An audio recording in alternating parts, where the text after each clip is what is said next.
The sound gradually faded, and the golden age slipped into oblivion. Civilization consumed by the flames of war, descending into desolation. Ethereal, void, endless darkness and solitude. He tightened his grip, continuing to turn the wheel. The lacquer on his hands had completely peeled away, and the entire wheel was stained with a luminous blue energy liquid. The spark suddenly erupted with vigorous energy, and the wheel began to turn slowly. The wheel rotated in circles, the energy liquid dripping steadily from it into the crevices of the mechanism. I do not fear this long night past grievances hold no meaning. O long star, protect the beings on this planet. Safeguard the ember of civilization, uphold our final source of life. In the starfield, the venerable figure stood on the shore, gazing at him. In the endless desolation of darkness, he felt an overwhelming chill, so intense that he sensed none of his limbs were obedient, completely immobile. In the boundless darkness, the passage of time seemed elusive, and he could only perceive a muddled existence between chaos and silence for an indeterminate duration. With the sound of a small object slipping away, he returned to the light. The immense flow of data left him momentarily disoriented upon awakening, yet somehow, he discerned a sense of danger within the data stream. Instinctively, he struggled, and after a tumultuous upheaval from the ruins, he suddenly froze, staring blankly at his present self. Wasn't he in a laboratory? Gazing at his hands, now composed of metallic segments, he found this moment utterly surreal, but the pain coursing through him and the pervasive scent molecules soon confirmed that he was not dreaming. He was alive, but not in his original form. His control over this body was minimal, completely unaccustomed to the massive data flow and the intricate information processing, relying solely on instinct. He felt no semblance of his former body's adaptability, certain that he had not undergone some genetic mutation, but rather had been reborn into an entirely unfamiliar being. Fortunately, it bore resemblance to a humanoid form, allowing for quicker adaptation as his awareness returned, fragmented memories swiftly replayed. He stumbled heavily, seemingly confined within a chamber, clutching a hand ring that felt intrinsically connected to him. That object must hold great significance. However, he soon gleaned from the chronological recollections that much time had elapsed. Glancing at the ring still upon his hand, he felt a measure of relief and continued to absorb more recent memories. To his astonishment, he discovered he was situated in an animated world reminiscent of television, specifically on the long-abandoned planet Cybertron. All around him lay the remnants of post-war devastation, with bullet holes and sword marks etched into the walls. He was a noble scion living under an assumed identity, though the reasons remained elusive. His life was not too dire. He maintained close ties with his family and had never lacked for supplies. According to his memories, he had survived thus far through the provisions allocated by his family and his own diligent efforts. Unfortunately, familial connections had been severed for several cycles now, and his work was a chaotic mix of tasks. Observing the extent of destruction around him, it was evident that few residents remained. Fortunately, he had an elder brother who was cherished by the family and treated him exceptionally well, leaving him with ample basic supplies. The energy he had stockpiled, if utilized solely by himself, would suffice for several centuries according to calculations made by his system. However, the current danger lay in the fact that he seemed to have caught the attention of the Decepticons, who were methodically scanning the area for signs of life, almost obliterating the entire region in their quest to find him. Danger. All his analytical perspectives confirmed this outcome. Instinctively, he glanced around before stumbling into the nearest shelter, searching desperately. Underneath a metal panel, he found a barely accessible passageway and unhesitatingly crawled inside. An acute sense of impending peril intensified within him as he soon heard a resounding explosion. The passageway, long abandoned and corroded, offered little visibility in the darkness, forcing him to rely on the faint glow of his optical lens to discern certain details. Yet, the erratic flickering of the spark continually reminded him that the threat was not yet averted. At that moment, his instincts dictated only one course of action: to flee. He groped through the passage, descending deeper. He continued to venture underground, unsure of how far he had traveled, when he felt the spark's rhythm begin to stabilize, the sense of crisis receding. He marveled at the keen adaptability of this body, far more resilient than that of any earthling. Yet, what lay before him was not damp soil but a fortress. He was certain he had not misjudged the structure before him. A fortress. Underground. The term Undercity immediately sprang to mind. After a moment's hesitation, he stepped out of the passage and brushed off the dust from his form, finally able to scrutinize this mechanical body of his.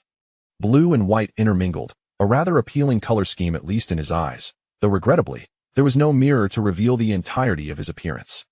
He accessed another memory but failed to uncover any information regarding the appearance of this body, only to find that he had seemingly always presented himself before others. Wearing a mask. With a thought, the facial mask automatically sealed shut, leaving him momentarily stunned. Today had overwhelmed him with shocks, rendering him somewhat numb, marveling at the craftsmanship of the creator and the wonders of life. As he gradually approached the structure, he realized it was a liberated zone, devoid of guards, with various life forms freely entering and exiting. Curiosity piqued, he boldly ventured inside the building. Strange extraterrestrial technologies surrounded him, resembling toys, candies, and treats from this civilization, along with alluring and flamboyant beings. Perhaps he should set those thoughts aside for now and focus on understanding the situation at hand. While meandering through the streets and absorbing memories, he finally began to garner a preliminary understanding of this civilization. Fortunately, many inhabitants here also concealed their identities, with masks and visors being commonplace. Thus, he wandered leisurely without feeling out of place. Turning a corner, a small stall captured his attention. Amidst the cacophony of calls, he noticed a machine seated at the stall, appearing visibly despondent even with its metallic form. Upon sensing his gaze, the machine turned to look at him directly.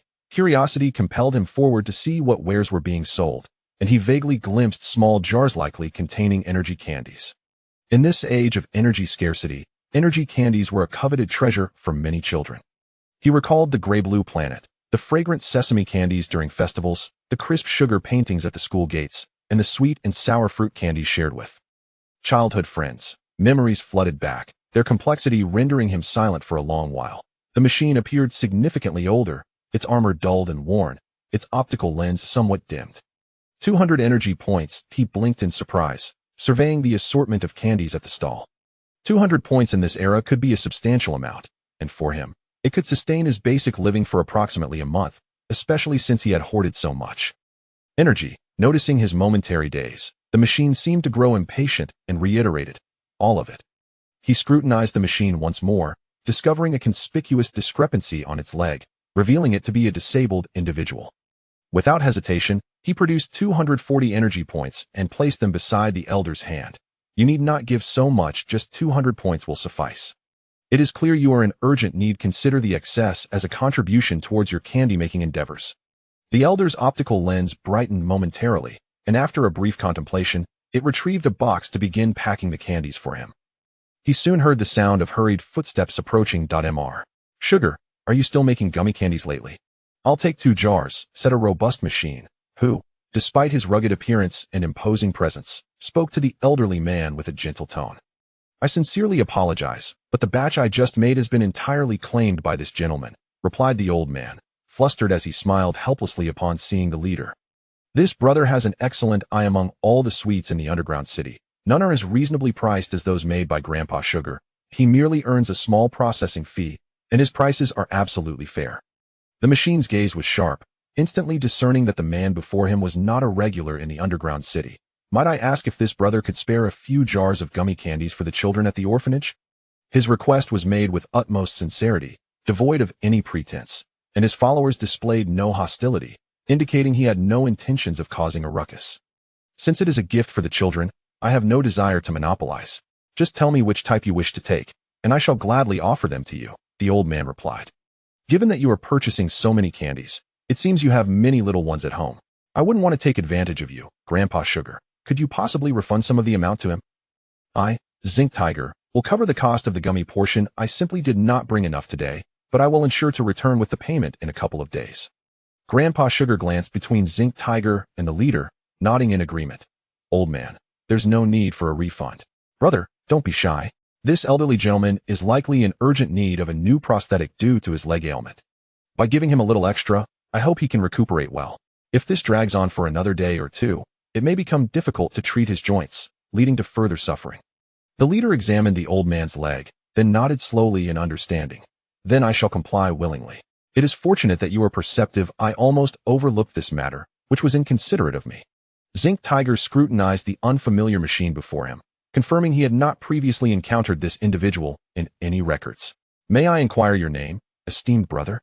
I am grateful for your kindness, and should you require assistance, Zinc Tiger will certainly lend a hand." He hesitated, quickly recalling the name of the boat's owner from his memories, which was merely a code name. My name is Ling Xiao. After selecting the gummy candies, Zinc Tiger handed over 4 jars of energy sweets to his 2 loyal subordinates and bowed respectfully to Ling Xiao. What brings you here today? I came to see if there are any ores available. My recent consumption has been quite high, and my reserves are dwindling. What do you need the ores for? Are you planning to forge something? Indeed, do you have any blacksmiths among your ranks? Zinc Tiger's expression shifted as he surveyed the surroundings, ensuring his subordinates were adequately positioned before he relaxed. He exchanged a meaningful glance with Grandpa Sugar, who understood his intent. In the end, Grandpa Sugar insisted on giving Ling Xiao an additional jar of candy before Zinc Tiger led him away. This is not a suitable place for conversation. Let us move to a more secure location, allowing my brothers to recharge and rest. As they traversed the streets, Ling Xiao was guided by Zinc Tiger, who explained the architectural layout, evoking a sense of being an esteemed guest in a foreign land. Upon entering a fortress, Zinc Tiger instructed his subordinates to rest outside and activated a shielding device, leaving the 2 of them alone in the parlor. Ling Xiao was not apprehensive. He could tell that this man had a commendable attitude towards the elderly and was not the type to engage in treachery. May I ask, how many blacksmiths do you have under your command? Are you suggesting that there are no blacksmiths in the underground city? Zinc Tiger replied, his voice tinged with frustration. There used to be. To be honest, the surface-dwelling Decepticons have been acting strangely. Previously, we coexisted peacefully, but recently they entered and took all the blacksmiths, leaving numerous high-demand forging tasks unfulfilled. The underground city lacks nothing except for blacksmiths. I have only one, Ling Xiao stated, deliberately withholding his true intentions, as trust was a scarce commodity in the post-apocalyptic world. One is sufficient. We dispatch teams to the surface to seek blacksmiths, but the Decepticons have stripped the land bare of them, leaving not a single apprentice to be found. Zinc Tiger's emotions flared, revealing the depths of his grievances. What level of skill does your craftsman possess? The pay for jobs in the underground city is generous, and I wonder if he might be interested. Skill level, Ling Xiao mused. Meticulously sifting through his memories, he discreetly retrieved a trivial levels even alloy shield from his wrist-mounted device, holding it like an ornament. With a thought, the shield expanded, capturing Zinc Tiger's attention. A levels even alloy shield. By the gods! Zinc Tiger exclaimed, running his hand over the shield's surface. Might I borrow this shield as a token? I shall immediately discuss it with the city lord. Please, remain here if you require anything. Do not hesitate to instruct my brothers. Of course, that would be no trouble at all. I have grown weary from my journey and will impose upon you for a moment, Ling Xiao replied. Zinc Tiger exited in high spirits with the shield, while Ling Xiao remained in the guest room, sipping on low-purity liquor and delving into ancient memories. The original owner's family was quite extensive and held significant standing. The Ling family controlled the highest echelon of industrial production on Cybertron, preserving the technologies of the Golden Age. Even within the Primes, they wielded considerable influence. Regrettably, from what he gathered, the family's situation was dire, likely on the brink of decline. Yet, such matters were of no concern to him. The original owner, deemed a harbinger of misfortune as the twin brother, had long been cast out by the family. If not for his elder brother's inexplicable connection to him, he might have perished in an obscure corner of Cybertron centuries ago. That he recalled that his brother was an exceptional swordsman, designated as the family's successor. However, he retained a childish disposition, often seeking comfort from the original owner when faced with adversity, occasionally leaving home to stay with him, where they would naturally end up sharing a bed. Interestingly, he noted that his brother seemed somewhat averse to women. The fiancée assigned by the family was absent, while he frequently spent time with his younger brother. Being an only child with an introverted nature, he failed to grasp the concept of brotherly affection, merely believing they shared a strong bond. The 2 brothers appeared to be fated to be intertwined, their personalities and talents complementing each other, to the extent that even the family elders had to acknowledge the original owner's standing. However, when invited back to the family, he refused. Having grown accustomed to freedom, he had little desire to return to the constraints of the family's rules. He was content to remain free, and it seemed his brother tacitly approved, as the levels of restriction and training had nearly driven him to madness. He did not wish for his brother to endure the same fate. As he continued to absorb the memories, someone suddenly entered the room. Sir, would you like something to drink? A serving machine inquired respectfully. A small drink would suffice, but no need to trouble yourself, Ling Xiao replied with a smile. Noting that the servant showed no intention of leaving, he realized this was an informant sent by Zinc Tiger to prevent any mischief within the room. This was understandable. Ling Xiao, regaining his composure, produced a chessboard and set of pieces, along with a jar of candy that he opened the jar and sampled a piece, discovering it resembled Earth's gummy candies, albeit with a much milder flavor, primarily sweetness. He studied the chess strategies for a while, occasionally sipping on his drink, while the machine refilled his glass, maintaining an unwavering gaze upon him. To be honest, he felt somewhat uncomfortable under such scrutiny, but he could not voice his discomfort. A sudden wave of disorientation washed over Ling Xiao, and before he could fully comprehend his surroundings, he found himself in a dimly lit space, not ambushed by any assailants, but rather experiencing a detachment of consciousness from his corporeal form. Surveying his environment, it appeared to be a high-level secure chamber. At its center, a conspicuous black box, exuding a metallic aura, caught his attention, suggesting it was something extraordinary. As he approached the box, he felt an odd inclination for his consciousness to return to his body. Regaining his senses, he realized he had been staring blankly at a chess piece for an extended period. He decided to make a move on the board. As he continued to drift in thought, he boldly reached out to touch the box, only to be startled by a sudden warmth emanating from it. The door to the secure chamber abruptly rattled, causing a mild headache to arise. Suddenly jolted back to reality, the pain intensified. He instinctively tapped his head and returned his gaze to the chessboard, while the attendant, mistaking his distraction for a mere blunder, remained unconcerned. Ling Xiao sensed a slight overheating of his CPU, accompanied by a sense of pressure, but this discomfort was soon alleviated by a refreshing surge of clarity. System binding successful. Newbie gift package has been delivered. Please check your inventory, host. Ling Xiao fell into a contemplative silence. The entire structure suddenly trembled violently, causing his half-finished chess game to scatter across the floor. The attendant's vigilance was immediately triggered, and upon seeing Ling Xiao stumble, he hurried to the door to check on the guards outside. At that moment, Ling Xiao realized that this attendant possessed combat abilities comparable to his own, a revelation born from the system's data analysis. It was hard to fathom that such an unassuming attendant could match his prowess. Likely a trusted confidant of Zinc Tiger, he had undoubtedly received ample resources for training, which was not particularly surprising. In the ensuing chaos, the building was thrown into disarray. Ling Xiao quickly rose from the ground and stepped outside, eager to witness the commotion. The box, which presumably contained the system, was likely the target of the mechanical entities. He had heard noises during his moment of abstraction, yet it seemed this group would take some time to react. Moreover, the system was now in his possession. Although he had inadvertently absorbed it, he felt indebted to Zinc Tiger. Sir, we are under attack from an unidentified external threat. It would be prudent for you to remain here. The guards will ensure your safety. I would prefer to accompany you. I am not one of those pampered nobles and might be of assistance. The attendant hesitated for a moment before nodding in agreement. Then please follow closely behind me. Should danger arise, retreat immediately while I cover your escape.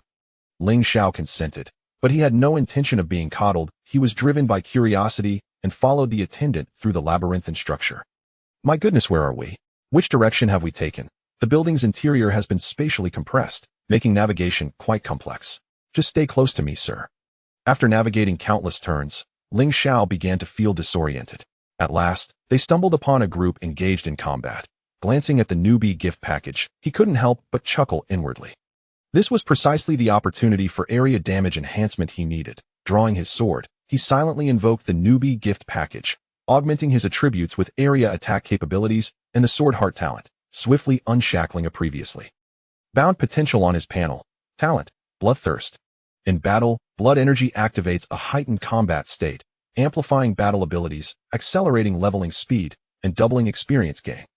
Note: Bloodline talents can stack with other talents. Ling Xiao surveyed the chaotic melee, identifying the faction aligned with Zinc Tiger, who bore mechs identical to those of the guards at the entrance, and plunged into the fray. With his sword, sir? The attendant panicked momentarily, aware of his dual mandate, to prevent this esteemed individual from recklessly wandering and to safeguard his safety. If anything were to happen to him, the leader would surely relegate him to the training camp for several cycles. Without hesitation, the attendant joined the fray. However, he barely struck a blow before realizing that his comrades had all become transfixed. The squad leaders who had been fiercely battling the enemies now stood in unison. Gazing toward the end of the corridor, Ling Xiao perceived everything as if in slow motion. Each swing of his sword sent blood splattering, and the energy fluid streaming from the conduits awakened his primal instincts. As if demons whispered in his ears, "Kill! Kill!" Suddenly, he snapped back to reality. With only a few enemies remaining, he refrained from delivering lethal blows, deciding it prudent to leave a few alive for interrogation. With a single thrust, he pierced a shoulder, severing a crucial signal joint. This area was one of the vital points for the Cybertronian, and severing it would impair their mobility until self-repair could occur. Having completed this task, he then caught sight of his own reflection through the system's imagery, his long sword stained with blood, yet unblemished, his mech immaculate, standing amidst the severed limbs and flowing energy fluid like an ethereal, yet sacred flower. "The rest is up to you," he said, glancing at the attendant from a distance, only to realize that his voice sounded somewhat altered. The whispers of the demons continued to influence him. Fortunately, he could suppress that dark side and maintain his rationality. After standing still for a moment, several squad leaders cautiously approached to carry away the surviving enemies for immediate interrogation. The attendant, accustomed to facing significant challenges, soon regained composure and approached him cautiously. "Sir, are you well? Allow me a moment of silence. It seems an old ailment has resurfaced." The attendant observed him closely and noted that not only was he unblemished, but even his blade remained pristine, indicating that his combat prowess significantly exceeded what he had envisioned. Thus, he refrained from further interruption and proceeded to organize the troops for the defense of the base. In a moment of abstraction, Ling Xiao glimpsed a disjointed memory. "All things shall ultimately fade, all shall return to oblivion. We can delay the inevitable. Xiao, must you truly embark on this path? This is my choice, just as it was yours in the past." Chapter 2. The Battle of the Underground City. Ling Xiao now recognized that the attendant's combat capabilities were nearly on par with his own realization brought forth by the system's data analysis. It was astonishing to think that such an inconspicuous attendant could be his equal in strength. Likely a trusted lieutenant of Zinc Tiger, he had evidently received considerable resources for training, which was not particularly surprising. In the ensuing chaos, the entire structure was thrown into disarray. Ling Xiao hastily rose from the floor and stepped outside, eager to witness the unfolding events. The box, which was supposed to contain the system, was likely the target of the mechanical entities. He had heard noises during his moment of abstraction, but it seemed this group would take some time to react. Furthermore, the system was now in his possession, though acquired inadvertently. He felt an obligation to Zinc Tiger. "Sir, we are under attack from an unidentified external threat. It would be wise for you to stay here. The guards will ensure your safety. I would rather accompany you to see for myself. I am not one of those privileged nobles and may be of assistance." The attendant paused momentarily before nodding in acquiescence. "Then please follow closely behind me. Should danger arise, you must retreat while I hold the line." Ling Xiao nodded in agreement. Though he had no intention of being sheltered, his curiosity propelled him to follow the attendant through the building's convoluted passages. "My goodness, where are we? What turns have we taken?" The building's interior is spatially compressed, making navigation quite complex. "Just stay close to me, sir." Having turned through countless intersections, Ling Xiao felt somewhat disoriented, until he finally stumbled upon a group engaged in combat. Glancing at the novice gift pack presented by the system, a smile broke upon his lips.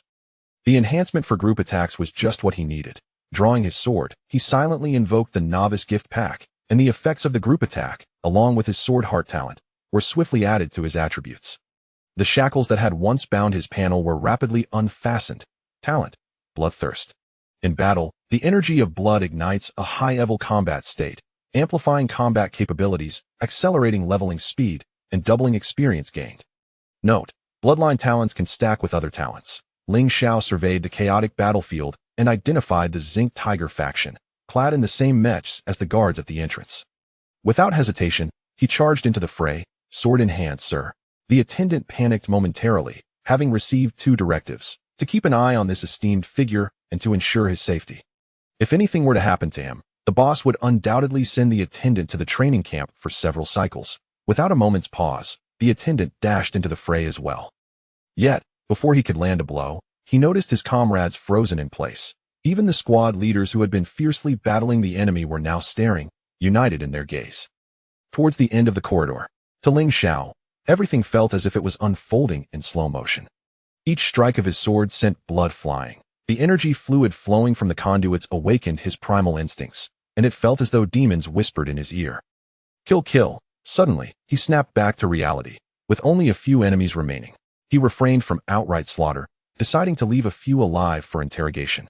With a decisive thrust, he pierced a shoulder joint, severing a critical nerve of the Cybertronian, knowing that once cut, their movements would grow sluggish until they could.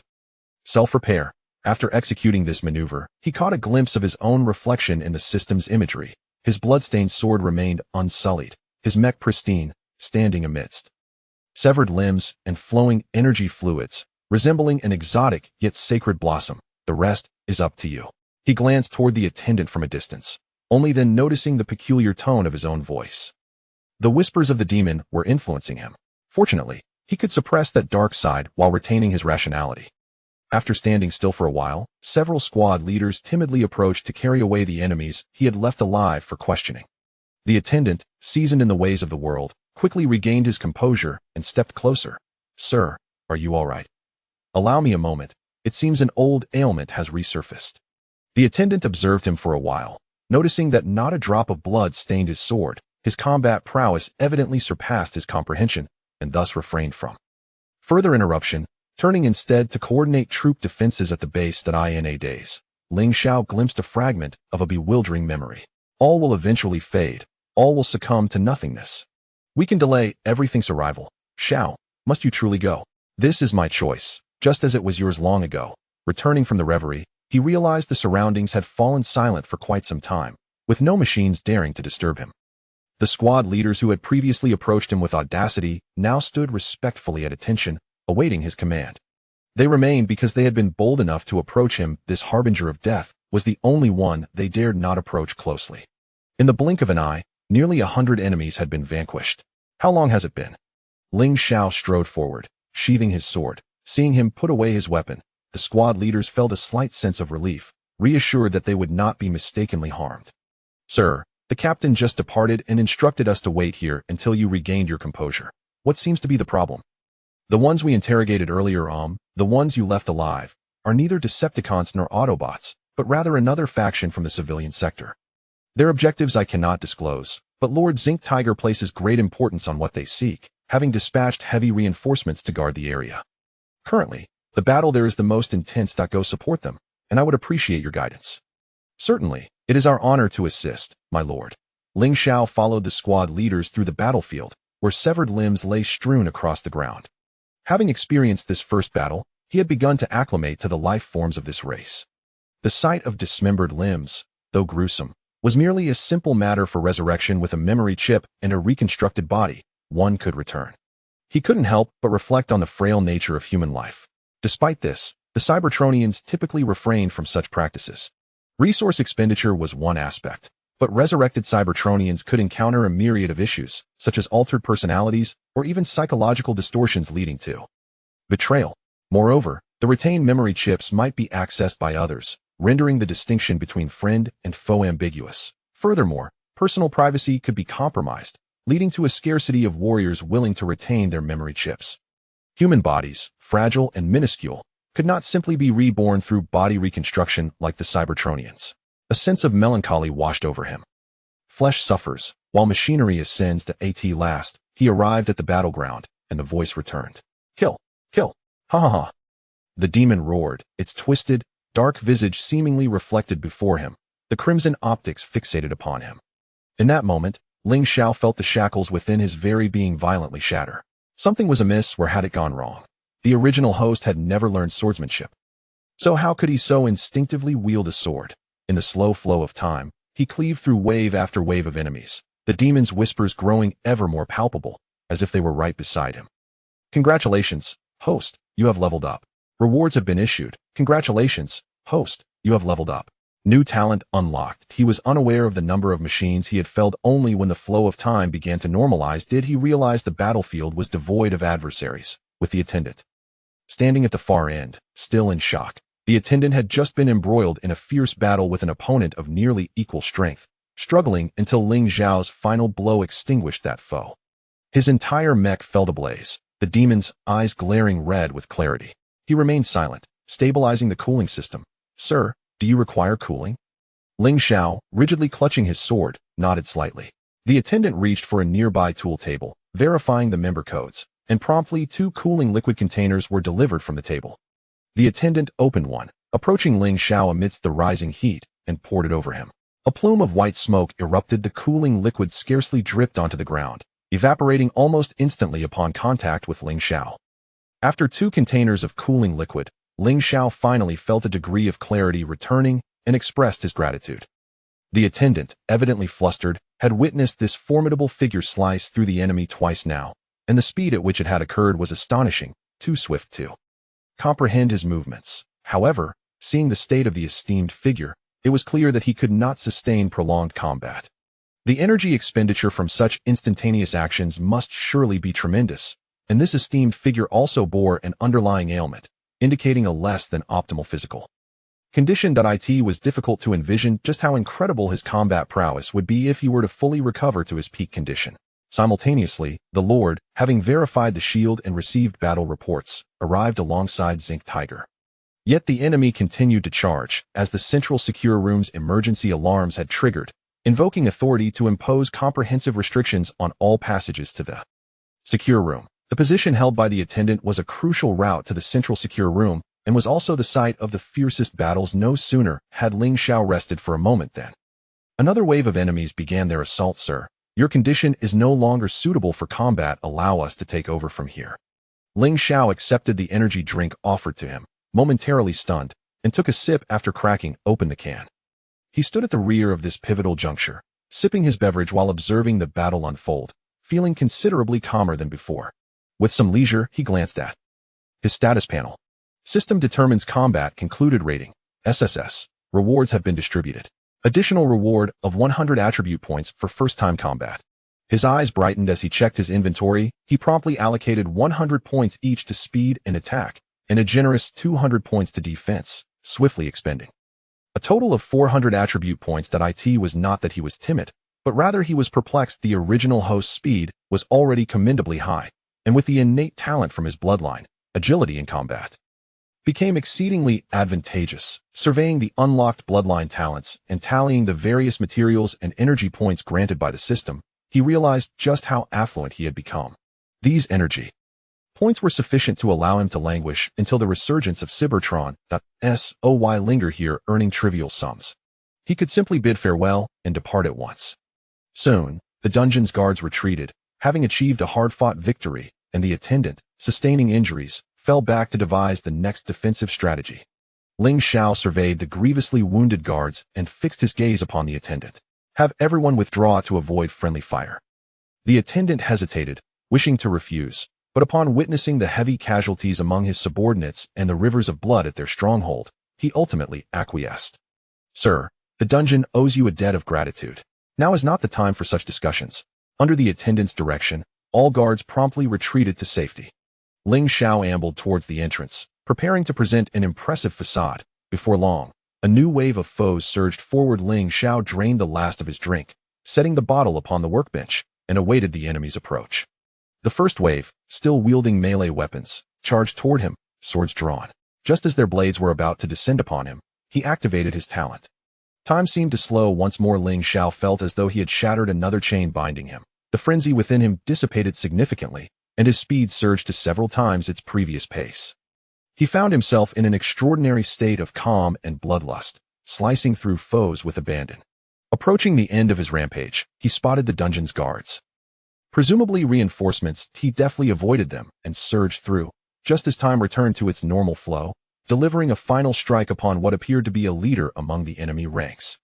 The once confident leader faltered under the blow, a long gash appearing upon his body, his movements noticeably slowed.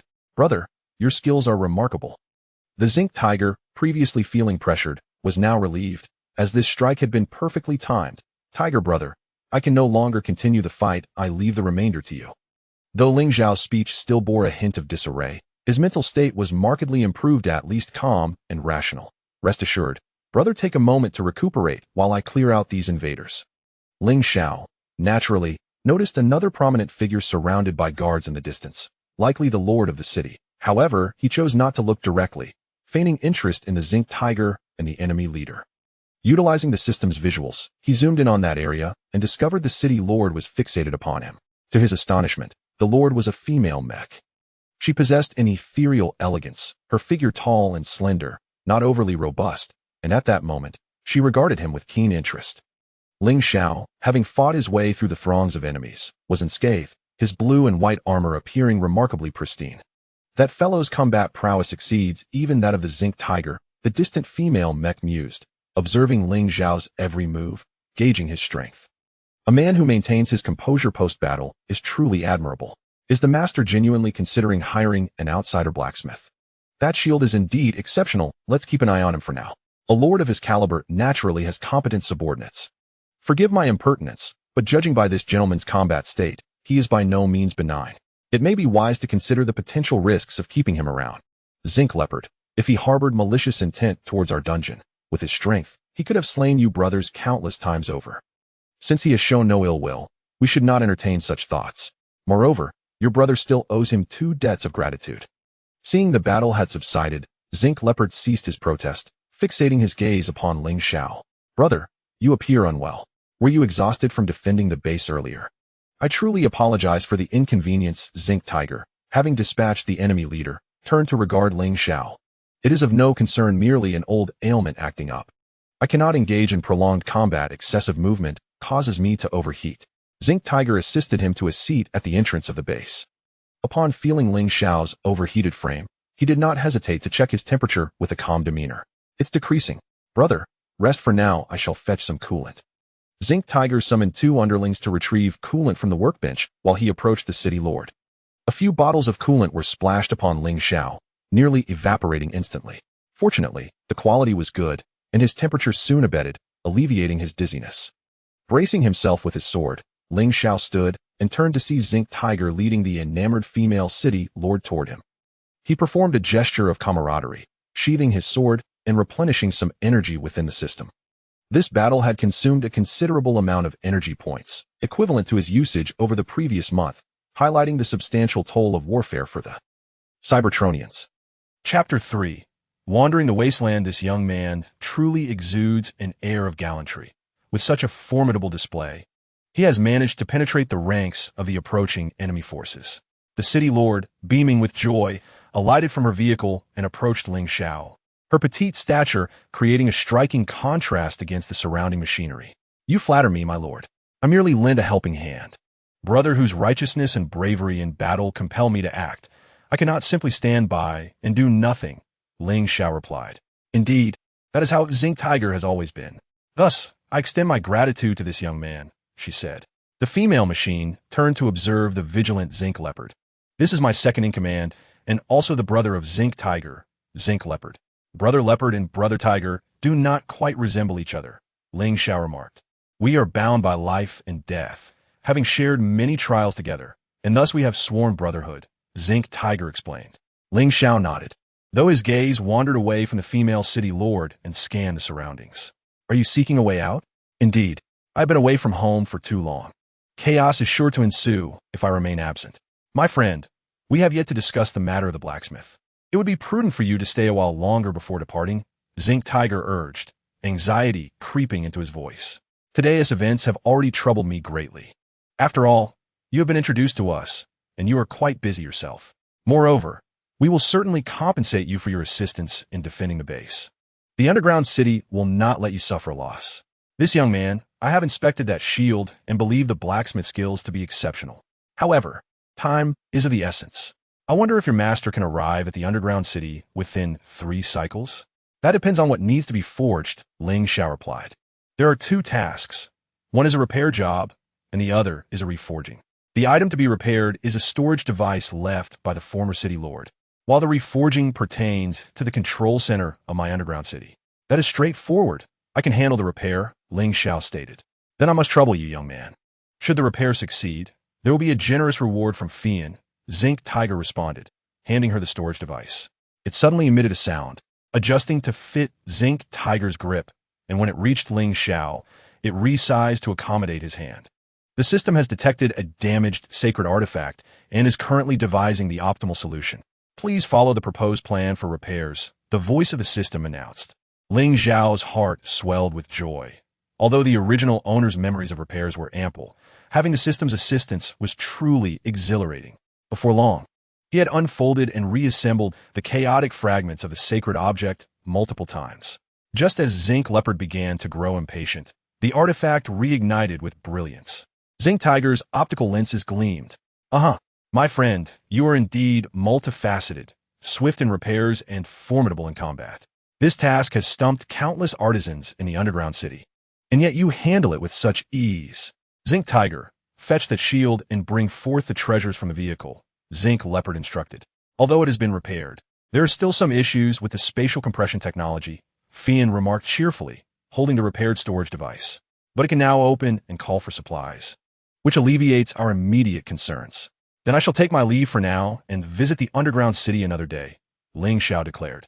Wait, my friend. We have yet to discuss your compensation, Zinc Tiger called after him. Let us settle it next time. The situation above is not optimistic, and I am concerned about my home, Ling Xiao replied. Young brother, I, Fian, vow in the name of the Lord of the underground city, that should you encounter difficulties above, my realm shall forever be your sanctuary. Ling Xiao smiled at her, then gradually made his way towards the exit of the underground city. Fian was momentarily lost in thought. Despite her beauty, she had failed to sway him. Xinbao, next time we meet him, you must not be so rude, Fian remarked to the sulking Xinhu. Indeed, he has assisted us greatly. It is rather impolite not to greet him. Xinhu nodded in agreement, patting Xinbao's shoulder. The previous outsiders were one thing, but he is not like them. Do not harbor such biases. Xinbao replied, I merely miss the former lord. Fian sighed. Xinhu, with a resigned gesture, draped his arm over Xinbao's shoulder and led him back to the base. Do not fret. Come, brother, let us indulge in some drink. Inside the corridor, before Ling Xiao could ascend the passage, a sudden wave of unease enveloped him once more. Panic surged within him as he frantically searched for a place to divert his attention. In his haste, he collided with something, momentarily losing his balance. Rising to his feet, he was abruptly silenced by a hand over his mouth. Do not speak or move. There are Decepticons above. In the darkness, he noticed another figure, equally alarmed. Yet he could discern their faction insignia. If they fear the Decepticons, it must indicate they belong to the Autobots. Ling Xiao was somewhat astonished to encounter someone from the opposing faction so swiftly. The footsteps overhead transitioned from a soft patter to a heavy thud, then halted abruptly beside them. Ling Xiao recalled horror films, imagining that if a ghost were present, it would likely lean down at that moment, gazing eerily at them. However, the scene did not unfold as in the films. The Decepticon foot soldiers ceased their movement. We're nearing the underground city territory. Captain, let us proceed. Commander Red Spider has already inspected the area. There should be nothing concealed. One soldier mused. I've heard the female Autobots here are quite attractive. Which one do you mean? The one who is the headliner, of course. As the footsteps gradually receded, the tension in the two individuals eased. Ling Xiao quickly withdrew his hand. Upon reaching a well-lit area, they finally discerned each other. The figure was a red-painted Autobot warrior, adorned with the Autobot insignia on his chest. Fortunately, they had found a secluded corner, escaping a perilous situation. The Autobot sighed in relief and then inquired, Are you an Autobot or a civilian? I'm a craftsman, so I suppose I'm a civilian. The Decepticons have been capturing craftsmen lately. You are quite astute to seek refuge here. I only arrived today to procure materials and perhaps some snacks. Do they sell snacks in the underground city? Ling Xiao produced a jar of candy, opening it for him to taste. Candy. I used to enjoy these as a child. It's a pity they are rare now. Thank you. This passage is no longer safe. I should find another way out. Do you know the way around here? I have also only visited once, but I possess some connections within the underground city that may allow me to ascertain the way. Could you assist me in inquiring about the route? I too wish to take a shortcut. Let us proceed and change our path. As we approach the underground city once more, the captain of the guards fixed his gaze upon Mr. Ling Xiao. How is it that you have returned? We encountered the Decepticons above. I am unsure if there exists a closer route to Iron Fortress from the underground city. Indeed, sir, there's a way this direction. Beyond those guards lies a narrow path that leads quite near their stronghold, the young captain indicated, casting a lingering glance at the Crimson Machine. You may enter the city, but he cannot. He must take this detour. That is of no concern. I shall accompany him for a while. Your sentry here appears somewhat familiar. Thanks to you, sir. Our injuries have improved somewhat.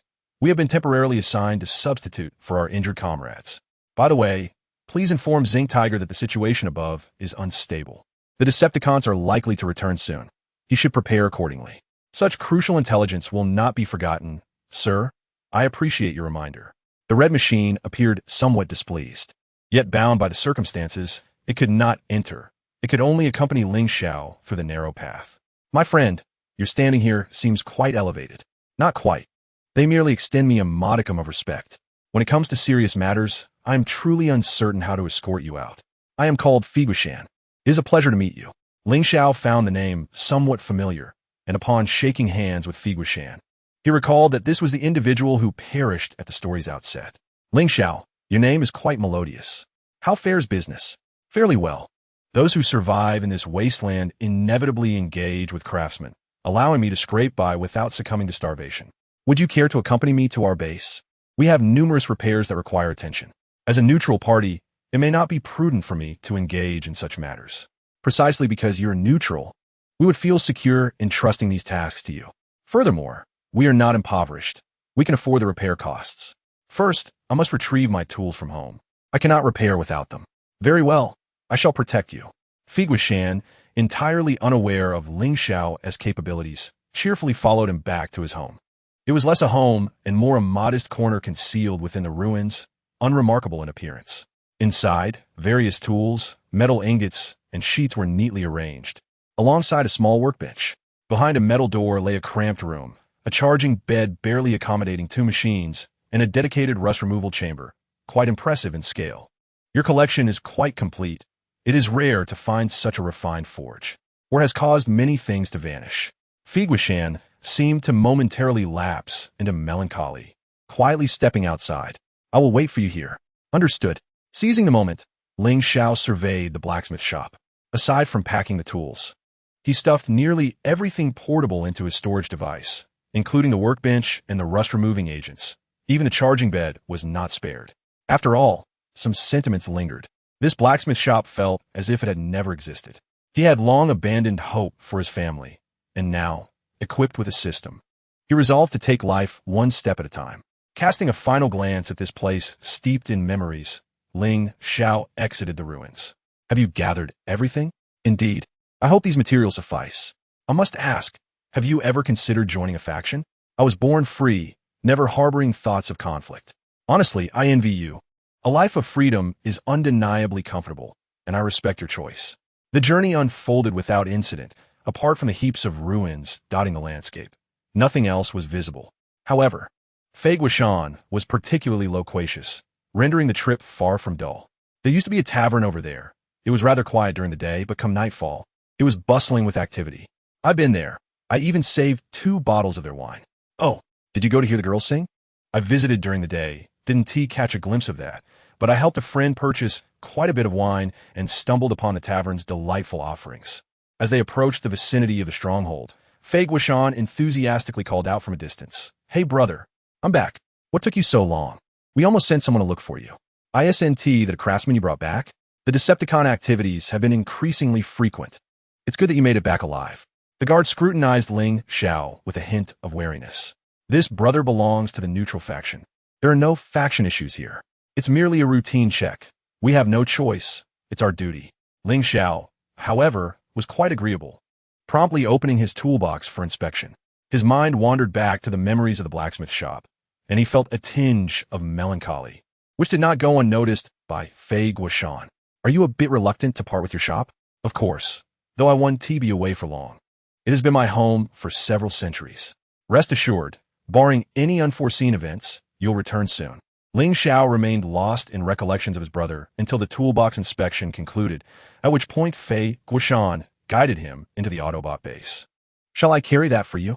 Figuishan reached for the toolbox, but Ling Xiao held on, merely shaking his head. "Very well, if you're feeling down, come find me for a chat." Figuishan then introduced him to the leader of the base, a temporary figure lacking in formidable strength, but possessing commendable leadership. All the Autobots were preparing to embark on a spaceship destined for a terrestrial planet not far from Cybertron, one of the battlegrounds in the ongoing war between the 2 factions, where the conflict was particularly fierce. Cybertron has nearly become a desolate planet, with scant resources left for its inhabitants. However, for Ling Xiao, the situation is quite different. His daily sign-ins within the system yield a substantial amount of energy points, sufficient for him to linger here indefinitely. Yet, his inclination for amusement remains unsatisfied by mere observation. He resolves to immerse himself in the main narrative henceforth. After a brief introduction, Feiguishan guides him to a temporary abode, casually calling out to a few familiar comrades to expedite their repairs and join the queue. Once Ling Xiao organizes his tools at the dwelling, those summoned by Feiguishan arrive in a flurry. He toils through 1.5 cycles, and though the number of machines awaiting repair has dwindled, fatigue begins to weigh upon him. While Cybertronians do not succumb to exhaustion, he finds himself mentally drained. In this brief span, he has accrued a considerable amount of energy points, though much less than what the system provides, yet it feels insufficient for his modest treasury. His repairs serve primarily to establish a reputation within this faction. After recharging for half a cycle, he resumes his labor and completes the repairs by the 3rd cycle. Just as he takes a sip of diluted energy liquid, the leader approaches with several female warriors. "Master, these are comrades from our neighboring unit." Ling Xiao gestures for them to voice their needs after taking another sip of the energy liquid. "Could we trouble you to assist us with some weapons repairs? Your esteemed name has been spreading among us, and we trust no other craftsman as we do you," one of them implores. "I find myself short on some materials. For firearms, I certainly lack supplies, but I have enough for cold weapons, and the essentials are barely sufficient. What do you require repairs for? We possess some metal reserves on our side. You need only accompany us, and we can provide the necessary components for any repairs." Before Ling Xiao could respond, Feiguishan's voice interjects. "Hey, brother, I hear you're looking for me?" Ling Xiao smiles and retrieves a small box from his toolbox, presenting it to Feiguishan. "A farewell gift for you." "Oh, you're leaving?" Feiguishan glances at the tin flower inside the box, his emotions complex. "Indeed, this will be my final task here. I'll miss you a bit." "It's not every day you meet someone you can converse with." Feiguishan pats his shoulder. "I wish you prosperous endeavors. Safe travels, brother." As Feiguishan's optical lens glimmers, he refrains from revealing his intention to stay, opting instead to return surreptitiously. With the assistance of several female warriors, Ling Xiao tidies his toolbox and departs from the base. In this new environment, he encounters a myriad of Autobot warriors, gaining a general understanding of their faction. Overall, the remnants of nobility have dwindled significantly. The payment methods here have evidently become more vibrant, with offerings of wine, rare metals, and even jewelry, naturally provided by the local women's collective. It is clear that the energy reserves of this unit are somewhat strained. Ling Xiao is more than willing to exchange items beyond mere energy points, for he is not lacking in energy. These beverages, snacks, and jewels are indeed rare treasures in the wasteland, rendering their existence a luxury. Chapter 4. Forging the sword. After spending several cycles in this place, Ling Xiao found himself quite amused. Some female machines, eager to see him, would deliberately damage items just to bring them for repairs. A little tinkering from Ling Xiao sufficed, and like some warriors who only required part repairs and reformatting, he charged no energy points. A few bold female machines would even approach him for conversation, yet most were deterred by his overt masculinity. Only one particularly persistent individual would occasionally come by to watch him mend things. Before long, the unit's journey drew to a close, and Ling Xiao had not encountered those female machines again. It appeared that different units had varying departure sequences, suggesting they had already moved on. After completing the last batch of repairs, he received his payment and garnered a fair amount of beverages, lubricants, metallic materials, and energy drinks. Upon leaving this unit, he was soon approached by another nearby unit of Autobots seeking his expertise. He had truly made a name for himself among them. Once the final unit departed, he was entirely free. His next objective was to find Flyover Mountain. Recalling the prequel carefully, he remembered that Flyover Mountain had been captured by the Decepticons upon returning alone to Cybertron, while he and RC were en route to a space bridge located in Kaon. What lay ahead was to either travel to Kaon or orchestrate a chance encounter there, though the distance to Kaon was considerable. Fortunately, his reputation proved useful. An Autobot piloting a spaceship sought him out for repairs. To his surprise, this individual was Jax. "Hey, Master Blacksmith, can you take a look at my dual blades and see if they can be repaired? What seems to be the issue?"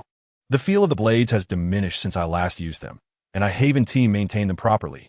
I've grown accustomed to them over time." Ling Xiao took the dual blades, examined them closely, and tapped them with his instrument, discovering that the sword's core was compromised. "If you wish to retain this design, my suggestion is to keep the hilt. However, the core appears to have developed internal fractures due to battle damage, and continued use poses a risk of breakage.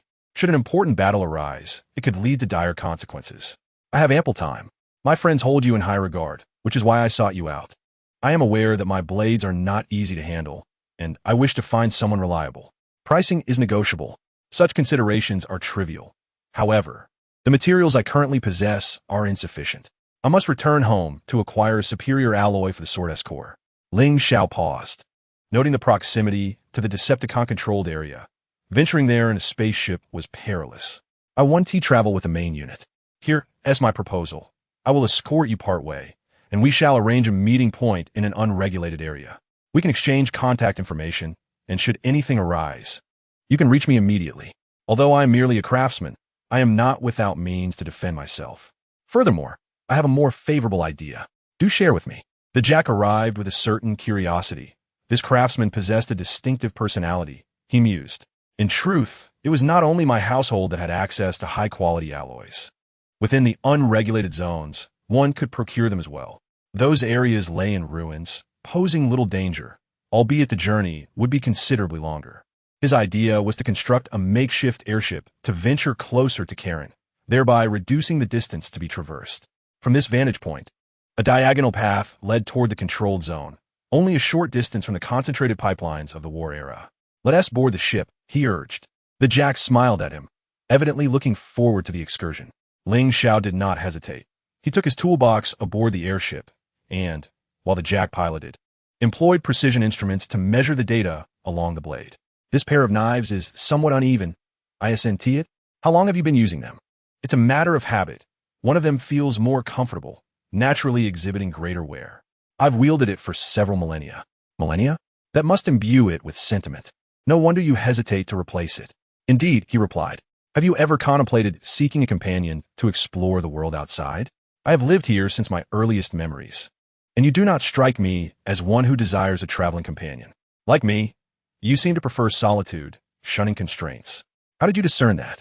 The Jack's initial wariness heightened, followed by a perplexed gaze directed at him, as Ling Xiao calmly continued measuring the Blade's data.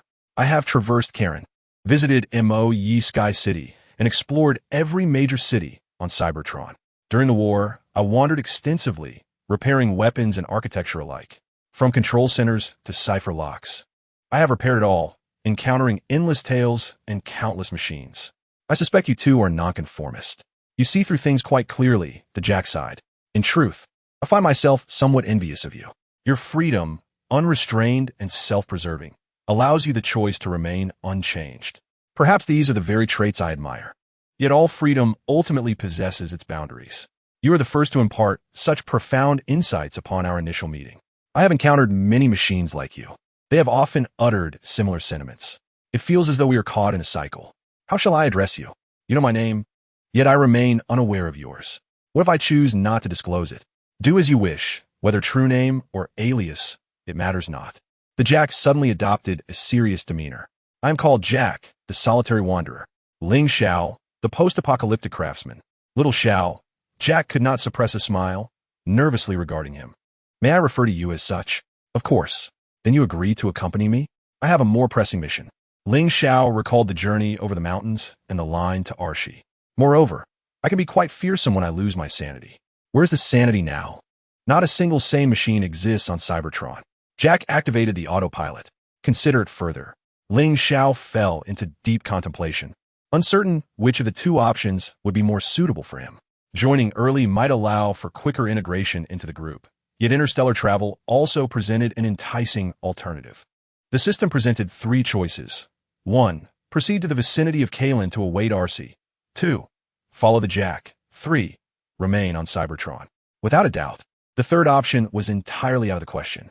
Setting aside the current dire state of Cybertron's energy depletion, Megatron was poised to send the Dark Energon directly to this location. Moreover, he was genuinely eager to meet Arcee in advance. But interstellar travel was equally splendid. Without the risk of confrontation, he resolutely chose option 2, yet he refrained from responding immediately. If I were to remain alive, what mission would be worth risking your life for? Jack recalled the days with the Thunder Rescue Team, seeing in Ling Xiao a reflection of his former self. The lifeblood of Cybertron, Ling Xiao earnestly met his optical lens. I have already encountered the neutral faction in the underground city. Their energy supply has extended deep into the core of Cybertron.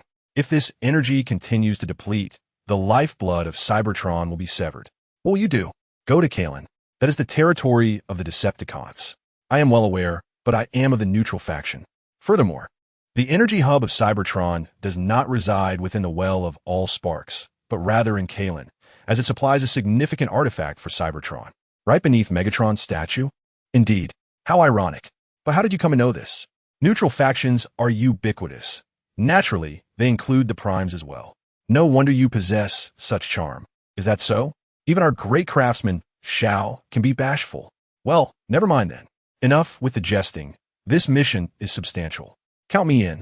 How am I to bring you along into such a place? You just mentioned that the surface is inaccessible. There are certainly routes underground. Jack smiled brilliantly at Ling Xiao. Given this fellow's bold demeanor, it was likely he intended to blast his way into Kalen. Are you certain? Ling Xiao could not suppress a laugh. This was indeed a perilous endeavor. The Thunder Rescue Team specializes in such matters, Jack replied nonchalantly. Now, can you elaborate on the objective? Energy is the lifeblood of Cybertron. Once the energy of Cybertron depletes to the next level, our descendants will progressively diminish in size, adapting to the current energy capacity. This is degeneration. We have already lost our golden age. We cannot afford to regress any further, even at the cost of a great shutdown. You speak as though you are one of those wise elders. Jack suddenly recalled something. Do you mean to suggest that Cybertronian civilization has already regressed? Indeed. But such epochs do not record these truths. Many historical facts have been concealed by our ancestors and the higher-ups. Ling Xiao gazed at the familiar ruins in the distance, his optical lens illuminating the scene. This is the place? Isn't this what used to be some sort of defensive structure? In the main control area of the defensive fortifications, it is highly probable that there exists high-quality internal defense alloys intended to accommodate the high-energy core. It appears you have frequently scavenged these surroundings. Indeed, I have meticulously searched through the nearby ruins, gathering remnants of high-grade alloys. Regrettably, a significant portion was rendered unusable during the war.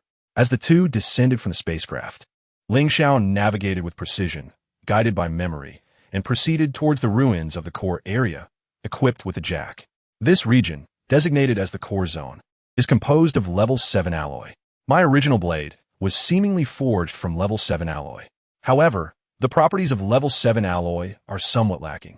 The core zone should house superior materials.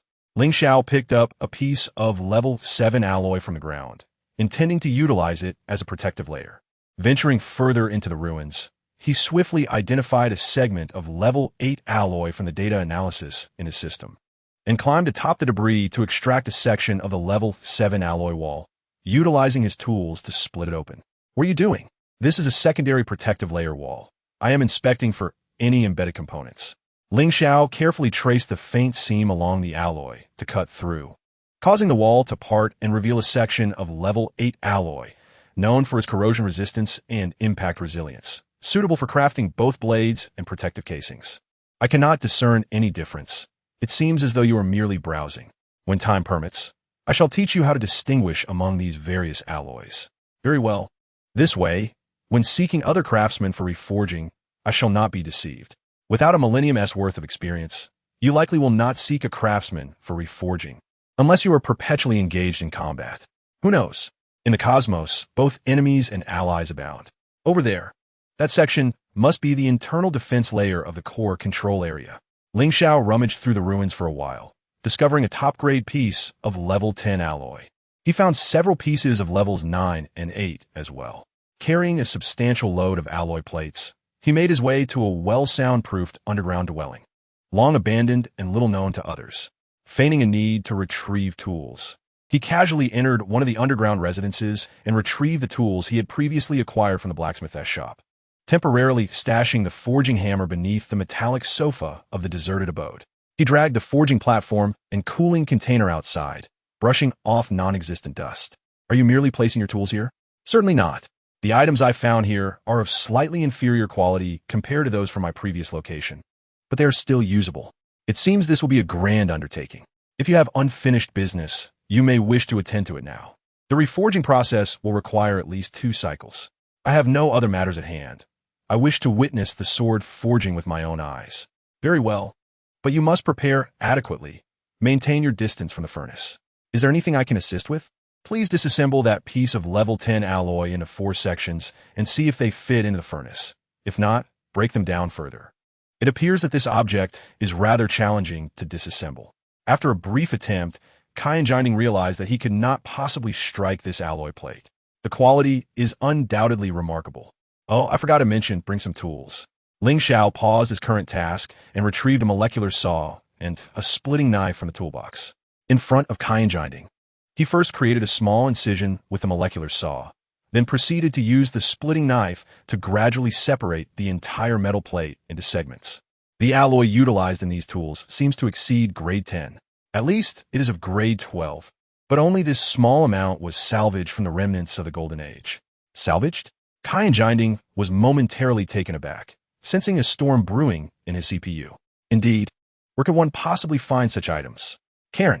Kai and Jinding fell silent for a while, then quietly began to divide the metal plate with the tools. The two worked in unison for a cycle. Ling Xiao had already finished cooling the sword core and was now busy remelting those grade 8 and 9 alloys. Kai and Jinding was so exhausted that he did not wish to move, lying back on the sofa in the guest house. Yet he felt an incessant discomfort until Ling Xiao entered, took some tools and patted him. Could you please get up for a moment? I need to grab something. Huh? Kai and Jinding, still drowsy, shifted aside, watching as Ling Xiao retrieved a forging hammer from beneath the sofa. No wonder I feel so uncomfortable. Ling Xiao smiled and waved the hammer. It's almost time for the reassembly. Shall we stretch our legs? Kai and Jinding immediately perked up, following Ling Xiao outside to witness the birth of his new sword. Didn't you say we needed 2 cycles? With the 2 of us working together, it counts as 1 cycle. All right, I can hardly wait. Sparks flew as the forging hammer struck the alloy repeatedly until the glowing sword body was free of impurities. Ling Xiao grasped the sword body with tools and submerged it in the cooling liquid. Kai and Jinding eagerly watched as the crimson glow of the sword body gradually faded in the cooling liquid until Ling Xiao retrieved the cast sword from it, placing it on the workbench. Oh my goodness! Kai and Jinding couldn't resist reaching out to touch the elegant and peculiar patterns on the sword body, disregarding the residual warmth from the cooling process. It's absolutely stunning. Take it easy, we're not finished yet. How many swords have you forged? Why do you ask that? You truly understand a man's aesthetic. As long as you like it, now let go. We need to assemble it. Ling Xiao placed the rust-free sword handle, which had been reforged with grade 9 alloy, on the workbench and turned to retrieve a small can of grade 10 alloy liquid, kept warm in the furnace. The alloy liquid filled the gap between the handle and the sword body, leaving a considerable amount. Ling Xiao decided to use the grade 9 alloy liquid as a coating, applying it as a protective layer for the twin swords. Finally, he used the remaining grade 10 alloy liquid to treat the sword edge and spine, applying a white layer to the black blade, gradually blending it with the black grade 9 alloy. Ling Xiao recalled that Kai and Jinding's original sword body had red patterns. On a whim, he used tools to carve fine lines into the sword body and applied red protective paint, meticulously refining it along with the handle, making it indistinguishable from the original sword. Kai and Jinding gazed at the brand new twin swords, eager to give them a try. The paint has yet to be firmly embedded. We shall attempt it again shortly. The Jack sighed, expressing his exasperation. You are truly testing my patience. It is imperative not to recklessly disturb the paint. Its corrosion resistance far surpasses that of the alloy layer. Moreover, it experiences the most friction with the sword sheath. Should it be dislodged now? One should prepare for a complete recasting. Chapter 5. The Blessing of Primus. After a considerable interval, Ling Xiao employed his tools to inspect the paint layer, confirming its complete solidification before turning to the Jack, who was on the verge of bursting with anticipation. You may go and have some fun. I shall tidy up my belongings. Upon hearing the first half of the statement, the Jack immediately seized the new sword, swinging it against the wall. The sensation of cutting through iron like mud left him feeling somewhat disoriented. The 2 elongated, profound marks left on the wall made him question the accuracy of his optical lens. After a moment of astonishment, he glanced over at Ling Xiao, who was nonchalantly organizing his things. What's the matter? Ling Xiao threw him a quizzical look. Are you truly just a craftsman? Are you implying that the design and feel of this sword's center of gravity? He pondered. How could someone who has never fought possess such precise control over the feel? My Primus. I have not fought, but I have observed others engage in battle, Ling Xiao replied calmly, retreating into the inn for cover. He retrieved 2 cans of energy drink from the storage device and, after a moment's consideration, extracted a small storage device awarded by the system. Although labeled as small, it possessed the capacity of a medium-sized residence, accommodating the energy points granted by the system alongside miscellaneous items he had previously collected. His own storage device resided within the system space. Care for a drink? The feel is absolutely exquisite. The Jack remained enveloped in the joy of acquiring his new sword. I must ask, are you truly not the reincarnation of a celestial prodigy? Unknown to me, my knowledge of my family is scant, as I was abandoned by them in my youth. Ling Xiao responded with an air of calmness, acknowledging his identity solely as a craftsman within a prominent lineage of swordsmiths. Perhaps it was fate that led me to become a craftsman as well. I apologize, the Jack interjected. Ling Xiao, well aware of the Jack's disposition, recognized that such an apology was a rarity. No need. I've come to terms with reality. After taking a sip of his drink, the Jack liberated himself from the burden of guilt. Where shall we head next, Xiao? You decide.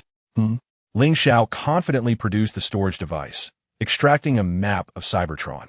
A storage device, quite a rare item indeed. Thankfully, the technology of spatial compression has not been entirely lost. Otherwise, carrying so many items while traversing would have surely exhausted me.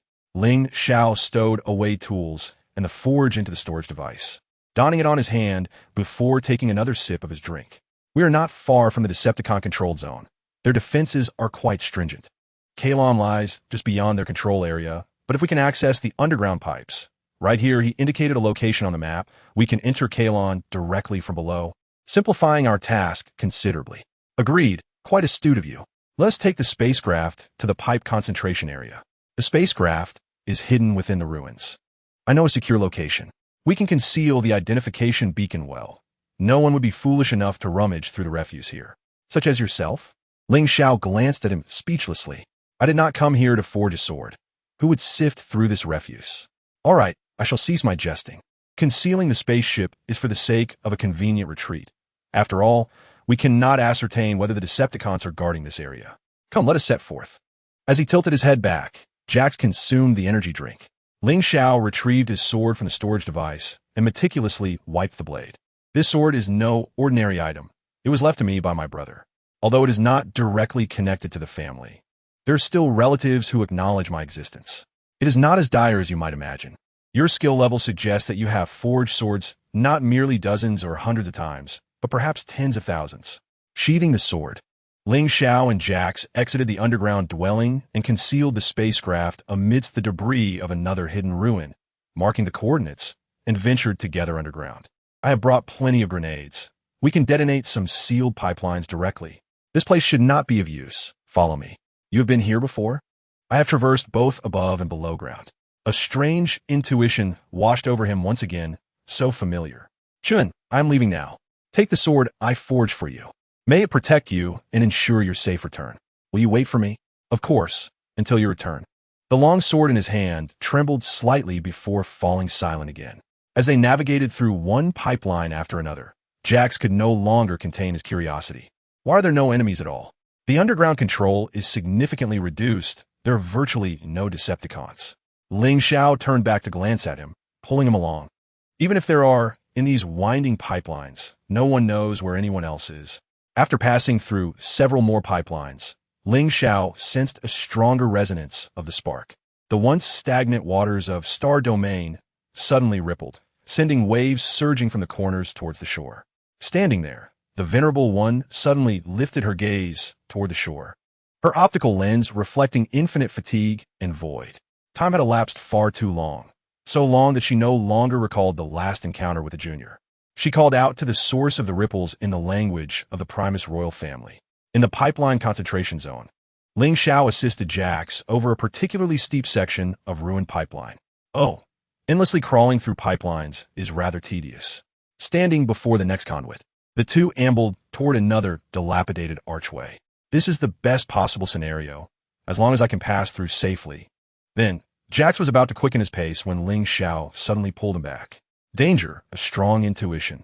Ling Xiao suddenly felt the passage of time slow down. Jax was nearly frozen in place, Even the debris falling from the ruins seemed suspended in midair. Thou art named Ling Xiao. The ethereal female voice left Ling Xiao momentarily dazed. That is my name. May I inquire who you are?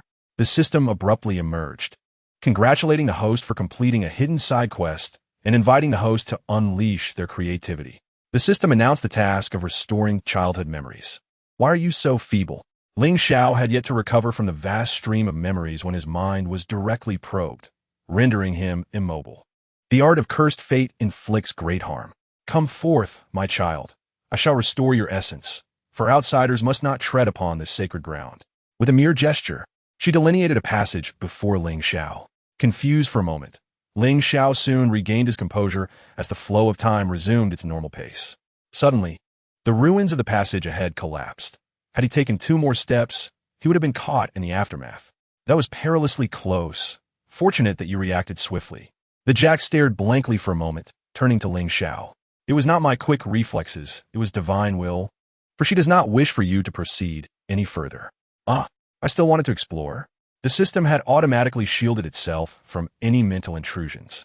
The host was cautioned that even thoughts lay within the realm of divine perception. Ling Xiao realized that the system was concealing itself.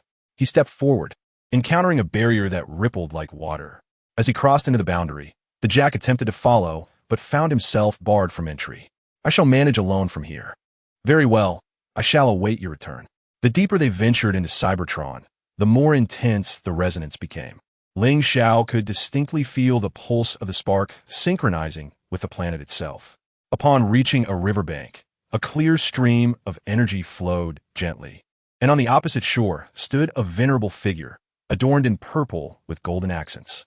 Recognizing the visage, he immediately associated it with a statue from his memories and certain descriptions from epic tales. The celestial champion. His thoughts were abruptly interrupted as his form was lifted effortlessly, soaring over the lake, fragments of memory flooding back. A radiant white light emanated from a small larval being, gradually being drawn away and merging into the chamber of a comatose Cybertronian. Ling Xiao, in a daze, discerned the face before him. It was his elder brother. Thus, the elder's kindness was merely a manifestation of guilt, a futile attempt to atone for something.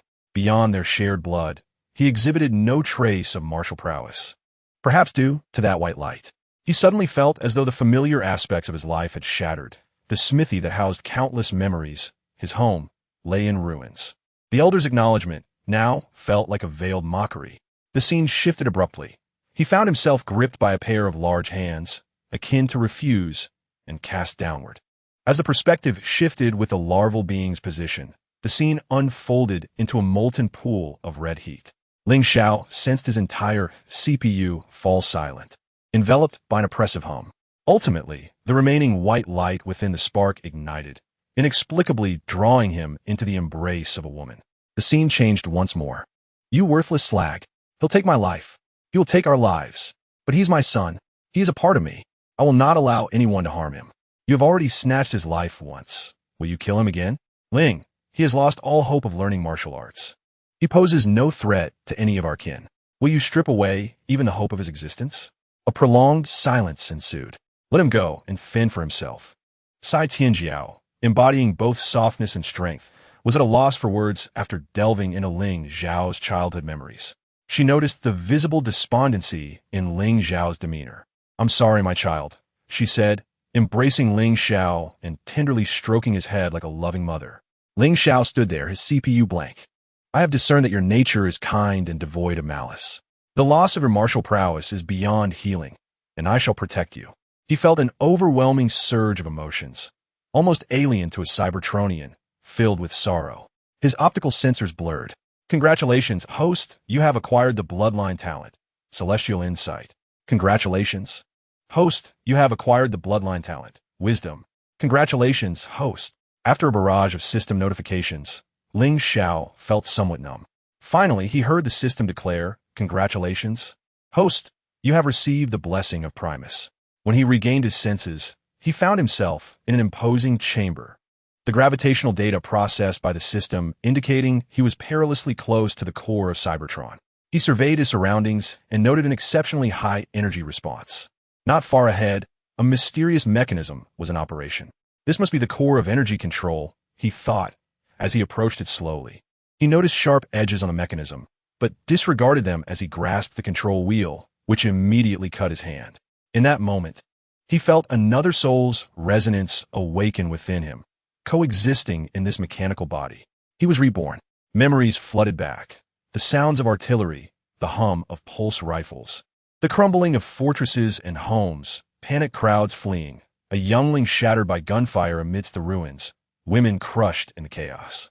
Hold tight, keep turning the wheel. A distant spacecraft was struck in its power core by artillery, igniting a hopeless flare in the void of space. In a dilapidated building, a being clung to the last vestiges of energy, leaning against a relative who had exhausted their power. The optical sensors of the youngling dimmed. Hold tight. Keep turning the wheel. Salute. Turn. The fall forged the sword, wield the blade. The sword shatters and brings ruin. Rebuilding. The lost stars illuminate the forgotten civilization. The sounds faded. The golden age had vanished. Civilization consumed by the flames of war, retreating into desolation.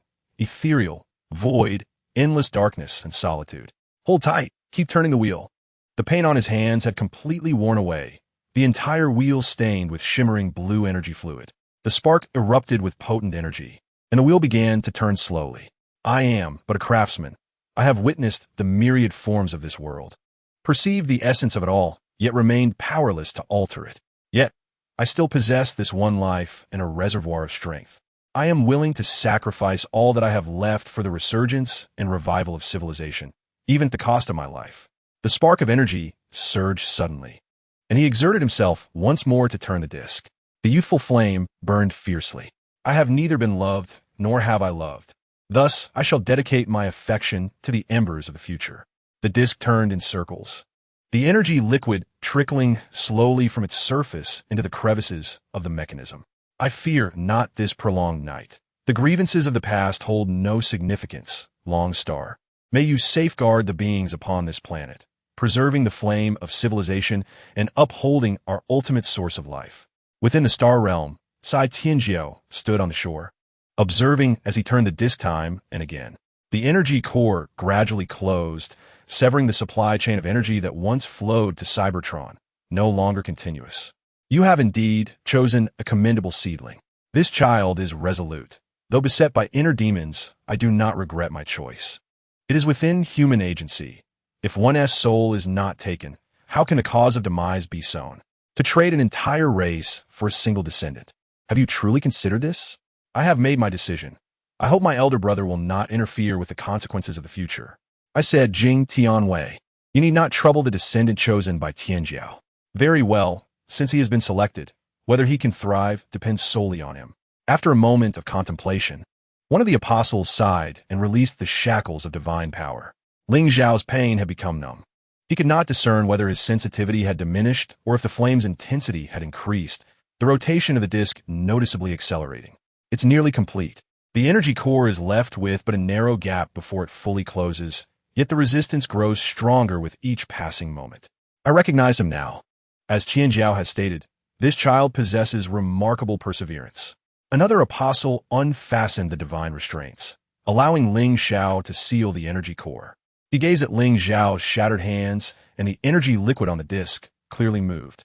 Naturally, I trust the descendant chosen by my sister. The smallest of the apostles also released the restrictions. The remaining apostles, still observing, exchanged glances with the composed Sai Tianjiao and simultaneously lifted their restraints. This is merely the first trial. There is no need to burden this child so heavily from the outset. Wei Tianqing provided a way out for their collective leniency.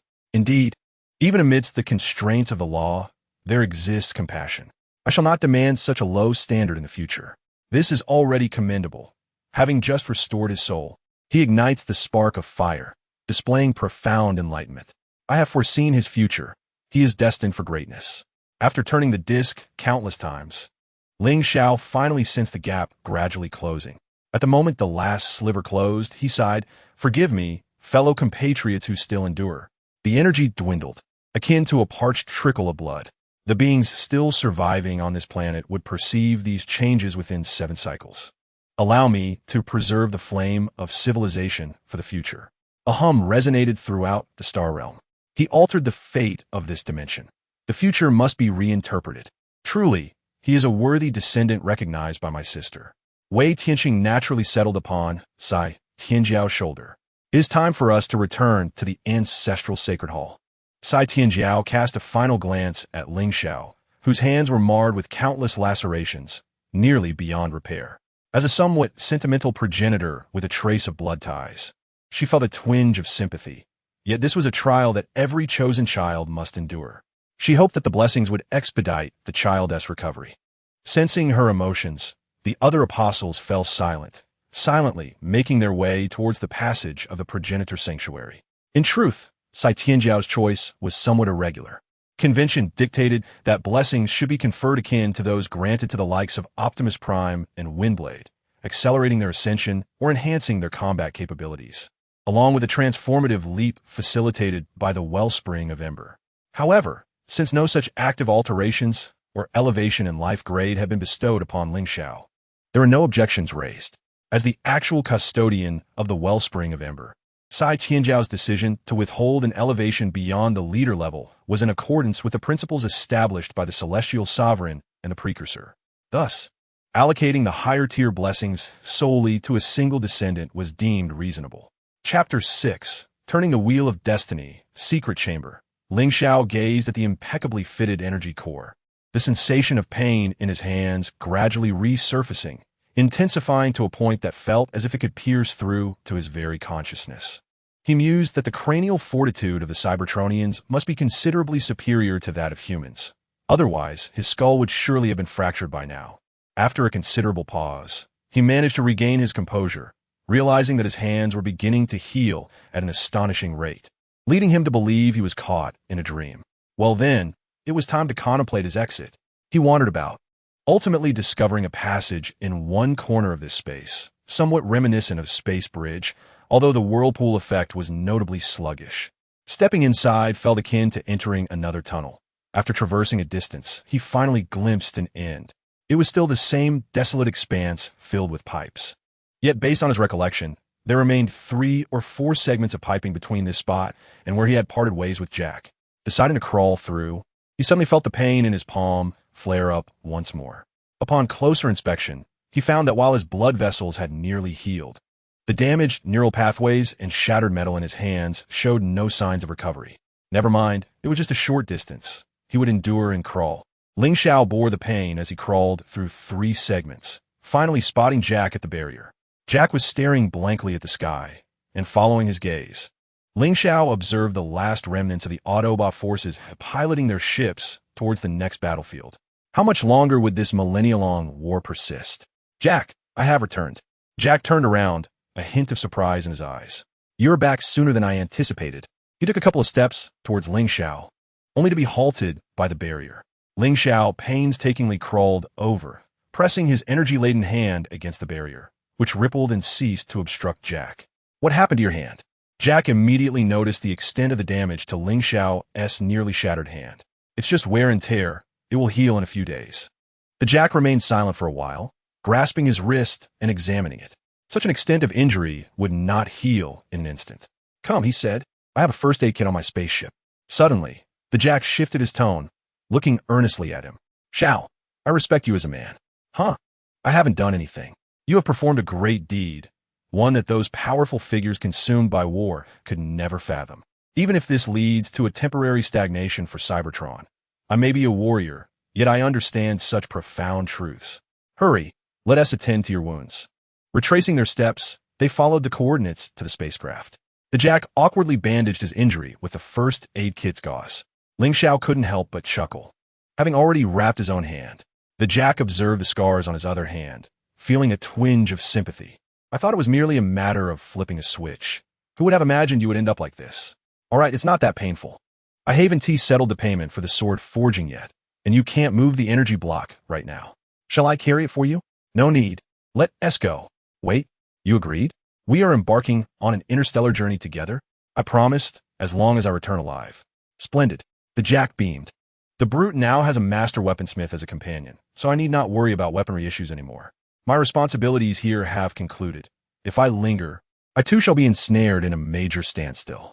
I would rather explore the cosmos and make use of my worth. With your forging skills, you would find no rival throughout the galaxy. Once settled, the Jack assisted him into the co-pilot's seat and secured his safety belt. The first destination of their interstellar voyage was the vast expanse of the starry sky. Speaking of which, this is my first time leaving Cybertron since my birth, Ling Xiao remarked, gazing at the rearview display. Despite the ravages of war, this place remained his origin. Now bid farewell to Cybertron, the Jack smiled, pulling the control lever. The power chamber of the spaceship roared to life, fuel ignited, and acceleration commenced. The jackhammer glided through the skies of Cybertron, leaving behind a faint blue trail. Racing alongside the ships heading to the battlefield, surpassing the speed of light and breaking free from the gravitational pull of Cybertron. Yet, like its owner, the jackhammer was unique. It did not engage in the war on that nearby star, 20 light-years away, but instead vanished into the sea of stars, casually hurtling towards an unknown destination. Ling Xiao gazed into the vast expanse of black void, dotted with distant stars, his thoughts swirling. For the first time in 2 lifetimes, he found himself in space. And the scene was truly breathtaking. What is the view of space like? The Jack inquired, looking ahead. Astounding, yet simultaneously imbued with an overwhelming sense of emptiness and solitude. When I first boarded a friend's spaceship for a journey, I had a similar sentiment, the Jack replied, finally turning to face him. Though I prefer solitude, enduring such a long journey alone would be rather tedious. Fortunately, I now have a trustworthy craftsman friend. I did warn you beforehand. I'm not that extroverted. What does it matter? Just the 2 of us. Can you converse with the air? Jack seemed to anticipate this very remark, instantly shattering Ling Xiao's social anxiety shield. Very well. You have me at a disadvantage. Jack's hearty laughter filled the air, and eventually, Ling Xiao could not resist joining in the mirth. As Ling Xiao gazed at the receding figure of Cybertron reflected in the rearview mirror, he recalled the unfinished business he had on that planet, the core of the underground city. Yet, it no longer held significance. Within 7 cycles, everything here would descend into silence. The great shutdown might endure for decades, perhaps even centuries or millennia. He was uncertain whether this action would alter the original narrative trajectory, but he had come to regard this place as his new home planet after rebirth. He sincerely hoped that Cybertronian civilization could once again achieve the resplendence of its golden age, and he earnestly wished that nothing too drastic would transpire thereafter. The atmosphere aboard the spacecraft was remarkably tranquil. It wasn't long before Ling Xiao felt the weight of drowsiness and succumbed to slumber in the co-pilot seat. Observing his evident exhaustion, Jack let out a sigh. Rest well, great hero. In his dreams, Ling Xiao sensed the flicker of his spark slow significantly, suddenly constricting into a painful knot, as if the flow of energy throughout his being had come to a standstill. Soon, a chill spread from the spark chamber throughout his limbs, and the spark began to unfurl, gradually quickening its rhythm, returning to the vigorous state reminiscent of his early life. In a state of hazy consciousness, he seemed to glimpse a purple-golden silhouette, but when he focused intently, he found nothing there. The system has been successfully updated. Please check your updates and compensation. The system alerts that multiple achievements and side quest rewards have been unlocked. Kindly claim them in a timely manner. Ling Xiao opened his data panel and was taken aback by the cascade of blessings. With the support of this multitude of well-wishes, his attributes underwent a metamorphosis, far surpassing the enhancements gained from his first battle. To say that Ling Xiao is akin to a maternal figure would not be an exaggeration. At level 16, his attack stands at 4,582, 1500x, 21582, defense at 4560, 1500x, 21560, and intelligence at 132, relative to a 92 racial comparison. His secondary attributes include leadership at 68 and speed at 5,834, 2,000x 21834, with tenacity at 280, 80,100. His bloodline talents consist of Sword Heart, A, Artisan A, Bloodthirst B, Temporal Evasion B, Vitality B, and Nightmare C. He possesses the talent Blessing of Plams, 2830, and lacks a leader, Optimus Prime.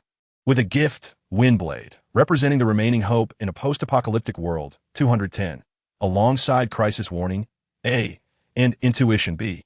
He has 1,650 primary attribute points and 1 each of C, B, and A-level talent advancement cards. Upon reviewing his panel, Ling Xiao allocated a full 1,000 points to speed, discovering that both intelligence and tenacity utilized special attribute points. Without hesitation, he exchanged 150 primary points for 3 intelligence points, directing the remaining 500 entirely to defense. Speed is a highly dynamic attribute, allowing for both offensive and defensive maneuvers. The faster he is, the greater his margin for error becomes. Furthermore, he possesses the talent of temporal evasion. Contemplating this, he accessed the talent panel to upgrade both temporal evasion and nightmare. Choosing between the two A-level talents proved challenging, so he decided to postpone that decision. After completing these adjustments, Ling Xiao awakened. Activating his optical lens, he noticed the Jack was dozing off. Strangely, this brutish figure appeared somewhat endearing in slumber. Ling Xiao mused, retrieving a piece of soft metal from the system space to cover the Jack, while he himself began to peruse a book. The former owner of the blacksmith shop had left behind a considerable collection of literature, which served as an excellent means of understanding for someone like him, still grappling with the remnants of earthly knowledge as a soul traversing worlds. Abruptly, he recalled that since the moment of bestowal, when the original owner was reborn to coexist with him, there had been no further reaction. He pondered the possibility that perhaps they had indeed achieved complete coexistence. Having immersed himself in the book for an indeterminate duration, Jack suddenly awoke, sensing an unusual tactile sensation upon his body. With a hint of perplexity, he reached out to touch the soft metallic surface encasing him, and his peripheral vision fell upon Ling Xiao, who was quietly engrossed in reading. "Did you provide this?" he inquired, to which she responded, "Yes, it is quite comfortable. Isn't it?" "Indeed, I have not encountered such a life-imbued artifact in a long while. I have brought many relics from the Golden Age, and they remain remarkably durable to this day." She continued, "Speaking of which, our survival thus far has been significantly aided by certain remnants of the Golden Age, both beneficial and detrimental. The craftsmen who forged these weapons could never foresee their eventual use. That is beyond our control. Our only duty lies in meticulously refining each creation we possess, much like fate itself." Suddenly, Jack paused, as if recollecting something. It bears a striking resemblance. Yet fate is malleable. The protracted journey through the stars persisted, but Ling Xiao was acutely aware that the destination of this voyage was assuredly the azure planet ahead. In the underground city, Flame stood atop its highest point, gazing down at the throng of citizens gathering at the heart of the metropolis. With a sigh, she addressed her leader, "You need not feel anxious. This is a momentous occasion." Firewing, sensing her trepidation, spoke soothingly. "I am well aware, but the more significant the moment, the greater my concern." Flame's gaze drifted into the distant void below. "Our energy reserves remain ample, yet they are insufficient to sustain us for an extended period. The leader of the exploration team has reported that deeper down, the energy readings are gradually diminishing. The resources of Cybertron are waning, and we risk perishing in a protracted wait or turning against one another." Firewing fell silent, acknowledging the grim reality that loomed on the horizon. "Has that gentleman been located?" she inquired. "Master, the gentleman from your memory image has not returned to the underground city. I fear he may have fallen victim to the Decepticons or been taken away." On the day of his departure, he relayed a message to Zinc Tiger through the waves, indicating that Decepticon scouts had appeared within the tunnels. "We have indeed encountered them several times, yet no conflict arose, thus there was nothing to report. We must bolster our defenses," Flame declared, her eyes fixed on the children of Firewing. "Today, in addition to the resolution regarding the energy core, there is a far more significant matter to announce." "What matter?" Firewing asked, perplexed by the connection between herself and the energy core's decision. Yet, as she gazed into Flame's eyes, she felt an invisible weight pressing down on her for the first time. "You are my most cherished disciple, Star. You must forever hold dear the memory image I have entrusted to you, maintaining its utmost confidentiality. The underground city owes him that. When a moment arises, you may regard him as me and follow his directives without hesitation. I have no doubt he will safeguard the interests of the underground city. He is a leader far superior to myself." "I understand, Master," she replied. As the crowd gathered, Firewing was abruptly summoned away by Zinc Tiger, marking the official commencement of the ceremony in the Undercity. Apart from Zinc Tiger and Zinc Leopard, the only one privy to the details was Blaze.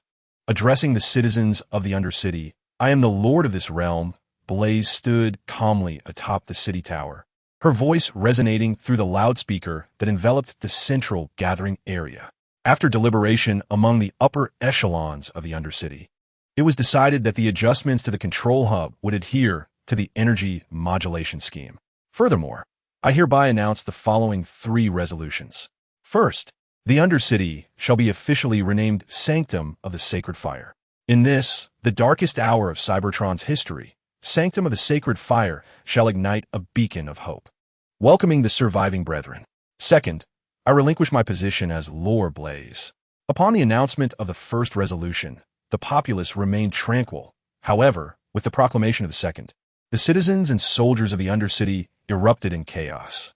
Some were gripped by panic, others expressed discontent, and in that instant, it seemed as if hope had been extinguished. A Undercity without Blaze as its leader was but a disarrayed assembly. Firewing stood beside Zinc Tiger, across from the city tower, surrounded by the guards of the Undercity. Her CPU buzzed incessantly. Third, I appoint Firewing as the new Lord of Sanctum of the Sacred Fire. All my duties and authority shall be transferred to her. The agitated crowd felt as if a bucket of cold water had been poured over them. The fervor dampened in an instant. The citizens in the central square collectively turned to gaze at Firewing, who stood dazed atop another tower. It was only when the Lord's insignia was transferred from Zinc Leopard to Zinc Tiger, and then presented to Firewing, that she emerged from her stupor. Was her resolution to succeed her? Amidst the celebration and clamor of Sanctum of the Sacred Fire, she gazed longingly at Blaze's retreating figure. No. Why? Master. Master. She was promptly intercepted by Zinc Tiger. Child, the adults have foreseen the future. What future? Knowing such things when one should remain ignorant will disrupt everything. Child, remember, you are fortunate, and what the Lord has left you will be your support in times to come. Whether you choose to walk alone or join a collective is entirely your decision. Zinc Tiger grasped his weapon and descended the steps. Uncle Zinc Tiger, are you leaving too? We are the last 3 elders of the Undercity. Only the unique energy among the 3 of us can activate the control hub. Firewing stood atop the tower, enveloped in silence. Child, the path ahead must be walked by you alone. Time flowed slowly along the 4-dimensional axis, gliding towards the azure star of the future. Calron, it seems we cannot escape. Ahead lies the entrance to the space bridge leading to Optimus Prime. Shall we go together? He glanced at her, this time refraining from teasing RC. The 2 dashed into the space bridge, with Shockwave struggling to rise and pursue them, aiming at RC. In a split second, RC sidestepped and fired, striking Shockwave's single eye with precision. 2 figures, one blue and one red, emerged from the space bridge, crashing violently onto the Earth's surface. Is he still alive? RC inquired, expressing hope that he still lives, as she longed for another confrontation with him. Let's depart to seek Optimus Prime, my partner. With a surge of energy, RC soared over the mountains, pondering the richness of the super energy body.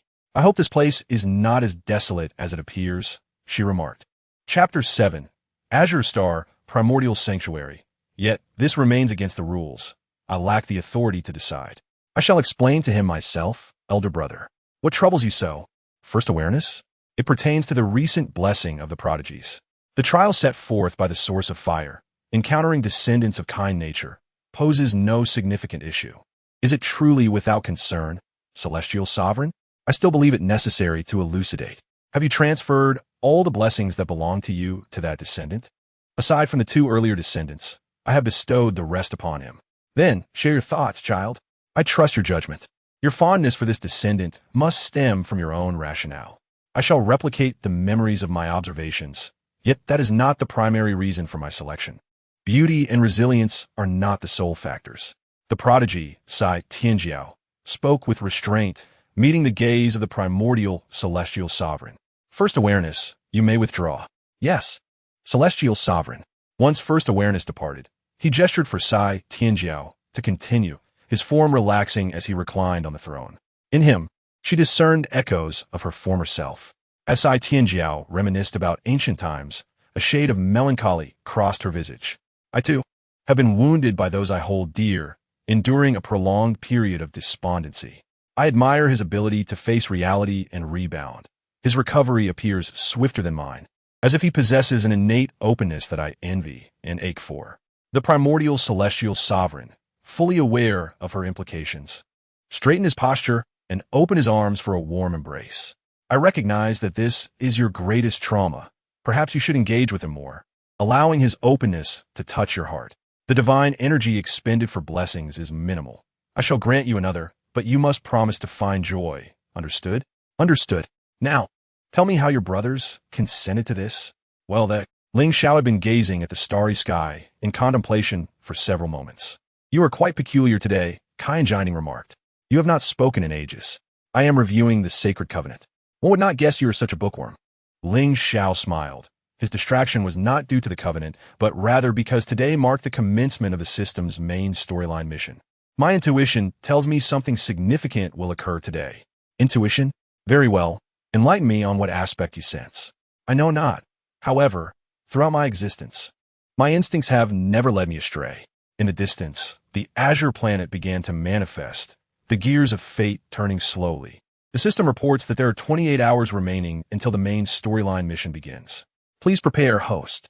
That planet is truly beautiful. He gazed at the miniature representation of Earth, and Jax followed his gaze. Indeed, it was distinct from the surrounding planets. An unidentified spacecraft transmitted a sudden communication. This is Autobot Omega-1 Outpost. Please identify yourself. The unexpected transmission caught him off guard. It was the voice of Optimus Prime. Ling Xiao couldn't help but chuckle inwardly, realizing he was finally about to meet the main figure. The Decepticons have given me a warmer welcome than this. Jax, what brings you here, you Decepticon nemesis? Is that you, Divider? Your defenses are quite formidable, Jax exclaimed, his excitement palpable aboard the spacecraft. Ling Xiao noticed a smile tugging at the corners of his mouth, breaking free from the gloom that had enveloped him in recent days. This planet is teeming with Decepticons.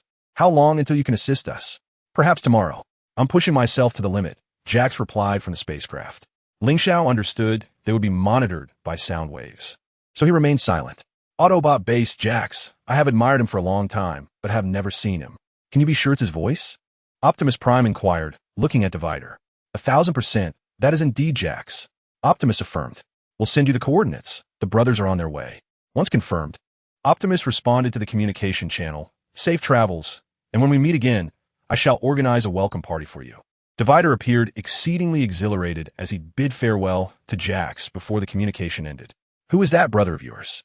RC asked. We share a long-standing camaraderie.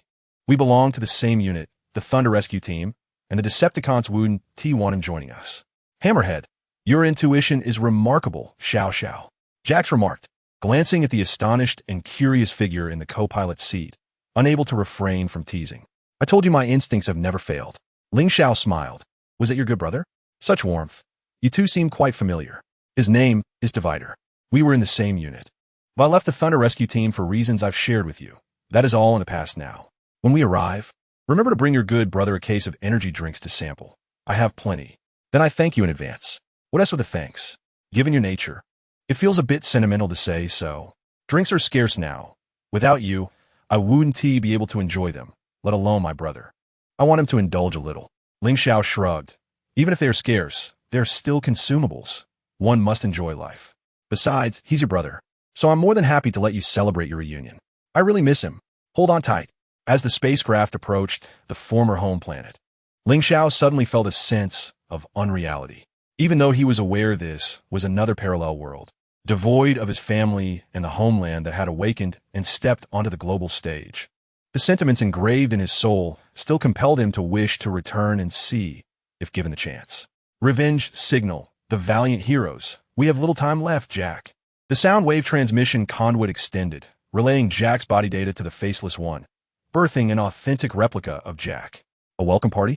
Such matters are within my grasp as well. The Red Spider's crimson optical lenses glinted with shrewd menace, as if concocting an exquisite scheme. Had Ling Xiao been present, he would certainly perceive this fellow's expression akin to that of a treacherous villain from a television drama. A day swiftly elapsed. Hey Xiao, there's no need to be so tense. You've polished my sword 3 times already. Oh, my instincts signal impending conflict. I sense danger. Ling Xiao pondered, ultimately deciding to make an appearance. Being taken by the Decepticons posed no issue. He had ample means to extricate himself from confinement and could even advance the plot. Upon detecting the host's intent, the system issued a task item, Day's Illusion Card 1. Usable for 3 hours. Low-level binding release technique 2. The system announced a side quest, Target Reconnaissance. Rewards, 200 attribute enhancement points, 5,000 energy points. It's alright, I've got your back, Ling Xiao reassured himself. Though who truly had whom covered remained uncertain. Autobot base, the land bridge prepared for activation. Oh, the ambulance recoiled a step, startled by the sparking control panel. Striking it forcefully, the panel returned to normal. Darn Iron Eater, ever since that last incident, the system has been rather unstable. Would he need to land on the opposite side of the Earth and then be transported back? We cannot risk exposing our base's location, lest the Decepticons are tracking Jack's ship. Optimus Prime observed as Mate Chi moved to the other side. Buddy, I've never seen you this excited. Oh, you're going to adore Jack. We are like brothers. Tonight, we shall throw a party in his honor. Fantastic, Mate Chi echoed, clearly as exhilarated as the partition itself. Look, there's a fighter jet rapidly approaching Jack.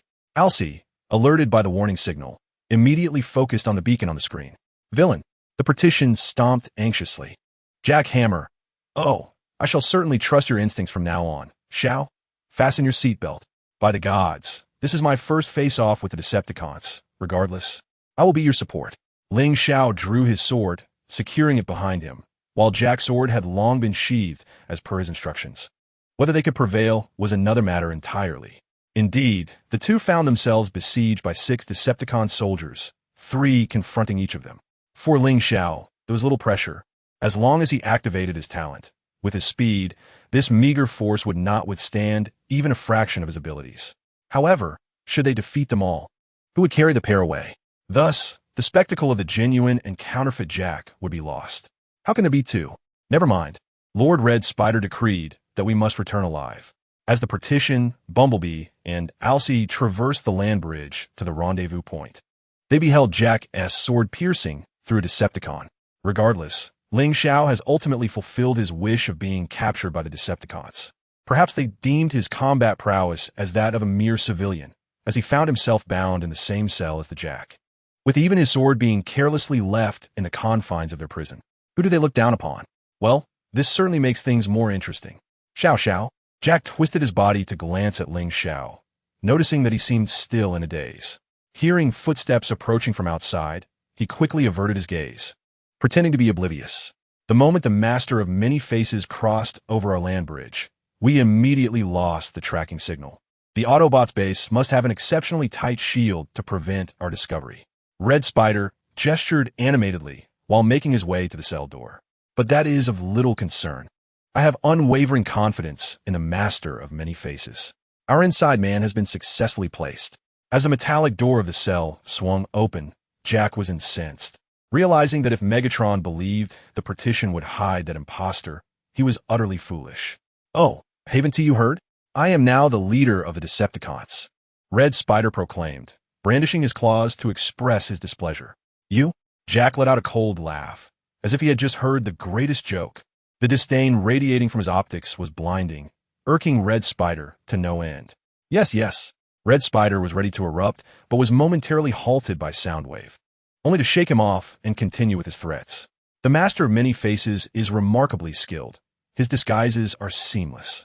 If we can deceive them for long enough and activate the land bridge from the base, I will ascertain the exact location of the Autobots' headquarters. Then, I shall dispatch my assault team to strike at the heart of their operations, ensuring Optimus Prime meets an untimely end. Jack remained unfazed, merely scoffing in response. Do not let your pride blind you. You may be an elite warrior of the Autobots, but that individual who disembarked from your ship is merely an ordinary civilian. You may withstand torture and severe interrogation, but he may not. Red Spider seemed to have grasped Jack's vulnerability, grinning triumphantly. I have countless methods to make him suffer for your silence. Suit yourself. I am not well acquainted with him.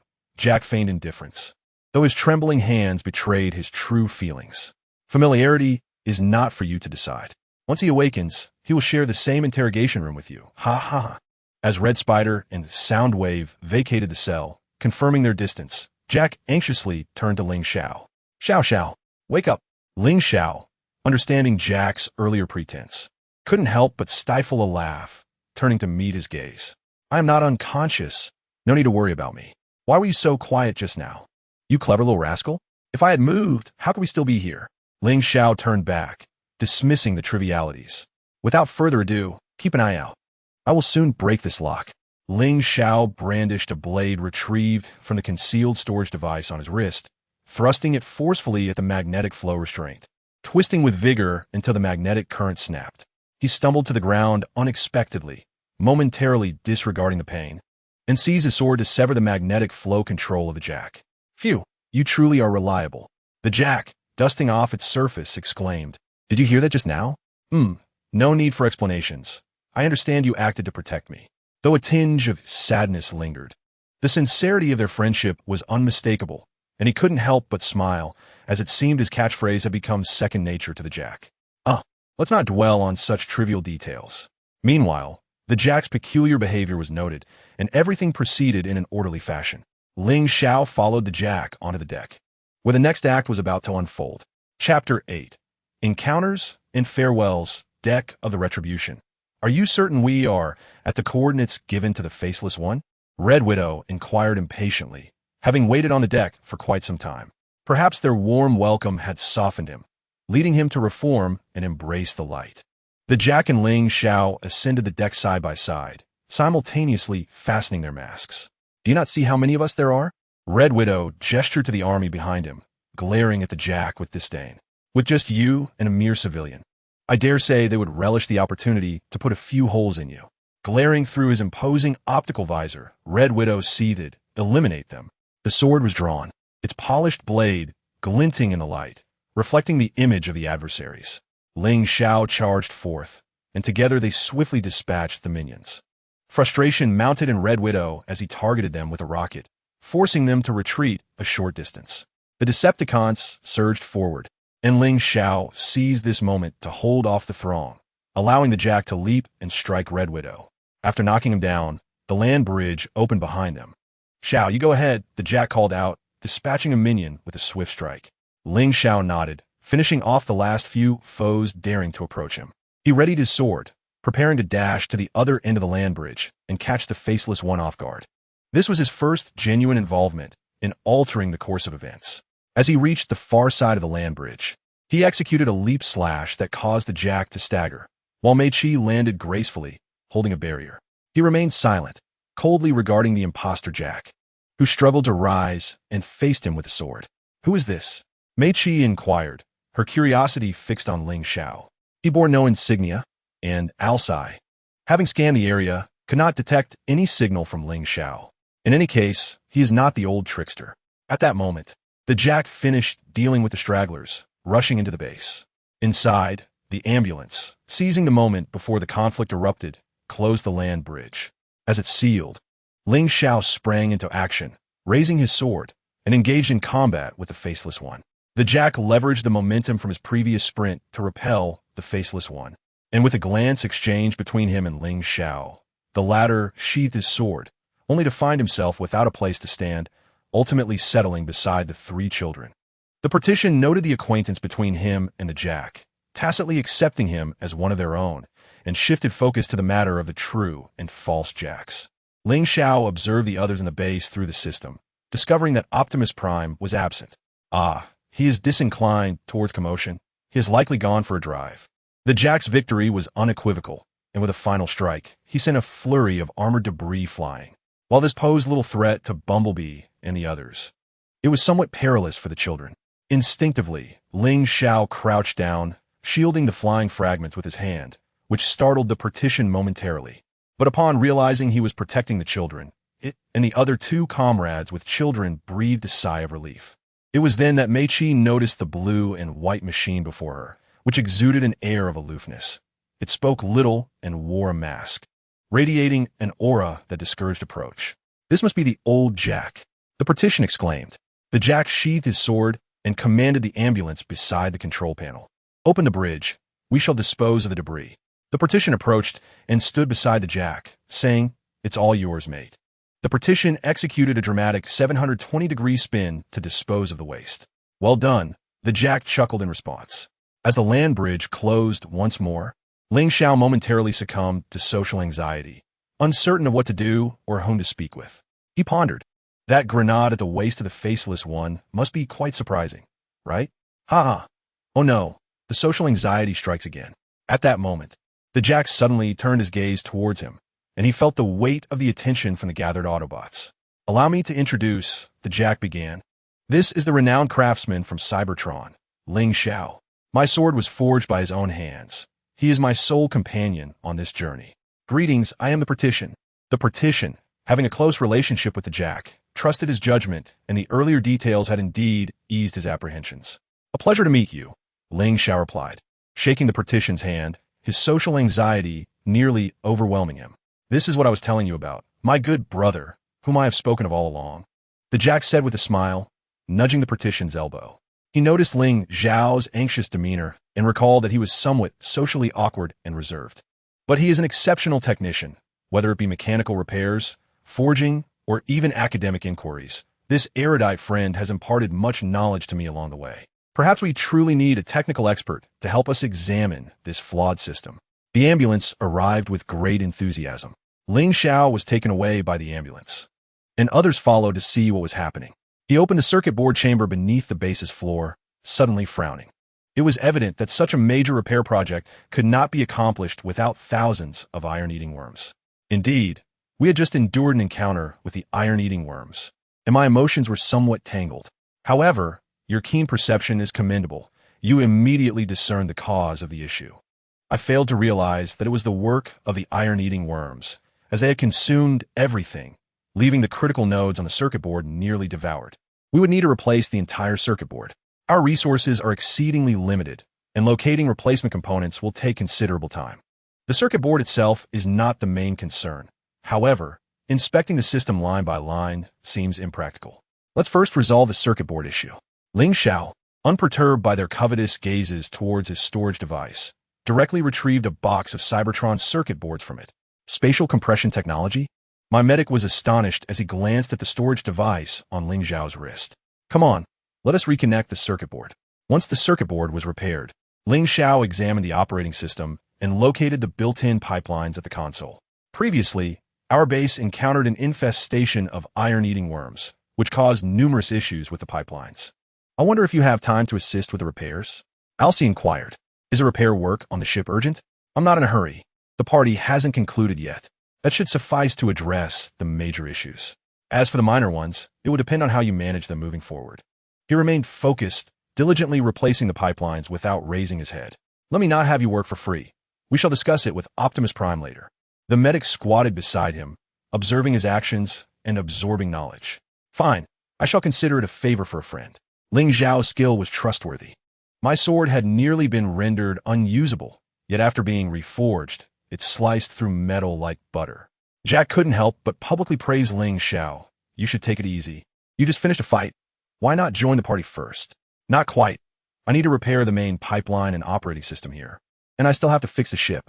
Time is rather scarce. Ling Xiao suddenly recalled something and retrieved a box of energy drinks from his storage device. However, I am quite willing to provide you with some entertainment. Wow, Cybertron energy drinks. The medic joyfully accepted the box of energy drinks, exclaiming, these are hard to come by these days. You can't even buy them. Thank you in advance. Enjoy yourselves. Ling Xiao continued to work alongside the medic. And once the faulty lines at the console were replaced, he capped it and reattached the screws. Hey, old Jack, you never mentioned you brought a friend along. As the medic unwrapped the drink packaging, he counted 6 bottles in the box, just enough for everyone to have one. He is quite introverted. He didn't speak when we first connected. He belongs to the neutral faction and does not engage in the war between the two factions. This time he accompanied me, and it was he who cleverly picked the lock to rescue me from the Decepticons' ship. The Jack and the Partition took a bottle of energy drink, and despite his seemingly indifferent demeanor, he had looked after me quite a bit during our journey. When it comes to a fight, he is indeed a man of worth. The Partition shared the remaining energy drink with others, reserving a bottle for Optimus Prime and another for Old Rescue. What do you think are the chances of him joining us? What for? Are you attempting to win him over? We are truly short on manpower, old Jack. There are far more Decepticons on this planet than we had imagined. If it were Optimus, he would certainly try to persuade anyone who might bolster our ranks. He is like me, Partition. Jack smiled somewhat bitterly, saying we would remain unchanged. His departure from Cybertron was solely because it had become utterly uninhabitable. Regardless of how slim the odds may be, Optimus will definitely make the attempt. RC, holding the energy drink, remarked that even someone as solitary as you could be persuaded. Aren't you also a lone wolf?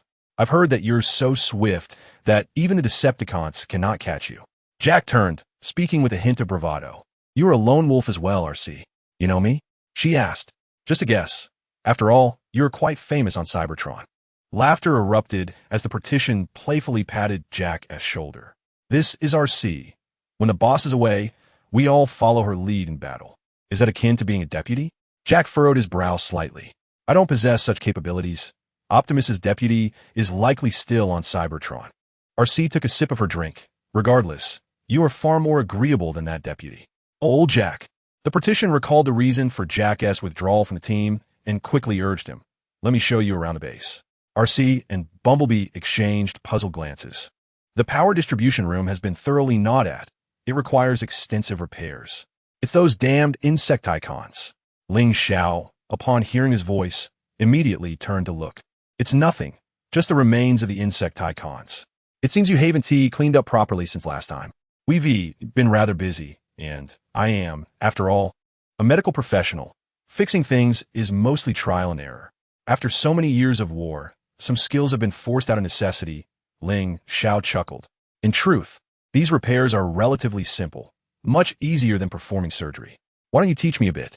Then I could repair things myself in the future. Your tools are inadequate. There are some areas where your repairs may not be thorough, posing potential hazards. I'll come back to check when we return next time. Ling Xiao moved aside, indicating that this Section S inspection would eliminate 3 possibilities. The ambulance vaguely understood that he was leaving and followed him as they proceeded with repairs. After a considerable overhaul, they managed to fix the damaged areas sufficiently. It would be functional, and the faults would be significantly reduced. Ling Xiao produced 2 cans of drink, handing one to him, and they toasted and relaxed. Have you truly never considered joining a faction? Me? I'm accustomed to wandering. Continuing to drift is not out of the question. Besides, I'm merely a craftsman. No. In such an era, someone of your talent is exceedingly rare. Do not regard me too highly. These skills have been acquired through self-study. Is it truly possible to attain such proficiency through self-education? Necessity drives me. And as a neutral party, whether one is an Autobot or a Decepticon, there are always repairs to be made behind the scenes. Thus, I possess a modicum of understanding and camaraderie with both factions. Well, that is your prerogative, though it strikes me as rather astonishing. Perhaps I have grown too old. I fear I could not achieve such a level of self-learning. Age is not a barrier to learning, Doctor. Moreover, it is thanks to you that the ambulance rarely smiles, allowing me a brief respite from the cacophony of those boisterous youngsters. They are indeed quite loud. Their joy is abundant, while we find solace only in these fleeting moments of tranquility. Your mindset mirrors my own. Having regained some composure, the ambulance helped tidy up the toolbox as they retraced their steps back to the base. Now that you have joined our ranks, you may select a vehicle form, and I shall offer you some suggestions. Ling Xiao faintly heard the sound of the partition. Regarding that partition, Ling Xiao and I shall repair the spacecraft. I wish to explore what else lies within the cosmos. Wait, are you leaving? Meichi rushed over with an electric guitar. Why? Jack had a resigned smile. Some Autobots remain unchanged. Jack, this place shall forever be your sanctuary. Old Jack never lingers long, yet he always returns. Ling Xiao and the ambulance emerged to see Jack and the partition nudging each other's arms. Chapter 9. Shadows of the Past. Now that you have joined our ranks, you may select a vehicle form, and I shall offer you some suggestions. Ling Xiao faintly heard the sound of the partition. Regarding that partition, Ling Xiao and I shall repair the spacecraft. I wish to explore what else lies within the cosmos. Wait, are you leaving? Meichi rushed over with an electric guitar. Why? Jack had a resigned smile. Some Autobots remain unchanged. Jack, this place shall forever be your sanctuary. Old Jack never lingers long, yet he always returns. Ling Xiao and the ambulance emerged to see Jack and the partition nudging each other's arms. Our wiring is nearly repaired, Optimus said as he patted the ambulance on the shoulder, thanks to the friends Jack has brought along. Ling Xiao did not greet Optimus first. Instead, he stood beside Jack with the toolbox in hand. We are nearly finished. It is time to repair the spacecraft. Greetings, Ling Xiao. I have heard of your reputation. Optimus initiated the conversation. Hello, Commander. Ling Xiao acknowledged him, seemingly just noticing his presence. Thank you for aiding our medic in restoring the base's wiring. I have already discussed compensation with them. There is no need for that. My bond with Jack has been commendable since our days on Cybertron. Helping a friend in need requires no remuneration. Ling Xiao, you should accept it. After all, you have utilized quite a bit of your materials. Jack couldn't help but advise him, as he always sensed something amiss. In truth, this was the last favor I could extend, Jack. I fear I cannot accompany you on your interstellar journey. What do you mean? Jack asked, somewhat troubled. You neither wish to explore the cosmos with me, nor remain here. Where then can you go? To continue wandering, as I always have. Yet Jack wanted to say more, suddenly falling silent for a moment. Very well. It is my honor to journey alongside you. I hope to see you again upon my return, Xiao Xiao. Take care of yourself, my friend. Jack suddenly felt a surge of emotion, staring at Ling Xiao, reluctant to part ways. Aren't you supposed to repair the spaceship? There's still time. Why get so sentimental? It's not as if we will never meet again. Ling Xiao removed his mask and smiled. After all this time, I finally find a confidant. And you leave me to travel alone. How typical of you. Ling Xiao scratched his head, feeling a bit embarrassed. There are indeed matters to attend to. Optimus and Ratchet stepped aside. I suspect you wish to inquire about the neutral party. RC and Bumblebee approached upon hearing this. In my experience, he is a talent worth pursuing. His mechanical repair skills are quite adept, and we have witnessed his combat prowess. While he may not yet be a qualified warrior, I would entrust him with the technical tasks I cannot handle at the base without hesitation. He shares a similar personality with Jack, strong-willed and independent, so he may not be easily swayed. RC expressed her viewpoint, while Bumblebee remained silent, seemingly unwilling to speak. Bumblebee, what are your thoughts? Optimus asked him. Even Bumblebee found him difficult to negotiate with. Perhaps Ling Xiao's aloofness was perfectly timed. You might give it a try, but don't harbor too much hope. Ratchet summarized their opinions. Optimus nodded. Jack and Ling Xiao, along with the panel, were busily repairing the hammerhead, immersed in their work. The power system is restored, Xiao Xiao. It seems my guess was correct. Remember, the blue wire is the one I connected. It's the main control line for the power system. Don't disconnect it by mistake next time. What is wrong? Are you truly not coming with me? The panel, busy tightening screws, grew quiet and turned to look at them. Actually, I received a special encrypted message that caused me to awaken suddenly aboard the Decepticon warship. My friends from Cybertron have asked me to stay on this planet. They are nearby in another star system and wish to find me for a research project. Ling Xiao had to concoct an excuse on the spot. No wonder you are so resolute about staying. Very well, I will return to see you. If I'm not here, I will send you a message. Optimus arrived at his destination and waited for the panel and Jack to bid farewell. He paid little heed to Jack's attempts to sway him, glancing at the spaceship but not spotting Ling Xiao. Ling Xiao finally emerged from the spacecraft, a small toolbox in his hand. This toolbox is for you. Your ship is lacking in supplies. I've also left some metal adhesive for any unforeseen circumstances. He handed the toolbox to the Jack and descended from the ship. I will miss you, Xiao. Ling Xiao couldn't help but smile, waving goodbye as he watched the spacecraft drift away. Where do you plan to go next, my friend? The partition inquired. I am uncertain. Perhaps I shall explore the landscapes of this planet, or seek out a cave to procure some alloy materials. Before you make up your mind, it would be prudent to remain at the base. Although you lack a faction emblem and will not be detected by the Decepticons, venturing out alone can be perilous. The partition cautiously advised. At the behest of a friend, I must first verify another location. I am neutral, and it is unwise for me to linger within the territories of either faction. We can transport you via land bridge. It will be significantly quicker than driving. Alcy approached, scrutinizing Ling Xiao. He was quite handsome, even after the recent repairs on the spacecraft, appearing somewhat disheveled. Indeed, reciprocity is essential. Moreover, as a friend of the Jack, you are also my friend. The intent to recruit was unmistakable, yet Ling Xiao merely smiled, choosing not to engage. For Optimus Prime had yet to speak. The partition, out of options, turned to the long-silent Optimus.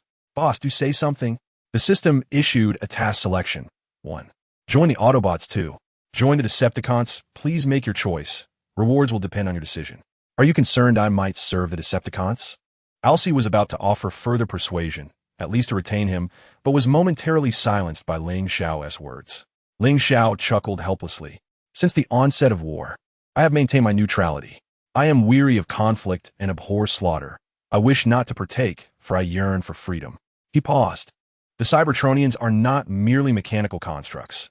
Each possesses individuality and liberty, and they have the right to pursue their own paths. Rather than be swept into war alongside the tides of time, fighting for a so-called freedom that is in essence narrow-minded. Yet, the majority enmeshed in war fail to grasp this truth, sacrificing themselves for vague objectives. Even as Cybertron declines day by day, it does not halt the war in the slightest. Ling Xiao continued, glancing at the system panel displaying Optimus S data, which was constantly shifting. I care not for the progression of the factional conflict. It is a farce birthed from power and class strife, one side too radical, the other too idealistic. I see no purpose in this struggle continuing, save for the further depletion of resources meant for the revival of Cybertron. His tone remained calm, devoid of emotional fluctuations, his nonchalant demeanor rendering him inscrutable. Ultimately, Optimus Prime's favor towards him stabilized at 65, a 5-point increase from before. The war has persisted for far too long, even decimating our shared home planet, a fact that fills us with profound sorrow. Optimus Prime approached slowly, standing before him, yet the conflict remains unresolved. The unification of Cybertron seems an arduous task, as re-establishing the centripetal force among our fragmented civilizations is a formidable challenge. I appreciate your insights, but overcoming the current impasse cannot be achieved solely through our strength. I comprehend your perspective, Optimus, yet you fail to grasp the extent of your own greatness. Ling Xiao met his gaze without trepidation. The ideal society you envision has left a significant impact among the neutrals. Today, as neutral faction champions a more pragmatic vision, one rooted in your principles, which will undoubtedly serve as a catalyst for the renaissance of Cybertron. However, I must convey that not everyone shares your selflessness, nor can you expect universal altruism. I am fully aware of that, but when it comes to future planning, I do not consider myself the most suitable candidate. There is no one else but you. Ling Xiao continued to lock eyes with him. Tong Tianxiao and Gang Suo lack your charisma and leadership. They must confront the remnants of prejudice from both factions, in addition to the inherent conflict between beast and humanoid. It seems you possess considerable understanding of us, my friend. Shall we return to converse? The partition attempted to disrupt their intense exchange. Optimus paused, recognizing a reflection of his younger self in Ling Xiao. Memory, allow me to recount the beginnings. Initially, I bore no name, as did all of us. While laboring in the mines and forges, we communicated through electronic identification signals, distinguishing ourselves by our roles. We assigned each other code names. I was once D-16, designated after the mining sector where I executed demolition operations. Subsequently, I witnessed my first match in the arena, marking my first encounter with the life of the lower class, a reality that you would never consider, not even for a nanosecond. Each Cybertronian who accompanies me today has witnessed more death than the sum of all others in this hall. Our lives were deemed worthless until one day. We awoke to the truth. We are the lower class. We are the ones dying in underground workshops and factories to produce goods that you take for granted.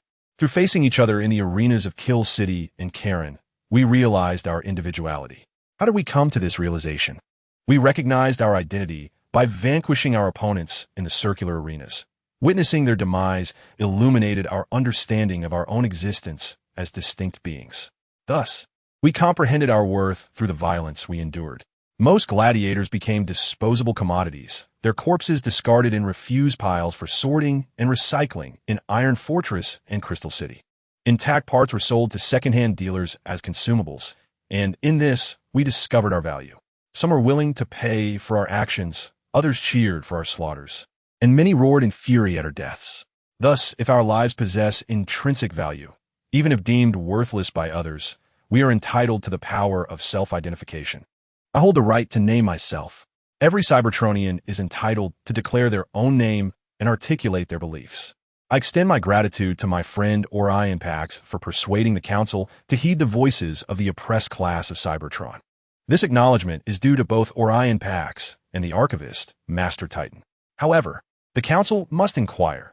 Are you implicated in the acts of terror committed by those who profess to be your followers? Acts of terror? The invasion of the Dark City Station to abduct the primal enemy? The explosion at Six Light Amusement Park? The destruction of the munitions factory in Blast City? The assault on the smelting district of Chaos City? These self-proclaimed Decepticons. Do you expect me to believe their malevolent deeds are unassociated with you? Decepticons? An intriguing moniker. No doubt, for it was you who coined it, was it not? The opinions of others typically bear no significance to me. Yet if you wish to attribute the title of Decepticon to me, I shall gladly accept it. At times, deception is a necessity. For those who confront the truth yet choose to remain blind can only be compelled to recognize their self-deception through lies. The council appreciates your candor, Megatron Kaon. The speaker turns to the adjacent council member, stating, now we must listen to the voice from a guild, although the leadership of the guild remains to be adjudicated. Lawbringer, the council invites you to speak. In defense of the ideals of the Cybertronian people, I must assert that these criminals, under the guise of seeking rights, indulge in reckless abandon, yet they possess no understanding of the rights they demand. For thousands of planetary cycles, the guild has guided Cybertron. Without the guild's direction, our civilization would not exist. There would be no space bridges, no Hydra Plateau spaceport, no lunar base, no Vision 1, nor the Iron Fortress city that resides here. How can a criminal, a gladiator, a killer claim to be persecuted by laws established by the Primal One at the dawn of creation? If every discontented criminal sought to overturn the laws we uphold, I fear for our future. I fear for our Cybertron. The council thanks you, Lawbringer. Now, the speaker is the recorder of the Hall of Records, or Iron Pax. Please step forward. Fellow Cybertronians, hear me. Megatron's words, though blunt, convey the truth. If he expresses anger, it is born of frustration. In his heart lies a noble ideal, yet the shattering of that ideal has inflicted profound anguish upon the ember of his spirit. The recent assaults are barbaric and unforgivable, yet they are but a facade. The turmoil sweeping Cybertron will not cease with these attacks, for it is the natural expression of long-oppressed people. Due to the constraints of hierarchy and the guild's misguided limitations, their potential has long been overlooked. The desire for change is inherent to every new ember. Only that which is lifeless remains unchanged. No Cybertronian is merely a simple amalgamation of parts. Each of us possesses a living spark of fire, which renders us unique and awakens the possibility of freedom within us. One's liberty cannot be bestowed or revoked by another. Once upon a time, high-ranking officials, furnace workers, and data recorders united to vanquish the five-faced monster. Was this endeavor merely to ensnare ourselves in the shackles of class and guild? Shall we suppress the nascent steps toward freedom and sacrifice our liberty for the sake of order? I say no. Order obtained through violence is not true peace. Authentic tranquility can never stem from tyranny. It is time for all Cybertronians to unite once more. We require a new leader, one who comprehends that we are autonomous beings, endowed with selfhood and mastery over our destinies. I reiterate, autonomous beings. At this very moment, let all free robots shatter their chains. Today, we are all autonomous beings. If we need a name, let it be Autobots.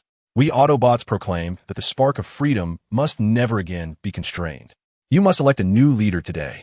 Choose wisely, for a leader may usher Cybertron into a new golden age or succumb to the dark energies of rage and resentment, plunging the entire planet into chaos and war. Members of the council, the choice lies with you, and I hope you will exercise your judgment wisely. Autobots. A resounding cheer erupted from the crowd. For Cybertron. Autobots. For freedom. Autobots. Autobots. Chapter 10. The onset of war emerging from the depths of memory. Having been silent for far too long, so long that Ling Xiao felt a pang of anxiety, he nevertheless met the gaze of the leader with stubborn defiance and fearlessness. What courage! Thought Optimus Prime. A smile finally graced his face, causing Ling Xiao to momentarily pause, though that smile quickly dissipated, leaving the leader's countenance composed and steady. I believe we shall have ample opportunities to exchange political views in the future. Are you interested in breaking this stalemate? Optimus Prime extended his hand toward him. Ling Xiao hesitated momentarily, tilting his head slightly as he replied, "However, I still maintain a neutral stance, Commander." He then shook hands with Optimus Prime, who felt a sense of satisfaction. He had not even been certain of retaining Ling Xiao, let alone considering the pointed nature of Ling Xiao's words that directly addressed the essence of the factional conflict. Even if it were Megatron facing this individual, such incisive questions could very well short-circuit Megatron's CPU. In truth, the factions should never have reached such a dire state. Ultimately, Ling Xiao remained at the Autobot base. In fact, when he made eye contact with Optimus Prime, He had already contemplated various possibilities and ways to feign coincidence. He had not anticipated Optimus Prime's eloquence. He found it impossible to step down from this opportunity. Upon returning to the base, Optimus Prime prepared to take him for a tour outside, temporarily setting aside the questions about medical repairs that Ratchet wished to ask, for there would be ample opportunities in the future. "I thought you would be angry," he remarked. "Are you referring to the section concerning political opinions?" "Well, it appears to be a subtle rejection. Who would have imagined that you remain completely unperturbed? I can discern your sense of reproach. The current situation indeed deviates significantly from my original intentions. Upon reflection, your viewpoints align almost perfectly with my own from years past." Optimus Prime has suddenly become quite loquacious. After enduring years of conflict and contemplating numerous matters, encountering someone as perceptive and rational as you is a privilege. I am merely an ordinary craftsman, leading a mundane existence, far from the clarity you possess. Perhaps it is due to your neutral stance.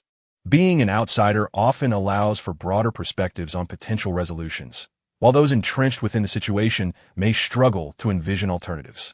Ling Xiao recalls the portrayal of Optimus Prime throughout the narrative. He embodies an almost flawless leader, beyond reproach. However, regarding sequels, let's not dwell on that. You are already quite a competent leader, at least in my eyes. Thank you for your acknowledgement. Optimus Prime relaxed, and, for some reason, during their conversation, there was no awkwardness typical of a superior and subordinate. It felt more like a dialogue among equals. Perhaps Ling Xiao inherently embraced the notion of equality among all individuals. Ling Xiao, unsure how to respond, fell silent, acknowledging that the scanned vehicle model was somewhat conspicuous, contrasting with Optimus Prime's truck form. Nevertheless, a blue and white supercar is undoubtedly superior to an antique vehicle. He glanced at the data within the system. Optimus Prime level, 23 attack, 87-28 defense, 82-25 intelligence, 139 relative to race, 944 secondary attributes, leadership, 115 speed, 60-25 resilience, 312 bloodline talent, honor of the Primus royal family, blessing of Primus talents, word spirit S, resolution S, precision, calm mind A, analysis A, valor A, truly a leader. His stats are remarkable. His attack power is nearly double that of mine. Ling Xiao level, 16 attack, 45-82, 1500x 21582, defense, 5560, 2000x 21560, intelligence, 135, relative to race, 932, secondary attributes, leadership, 70, speed, 7834, 3000x 21834, resilience, 280, 80200, bloodline talent, sword heart, A, artisan spirit, bloodthirst, B, temporal drift, B, vitality, B, nightmare, C. He noted that his speed surpassed that of Optimus Prime, though given the size difference, this disparity is entirely justifiable. Currently, he primarily needs to enhance his attack. Perhaps he will assess the rewards after joining the Autobots? He contemplated embarking on the reconnaissance mission to secure attribute enhancement points for his attack, but for now, he was still enjoying the drive. After such reflections, a prolonged silence enveloped them. Ling Xiao, I urge you to reconsider. What aspect are you referring to? Optimus Prime decelerated his vehicle, arriving at a desolate canyon, devoid of any human presence. He halted and transformed into his humanoid form, prompting Ling Xiao to do the same. With a serious demeanor, Optimus fixed his gaze upon Ling Xiao's optical sensors. I formally extend to you an invitation to join us, to become one with the Autobots. And together, let us bring an end to this stalemate. Ling Xiao regarded him, recognizing that this was an inadvertent use of his innate power of persuasion. Optimus's charisma was passive. Whether through oratory or genuine words, his speech bore the weight of his ability. Ling Xiao contemplated a rebellious refusal, sensing that this was a psychological ultimatum from Optimus. Very well, Commander, you ought to elucidate your reasons for this request and why I must join your ranks. Observing the situation from the sidelines, even with a comprehensive understanding of the circumstances, would have no bearing on the outcome. Optimus smiled, wishing to alter the dynamics of the situation. True involvement was the only way to incite change. All right, you have prevailed. Ling Xiao extended his hand once more to shake Optimus', expressing, "It is an honor to collaborate with you. I look forward to your guidance." What a privilege to shake hands with Optimus Prime twice in a single day, Ling Xiao mused. Optimus chuckled. Initially, I held little hope of persuading you to join us. Yet your significance is undeniable. Ling Xiao shook his head helplessly. So, I have unwittingly been led into this, Haven TI? Shall we announce this after I investigate the location entrusted to me by my friend? Certainly. I believe they will require some time to adjust. Ling Xiao gazed toward the distant horizon, where the twilight was unfolding. A warm blend of orange and gold gradually giving way to shades of blue-gray and misty purple. Each sunset on Earth was a spectacle not to be missed. As the last vestiges of sunlight dipped below the horizon, the two companions made their way back to the base. The system has issued a reward. Host level has increased. Please check the relevant rewards, chimed the system notification. Upon hearing this, Ling Xiao immediately noticed his level had risen, and the data panel reflected a slight increase. Ling Xiao's status. Level 17 attack, 4678, 1500x21678. Defense, 5720, 2000x21720. Intelligence, 135, relative to race. 932, secondary attributes. Leadership, 70 speed. 7,925, 3,000x21925. Resilience, 300. 100,200 bloodline talents. Sword Heart, A. Artisan, A. Bloodthirsty, B. Temporal Drifter, B. Vitality, B. Nightmare, C. Talent. Blessing of Primus, 2830. Not yet acquired. Leader, Optimus Prime. Gift, Wineblade. Hope amidst the apocalypse, 210. Crisis Warning, A. Intuition, B. Primary attribute points. 0 C-level talent advancement card. 0 B-level talent advancement card. 0 A-level talent advancement card. 1 Ling Xiao and the ambulance reached an agreement and proceeded via the land bridge to the designated location of the system task. This place is not within his homeland, but across the sea in South America, surrounded by vast expanses of tropical rainforest. The system has issued a mission to uncover the secrets hidden within the jungle. A map materializes before his eyes, revealing a conspicuous mark that undoubtedly indicates the mission location. However, night has fallen, and he does not rush to commence the task, leisurely making his way there. Fortunately, the Cybertronians possess decent vision even in the dark, allowing him to discern his surroundings with some effort. As he ambles toward the designated site, the darkness deepens, and Ling Xiao struggles to see clearly. He is compelled to retrieve a lighting device from the system's storage. With a flick of a switch, the surroundings are illuminated through optical lenses.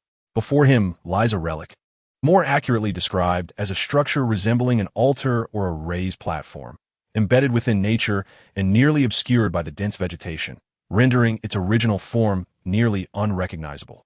The center, shrouded in lush greenery, emanates an air of mystery. Driven by curiosity, he swiftly draws his sword and begins to clear the foliage that cloaks the site. To humans, it may seem like a mere hillock, but from the perspective of a Cybertronian, its organized structure becomes evident. Even if discovered by the local inhabitants, they would likely attribute it to the capricious handiwork of nature. Yet, the form of this platform bears an uncanny resemblance to a section of a spaceship. Upon reaching the outer perimeter of the platform, he finds the vegetation so thick that even a human would struggle to tread there. The resilience of the plants has evidently increased, and it is only after he has chopped through to the center that Ling Xiao pauses.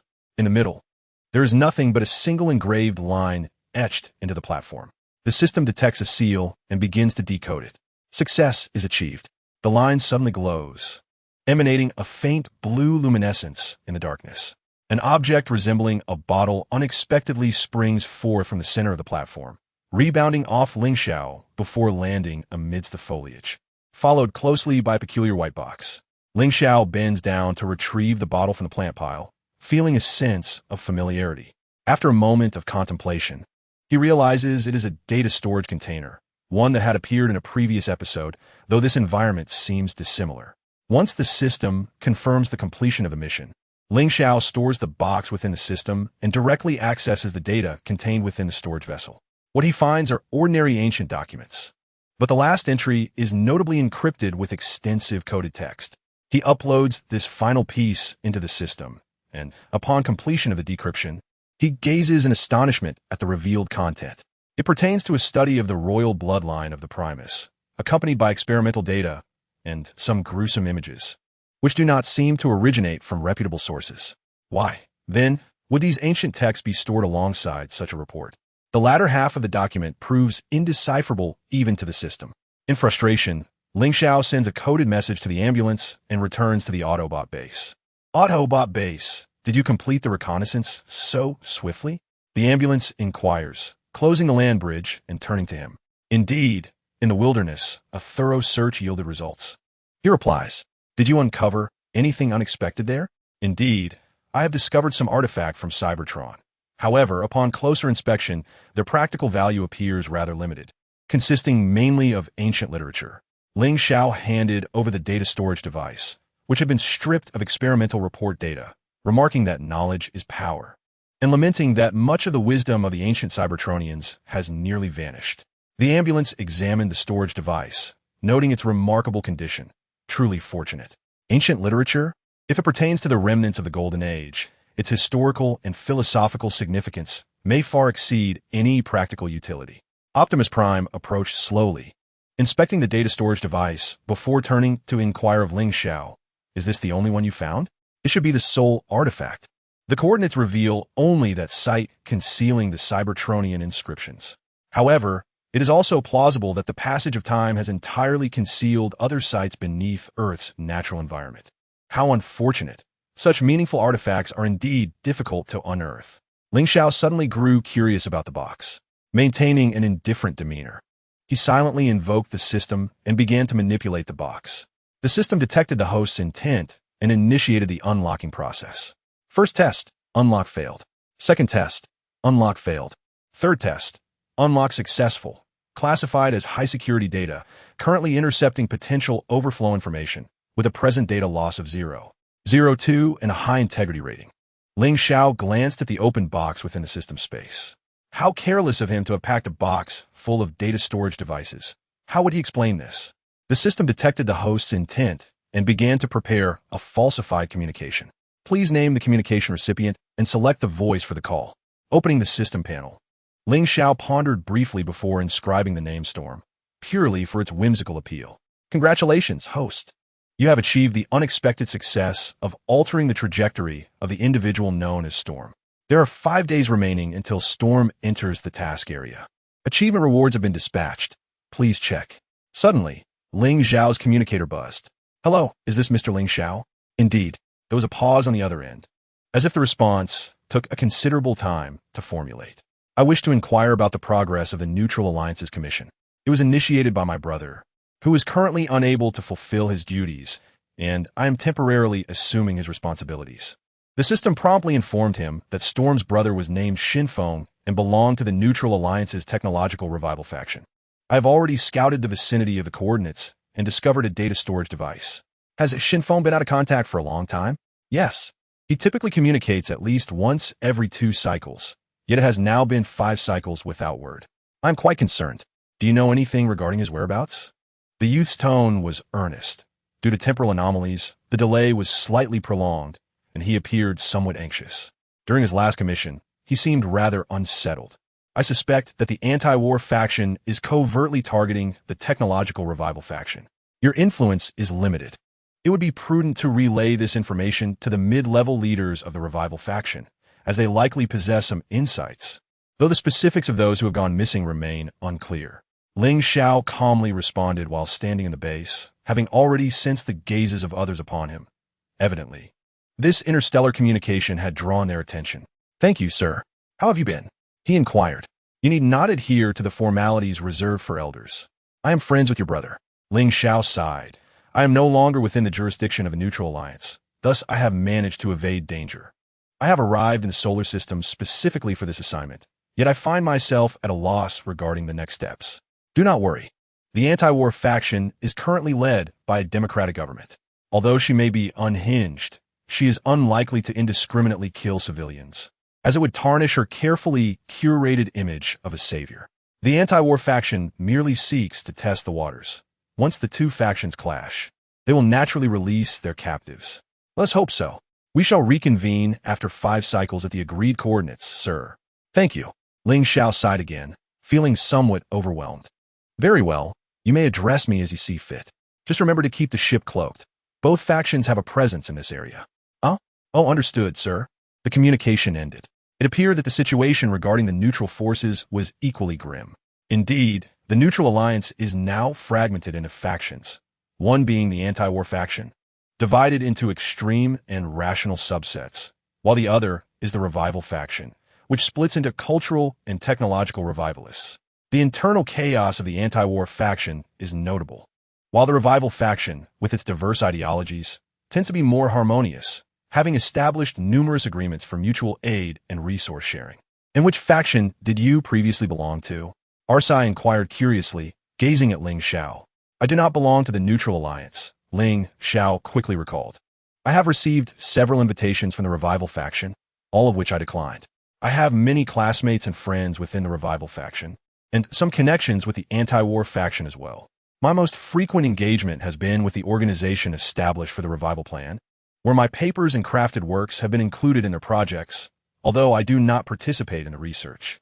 In his memories, Ling Xiao discovered that the original owner was acquainted with someone named Shin Feng, who seemed to have been a desk mate during his studies at the Academy of Sciences. With your talents, you should be able to attain a mid to high level position within the neutral alliance. Why remain on Cybertron? Ratchet queried, somewhat perplexed. That is my route. I cannot leave. At that time, I was responsible for many mundane matters within the community, such as fabricating prosthetic limbs for those who had lost theirs in the war, repairing everyday items, and managing the livelihoods of several cities. Back then, Cybertron was still populated, but shortly before my departure, the city was nearly deserted. The remaining inhabitants could only survive on the energy scraps extracted from the underground, which prompted my departure from my home planet. Optimus Prime fell silent for a moment, seemingly recalling something. He glanced at the assembled crowd, confirming that no one was missing, before proceeding to announce with gravity, now that everyone is present, I hereby declare that Ling Xiao is officially a member of the Autobots, assuming the technical position previously held by Ratchet, and will co-manage the base's operations alongside him, possessing priority in technical matters. Furthermore, he is also a warrior. The expression on the partition's face first registered surprise, which swiftly transformed into delight. Applause erupted within the base as Ling Xiao bowed to the others, ultimately directing his gaze towards the ambulance. The ambulance bore no hint of disappointment. Rather, it radiated enthusiasm, expressing its honor in collaborating with him. Rarely did the ambulance utter such pleasing words, and its haughty demeanor seemed ineffective against Ling Xiao. He understood that in the realm of technology, he was merely an amateur, compelled to rise to the occasion, but lacking the proficiency of a true expert. I look forward to your guidance in the future, he said as they shook hands.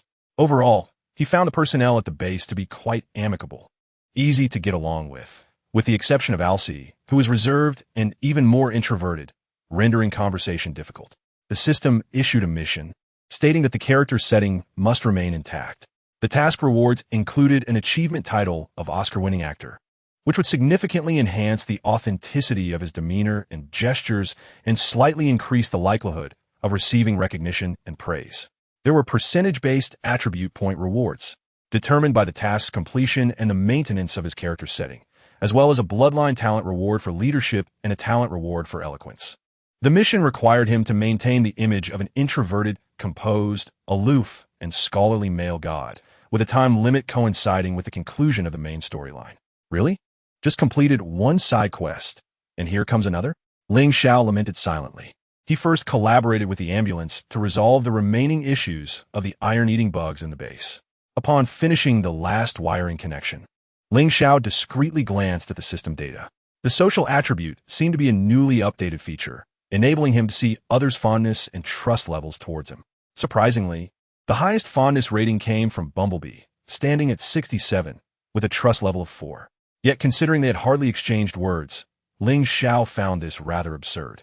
In stark contrast, Alcee rightfully held the lowest rating at 51, barely reaching the basic threshold of trust, failing to achieve a familiarity score of 60, and possessing a mere trust level of 2, offering little more than the status of a stranger.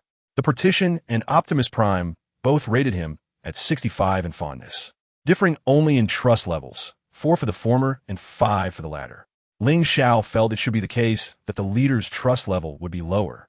Yet the data appeared quite absurd, revealing that the partition, with its connection to the jack, had a lower trust level.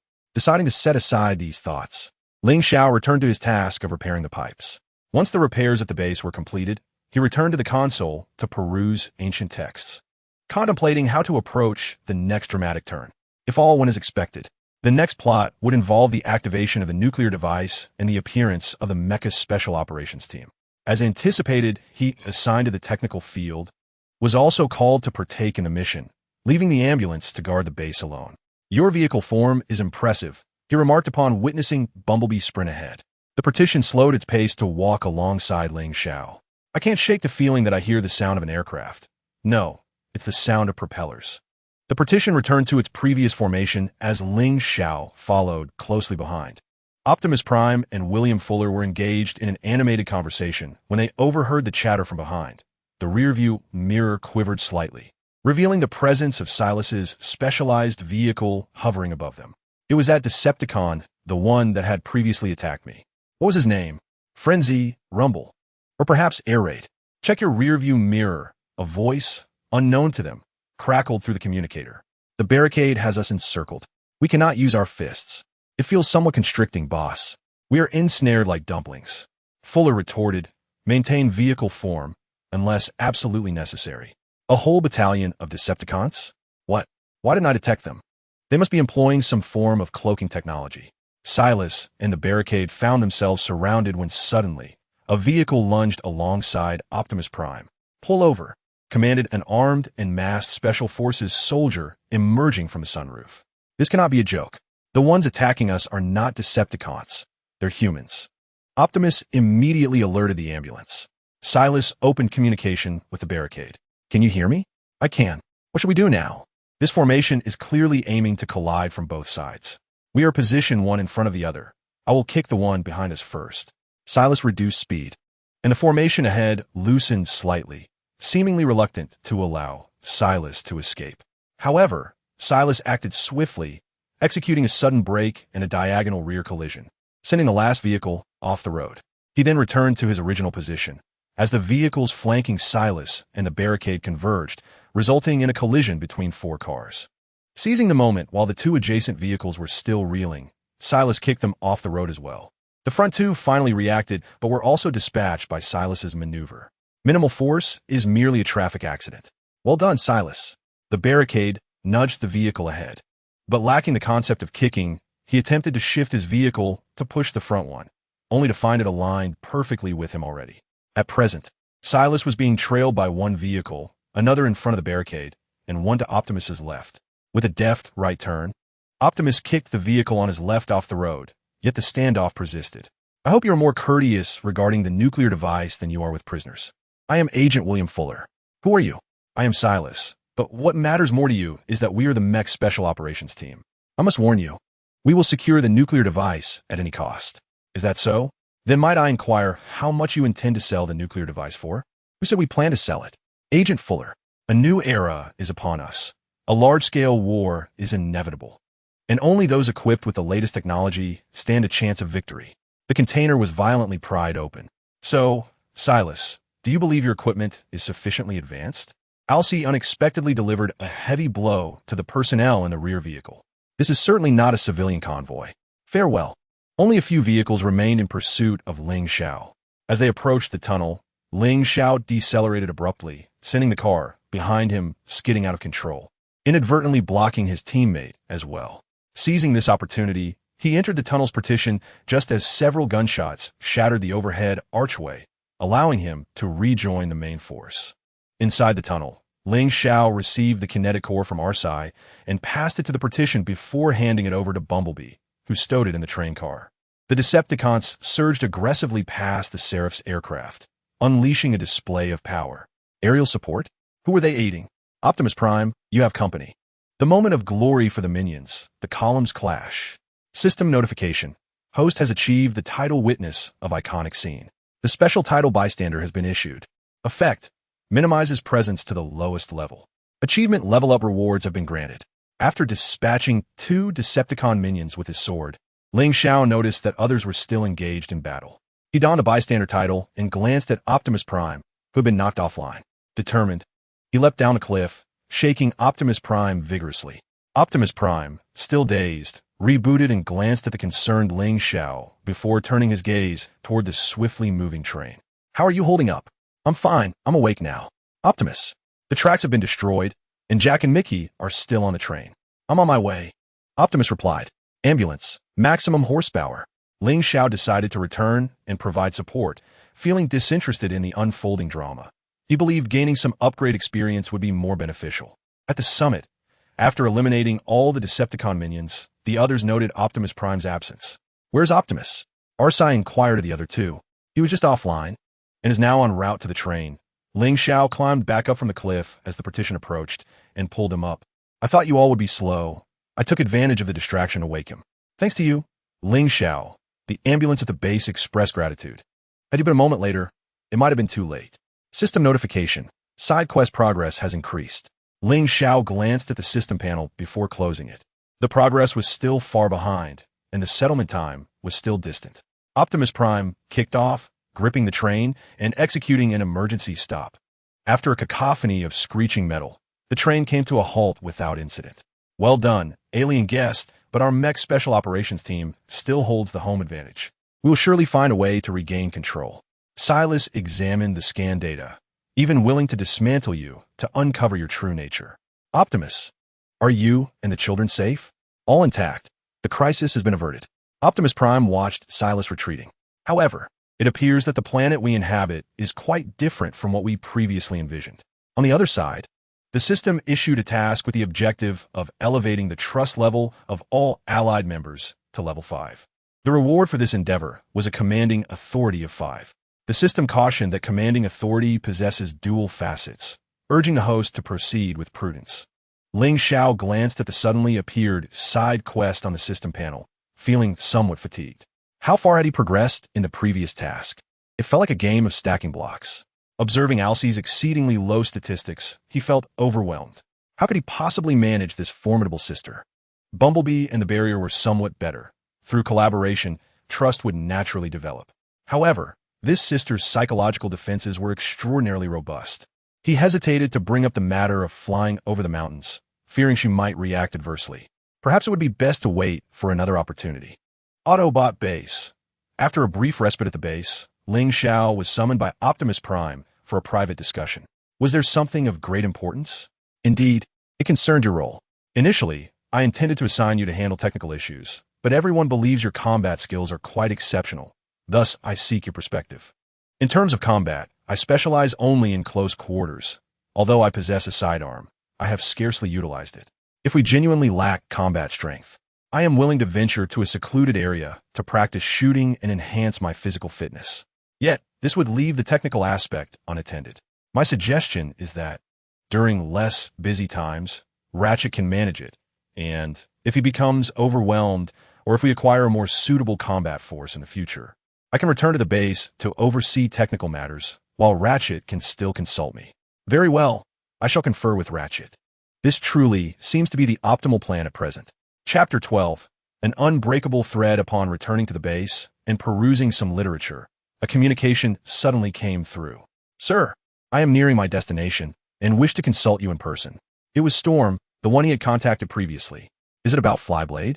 Indeed, came the response, with a noticeable reduction in latency compared to last time. There are many matters on which I remain uncertain. Your brother usually manages these affairs, does he not? Yes. I will be there shortly. See you soon. After informing Ratchet, Ling Xiao took the data storage device and traversed the land bridge, seeking a nearby place to conceal himself. It was afternoon at this location, with abundant sunlight. Following a sudden rumble, he slowly approached the agreed-upon site. The spaceship's lift descended, and Storm emerged, surveying the surroundings. As he observed the blue and white figure approaching steadily from afar, the composed and capable demeanor instantly reminded him of his brother. Sir, Ling Xiao maintained his habitual serious expression, appearing somewhat unapproachable. He recognized this and endeavored to soften his tone. What progress has been made regarding Flyblade's situation? Ling Xiao handed the data storage device to Storm, naturally inquiring about his brother's other friends, who had merely advised him not to wander aimlessly without revealing the full extent of the situation. Storm, still immature and somewhat naive, spoke in a faint voice. admitting he had received a special encrypted message that he had yet to decipher. "Where is it? Let me take a look," Ling Xiao requested. "It's aboard the spacecraft." "I've had it decrypted for a while now," Storm replied. Upon entering the ship, Ling Xiao noted that although it was slightly smaller than the Hammerhead, it was adequately equipped.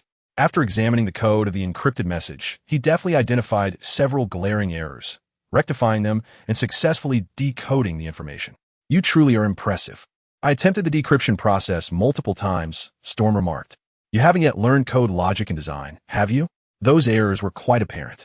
"Eliminating the mistakes before decoding is a tactic your brother frequently employs," Ling Xiao explained. "I'll remember that for next time," Storm said, scratching his head in embarrassment.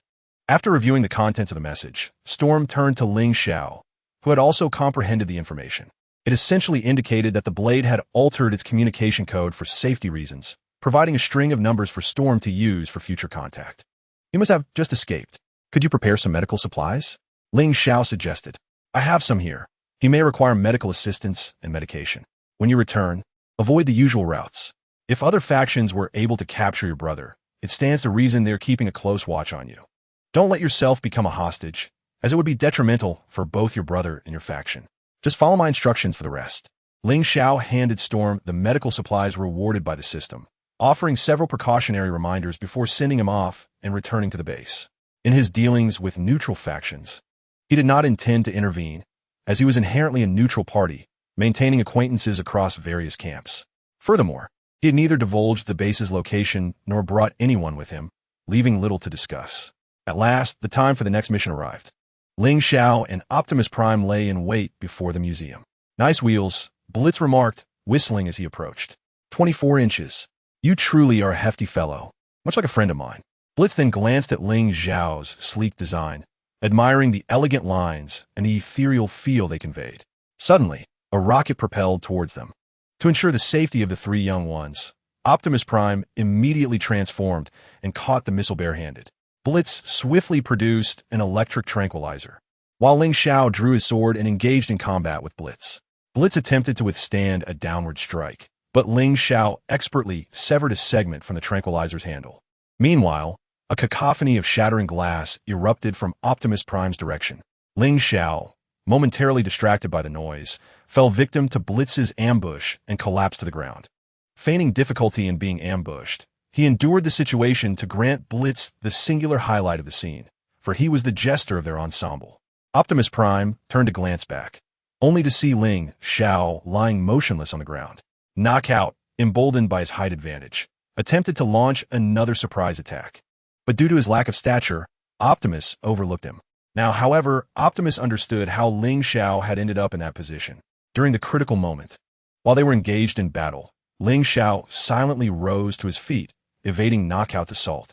He swiftly seized the tranquilizer, while Dead End was preoccupied with Bumblebee and RC, affording him the opportunity to strike Knockout down.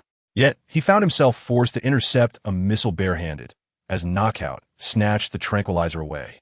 Knockout was subsequently pinned down by flying Dead End, prompting Ling Xiao to discard the missile and engage Dead End in a brief scuffle, ultimately overpowering him.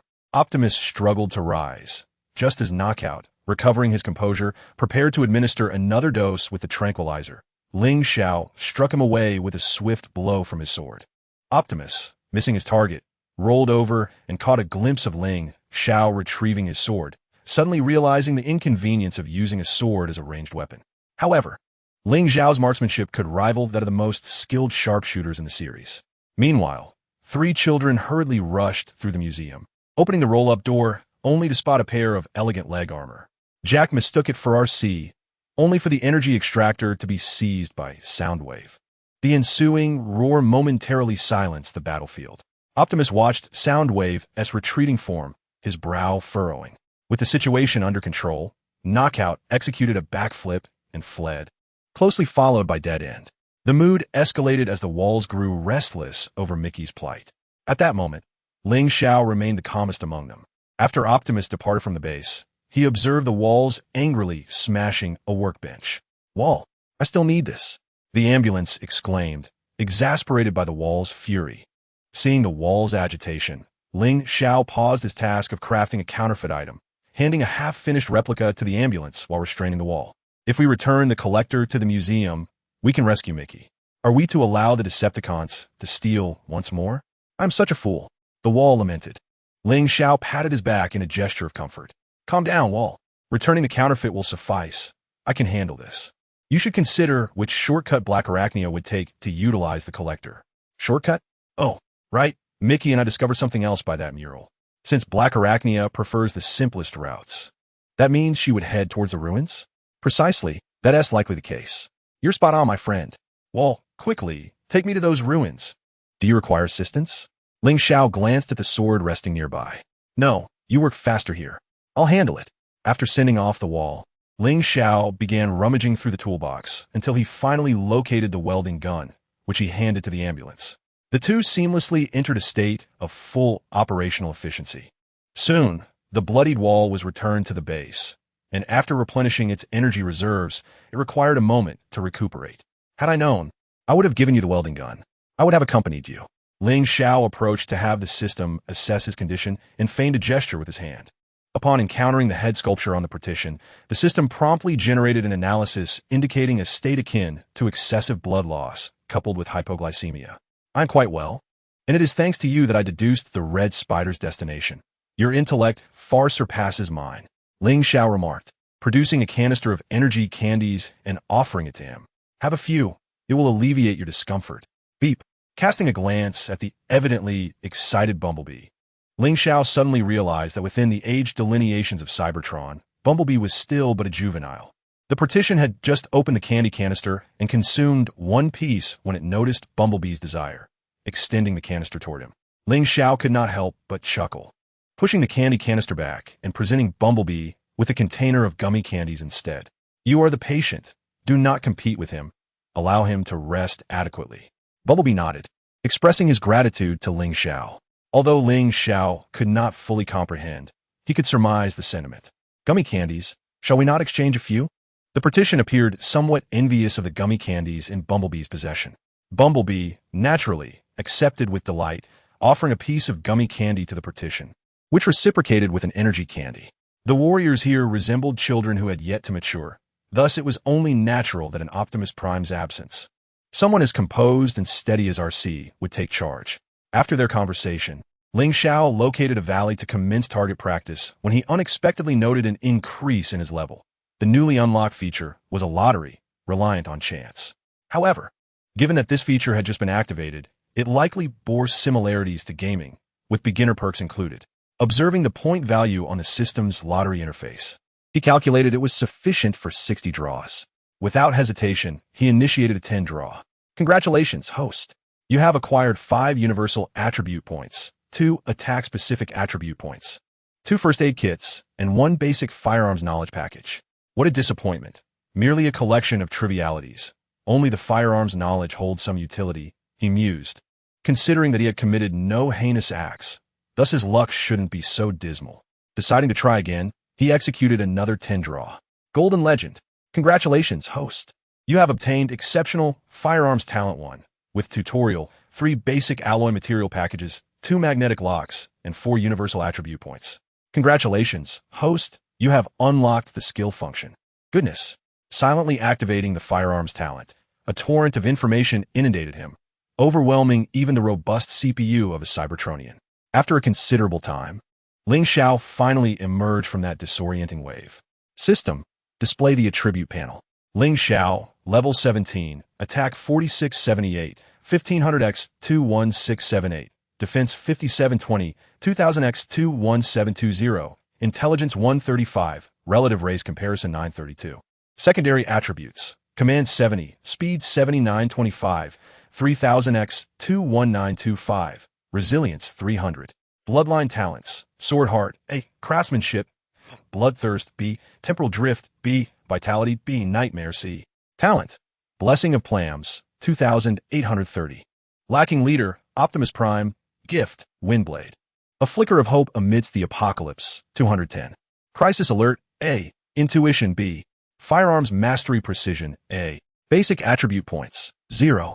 C-Class Talent Advancement Cards, 0. B-Class Talent Advancement Cards, 0. A-Class Talent Advancement Cards, 1. Ling Xiao paused, realizing that the advancement card had remained unused, decisively allocating it to swordsmanship. Why not firearms?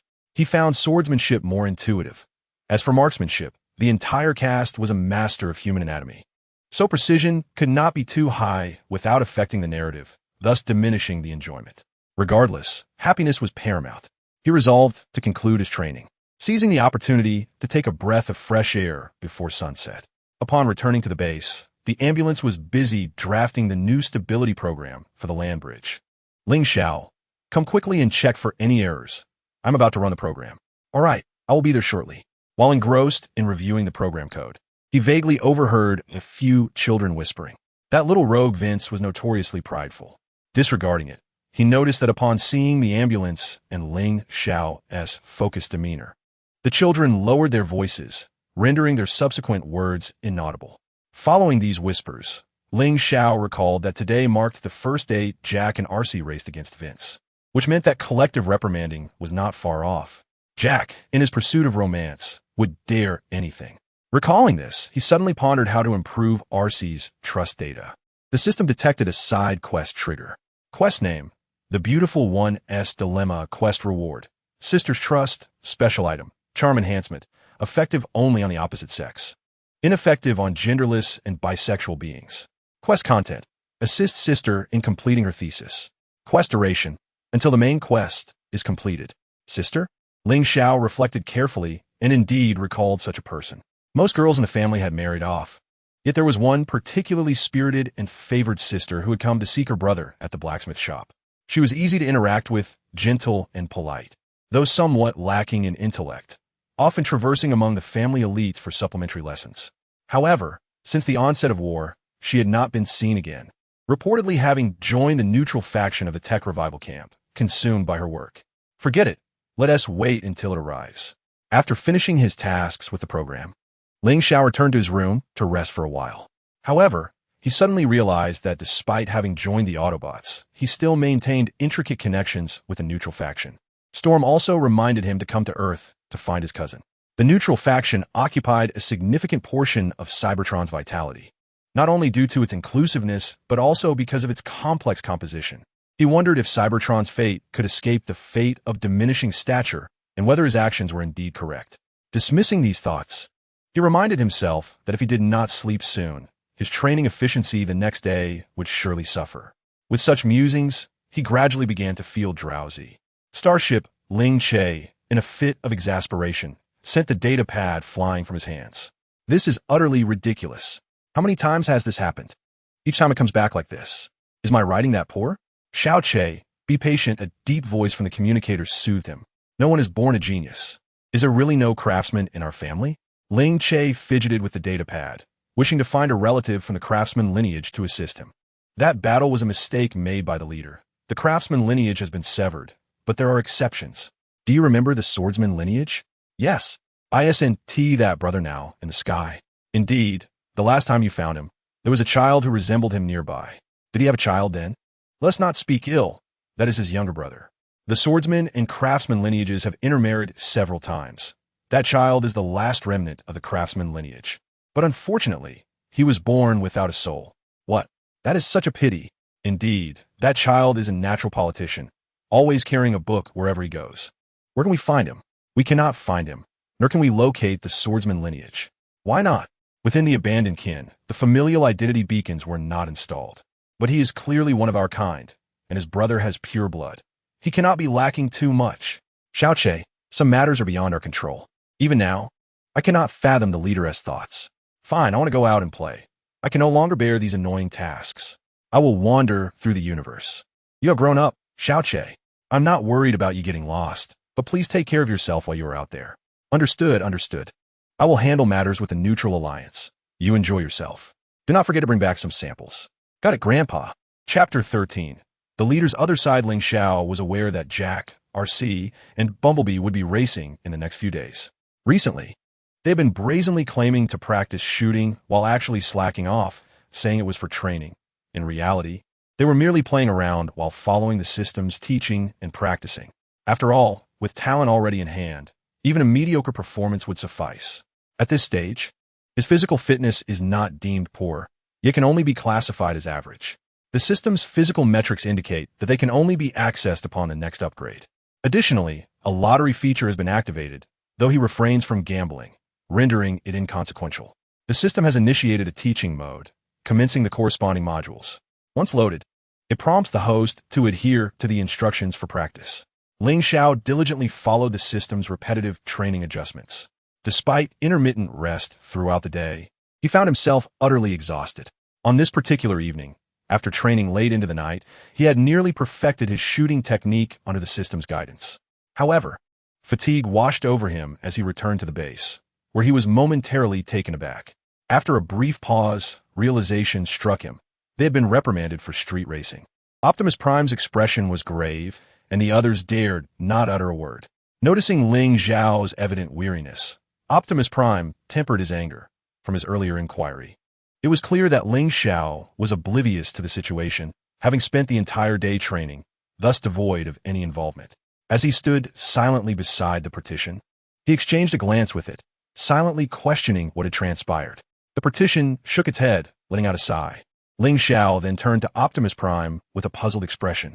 He had intended to feign an inquiry regarding the tense atmosphere, but suddenly recalled that it was street racing day, and promptly suppressed his curiosity. Optimus Prime sighed, acknowledging that Ling Xiao truly knew nothing of the matter. RC, Bumblebee, Partition, come with me. The ambulance stood nearby, observing as the others exited. Are you unaware of what they did? It inquired. What did they do? Ling Xiao replied, still engrossed in his training, having not noticed anything amiss.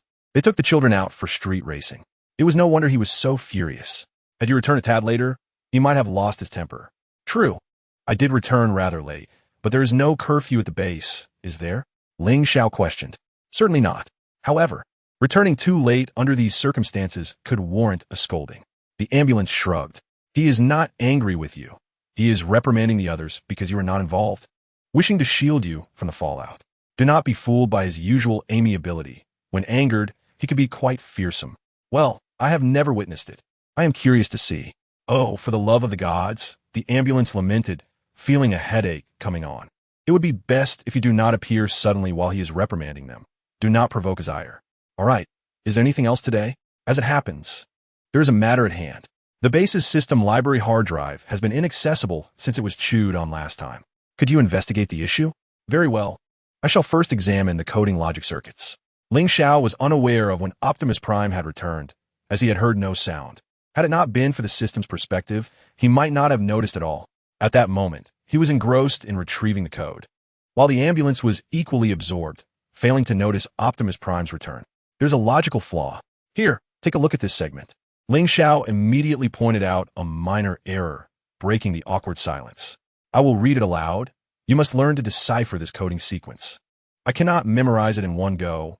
My memory chip is not as efficient as it once was. It matters not. Take your time. If all else fails, I still have my textbooks from school. You've kept those old textbooks all this time? I have a profound fondness for reading, and I have retained nearly all my textbooks, save for those I lent to friends who forgot to return them. Observing through the system's perspective, Optimus Prime appeared somewhat moved.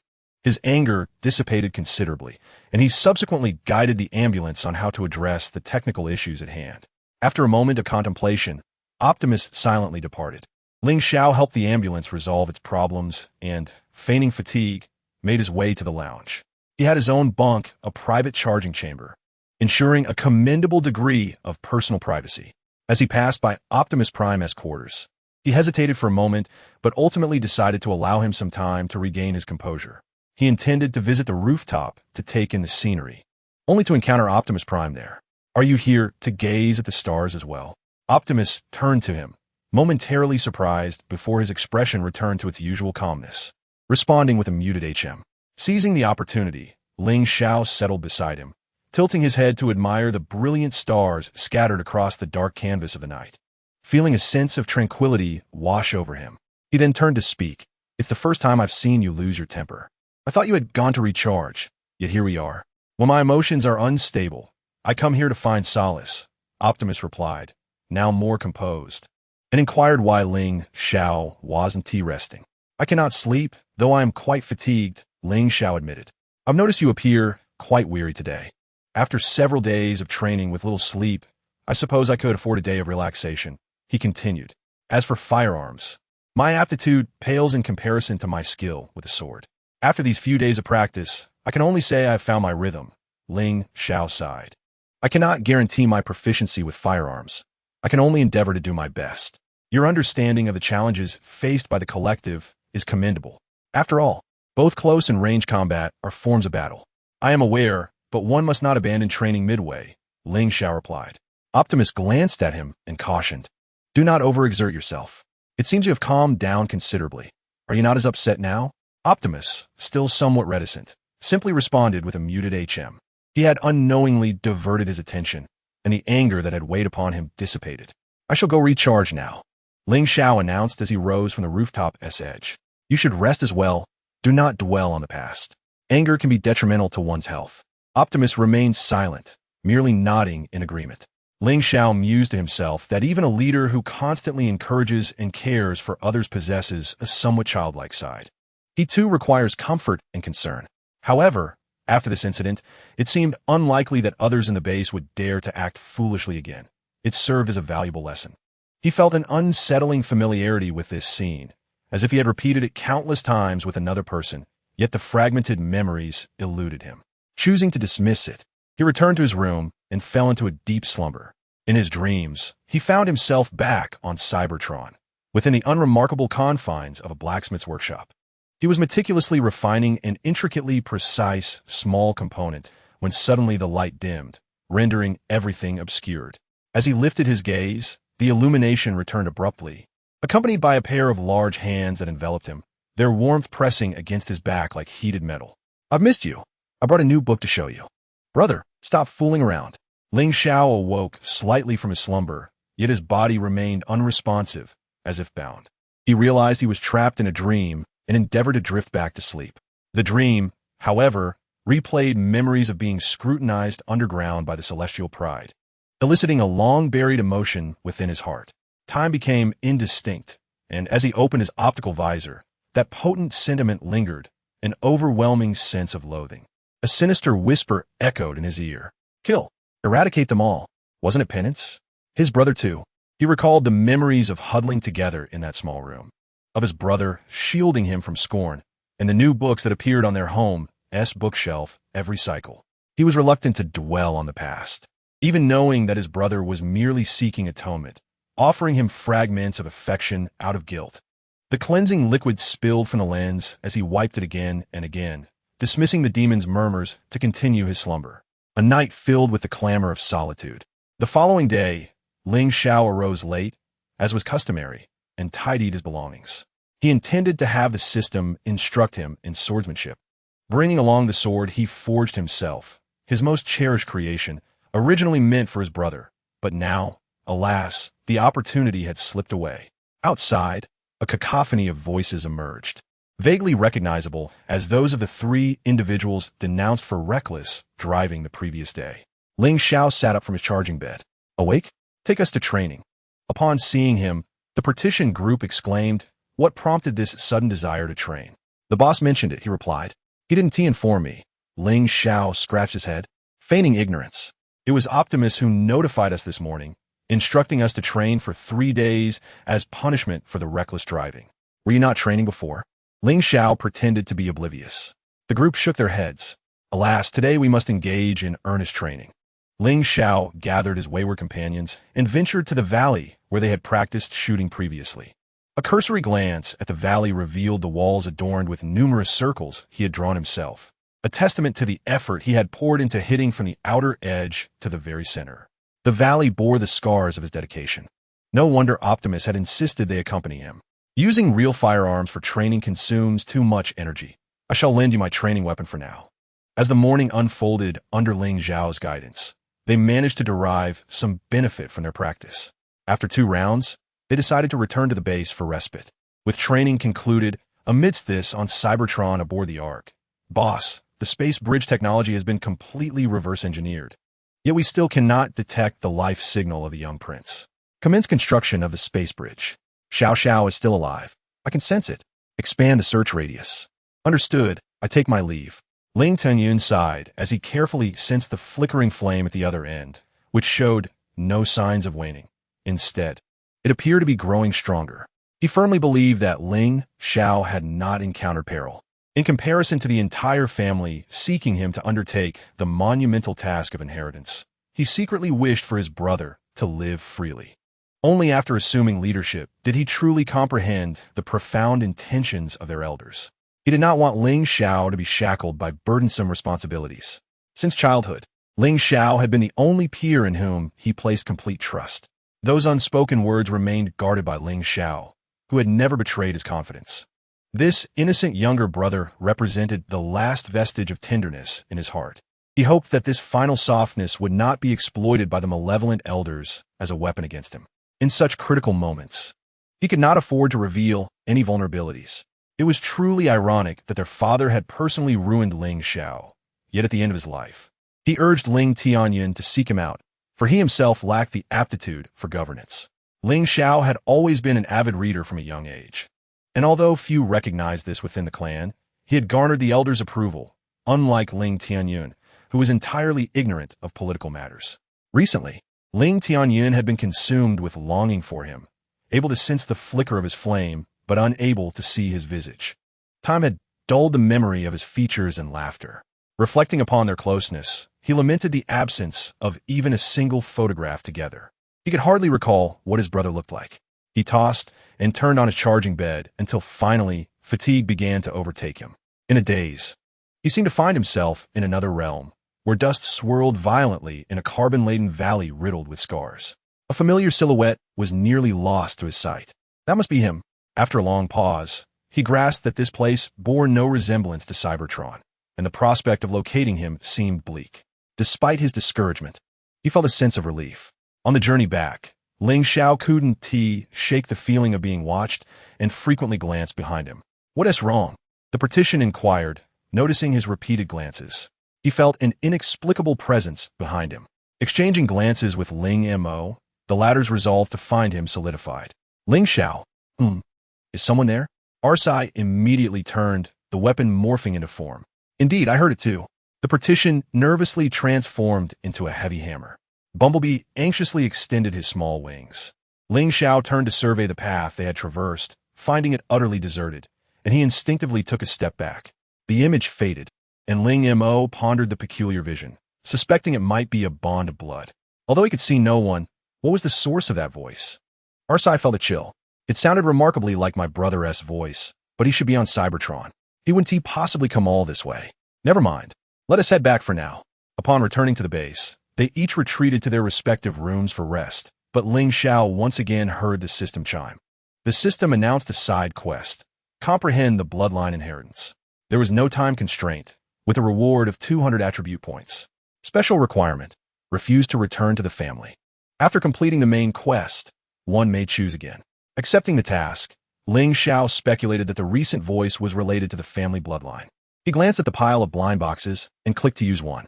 A plethora of miscellaneous items cluttered the storage space. Ling Xiao recalled that among these was a collection of precious documents, which he had witnessed the Elder destroy, containing a wealth of knowledge from the ancient era of Cybertron, including the original version of the epoch. It could be said that these artifacts were pivotal in determining whether Cybertronian civilization could endure and possibly regain its former glory. The wisdom of the ancients is a treasure of any civilization. Despite its temporal limitations, its merits far surpass the distorted technological advancements of modern warfare, focusing on the betterment of life rather than destruction. The system has completed the translation.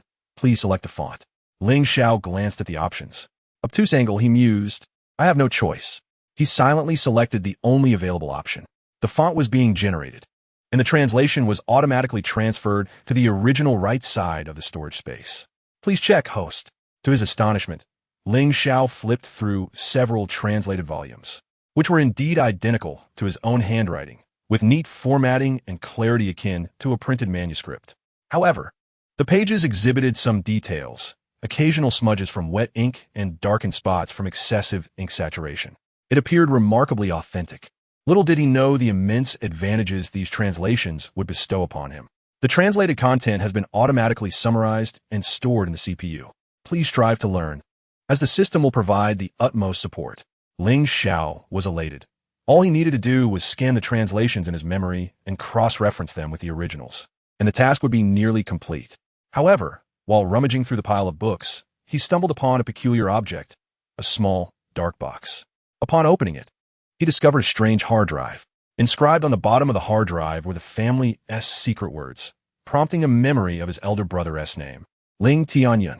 He realized that this must belong to him, yet he pondered how it ended up amidst this collection of documents. Perhaps it was simply a family artifact.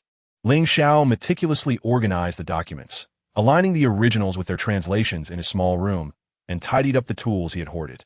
With the space now orderly, he finally succumbed to sleep, satisfied. Chapter 14. The surge of information, a blank expanse greeted him, blinding white light engulfing his vision.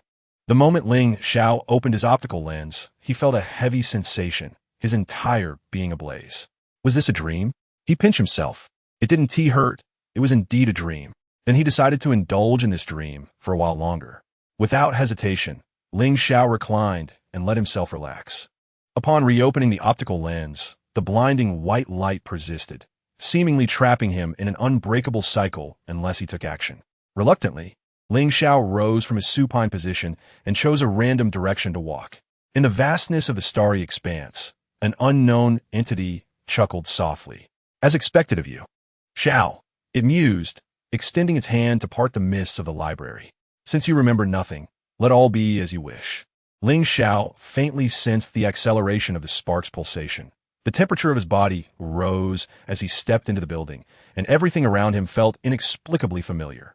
Upon reaching the door, the moment he pushed it open, an overwhelming surge of energy coursed through him. An influx of information flooded into the CPU, so abundant that even the neural network and memory chip struggled to absorb it. Time seemed to stretch infinitely as the flow gradually returned to normal within a nearly stagnant curvature of space-time. The edifice appeared as if it did not exist. Only blinding white light remained, and he held the pose of that initial moment of opening the door. Unable to withstand the deluge of information, he collapsed.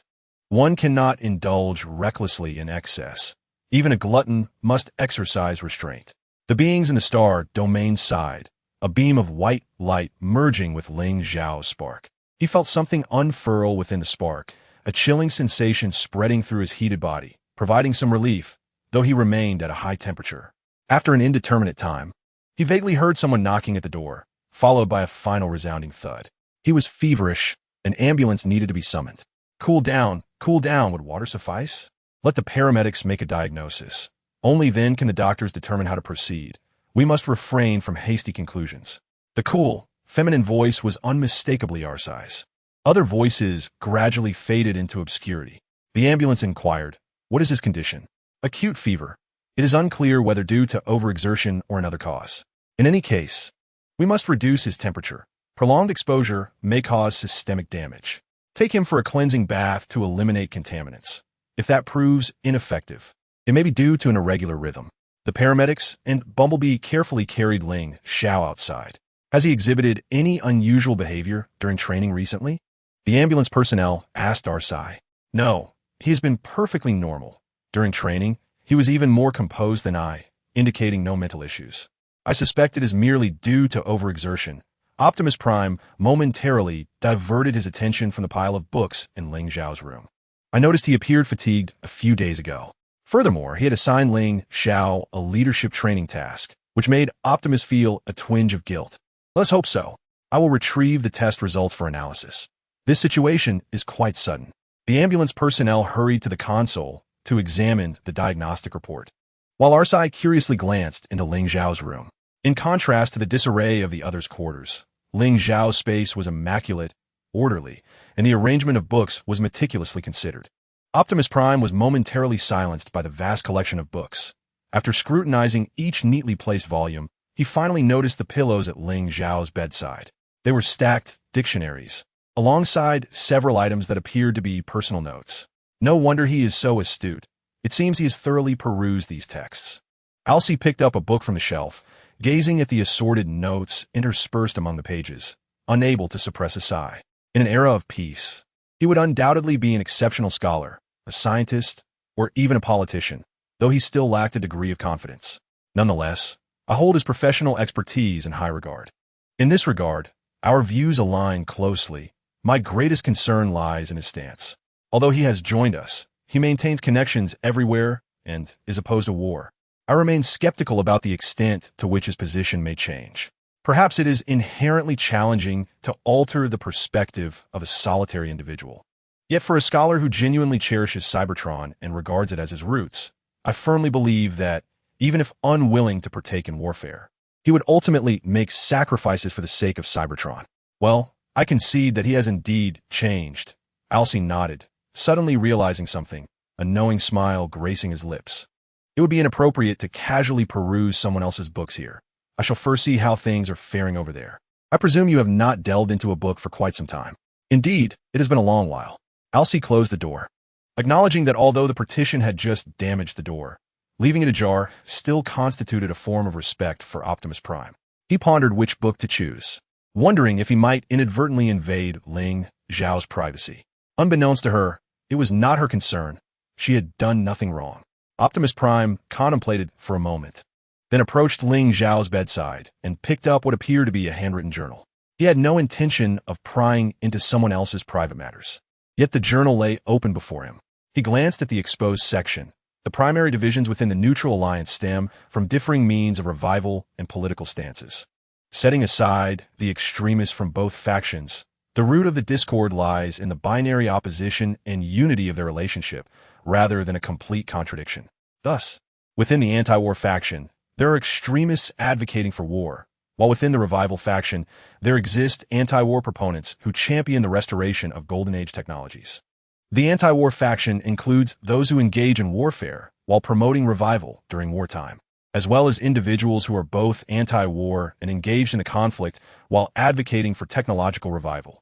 The flaw of the Neutral Alliance lies in its overly absolute categorization, preventing the establishment of consensus within the alliance on a shared purpose, means, and direction.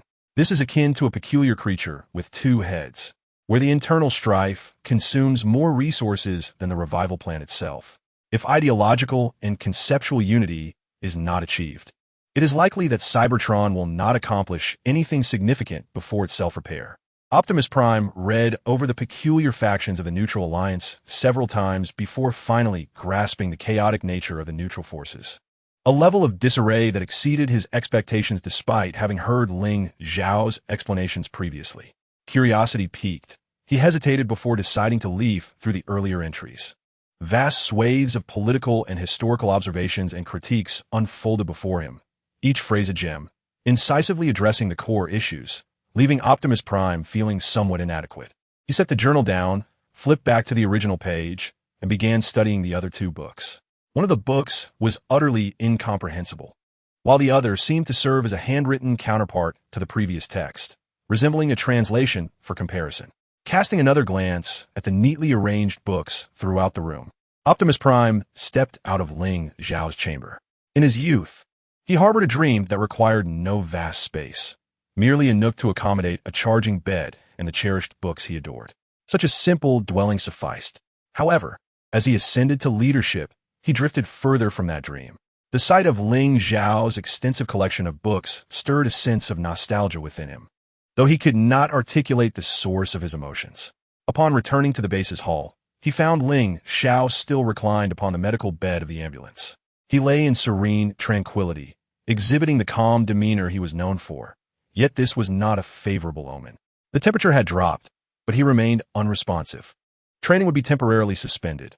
All matters would await Ling Xiao's recovery.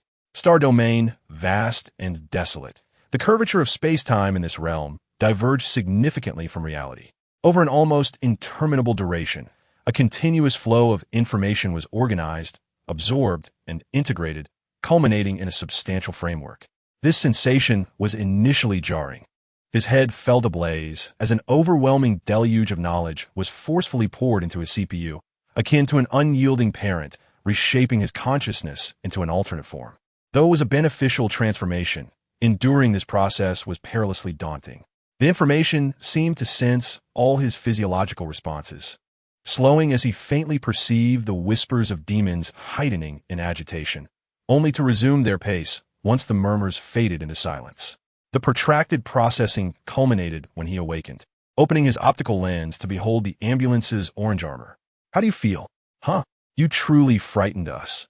It is already afternoon, and you have slept nearly an entire day. What is happening to me?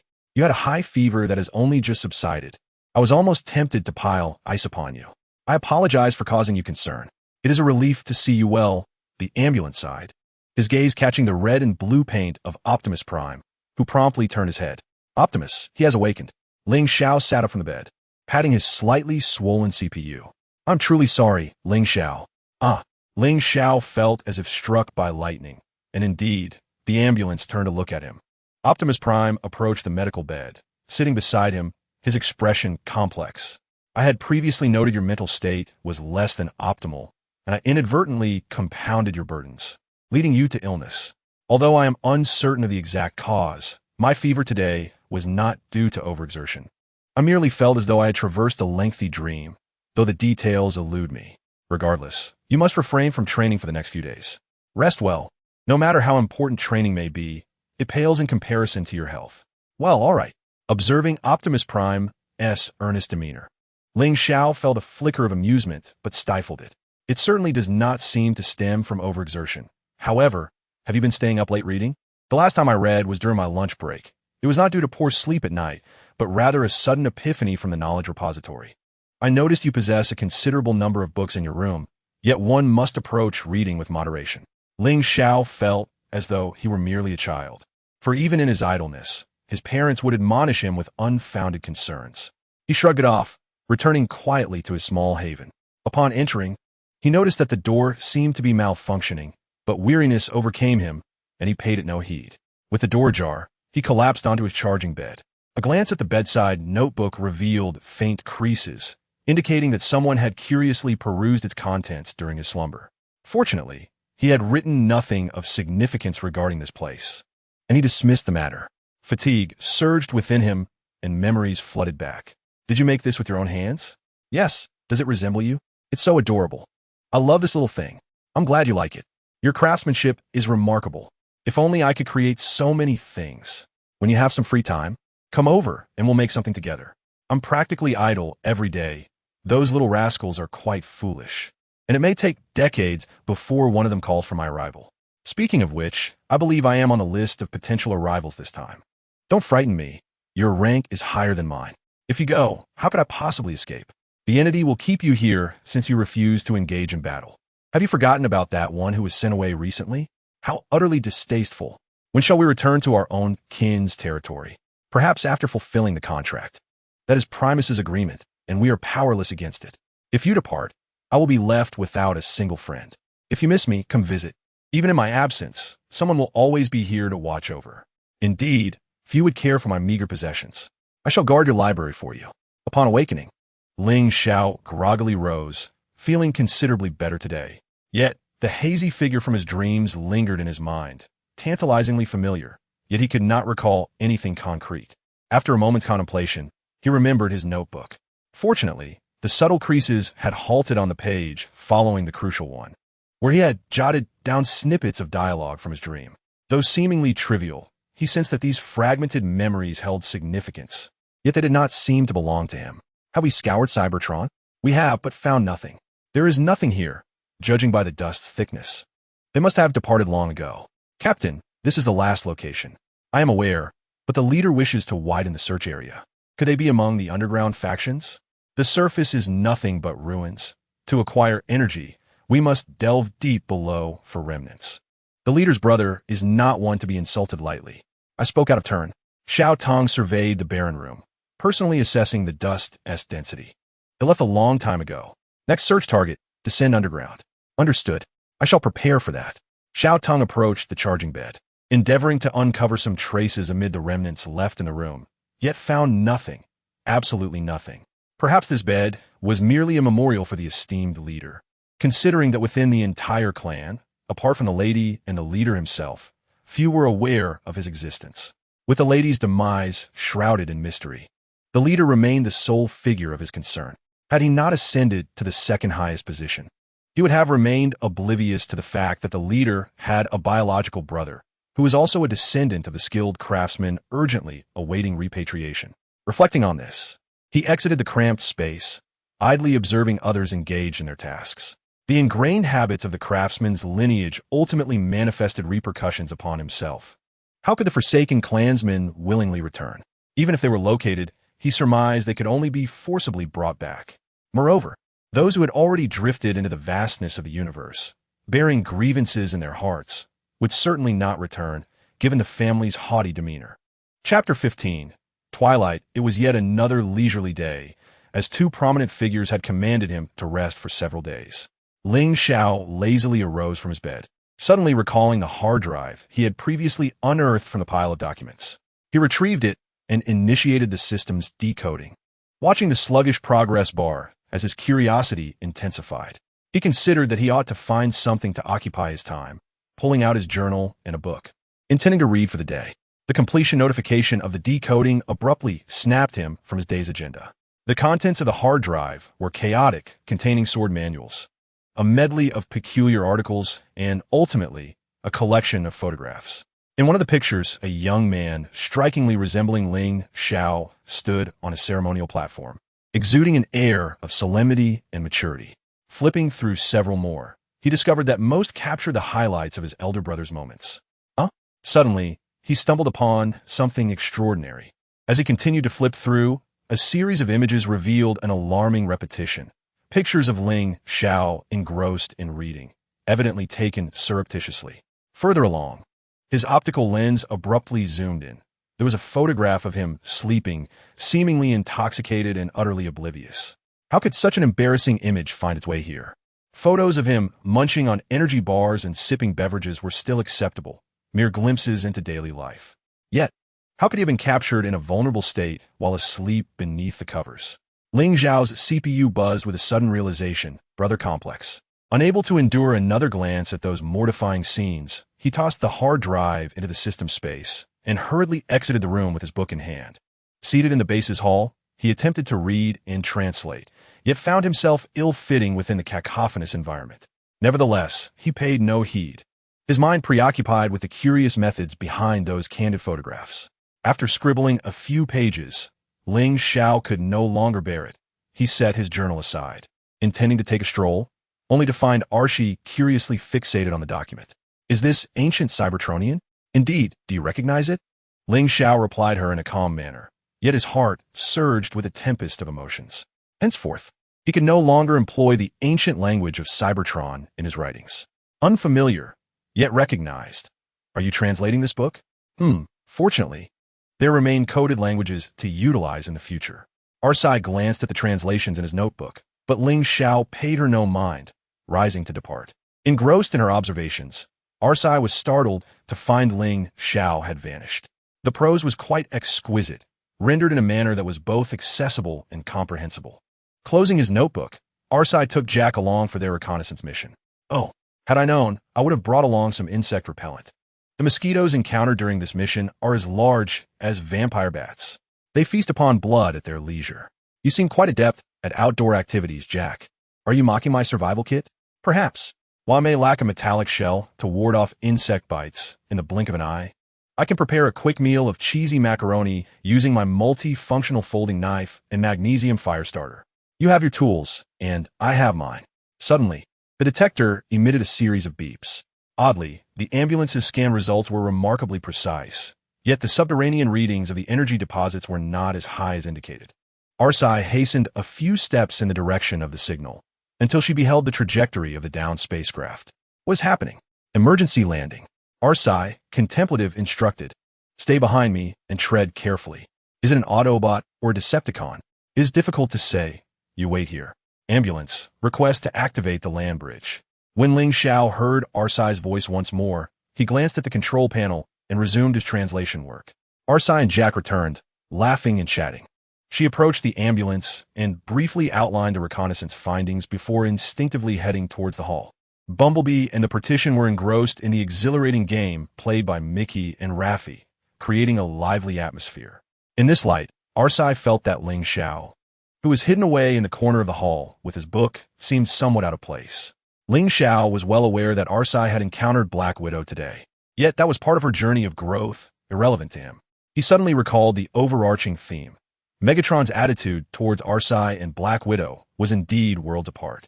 Although Megatron was the leader of the Decepticons, he exhibited a certain gentlemanly demeanor towards the valiant female warrior, appearing rather roguish, perhaps influenced by his rigid stereotypes regarding Ironhide. Conversely, he showed no indulgence towards someone as ambitious as Black Widow, even striving to eliminate her. He could clearly distinguish between the valiant elite and the duplicitous femme fatale. Arcee had been observing his translations for some time now, standing silently behind him. Upon noticing Ling Xiao's daze, she remained quiet. "Arch, would you not come and watch Raffi and me race?" Jack suddenly called to her. Taking a step in that direction, Arcee's subtle movement jolted Ling Xiao back to reality. Realizing the light on the translation was obscured by a shadow, prompting him to adjust his position. "You all carry on. I wish to continue reading." Ling Xiao naturally understood her subtle probing. She was slow to warm up and sometimes appeared somewhat aloof, making it difficult to approach her. Taking the initiative might only heighten her suspicions, so it was better to feign a similar introverted demeanor. When two introverts meet, one is bound to be a little more extroverted. Ling Xiao timed her glance to coincide with the moment she turned back, and they exchanged a gaze for 3 seconds. Ling Xiao, puzzled, stared at her and asked, "Are you translating historical documents?" "No, this is a treatise on military strategy." "Then where's the prequel to this book?" "It's on my bedside table." "How did you know this is the sequel?" "I guessed." "May I borrow the translation of the prequel?" "Of course. You can fetch it from my room. The door is broken." Alcee suddenly recalled the scene when the partition had crashed into Ling Xiao's door and stifled a laugh. Saying with utmost seriousness, "I don't understand Cybertronian, and it wouldn't be good if I took the wrong one. Shall we go together?" The partition nudged Bumblebee, who tilted his head toward the quiet corner, signaling him to take a look over there. "Beep beep. How strange. Have they struck up a conversation?" "I am equally astonished." "Astonished by my driving skills, perhaps?" Maggie and Raffi were engaged in a fierce competition, their vehicles, a red and a yellow one, vying for dominance on the game interface. Beep beep. They had previously ignored each other, but that was no concern of theirs. "All right, let us just wait and see how this unfolds." Ling Xiao resigned, led Alcee into her room, which remained tidy and clean, save for the books on the bedside table having changed positions. "Have you read all these books?" "Yes. I've pretty much gone through them 2 or 3 times. These on my bedside are what I'm currently translating or particularly fond of. Military strategy on the bedside. Political history at the foot of the bed. What a scholarly family. To be precise, it was merely a room brimming with the scent of books, devoid of any family lineage. And certainly no home." After a moment of silence, Alcee said, "I'm very sorry. It's fine. This is the prequel to that book. The translation is my work. So if you have any questions, feel free to ask." Optimus Prime's footsteps were detected within the system's range, and Ling Xiao realized they would surely run into him if they ventured out. She grabbed a few more books from her bedside and exited with Alcee. Alcee casually closed the door, only to find it wouldn't latch. "The door is broken. It's all right if it doesn't close. You're quite carefree." Alcee flipped through the translation and remarked, "Your handwriting is quite recognizable. They should not trouble you further." "Trouble? Not quite. I'm just busy, and besides, I've never been particularly adept in social situations." "So your intelligence comes at the expense of emotional intelligence?" "If given the choice, I would prefer to possess no emotional intelligence at all. Caring for others is something I always struggle with, and I don't mind it much." Emotional intelligence and cognitive intelligence are different. The former can be cultivated over time, while the latter is fixed.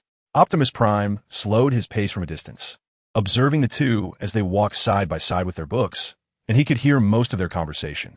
To be candid, the convergence of these two most reclusive loners left him somewhat astonished, yet predominantly relieved. Ling Xiao suddenly recalled a glimmer of possibility. Although it might jeopardize the recently established rapport, he resolved to pursue it nonetheless. The last occasion he engaged in such extensive dialogue was during an encounter with a loquacious individual on Cybertron. A loquacious individual?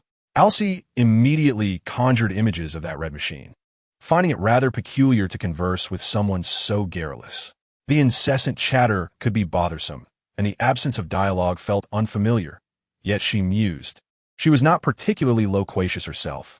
Indeed, it had been quite some time since their last aimless stroll punctuated by conversation. He was a notably cheerful person named Feiguishan, capable of chatting from her abode all the way to their base. Alcee suddenly fell silent. What did you say his name was? Feiguishan. Why? Do you know him? I do. He once guided me in repairing equipment for their squad. Ling Xiao countered. Could it be that you know him as well? Not just know him. Alcee sighed with a wry smile. We are intimately acquainted. A flicker of other emotions stirred within Ling Xiao, prompting him to feign a probing inquiry.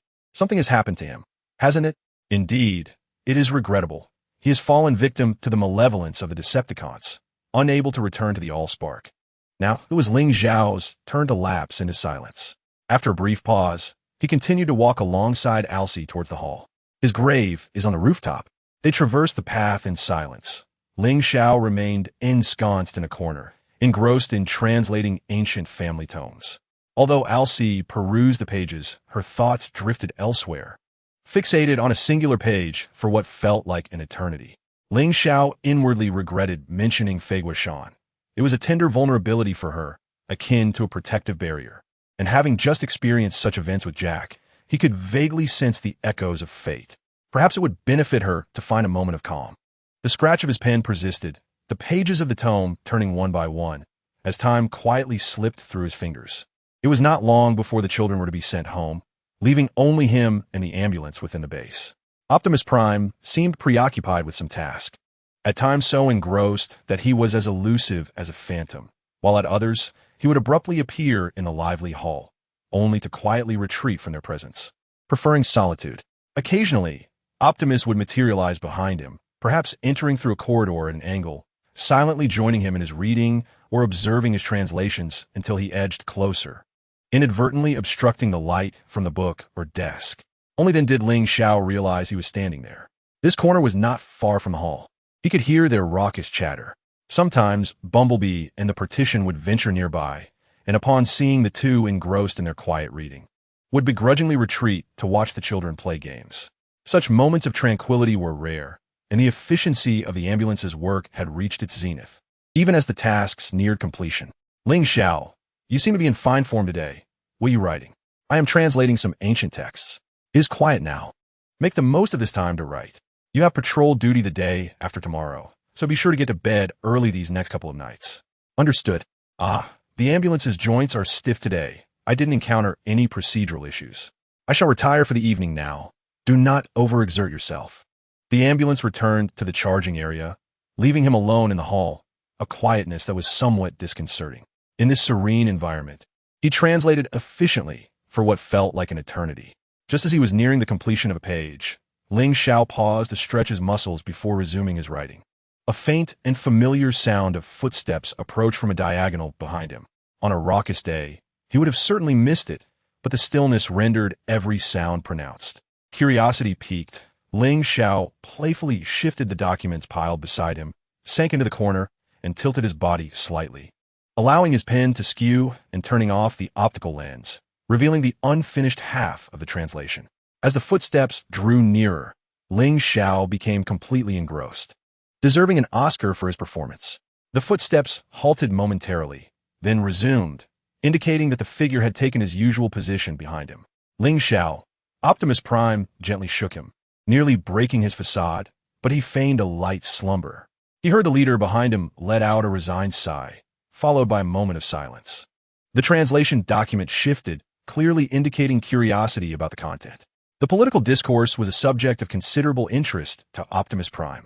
Perhaps it was his imagination, but he detected another set of footsteps.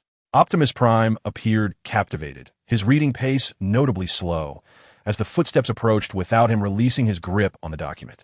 Still gazing intently at the translation. Optimus Prime, are you truly so intrigued by books? The ambulance, having noticed Ling Xiao asleep, called out to Optimus Prime before approaching quietly. You've startled him from behind more than once. If you wish to see, why not just borrow it from him? It was not his intention to frighten him, and given his busy schedule, he hardly had time for reading. This child struggled to integrate with others. He was an odd fellow, capable of finding tranquility amidst chaos, allowing him to absorb the text. This was his nature. While fitting into a collective is beneficial, I am pleased he possesses his individuality outside of it, a trait evidently linked to his extensive knowledge. Perhaps we shall revisit it later. He has only just arrived and needs time to adjust, the ambulance observed. Glancing at Ling Xiao, I should carry him back. It must be uncomfortable for him to sleep here. He would certainly be disturbed by the returning children. Let him rest quietly for a while. He must have had a tiring day. At least he had accomplished something meaningful. The ambulance sighed, unable to resist a quip. Better than the noisy brats who play all day. Optimus Prime smiled at him, choosing not to comment. Ling Xiao had unknowingly drifted into a deeper slumber until the partition returned and gently patted his back. Lying on a charging bed is quite uncomfortable. Ling Xiao, in a state of drowsiness, responded with a murmur, and after a moment of distraction, he gathered his pen, leaving the translated manuscript sprawled before him. At that moment, he resembled a languid kitten on earth, enveloped in a dreamy haze. After a while, Ling Xiao finally regained his senses and made his way to his room. When he awoke from his slumber, it was already midday the following day. Fortunately, his patrol duty was not until tomorrow, allowing him to focus solely on completing the final translation of the ancient tome before embarking on the last steps of organizing the volumes and their translations. Another industrious day had passed. Once his official tasks were concluded, it was already evening. For some inexplicable reason, Ling Xiao felt a surge of emotion and ascended to the rooftop to witness the sunset, coincidentally encountering Alcy. You seem quite busy lately. How do you find the time to come watch the sunset? I've wrapped up my tasks. I've just finished translating the last ancient text. He settled beside Alcy, following her gaze toward the distant horizon. The twilight was profound, the clouds illuminated by the lingering rays of sunlight, revealing a rich, layered tapestry that transitioned from deep crimson to warm orange, ultimately shifting to golden hues. The sky was divided, one half enveloped in a heavy, misty gray and deep violet, while the other half remained a clear azure, unblemished and radiant, as if suspended between life and death. And what are your plans moving forward? Training has become rather mundane. I find no other engaging pursuits. Have you ever considered writing a novel? I perused your translations, and your talent is quite remarkable. Literature cannot save Cybertron, Alcy sighed. Indeed, perhaps in an era of peace, I may pursue that. When that time comes, send it to me. I wish to read it. All right, I promise. As the sun dipped lower, Ling Xiao suddenly recalled a poignant thought from a particular episode he had watched. When gazing at the sunset, you think of him. Your perception is astute. Alas, longing cannot traverse the vastness to reach Cybertron. That does not determine anything, as long as you wish. He exists in every corner of your vision. Thank you. Alcy pondered, is it truly so? She gazed at the warm, orange hues of the sky, reminiscing about her first day on Earth, when the twilight had surged into her sight like the tide. Of course, it could not rival the beauty of that day as sunset, yet each day bore its uniqueness. What had changed was their inability to communicate directly through words. Mate, when I gaze at the sunset, I am thinking of you. Ling Xiao felt somewhat like a third wheel. He sensed the spirits of the departed watching him. Gently, he patted Alcy on the shoulder before turning to return to the base. I think of you as well. I had intended to wait for you at the Allspark. In another dimension, in a time and space unbeknownst to her, someone observed Alcy's profile with a mischievous grin, settling beside her in the evening breeze. But I cannot return to the Allspark, so I will remain here with you, even if one day this planet is devoid of your presence. Hey, speaking of which, I'm more concerned about whether you can return to the Allspark. If we both become wandering souls, would that not signify another form of being together? Chapter 16. Plague, it is truly astonishing. I have just pinpointed the exact location of the Decepticon warship. Ratchet, standing at the control panel, appeared incredulous. How did you manage to decipher their cloaking technology? He inquired. Without hesitation, the response came, in truth, I stumbled upon it while experimenting with variable frequency wavelengths. I am certain they experienced some form of malfunction aboard their vessel, likely due to electromagnetic leakage. Excellent news. Megatron is dead. If we strike while they're unprepared, RC is already eager to engage. Such a splendid opportunity would be wasted if we refrain from battle. Let us ensure they are left in disarray. However, amidst the same frequency, a distress signal from an Autobot was detected. Let us not concern ourselves with the Decepticons for now. There may be Autobots in need of assistance. Optimus Prime decisively ordered Ratchet to gather medical supplies. As they moved forward, Wingblade wandered over from the corner of the hall, intrigued. Just as Ratchet was about to depart with the medical kit, Optimus turned back, saying, Wingblade, while I am away, you shall manage matters here. Ah, He stammered in surprise. RC activated the land bridge, and it was only after the two leaders had crossed that he comprehended the momentous shift. This time, the responsibility was not handed to RC. Finally, I am relieved of childcare duties, RC mused, unfazed by the turn of events. Her calm demeanor was the very reason she had been entrusted with oversight. Had it fallen to the clumsy bulkhead or the youthful bumblebee, Optimus would certainly have harbored reservations. Now, having a companion with a steadier temperament to oversee the situation was indeed a welcome change. Does this mean I can call you Lieutenant in advance? Jack jested, his eyes sparkling with amusement. I believe that is rather premature, Wingblade replied modestly. Do not be so humble. Your capabilities are more than sufficient. Bulkhead chimed in, playfully nudging Wingblade. Yet, before Wingblade could fully grasp the situation, it was too late. Oh no, it's over. Optimus is bound to contract the plague. He had known he should have stopped Optimus, yet in his haste to join the fray, his mind had momentarily faltered. Never mind. Let us first devise an infiltration plan. There are no new faces today. A quick sharpening of our blades should suffice. Autobot spaceship. The emergency landing had buried the ship here for many years. Ratchet used his portable welding torch to slice through the ship's hull, and the two proceeded cautiously with their flashlights. If they were in sleep mode, perhaps there were survivors among them. Uncertain if their combined weight had rendered the previously balanced ship unstable, it shuddered slightly. Optimus turned back to ensure the medical officer had not fallen before continuing onward. Upon opening the long-sealed hatch, an eerie silence enveloped the dark interior. With the flashlight illuminating their surroundings, Ratchet soon reached a grim conclusion. Optimus, these Autobots did not perish from the crash. They succumbed to the Cybertronian plague. This is a plague ship. Just as Optimus intended to step closer for a thorough examination, Ratchet halted him, exclaiming, "Do not touch anything. Exercise caution. The virus may still possess vitality." The spacecraft jolted violently once more, causing the two individuals to be flung against the bulkhead by the force of gravity. Unaware that several drops of energy liquid were cascading from the ceiling, striking Optimus Prime directly. In the Autobot base on Cybertron, any contact with the Cybertronian plague would infect the super-energy entities.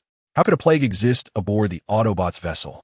The passengers were infected, and this affliction had claimed millions of lives. The Cybertronian plague was a product of the Decepticons' bioweapons program, a masterpiece of Megatron. Surely we have an antidote? Ling Xiao silently approached from behind the partition to assess Optimus Prime's condition, his optical lens shattered beyond recognition. There is no antidote. Do not speak. Optimus, conserve your strength. Before Jack could respond, Ling Xiao preemptively addressed Optimus Prime. It is premature to draw conclusions. Since Megatron was capable of creating bioweapons, he undoubtedly devised an antidote to safeguard against his own infection or that of his warriors. He has a point. An antidote must exist, but where can we procure it? Jack concurred. Amidst the anxious Autobots, Ling Xiao remained remarkably composed, gesturing towards the coordinates of the Decepticon warship displayed on the screen. Although Megatron is deceased, the Decepticons' database likely contains pertinent records. We can teleport to their warship and infiltrate it first. If the database yields no results, we can delve into Soundwave's memory. As Megatron's most trusted subordinate, he must possess significant knowledge. Moreover, should our infiltration be detected, we can coordinate effectively and break through their defenses. Although such an outcome would divert us from the one element we currently lack, time. Ling Xiao glanced at Optimus Prime, who offered him a smile, yet remained silent, as Ratchet urged him to conserve his energy. Ling Xiao, our hope rests upon you. Ratchet's expression was complex. He suddenly recognized that this bookish individual had become remarkably astute, analyzing the situation with exceptional clarity. RC, follow me. Ling Xiao took the initiative, activating the land bridge to prioritize locating the laboratory, striving to avoid unnecessary conflict and maximize time efficiency.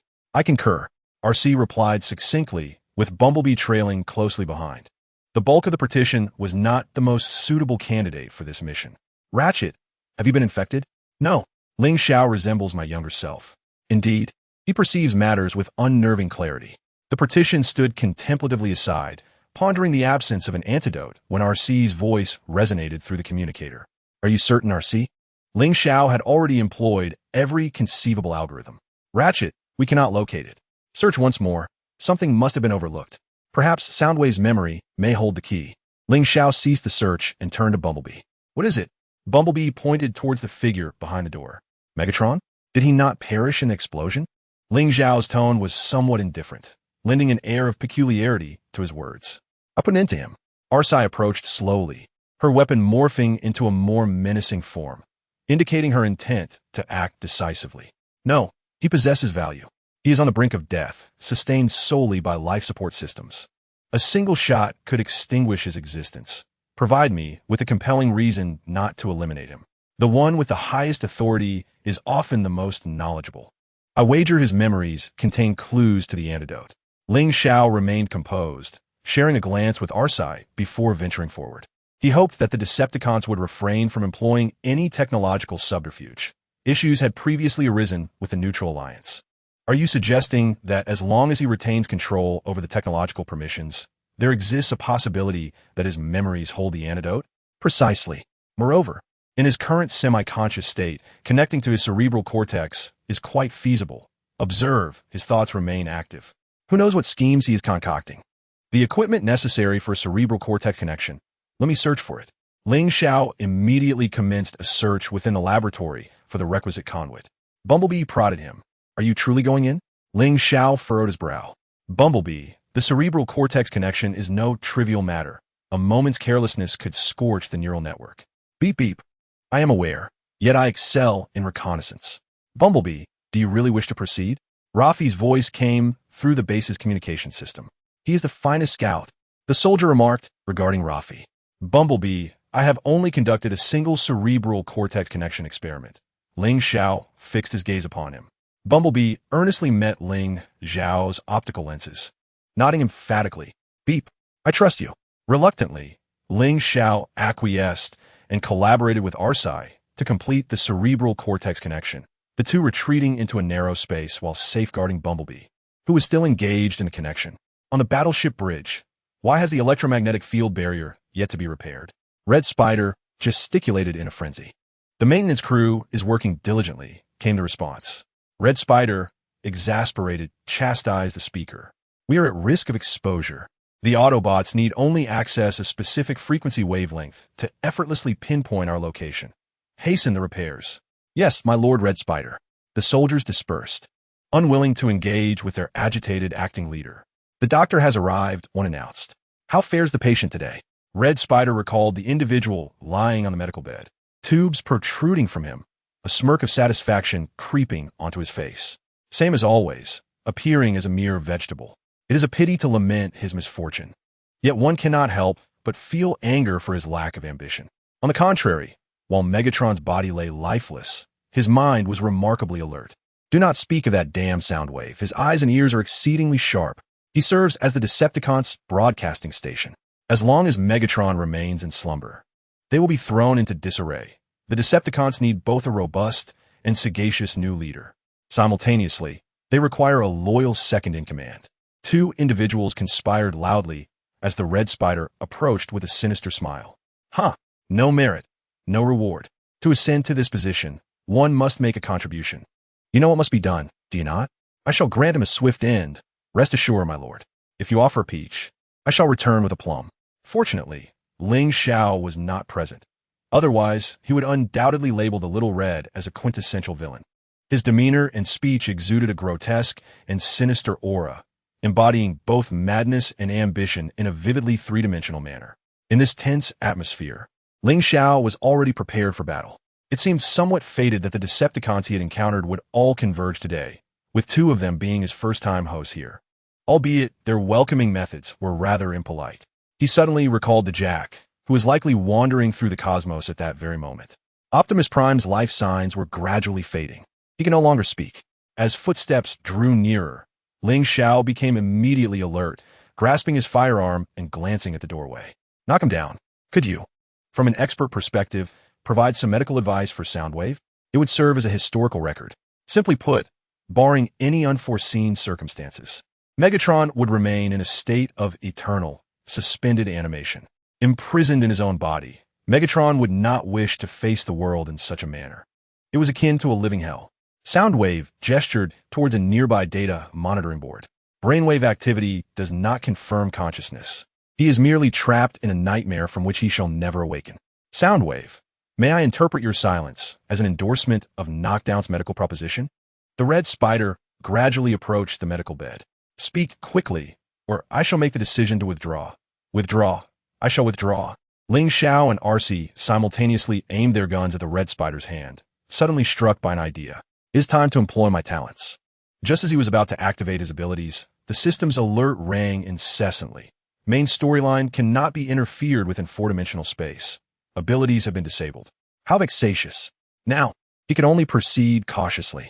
Observing sound wave indicating the cortical mental connection tubing, a sense of foreboding washed over him as he stealthily approached the tubes, gun in hand.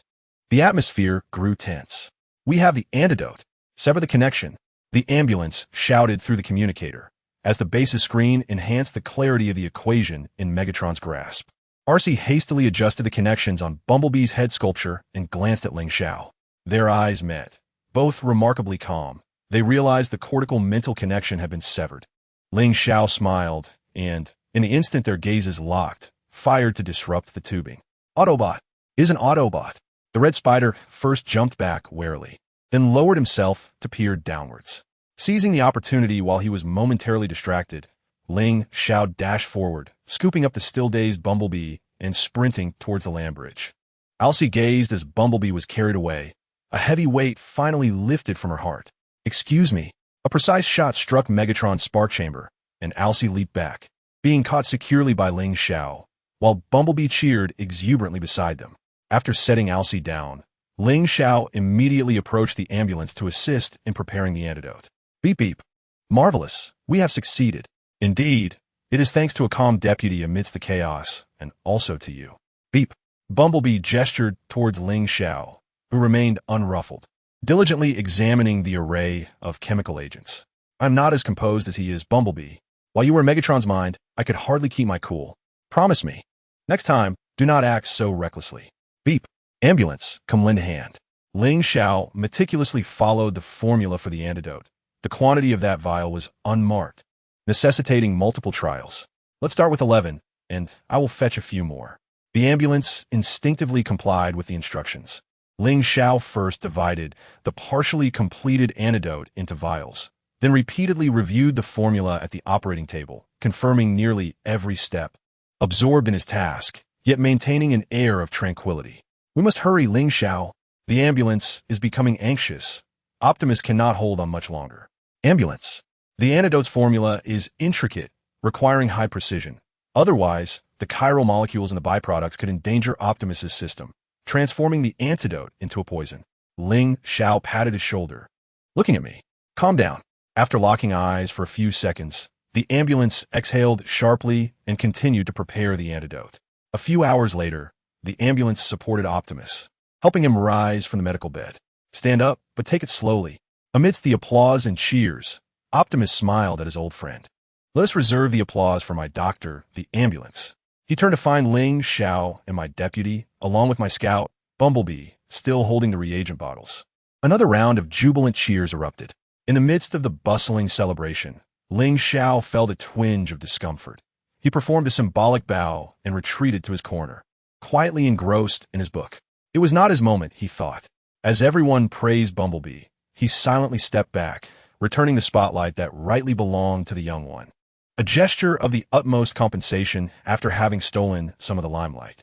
Observing the adulation surrounding Bumblebee from a systemic perspective, he could not help but smile faintly. If merely threading the needle could earn him everyone's acclaim, he would feel a sense of unease, for he only understood the script's trajectory and illuminated certain blind spots. He was not that intelligent and could not think in all dimensions. Only through reading and continuously enriching himself could he hope to truly become such a wise individual one day. A shadow suddenly fell upon the notebook, and without a moment's thought, Ling Xiao knew who it was. He turned to glance at Optimus Prime, whose optical lenses reflected a look of perplexity. You have displayed remarkable composure today, Ling Xiao. I admire your unwavering intellect in the face of adversity. However, during such an illustrious moment, why not linger a while longer with everyone? I still find myself somewhat ill-suited for groups. It's not that I cannot get along with them. Rather, I struggle to find topics of engaging conversation. This is your disposition, and we respect it. We all understand your quiet nature, so there's no need for distress. My aide, to be honest, I believe it is premature. You must have confidence in yourself. You are certainly capable of fulfilling these responsibilities. For instance, your performance today was commendable. It is simply that your temperament makes it challenging to connect with them, resulting in a lack of collective harmony. Optimus Prime sat beside him, and Ling Xiao instinctively distanced himself, leaning against the wall. You possess the ability to make optimal decisions and conduct comprehensive analyses. You merely hesitate to assume a leadership role within the group. Ling Xiao nodded, acknowledging the insight. So, would you be willing to be my aide? Ling Xiao offered a resigned smile. You have already publicly declared it. What possibility is there for me to decline? Why even ask? You feign ignorance. Very well.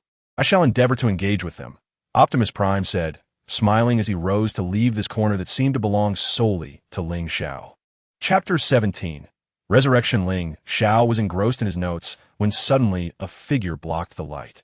He turned, feeling somewhat aggrieved, only to find it was Bumblebee, though more accurately, it was Bumblebee under the control of Megatron as consciousness. Bumblebee's optical lenses contracted and then expanded again. Beep beep. What are you translating? Ancient texts. I mentioned it to you before. Do you need something? Beep beep. Nothing, just curious.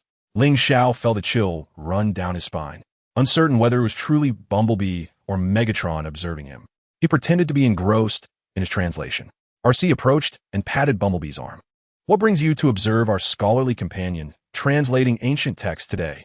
Aren't you usually more inclined to play around with the partitions? Bumblebee said nothing, fixated on Ling Xiao as he penned his translation. The translation was clear and comprehensible, with a vigorous and neat script. According to RC, he was the academic representative among the Autobots, a rare talent indeed. How fortunate it would be to bring him into their fold. Moreover, he saw in this young man a reflection of the past, an echo of Orion, his dear friend, who had once sat quietly in the library, diligently taking notes. Equally reserved and introspective. Uncertain of how long he had been watching, Bumblebee snapped back to reality, only to find RC had vanished, leaving just the two of them in this corner. What kind of literature do you prefer? Bumblebee, under Megatron's influence, asked him, though it emerged as a cacophony of beeping sounds. Political theory, logic, psychology, or any branch of science will do. Megatron remained silent for a moment, as if lost in thought. Bumblebee departed from the corner and entered the command hall. Ling Xiao, maintaining his composure, continued translating, observing Bumblebee gradually distance himself. Just as Bumblebee was about to leave his sight, he suddenly glanced back, sending a chilling sensation coursing through Ling Xiao. He feigned ignorance, stretching his arms while resolutely deciding that he would not speak to Bumblebee unless Megatron returned. It truly was terrifying. Upon hearing about the medical treatment rendered to the ambulance, Ling Xiao was not overly surprised. Soon, news from Agent Fuller arrived. Optimus, have you seen any Decepticons in grass skirts lately? Agent Fuller jested. Optimus, slightly amused, replied, What's the matter? I must inform you that last night, the Decepticons broke into the Hawaiian Naval Observatory, and the damage was utterly devastating. Why would the Decepticons invade an observatory? Ling Xiao interjected. Have you heard of the Hubble Space Telescope? Fuller responded, its primary lens was stolen last night. Without knowing where the lens has been taken, it is difficult to speculate on the intentions of Starscream. Ling Xiao stepped out from the corner and approached RC. Fortunately, there is a tracking device on the lens. After identifying the coordinates, RC couldn't help but remark, Great, we have another opportunity to freeze out there. The ND7 grade mine is the largest and an unexploitable source of super energy. Gazing at the location on the screen, Ling Xiao recalled how using the lens to melt glaciers could resolve the issue of inaccessibility. RC shot a glance at Ling Xiao, realizing that was precisely the conclusion she had drawn.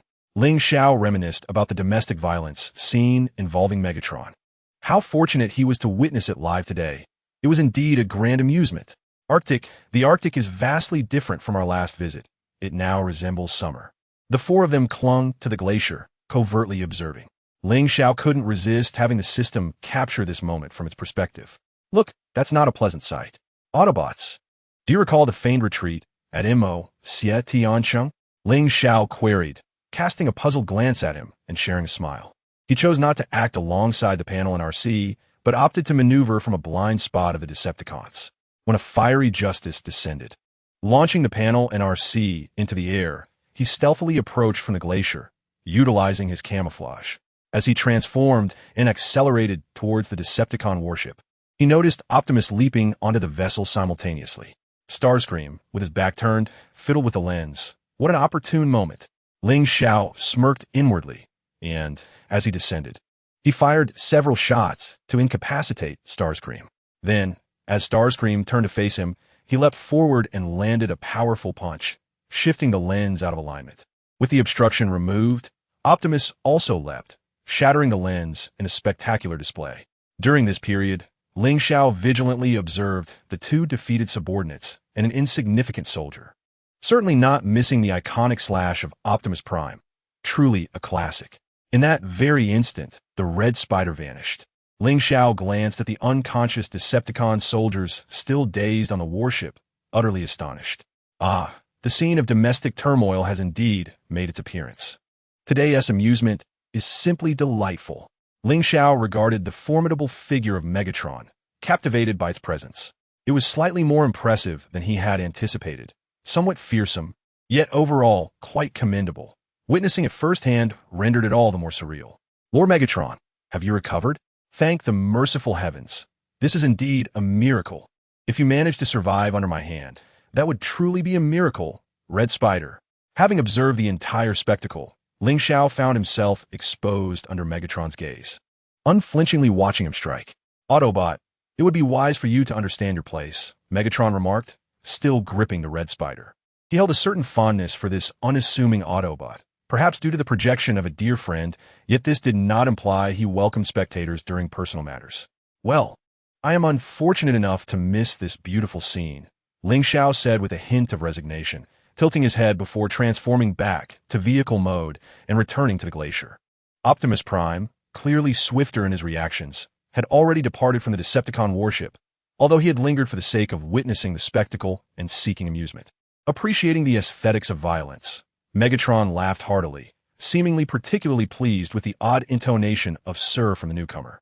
This laughter resonated chillingly in the ears of the Red Spider. Ling Xiao, can you hear me? Came Optimus Prime's communication. I can hear you. What's the matter?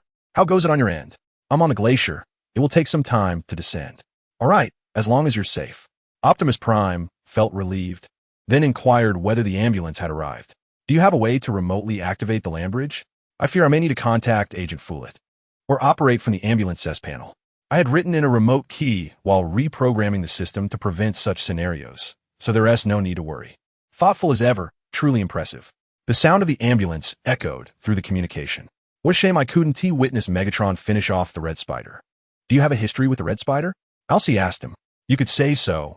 During the time I was captured by the Decepticons alongside the Jack, he frequently used me to threaten him. Alcee chuckled, somewhat surprised that this usually taciturn individual harbored a grudge. After reconnecting with everyone, Ling Xiao remotely utilized the key through the ambulance S panel to activate the land bridge. Naturally, afterward, Optimus Prime took him aside for a reprimand, to which he acknowledged and repented. However, regarding the pursuit of amusement, he was resolute in his determination not to change. Living is all about finding a bit of joy. Moreover, given his lack of influence in this world and the tendency to overshadow others, there truly was little sense of accomplishment to speak of. He could only check off witnessing a spectacle. Decepticon warship. The cycle of fate is indeed relentless. Now, the one lying on a medical bed is none other than Red Spider, his body adorned with numerous tubes, reminiscent of Megatron in his previous state. Yet, miracles do exist. Are you resting well? Megatron jeered at Red Spider. The terror reflected in Red Spider's optics revealed the sinister grin of his leader. You've sustained quite the injury this time, but my medical officer assures me that you should recover swiftly. I sincerely hope your fury will dissipate just as rapidly. He chuckled. Ah, how swiftly the world transforms. Who would have imagined that just a short while ago, it would be you standing here while I lay there? It was so close. You almost succeeded in your treachery. Megatron's imposing presence loomed large. But mark my words, Red Spider, you shall never usurp my position. Autobot base. Ling Xiao remained ensconced in a corner, engrossed in his reading of political strife until a shadow obscured his light. A large hand ruffled his head crest. prompting Ling Xiao to instinctively withdraw, resisting the touch. "What did you promise me?" He protested, but it's truly captivating, he inadvertently whined, only to suddenly realize that it was his own leader. "Oh no, my facade has crumbled," he thought, exasperated. "Show it to me." Optimus Prime cheerfully snatched the book from his hands and unceremoniously ushered him into the hall. Ling Xiao wore a mask of suffering as the others expressed their astonishment at his presence. "Wow, what brings the aloof one to watch us play games today?" Mickey teased him. "Can you play games?" Jack inquired, his gaze fixed on Ling Xiao. "You never used to involve yourself." RC leaned against the wall with a book in hand, observing Ling Xiao, who was also propped against the wall. Beep beep. At Bumblebee's question, Ling Xiao fell silent, gesturing with his eyes towards the corner where Optimus Prime was absorbed in reading. RC couldn't contain her laughter, her mirth unabashed as she shielded her face with the book. "So, you were sent over by the boss." The partition chimed in. "Since you're here, why not play with Bumblebee?" Ling Xiao glanced at the eager Bumblebee and nodded in agreement. "How delightful. Everyone is quite amiable." Beep beep. RC observed Optimus Prime in the corner, who was intently watching Ling Xiao and Bumblebee, finally smiling as he returned to his reading. "What a riveting account of political intrigue this history records," he mused. Beep beep. "Oh, Bumblebee, I am attempting to complete an assignment for my information class. But despite following the coding in the textbook, it keeps displaying errors in 1T run." Beep beep beep. "Ling Xiao, do you have time to help me?" Rafi scratched his head, feeling bashful. Like the other two children, he viewed Ling Xiao as a silent, formidable presence, which made him feel somewhat awkward. "Certainly." As Ling Xiao lowered his gaze to examine the code on the Leif laptop, he noticed the absence of semicolons and spaces, prompting him to suggest their addition. Following his guidance, Leif meticulously made the corrections and, after executing the program, indeed succeeded. "Wow, you are truly remarkable," Leif exclaimed sincerely, gazing at Ling Xiao. "How do you manage to be so intelligent? I have heard that your room is nearly overflowing with books. This does not reflect the intelligence of a Cybertronian. To us, the programming logic of humans appears rather simplistic. You merely overlooked certain details," Ling Xiao stated matter-of-factly. "I do possess quite a number of books in my room, as I have always enjoyed reading, especially during times of solitude. May we take a look at your room?" Leif inquired, glancing at Bumblebee and then back at Ling Xiao. "Beep. You should probably consider it," Bumblebee interjected, extending his hand for Leif to climb aboard as they followed Ling Xiao towards the charging area. In Ling Xiao's room, "Oh my goodness," Leif exclaimed upon witnessing the neatly arranged library. "Is this truly not some sort of archive?" "Certainly not," Ling Xiao chuckled, proceeding to describe the organization of his room. "Over there are my academic materials. The cabinet by the bedside contains works on political history and logic, while in the far corner lies poetry, novels, plays, and some essays of little practical use." Beep. "As long as you remember the locations and return them after reading, it suffices. My room door is broken." The three little bookworms spent some time reading in the room, while Bumblebee selected 2 books he fancied and took them to the hall, and Ling Xiao followed suit. Optimus Prime, still engrossed in his reading in the corner, greeted Ling Xiao's return with a calm smile, albeit one that Ling Xiao perceived as slightly mischievous. "How is it?" "Not bad," was Ling Xiao's response. The two spent some time reading together until the ambulance detected a signal from the dark Energon entity. Ling Xiao was well aware that it was the red spider causing disturbances at the tomb of the earthquake. As they proceeded towards the land bridge, with Alcee remaining behind, Ling Xiao cast a glance at Meichi. Keep pretending. Your true nature will soon be revealed." As expected, it was indeed the red spider's doing. Ling Xiao was somewhat astonished to witness such dramatic occurrences in such a short span of time. Soon, the scene of the red spider being confronted unfolded. "Are you being polite?" he exclaimed, having lost his wings and unable to fly. As the particles on the land bridge became entangled, Ling Xiao foresaw the outcome. Returning to the base, he observed everything unfold until the ambulance reached a conclusion. "We need to analyze the energy line graph of a highly distorted field. Perhaps we need not complicate things," Ling Xiao suggested, approaching the ambulance. "We can attempt to reverse engineer the scene." "That is an excellent idea," the ambulance conceded, making space for Ling Xiao to begin analyzing the ionospheric distortions. Meanwhile, Meichi's phone flickered to life, revealing a message. "This seems improbable." The ambulance shook its head. "The coordinates are precisely at the location of the land bridge where we were previously transported back. However, we have searched through the barriers and feel somewhat disheartened. If this indeed is the case, we may have to recalibrate the vortex track. Ambulance, please attempt to precisely reposition the last terrestrial bridge's activation point, ensuring every detail is exact. My dear, this is far too perilous.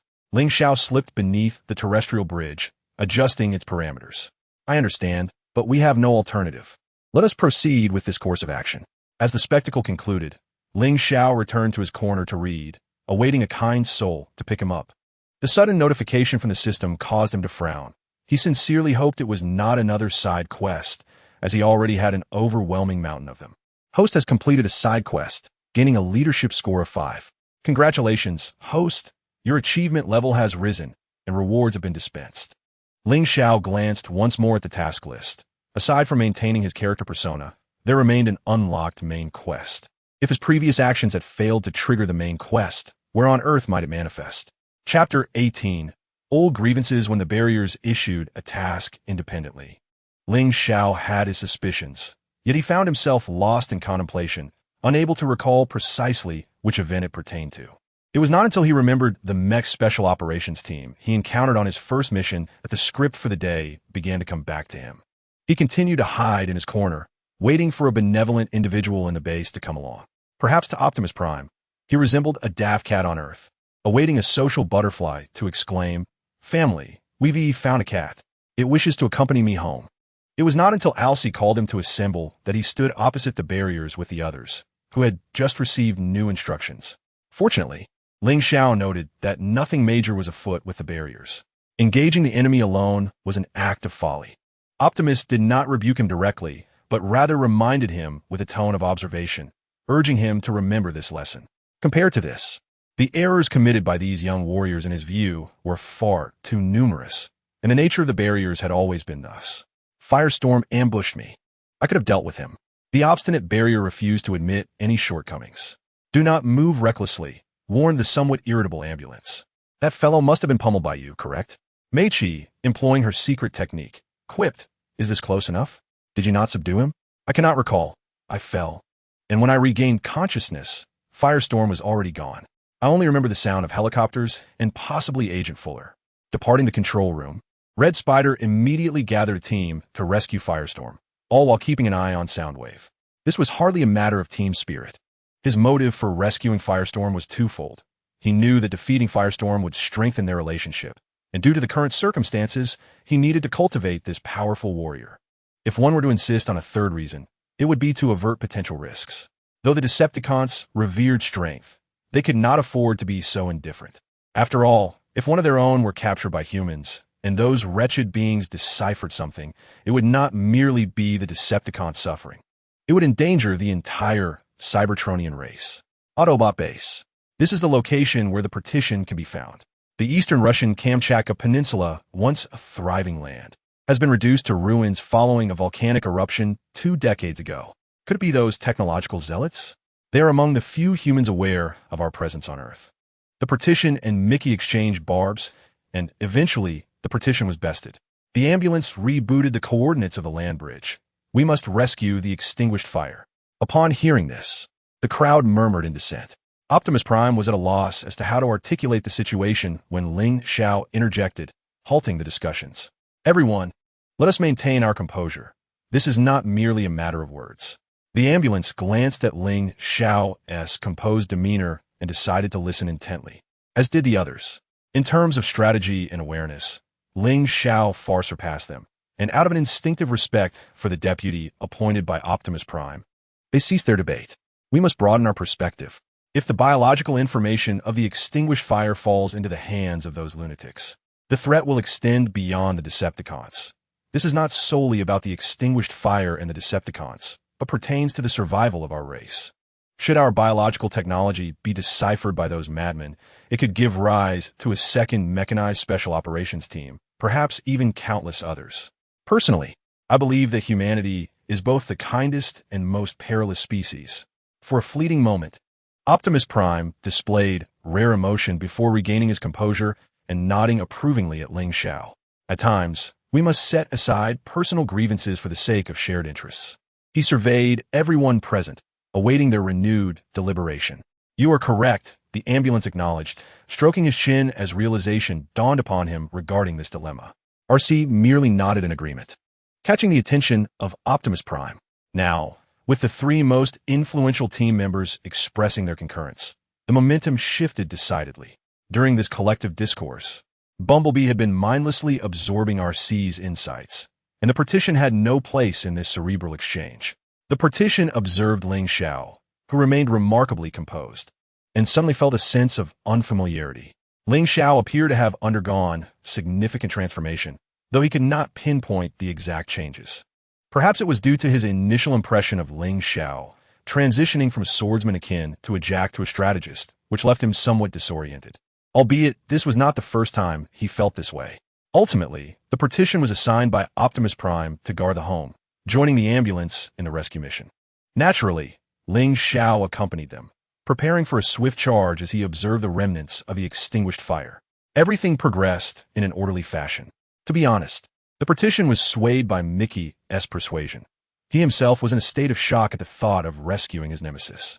Throughout the journey, he felt a sense of confusion, yet all was overshadowed by that familiar phrase echoing in his mind. You must defeat him with your own hands. If you do not rescue him, you will have no chance.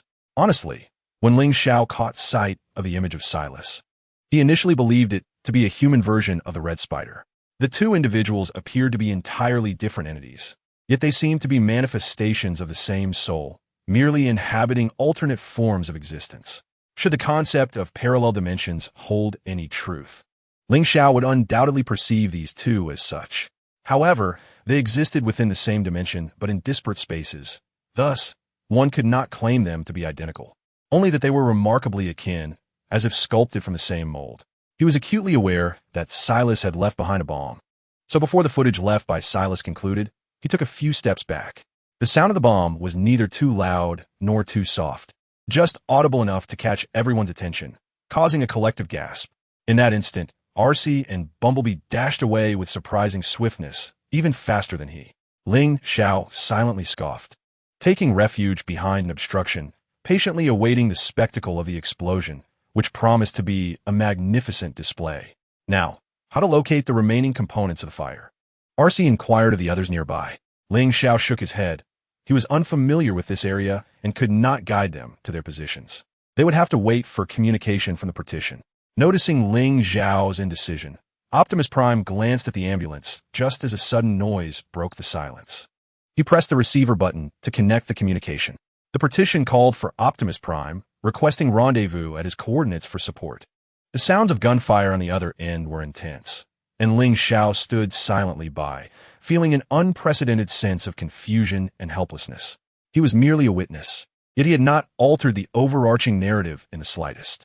Whether this was a blessing or a curse, he could not discern. He simply felt like a character of little consequence. But even if changes were made, what difference would it make? He could not ascertain whether altering certain events would also change the narrative trajectory due to the butterfly effect. His analytical abilities were not that profound. If he were not aware of a certain future, how could he confidently articulate those thoughts? He fell into contemplation, witnessing the partition's transformation and the release of the fire until they returned to the base. Suddenly, he heard a notification sound from the system. Ding. System notification. Side quest activated. Quest objective. Investigate family-related materials. Discover records pertaining to the divine volume. Quest reward. Additional camera 1. He immediately immersed himself in the family documents, tirelessly searching for clues related to the divine volume while pondering the implications of this task. Ultimately, his rationality triumphed over the worries born from sentimentality. Maintaining the status quo was preferable. Fortuitously encountering the situation, he felt content to serve as their guiding witness, observing the events unfold and playing his role at critical junctures, even if he remained uncertain of his utility. Such tranquil days did not last long. Within the energy body mine, upon witnessing RC hastily retreat, Ling Xiao activated his talent, aiding Bumblebee by diverting fire. Unsurprisingly, Jack was left speechless, and the base welcomed an additional occupant, Jack's chatty mother, Jane. Consequently, Ling Xiao's once secluded corner became a frequent haunt for RC. Upon her first visit to the base, Jane was taken aback, immediately noticing the composed figure of Optimus Prime. Who could possibly resist the charm of a gentle, erudite, cultured leader, a paragon of virtue. Alas, Alcee, in a moment of discord with a certain human companion, embarked on a mission with a partition, which, if fate allows, promises to be a memorable scene. Ling Xiao could hardly suppress his curiosity. After all, this was a meeting of two sworn adversaries. Have you been magnetized, drawn together? That magnetic device may very well fall into the hands of the formidable Megatron. It is known as the magnetic gloves, a seemingly simple yet extraordinarily fearsome weapon. Is there a way to separate us? The ambulance speculated that residual magnetism lingered between the two, causing an attraction. They are not attracted to each other. Maichi's jealousy was palpable. Ling Xiao strolled over, observing the ambulance rolling its eyes, and couldn't help but chuckle. Do you require assistance? Due to the magnetic influence and their speed of movement. Ling Xiao arrived first at the location where Deadlock was ensnared by Spider Silk, encountering the waiting Black Widow. A neutral faction, you say? Why do you lack any faction insignia? Do not be so anxious, my dear. Ling Xiao, adopting a mischievous tone, yet maintaining a serious demeanor, approached. Do not come any closer. If you move again, I shall render you like him. Deadlock struggled, seemingly wishing to speak, but was silenced by the webbing.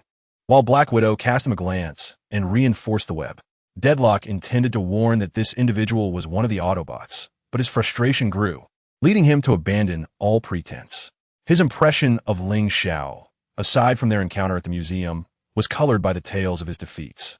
He hardly resembled the notorious womanizer he appeared to be, eliciting an odd sense of unease. Fierce beauties are seldom favored. Wouldn't you agree, my dear? Black Widow found herself lost in his repeated endearments, her demeanor softening. Given your neutrality, I shall spare you this time. It would be wise for you to distance yourself to avoid collateral damage. She toyed with the magnetic gloves in her hand, her expression regal, akin to a queen presiding over life and death. Ling Xiao, delighted to indulge her for a while longer, noted the time was drawing near. The coordinates of the partition were closing in. He casually retrieved a box from his storage device, a token of our first encounter. Black Widow glanced at the box. Her interest piqued, and with her haughty gaze, she gradually relaxed her grip on the magnetic gloves. In the instant that the partition and Alcee appeared on the System S radar, Ling Xiao erupted into motion, soaring above Deadlock with astonishing speed, delivering a kick that sent Black Widow tumbling from his head, along with the magnetic gloves ensnared by the web. Ling Xiao smiled effortlessly, oblivious to the sinister undertone of his expression, which exuded an air of pressure and inexplicable danger.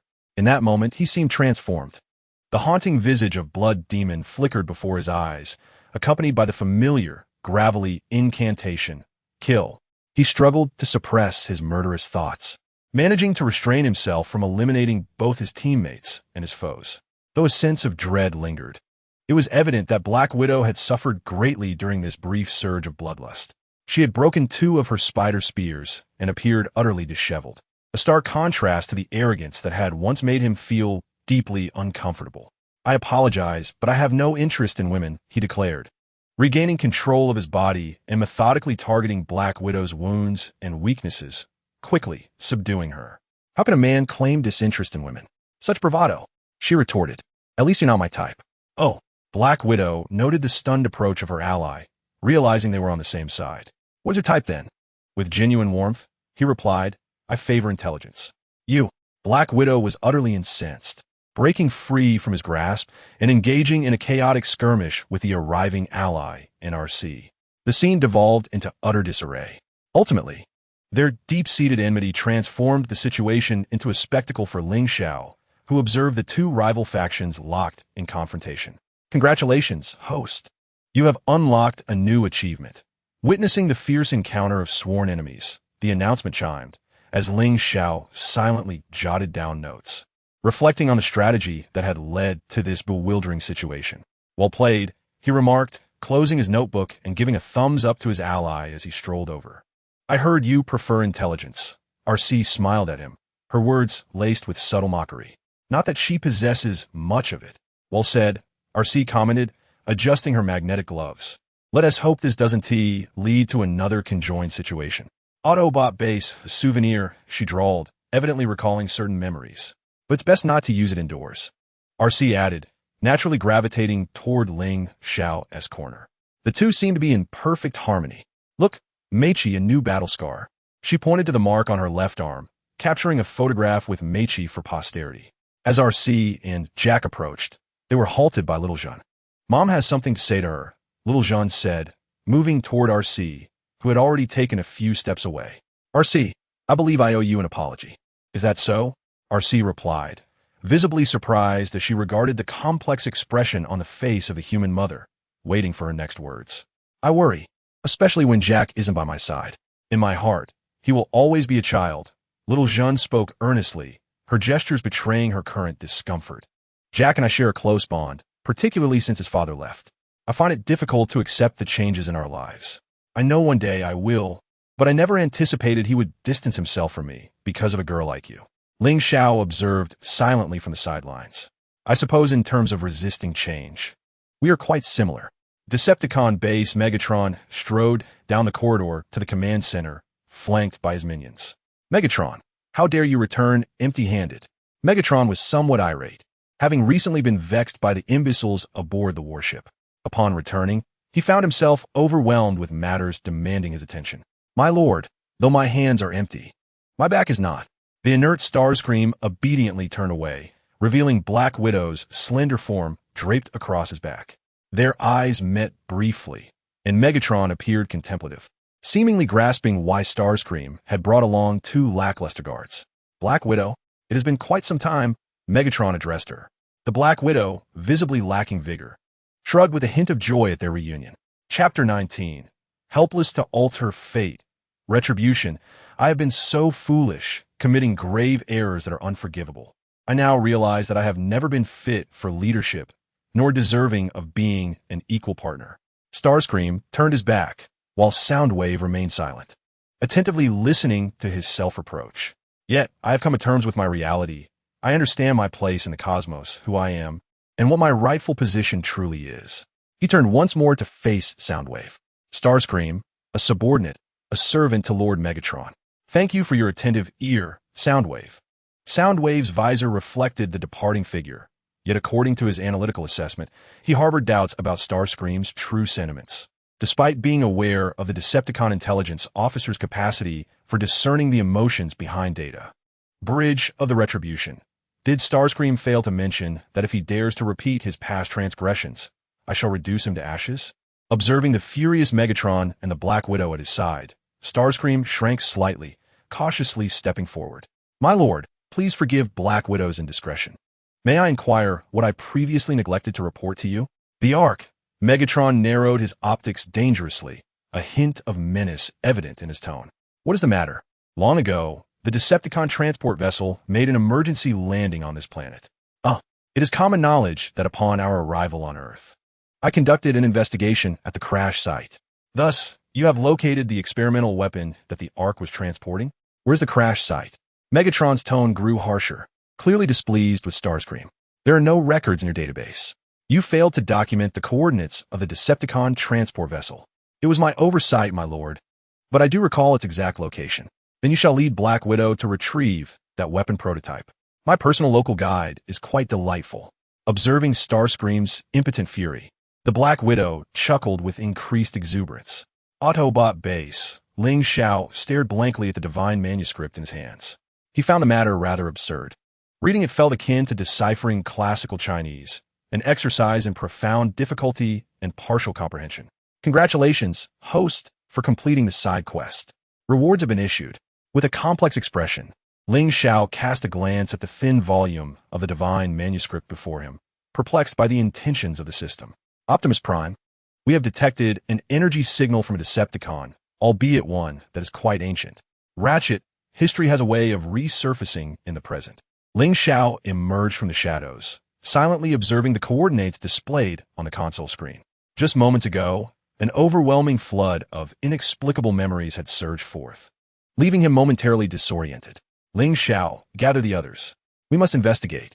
Upon hearing Optimus Prime's voice, Ling Xiao snapped back to reality, nodding composedly before turning to seek out the others within the base. The hall was empty. They were likely entertaining a few children nearby. Optimus Prime, can I assume that he has become your chosen successor? Optimus Prime met Ratchet's optical sensors, hesitating briefly before shaking his head. His grasp of the situation far exceeds mine, and he remains far more composed. By any measure, he is wholly qualified. Were you truly shaking your head just now? Indeed. How contradictory, I must say. Were you truly thinking? Ratchet, this is not a decision I can make. I wanted to discuss it with him, yet I fear reopening old wounds. The past grievances we have recently dealt with are already numerous. Optimus Prime paused, noting that whenever the past was mentioned, Ling Xiao would withdraw, apart from academic matters. He seemed reluctant to address anything else. Are you suggesting he is unwilling to engage? Yes, that is my primary source of confusion. Shall I speak with him? Perhaps he needs solitude more than anything. I will wait for a better opportunity to inquire. Optimus Prime, do not indulge the children too much. I shall take that into consideration. Ratchet. Once the gathering was complete, Ling Xiao silently approached Optimus Prime, signaling with his gaze. Optimus Prime glanced at Ratchet, who was watching intently, and nodded in acknowledgement, seemingly halted by Ling Xiao's silence. There's been an unsettling change in Ling Xiao's mental state recently, and his mood has soured. Perhaps it is best to wait until he returns to discuss matters with him. As they entered the ruins together, Ling Xiao trailed behind Optimus Prime. Yet his thoughts seemed to wander far from the present. His memories were in disarray, to the point where he occasionally felt a struggle for control over his own body, as if something were repelling him. However, upon reflection, it seemed reasonable, for he did not truly belong to this body. Once the peculiar sensation of repulsion began to wane, he snapped back to reality, meeting Optimus Prime's concerned gaze. He shook his head to indicate that he was fine. A sharp metallic sound pierced the air, followed by the abrupt opening of a metal door. Ling Xiao observed as Black Widow paused momentarily before swiftly turning to flee. He stood there, momentarily stunned, until he saw RC chase after her, prompting him to regain his composure and rush back to the ground. Watching RC being held captive by Black Widow in the distance, Ling Xiao swiftly launched his sword, causing Black Widow to loosen her grip and retreat in her transformed state. He remained silent, merely retrieving his sword, wiping it clean, and sheathing it. In truth, he could have acted more swiftly, but alas, the limitations imposed by the main quest had rendered many of his talents unusable, significantly curtailing his potential for solo combat. The restrictions on combat strength within the main quest effectively capped his highest capabilities, presenting a formidable challenge. Nevertheless, it served as excellent training, as he relied solely on instinct when wielding his sword. Thus, completing the main quest would undoubtedly elevate his swordsmanship to new heights. It had been a considerable time since he last engaged with the lottery system. Now, he had accumulated enough for 140 draws, especially since he had nothing to explain regarding the firearm-related items he had previously drawn, which were more than sufficient. Thank you, Ling Xiao. RC's voice jolted him from his reverie. He shook his head, indicating that it was no great matter and that she need not thank him, and then returned to his silence. The others, who had arrived late, breathed a sigh of relief. Optimus Prime cast a deep glance at RC, but ultimately refrained from speaking her name. The atmosphere was oppressively heavy, especially with two individuals in such a troubled state of mind. It felt as if the air pressure had dropped. Bumblebee, sensing this, would rather return to the base to assist Ratchet. The insect icon was pushed against the partition, collapsing to the ground. I can tell you everything, he offered. Is that so? And what do you hope to gain from that? The partition remained unmoved, its stance resolute. I wish to join your side.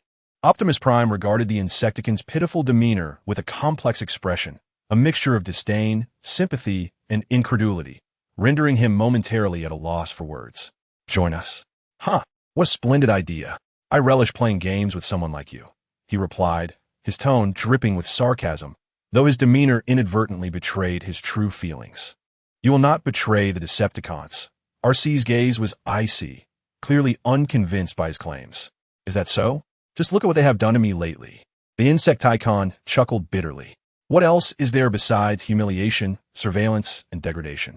Megatron even contemplated the cruel extinguishing of my spark, intending to allow the treacherous Black Widow to usurp my position. She abandoned me to my own devices, so why not betray them? Ultimately, Optimus Prime cast a glance at Ling Xiao, who coldly fixed his gaze upon Starscream, remaining silent. It was evident from a mere glance that he was unimpressed by Starscream's proposal. Bumblebee observed Starscream, while Optimus Prime led the others aside. It is true that Megatron sought to eliminate him. I witnessed it with my own eyes, RC stated calmly. Ling Xiao nodded in agreement, having also witnessed the dramatic scene.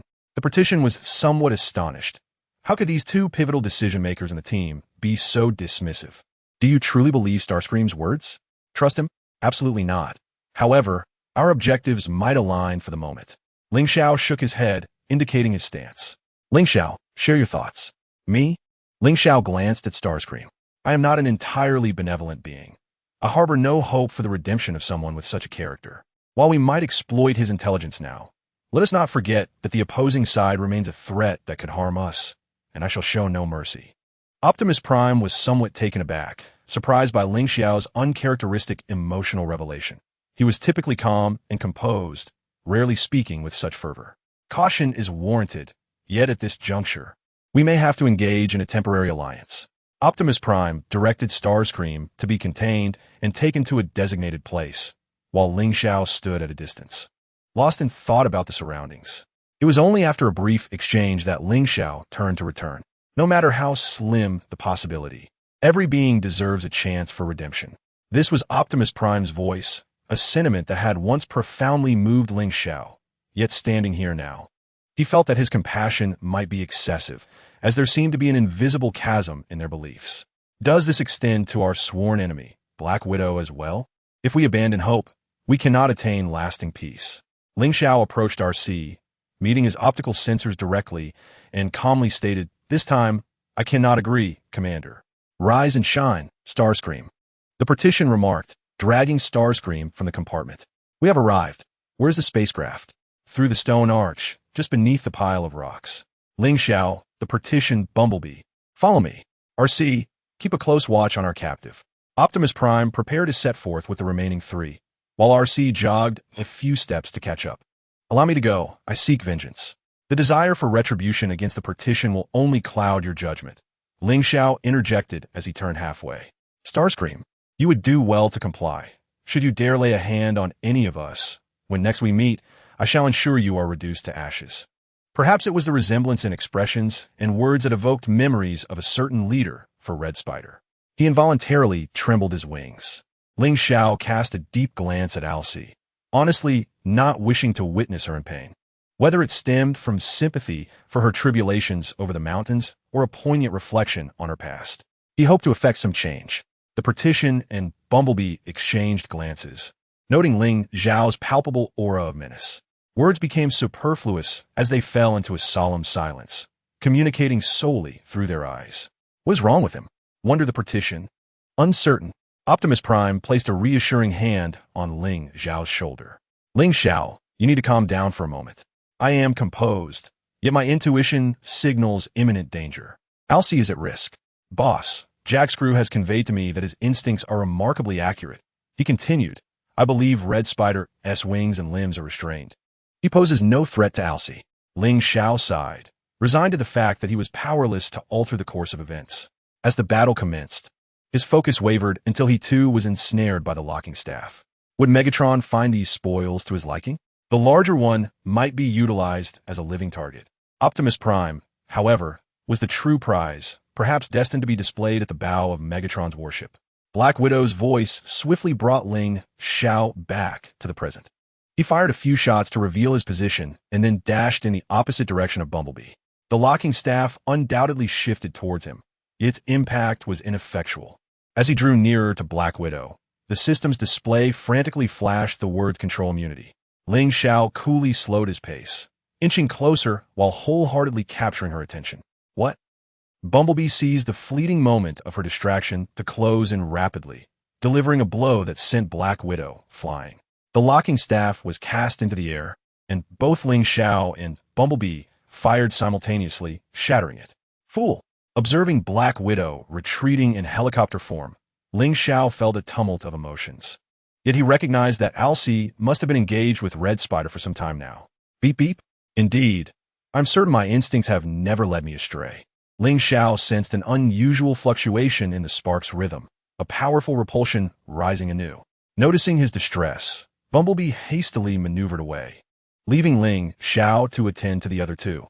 "Ambulance, we require a land bridge." Ling Xiao activated the communicator, yet a wave of excruciating pain surged through his brain. rendering him barely able to discern the sounds of the ambulance. Ling Xiao, what is the matter? You seem out of sorts. Are you injured? Without Optimus Prime and the barrier, movement ceased. I took him back to the base. He pondered, and upon seeing Bumblebee, RC relinquished her desire for vengeance, perhaps due to Bumblebee's youth. This was indeed a rare opportunity. However, if he were to eliminate Red Spider now, the trajectory of future events would alter significantly. Confusion and emptiness shrouded him once again.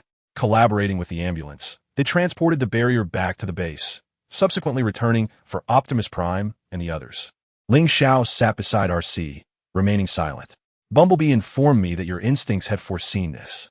RC pressed her hand against her wound, at a loss for words. All that has been lost will return in another form. Ling Xiao sensed a diminishment of the repulsion he felt, prompting him to utter an ambiguous remark before rising from her side, leaving a void for RC. He was not one to offer comfort, especially when others were engulfed in emotion. Thus, he typically distanced himself during such times. Upon returning to his corner, an indeterminate amount of time passed as he penned 2 more pages of notes when Optimus Prime approached from the hall. It seemed he had already conversed with RC. Surely, he would insist on dragging him back to the hall to mingle with others. Optimus Prime sat beside him, equally composed, prompting Ling Xiao to set down his pen and await his words. I've noticed a shift in your emotions lately, Ling Xiao. Your demeanor today is decidedly unlike your usual self. I have realized that leaving Cybertron was the right choice for me, yet I must integrate myself back in. Ling Xiao, do not doubt your decisions. Your rationality is evident to us all. I wish to discuss your past with you. It may hold the key to understanding another facet of yourself, and there are many questions I have longed to ask. There are numerous reasons for my departure from Cybertron, chief among them the curse that plagues me. I sought to distance myself from my brother and the entire family, perhaps to stave off the curse's fulfillment. I carry an overwhelming aura of malice. Its origin eludes me. Yet recently, I find it increasingly difficult to suppress. I have perused the files regarding the curse. It is an exceedingly mysterious and malevolent taboo. Optimus Prime's expression became complex. Have you ever experienced an outburst of the curse? Never. Only during significant slaughters does my consciousness slip from my control, leaving me unaware until I awaken amidst a pile of remains. It feels as though another entity temporarily commandeers my being, leading me through the chaos of battle, allowing me to survive countless skirmishes. Dissociative identity. Optimus Prime instinctively recalled this term, associating it with a once-genteel scholar, now transformed into a cold, emotionless scientist who analyzes logic with chilling detachment. I have another question to pose to you. Ling Xiao nodded, yet his thoughts wandered elsewhere. A torrent of memories surged forth, crashing into his mind like relentless ocean waves, and a sense of alienation resurfaced. He felt as though he did not belong to this body. Why are you willing to undertake every role except that of leader? I mean, why do you reject the position of leadership?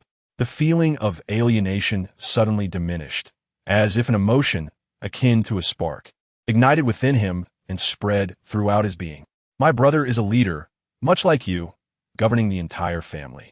Even without the energy gem, I have witnessed his transformation from a spirited youth into a mature and stoic figure, one who seldom smiles, and at times appears cold and unfeeling. I do not wish to become him. I do not want to bear such burdens, nor do I desire to lose my true self, for I am who I am. I apologize for mentioning your past, but in becoming a leader, I have indeed sacrificed much, or rather, dull my essence. I respect your perspective. Thank you for your understanding. The corner fell silent once more, as each person retreated into their own space, whether it be filled with pain, sorrow, or memories. Chapter 20. Misunderstanding. A spaceship glided through the gaseous remnants of space, leaving behind a slender trail. Tianxing, scan the planets within the 3rd unit range and select a picturesque destination for me. Executing command. The codes on the screen scrolled continuously until algorithms produced results. Family beacon detected. Family beacon detected. Family beacon detected. What? Immediately identify which lineage the beacon frequency belongs to. Identification complete. Level, Young Master. The frequency encompasses both the swordsman and craftsman lines. Please advise, Master. Craftsman line. Are you certain? A young master status is implausible. The craftsman line has long been extinguished. How could a young master level even exist? Re-identification in progress. Maintaining original verdict. Ling Che gazed at the azure planet within the second range, perfectly corresponding to the scan coordinates. Set forth. Lock onto the family beacon's location. Cannot lock. Cannot lock. Cannot lock. Investigate the cause.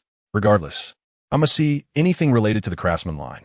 Analysis complete. Determined to be a storage device shielding effect. Master, Tianxing has discovered that the source of the shielding effect may not be the storage device. What else could it be? Cause unknown. Perhaps the bearer is currently within a building with strong electromagnetic shielding. Immediately lock onto the planet's position. Set the beacon tracking as the primary process. And request to activate the space bridge. Command executed. Autobot base, Ling Xiao. May I swap my patrol schedule with you? Today, Laffy and the others finish school early, and I fear I won't have time. Bumblebee sidled up to Ling Xiao in the corner, but to Ling Xiao, it all sounded like mere beeping. Of course. You are on patrol today? Yes. Thank you. Ling Xiao smiled, setting aside his book to prepare for a leisurely outing. He had largely remained in the base, much like an ambulance, and it had been quite some time since he had ventured out to witness the scenery beyond. As he drove away from the base, he gazed upon the familiar scenery, recalling vivid memories from before his transcendence. He and his close companions from the base would sit on the vast prairie, where he busied himself washing rice and raisins, preparing rock candy, and slicing carrots, while the others lounged carelessly, either lying down or propped up. It was not until he had perfected the sweet pilaf he learned from the locals, its fragrance wafting through the air, that he was reminded of the delicious aroma of food he savored in his human days. A sudden wave of unreality washed over him as he yearned for his past. The inhabitants of Cybertron also possessed taste and olfactory receptors, yet he found himself longing to return to what once was. He pondered about his apprentice and his family and friends in another realm, wondering how they fared. But he had forgotten, as a solitary wanderer on the fringes of society, he had few true friends, and his parents had ceased communication due to his decision against marriage. Suddenly, a question surfaced in his mind. How had he traversed to this new existence? In a daze, he veered into a parking lot and came to a halt, enveloped in silence. How could it be that he had so abruptly crossed over? It seemed that his self-awareness had not fully integrated, as his thoughts resisted the recollection. Siaye, em hungry, feed me. A group of new recruits, as usual, sought his attention, the head cook with their playful antics. Just wait a moment. Sit still. He replied. Xiaogu is the best. That was all he could remember before the rejection of his self-awareness surged violently, causing a splitting headache, as two distinct souls collided within him. Loneliness, cowardice, fear, inferiority, resentment. He felt the entirety of another soul's emotions. I sense you. Your name is also Ling Xiao, he mused. Was that its voice? No, more accurately, it was the voice of this body. Upon opening his eyes, he realized he had manifested in the form he held prior to his transcendence, now facing the soul of Ling Xiao, mirroring his size. Are we coexisting? He hazily discerned. Indeed, yet while I was dormant, you accomplished numerous monumental feats. Perhaps, you must have felt it. I have been swallowed by all my negative emotions. After a moment of silence, Ling Xiao's soul smiled at him. I can feel everything about you, and it appears you are faring far better than I. We are both equally lonely and not in a much better state. Shall we make a trade? What do you mean? He looked at the calm Ling Xiao before him. I will relinquish everything to you, for I trust you possess greater capability, especially with the assistance of a certain entity. Then, what do you desire in return? I need you to return to my family and avenge my mother. What do you mean? My mother did not perish due to an external attack. She was harmed by someone within the family. This conclusion I derived from my brother's memories, though I did not disclose it to him. My mother left a letter, which my brother promised to give me when I came of age, but I have pieced together much of it already. How complicated, he sighed. In any case, I entrust everything to you.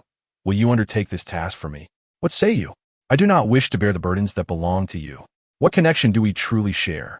We were once united, yet now, apart from you, there lingers a fragment of my soul, lost and wandering in the unknown.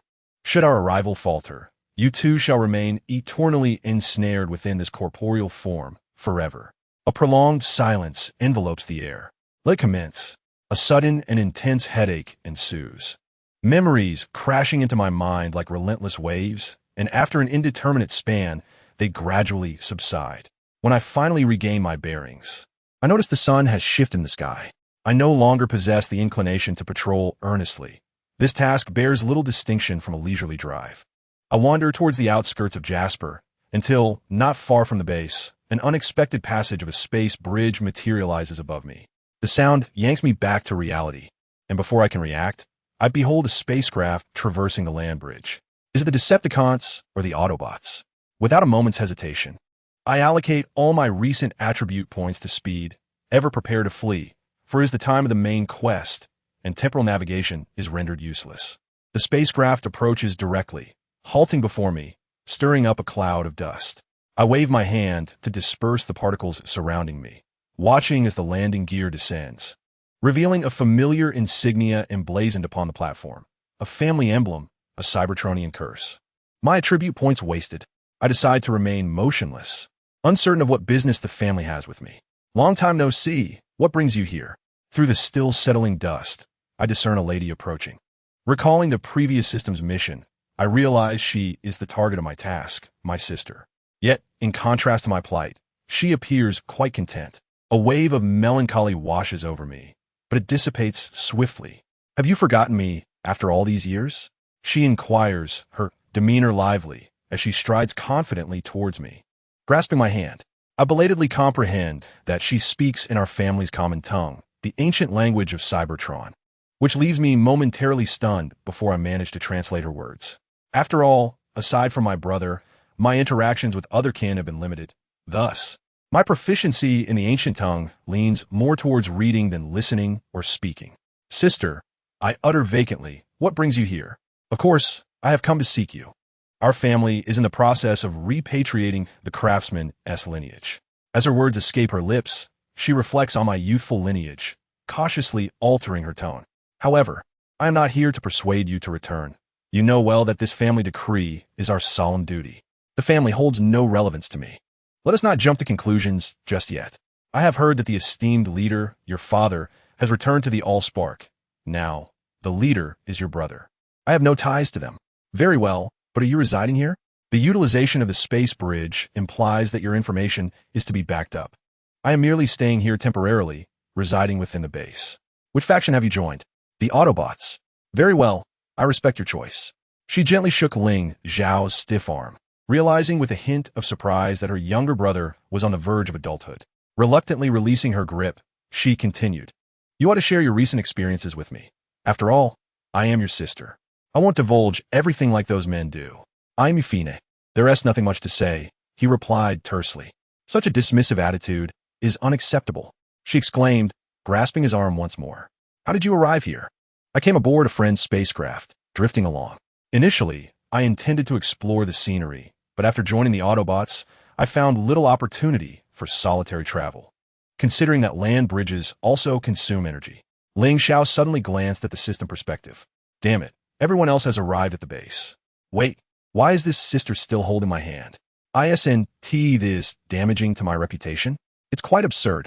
He engaged in a somewhat casual conversation with his long-lost cousin. Observing the gradual shift in the expressions of those in the system perspective, from astonishment to complexity, followed by curiosity and even Optimus Prime's contemplative gaze. With his back turned to them, he felt that if he didn't release her grasp soon, his carefully cultivated persona would be irrevocably tarnished. What an absurd situation. Resolutely, he freed himself from her restless hold and took a few steps back. The expressions of the others grew even more intricate. What is the matter? Ling approached him, disregarding his apparent discomfort, and moved closer. Despite Ling Xiao retreating a few more steps, she still seized his hand. Don't be so distant. It's been such a long time since we last met. Ling Xiao's gaze pleaded with her. Sister, you are my sister. Please don't do this.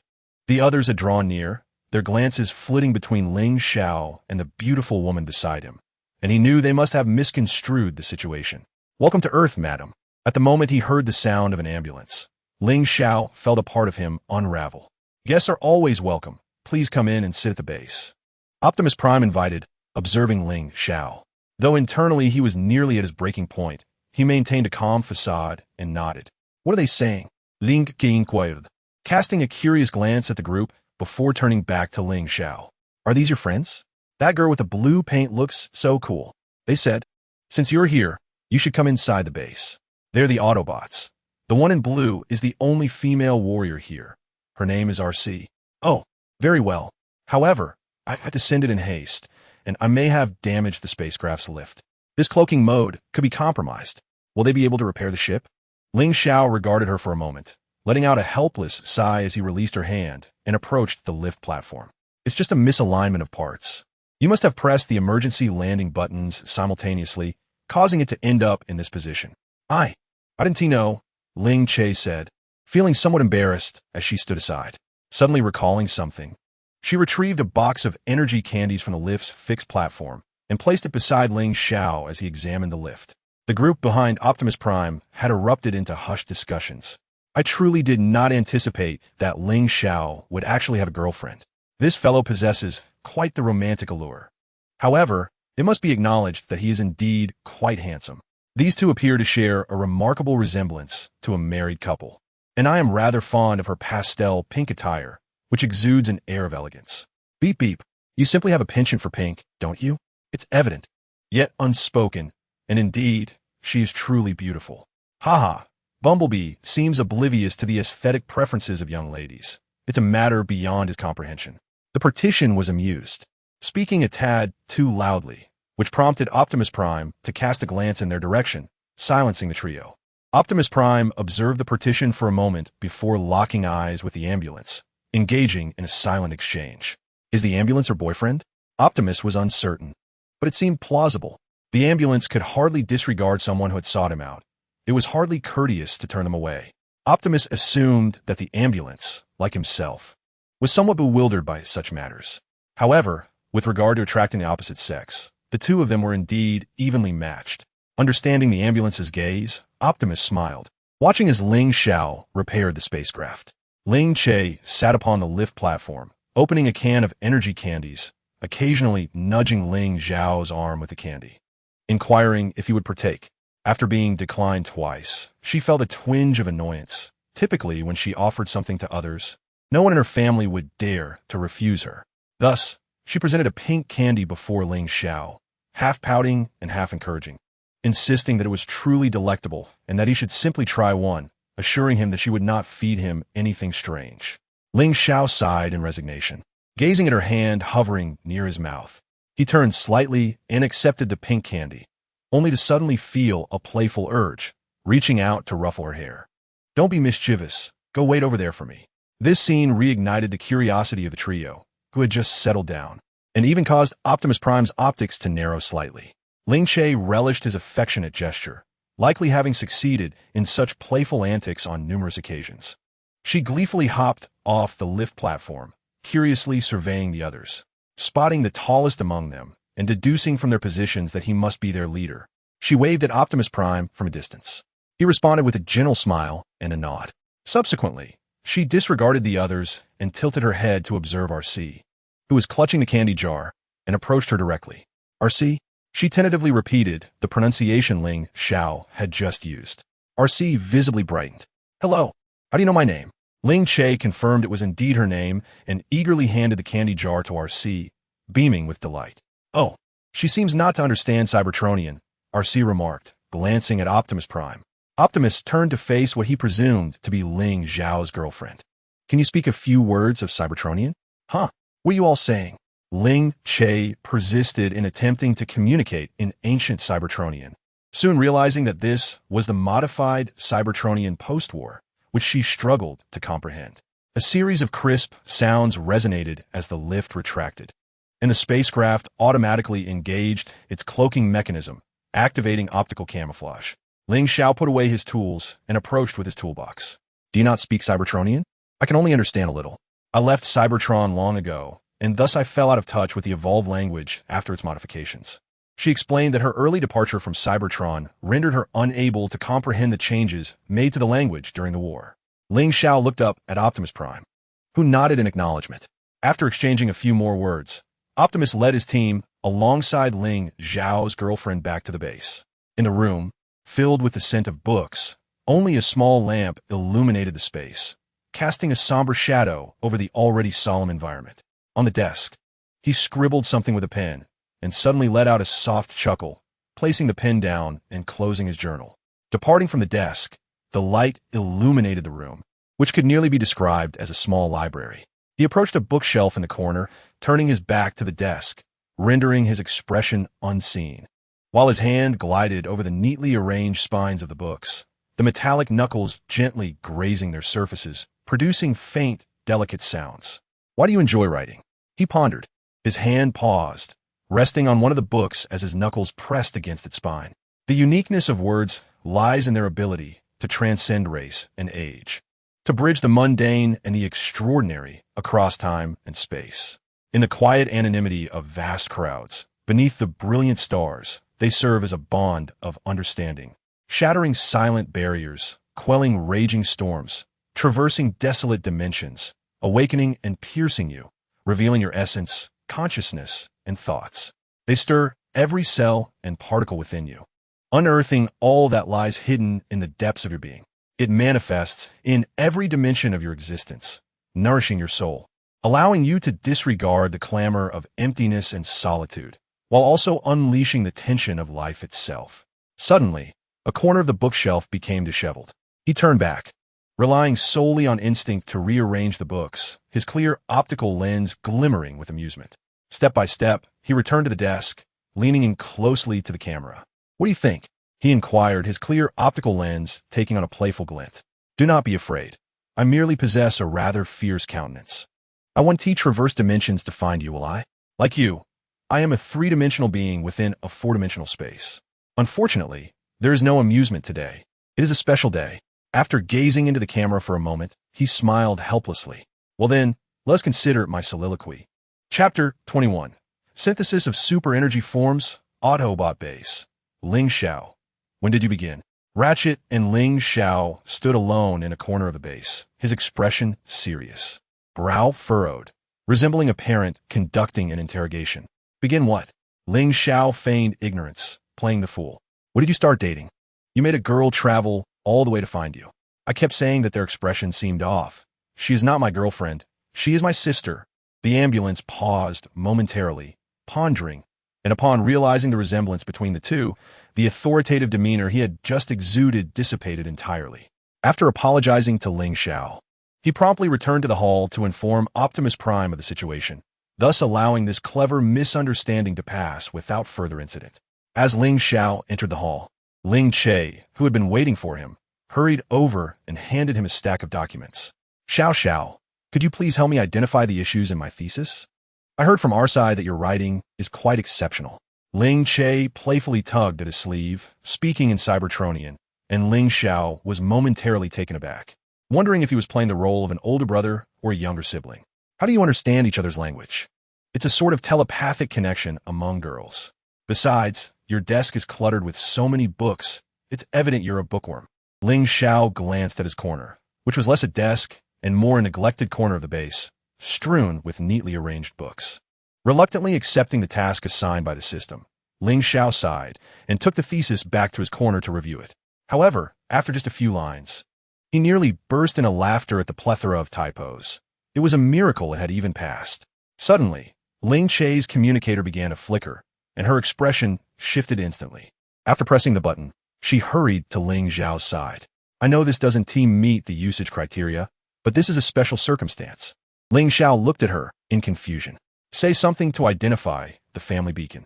Ling Che boldly removed the communicator from the radio and leaned it against Ling Xiao's ear. "Hello? Hello, young one, how have you been?" "I'm doing well. Thank you for your concern." Recognizing the voice of an elderly gentleman, Ling Xiao immediately adjusted his address. "Which branch of the artisan lineage do you belong to?" "I'm not certain. Your level is quite high. How could this be?" "Child, the family is recalling members of the artisan lineage. What are your thoughts?" "I have already joined the war and cannot return." "Very well. We will submit your information. But we do not know how it will be processed. Just follow your heart, child." "Thank you for your understanding. I have always adhered to my own will, and I am acutely aware of my position and goals. Should you have the opportunity, come visit me with Xiao Che. You are far more intriguing than my students." Ling Che placed the communicator back on the radio with a sigh. "Grandpa is urging me to return. Go ahead. I will send you the revised thesis once I am done." "All right. I will share my private chat channel with you, but it must not be disclosed. Be careful on your way."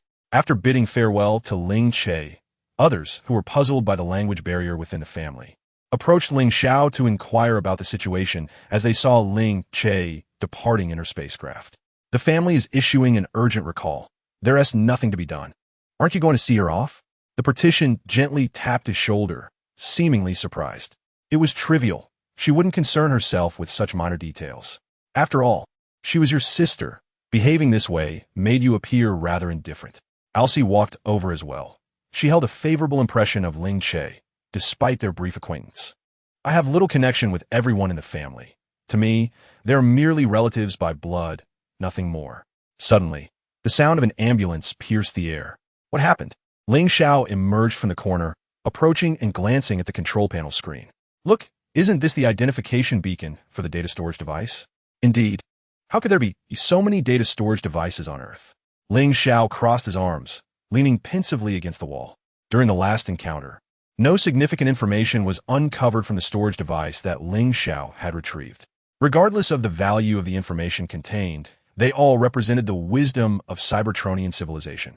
Optimus Prime approached and cast a glance at Ling Xiao, who understood it was time for him to gather the others. Thus, he turned and walked towards the hall. After exchanging a few words with the ambulance, Ling Xiao managed to assemble everyone, except for those who were watching the monster truck rally with Meichi behind the partition. Returning to the control panel, Ling Xiao silently regarded Optimus Prime, awaiting his command to embark. He resembled a taciturn, yet loyal subordinate. Optimus Prime, coming back to himself, reiterated this thought, looking at Ling Xiao with an increasing sense of practicality. Autobots, let's roll out. The vortex track gradually unfurled, swirling with bluish-green particles leading to a location on Earth. Ling Xiao, like the others, plunged into the battlefield, though his primary responsibility was to intercept the Decepticon reinforcements. What a splendid spectacle! He distractedly cleared the area while keeping an eye on the unfolding chaos. Autobots, hold the line. We must not allow the storage tank to fall into enemy hands. Seizing a moment of respite, Ling Xiao checked on Meichi's position. Truth be told, it was challenging to spot her beside the stone amidst such a large physique, but since she was the protagonist, there was no need for concern. Elsie's figure had vanished into the dust. The voice of that flamboyant Decepticon medic was particularly distinct, prompting Ling Xiao to glance over. Suddenly realizing he had a perfect opportunity to assist in the fray. Without hesitation, he dashed towards them, keenly listening to their banter. Let's go back to Fine Mom. Roar. The partition was knocked back, and he shouted inadvertently, only to be ambushed by Deadlock. Call him Uncle, hurry. Ling Xiao couldn't suppress a chuckle, thinking how chaotic this scene was. He had already reached the vicinity of the storage tank and delivered a punch to the fallen partition.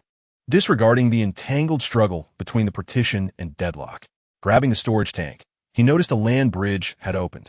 Hey, buddy, hurry and bring this ancient teaching toy back. Ling Xiao glanced at the little girl behind the pile of stones, bent down to place his hand on the ground, allowing her to climb up, and took her back to the base.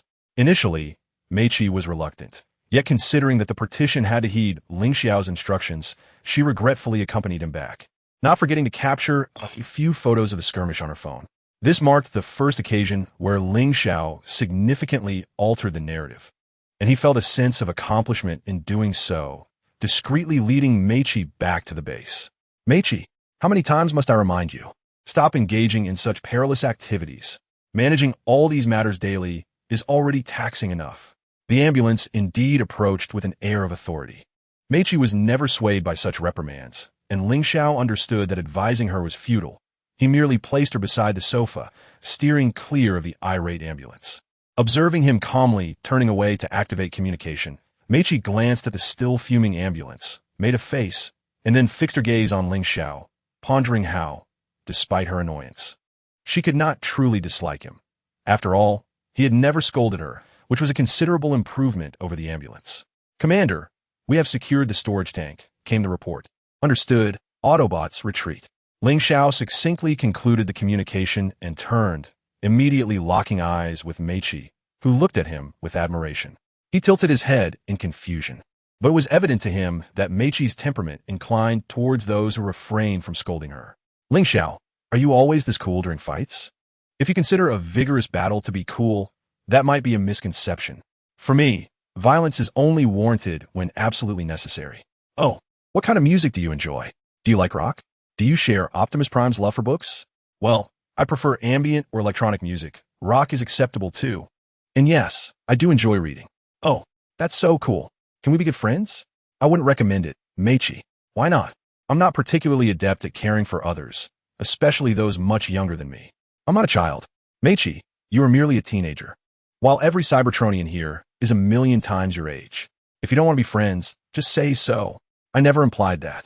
I simply suggested it might not be wise. What's wrong? The partition had just emerged from the land bridge and overheard their conversation, noticing Meichi's unusual demeanor, which left him somewhat at a loss. Perhaps it's best if Meichi explains. Ling Xiao smiled at him before turning towards the operations console. Ambulance. Any progress on the decryption? Not much to report. The decryption's complexity is quite high. I fear it will require your expertise. Not a problem. I shall give it a try. Ling Xiao seamlessly took over the ambulance's role, directly invoking the system's algorithms to commence the decryption, which progressed remarkably well. Indeed, one excels in their field, Ling Xiao. Was it this time? The ambulance inquired. It seems to be an equation. Though Ling Xiao was aware of the implications, he furrowed his brow as he continued the decryption, having only deciphered the initial segment. We will need to prepare some materials. I entrust the basic agent's formulation to you. Absolutely, leave it to me. Optimus Prime stood before the console, observing Ling Xiao as he deciphered the data. Ling Xiao instinctively paused, turning his head to cast a puzzled glance at Optimus, silently inquiring what was amiss. It seems that our specialized talent will be laboring hard for a while. This, however, is of little consequence. Yet, it appears that this artifact is not merely an ordinary ancient research outcome. Could it possibly be a formula for some kind of potion? RC also approached, with Bumblebee trailing behind her. No, by my intuition, this should be related to energy, most likely a formula for synthesizing super energy entities. Beep beep. RC, having struck gold, managed a rare smile. However, let us complete the deciphering before drawing any conclusions. Although my instincts are often accurate, I cannot guarantee their infallibility, especially given the ancient origins of this material. Regardless, the task of decoding this information falls to you. Optimus patted Ling Xiao on the shoulder, expressing gratitude for bringing back their human companion. It was merely a trivial matter. The human body is too fragile, and I was concerned she might suffer collateral damage. I shall not disturb you further. I believe a tranquil environment will enhance your efficiency. Ling Xiao smiled, appreciating that Optimus understood him. The hall fell silent, as others were ushered outside for a breath of fresh air, leaving only the ambulance and Ling Xiao behind. After exchanging greetings with Ling Xiao, Optimus retreated to his quarters to peruse some books. Ling Xiao, observing the gradually deciphered equations, felt a surge of joy. He finally sensed a sense of involvement. Whether this would alter anything or to what extent it ceased to occupy his thoughts, what was meant to occur would inevitably unfold. He would disregard the minutiae. The algorithm provided by the system was nearly the simplest blueprint, and in less than a day, Ling Xiao had deciphered the essence of the equations. However, it seemed that the formula for synthesizing super energy entities was inherently incomplete, raising concerns about the ambulance. Ling Xiao, the primordial substrates are ready. What is the status of the formula? Surprisingly quick. Perhaps we can produce the first batch today for testing. I wonder, when will you have time to teach me how to decode these? Simultaneously serving as a warrior, translator, and technician, I understand your time is limited. Let's discuss it when you're free. Once I finish writing that translation, I shall be less busy. No rush. Attend to your tasks first. Our energy reserves are critically low, and we must expedite this project. Chapter 22. The calm before the storm impossible. Absolutely impossible. I, too, find it hard to believe. We used the same reagents.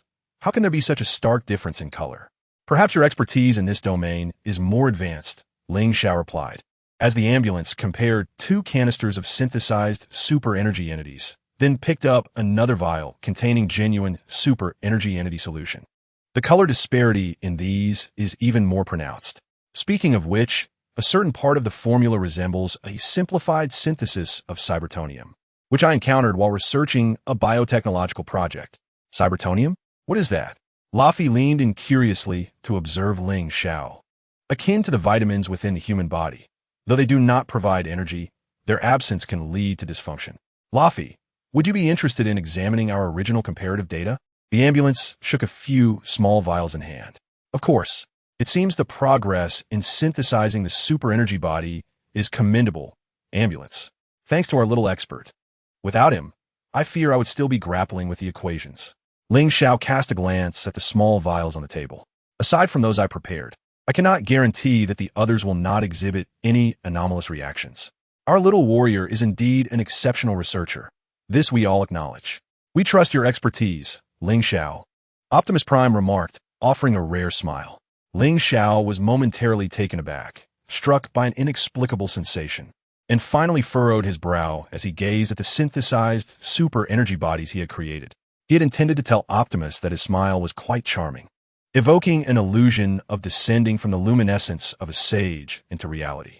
Nevertheless, we must strive to avert casualties. After all, the deposits of super energy bodies on Earth are predominantly controlled by the Decepticons. The ambulance's optical lens dimmed momentarily as the control panel suddenly flashed. The comparative report isn't ready yet. Laffy adjusted his glasses, casting a somewhat dejected glance at the control panel, eagerly anticipating the report's findings. I fear the report will be delayed, Laffy. Why not go finish your unfinished homework? When Ling Xiao returns, he can assist you. The ambulance consoled the young one, clicking on the popped-up test results. All right. Laffy exchanged a glance with the smiling Ling Xiao and obediently moved to the other side to complete his homework. The super energy body is on the move. Here we go again. The partition chimed in with a hint of impatience. The Decepticons are desperately searching for new super energy bodies. Their actions indicate their mineral reserves are dwindling. Autobots, let's roll out. Ling Xiao remained silent, trailing closely behind Optimus Prime, still wielding his sword. His stance indicated that his comrades had tacitly accepted his role as deputy.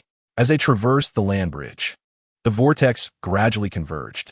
I truly wish I could contribute more, the ambulance sighed, momentarily lost in thought before abruptly turning back to observe the small vials of super energy bodies on the table. After a brief contemplation, his expression hardened, seemingly resolved. He approached the table where the synthesized super energy bodies were placed, surveying Ling Xiao's finished products before glancing at his own results. Ultimately, he stubbornly picked up his own creations. Ambulance, wake up. Laffy's voice jolted the ambulance from its unusual state. You look small, yet your voice is so loud. How did you fall? Are you hurt? Meeting Laffy's concerned gaze softened the ambulance's heart. Yet upon movement, he immediately realized his condition was markedly different from before. Excitedly, he summoned the data panel. The energy has surged by 30%, and my physical capabilities are at their peak. The ambulance chuckled with delight, feeling a twinge of pride. Clearly, the results of my synthetic super energy project are quite remarkable. However, regaining composure, I glanced back at the completed products created by Ling Xiao before turning my gaze towards Rafi. Any news? I inquired. Rafi shook his head, indicating there was none. I'm fine. You should get back to your homework. Perhaps it won't be long before Ling Xiao returns. Ambulance, can you assist with the problems? Oh, I've forgotten much over time. Yet, just like before, Ling Xiao always manages to provide explanations that are more comprehensible from your perspective. I truly admire that quality in him, and I find myself feeling somewhat inadequate. Is that so? Then I suppose I shall return to my studies. All right, I will keep watch over the control panel. In truth, rather than feeling inadequate, it was more akin to envy, even jealousy, the ambulance mused. What a youthful and accomplished individual he is, brilliant yet unaware of his own radiance. His rationality often inadvertently stings, yet it remains an undeniable truth. Gazing at the few jars on the table, so closely resembling the super energy products, the ambulance's mood became increasingly complex. Ambulance, listen carefully. Lock on RCS coordinates immediately and prepare to activate the land bridge. Locked in. RC, decelerate at once. The ambulance felt a surge of panic as the optical lens faintly shimmered with a green hue. Regrettably, there was no mirror at the control panel. Moments later. Noticing a change in RC's life signs, the ambulance's anxiety escalated. She is injured. The ambulance stepped aside, turning to Rafi. The land bridge is yours. Rafi stared in bewilderment as the ambulance transformed and traversed the land bridge. The vortex unfurled from the sky as the ambulance assessed the situation within the encirclement, descending with an air of justice, elegantly dispatching a few adversaries, and upon landing, transformed into a scalpel, ready for action. Ling Xiao, who had been the first to scale the rock pile due to his speed advantage, began to lose composure at the unfolding spectacle. Wow, old ambulance is fierce. Suddenly, the system's notification chimed. Ding! Congratulations, host, for achieving the accomplishment. Witness to a memorable scene. New achievement unlocked. Hero saves the fair maiden. Without hesitation, Ling Xiao dashed forward, preparing to provide support and prevent any setbacks from the two nefarious foes that might taint our Cybertronian medical officer's moment of glory. Autobot base. Upon returning to the base via the land bridge, Ling Xiao immediately noticed that one jar from the ambulance's table had gone missing, while his own neatly arranged supplies remained untouched, clearly indicating no intention of use. Ling Xiao was also curious about the effects of the synthetic energy he had concocted. However, at such a critical juncture, proposing an experiment might earn him a disapproving glare from Optimus Prime, especially since Prime had just spoken to the ambulance at length regarding its experimental conduct. RC had just received treatment for her wound, accompanied by Bumblebee and a partition, and everyone's focus was currently on those few jars of synthetic super energy, leaving even Optimus Prime unable to check on her. This arrangement suited Ling Xiao just fine. After conversing with the ambulance, Optimus Prime surveyed the others in the base before approaching the table where the experimental specimens were displayed. Ling Xiao, what is your perspective on the experimental results concerning the ambulance?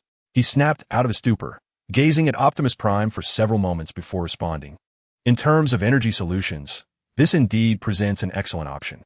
However, regarding the sustenance of living beings, I am currently unable to conduct a risk assessment. While researching the equations previously, I stumbled upon some potentially synthesizable substances from Cybertron, which, aside from Cybertonium, include various other categories.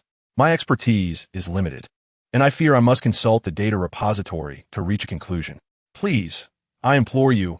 Optimus Prime turned his gaze towards the ambulance, now animatedly conversing with others. His optical sensors filled with concern. I worry that the synthesized super energy entities may adversely affect our medical officer.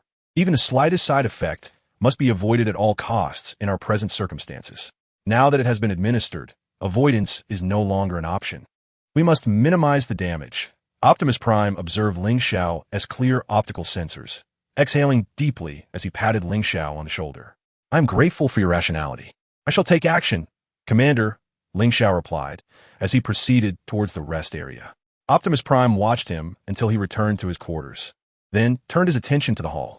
Bumblebee, brimming with eagerness over the synthesized super energy entity, momentarily elicited a smile from him.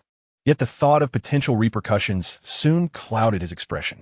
Ling Xiao, not long after, would certainly uncover the records of those stimulants. He was already aware of the effects of the synthesized super energy entity. After perusing some light reading, he swiftly retrieved the tome detailing the formulas for stimulant-type substances. Exiting his room with the book in hand, he glanced down the corridor, finding it eerily deserted, far quieter than usual. Have they already left? Was it merely a brief indulgence in reading? How is it that he alone remains to guard the premises? Beep beep. I am gathering information in the room. Bumblebee. We must contact Optimus Prime immediately. We cannot allow the ambulance. Bumblebee, return us.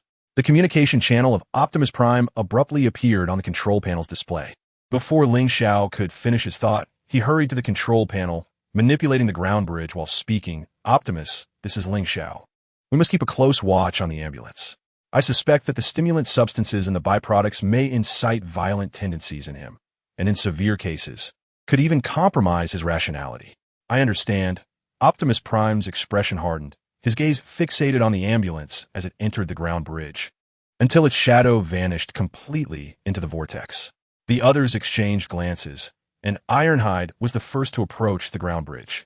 RC, having overheard the communication, halted in her tracks, watching Ironhide step into the ground bridge. As Optimus Prime believed he could finally address the adverse effects of his old friend's synthesis of the super energy body, an ambulance suddenly burst forth from the land bridge. Tossing aside the partition, time is of the essence. I cannot afford to explain the ramifications of this entity's side effects, but we must locate the ambulance post-haste, lest he embark on an earth-shattering endeavor. Ling Xiao sighed, clutching a book. He had never anticipated that despite reaching this stage, the ambulance would still act recklessly, leaving him somewhat weary. Yet what could he do? He could not bind the ambulance to the base to prevent it from venturing out. But perhaps he could manage the fragments of the synthesized super-energy body that ought to have been neutralized. Ling Xiao, are you certain about the synthesized super-energy body? Ling Xiao met the partition's doubtful gaze, his optical lens dimming. Partition, I am not omniscient. He lifted a canister of the ambulance's green, synthesized super-energy body, waving it before the partition. While it may enhance strength, a warrior devoid of reason faces a mortality rate far exceeding the norm. I wholeheartedly agree, RC remarked as she approached with measured steps, having recovered somewhat from the aftermath of her mental anguish. Once reason is lost, incidents like today's become commonplace, particularly regarding the maltreatment of prisoners of war. Seeing RC maintain her composure, Optimus Prime also exhaled in relief, closely monitoring the ambulance's coordinates, ever prepared to rescue their medic. Ling Xiao stood beside the console, observing as RC adjusted the frequency, attempting to locate the ambulance's beacon. Chapter 23. The night approaches, mines. Indeed, she is quite the hand-waver, and with many arms to boot. However, I find her rather captivating. Deadlock conversed with a miner as they walked, a thought crossing his mind about the current Decepticon lieutenant. Black Widow. It was hard to fathom what kind of psyche one would possess to find charm in being pummeled by such a woman. A flippant whistle caught Deadlock's attention. Instinctively, he shielded the nearby engineer, both to ensure his companion's safety and to ascertain the identity of a newcomer, confirming their intentions, for one could never be too cautious. Upon recognizing the approacher, Deadlock's expression brightened with excitement. I was just pondering when you would arrive. However, the situation soon shifted. You still dare to call yourself a scientist? To this day, you have yet to procure fresh super energy resources. My apologies, Lord Megatron. Our efforts have been disrupted by a new Autobot. Is that so? A new Autobot has appeared? The ambulance delivered a swift kick, toppling Deadlock to the ground, making a grand entrance. Wow. Deadlock staggered back a few steps, clearly recalling unpleasant memories. Isn't this the lunatic who eliminated 2 squads of minions? Not someone to provoke, indeed. Noticing Deadlock's reaction, Megatron inferred, is this the new Autobot of which you speak? He fixed his gaze upon him. He is Optimus Prime's medic. The ambulance stepped forward with an air of bravado, grinning widely. No, Megatron. I am the one who shall claim your head. The ambulance suddenly executed a maneuver and charged forward, delivering a powerful punch to the moss-covered visage of Megatron, sending the entire form of the tyrant hurtling against the stone wall of the quarry. Indeed, Megatron had grown stronger. He gingerly touched his faceplate, a flicker of battle intent igniting in his optics, but more so, a sense of mockery. For Cybertron. With a fist meeting head-on, Megatron scoffed, effortlessly diffusing this haphazard brawl. The strength of the ambulance was significantly greater than I had previously perceived. Perhaps it was due to some enhancement? With a shrug, I could only speculate this, for no other possibilities crossed my mind. With a casual strike, he shattered the armor on the ambulance's right flank, casting it aside as one would a mere chick. Years ago, the ambulance had stood with hands in pockets, unaware of the concept of retaliation. This shall be your experimental specimen, scientist. Do investigate thoroughly, Megatron remarked as he strolled towards the mine. If enhancements could render Optimus Prime's pet so formidable, imagine how our forces would grow more powerful. The visual feed from the optics had become somewhat blurred. The ambulance felt the synthetic energy seeping from its wounds.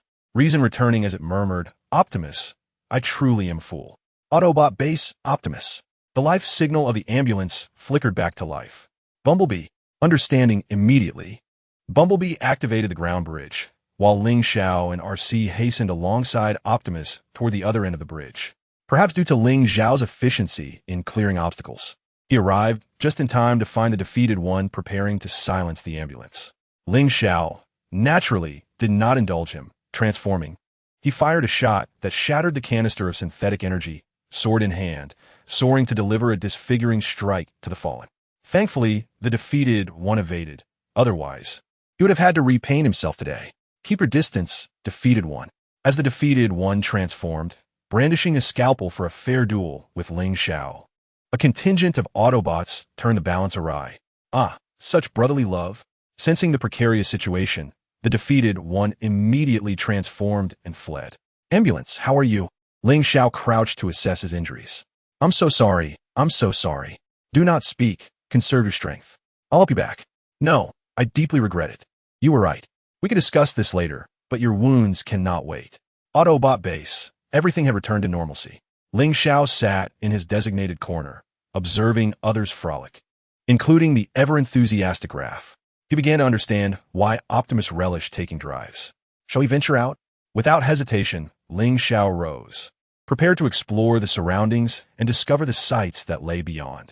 Regardless of the corner of the Earth one inhabits, the celestial bodies, the sun, moon, and stars, offer a beauty accessible to all. As night deepens, the Milky Way glimmers against the dark canvas of the sky, drawing his thoughts into the vastness of memory. Scenes from the past flicker before him, a tapestry woven with both sorrow and joy. Yet he remains calm, not from a lack of fear, but rather from a profound dread of solitude, of abandonment, and of feeling utterly worthless. This tranquility is his shield against the emotional tempest. Thus, being cast out from the family feels merely muted. The abandonment by kin is similarly subdued, and even severed ties evoke no tumult. Only the recollection of his brother stirs something within him, like a dormant ember that suddenly awakens, bringing forth a flicker of warmth. Perhaps you are training within the family, or have already assumed a significant role. Your absence has stretched long, yet I have never held it against you, dear brother. However, this time, you will not find me on Cybertron. He suddenly lowered his head, no longer gazing at the magnificent galaxy. I have traversed many places. Whether you have mentioned them or not, I have sought you, yet I find no trace, not even at home. So I departed, leaving behind our abode. How can a place inhabited solely by me be called home? So tell me, brother, will you ascend to become a ruler like our father? Or will you remain steadfastly yourself? A bitter smile graced his lips as memories of the royal family's indifference washed over him. And time slipped away unnoticed until the communication with Optimus Prime connected. Thundercracker, how are you? Huh? Thundercracker paused momentarily. I am well. The base has been unable to reach you. The medics were quite anxious. Oh, someone forgot to turn off the communication channel. I temporarily muted the base S frequency. Come home soon.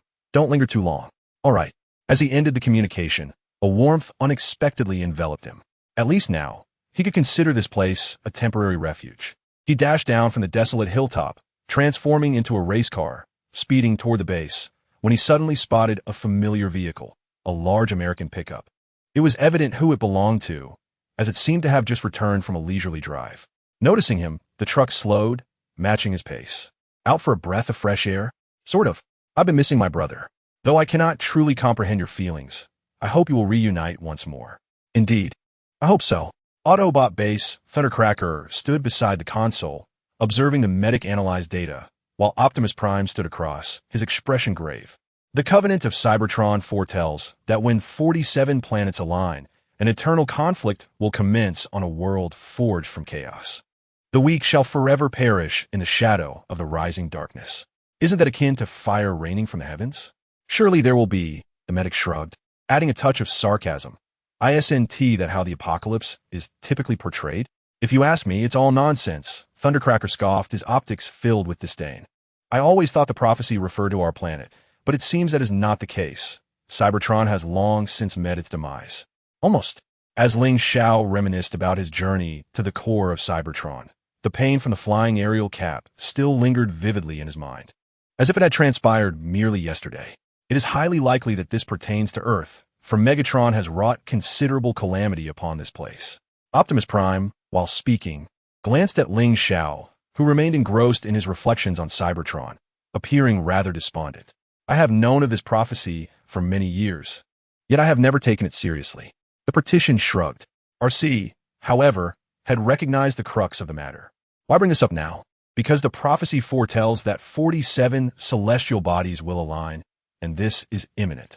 It seems to point toward Earth, does it not? The ambulance scrutinized the data on the console and reached a conclusion. This is purely a coincidence, is it not? How much time remains? RC stepped away from the wall, approaching the console, her demeanor evidently serious.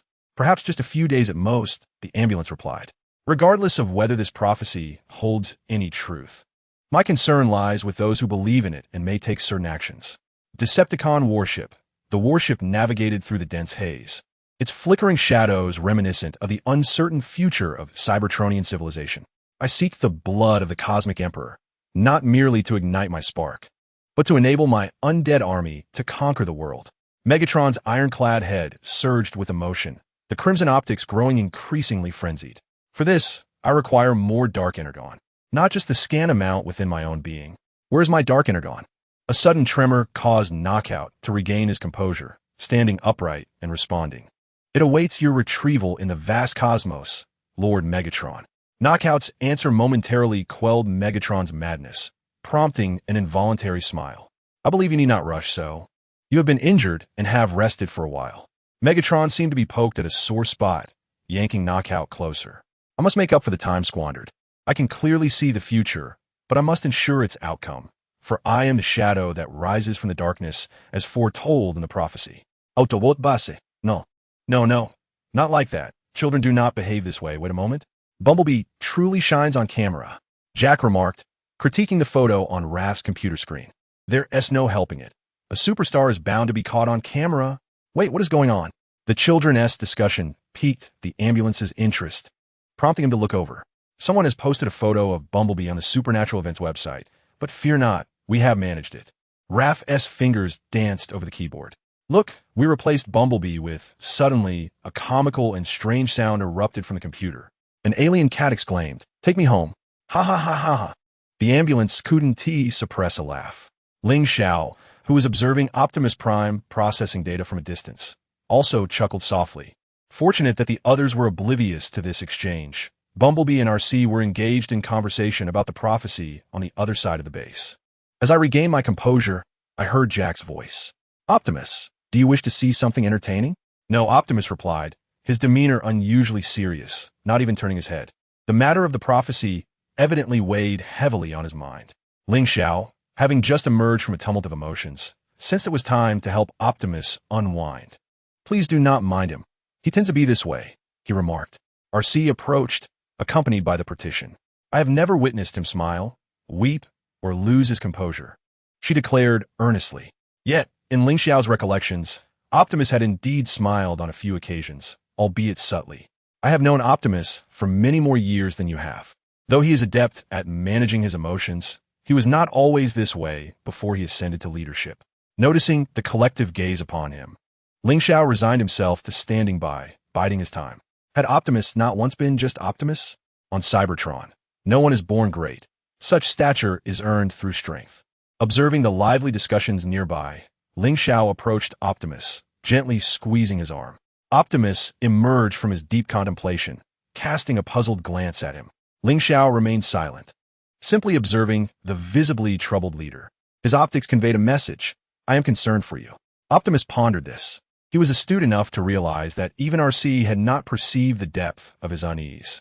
He saw in Ling Xiao a certain endearing naivete akin to Bumblebee's. They were, after all, merely children, struggling to articulate their feelings yet emanating warmth.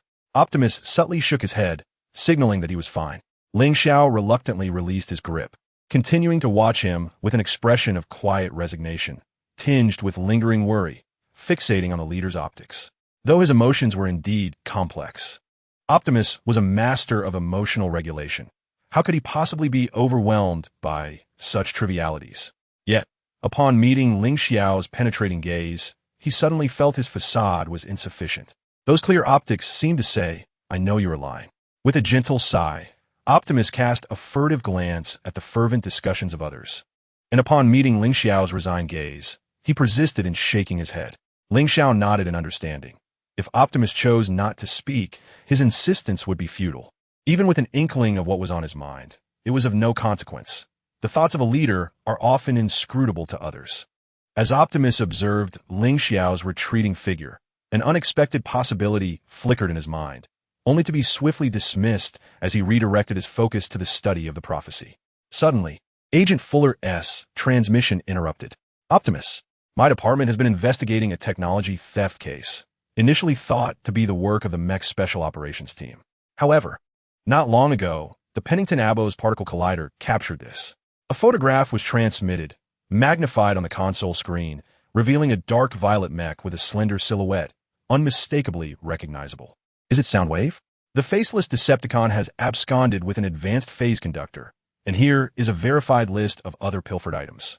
Agent Fowler has once again transmitted a document, sighing as the ambulance recited the contents of a list: plasma injectors, neutron barriers, and hypercubes. The Decepticons intend to construct a space bridge.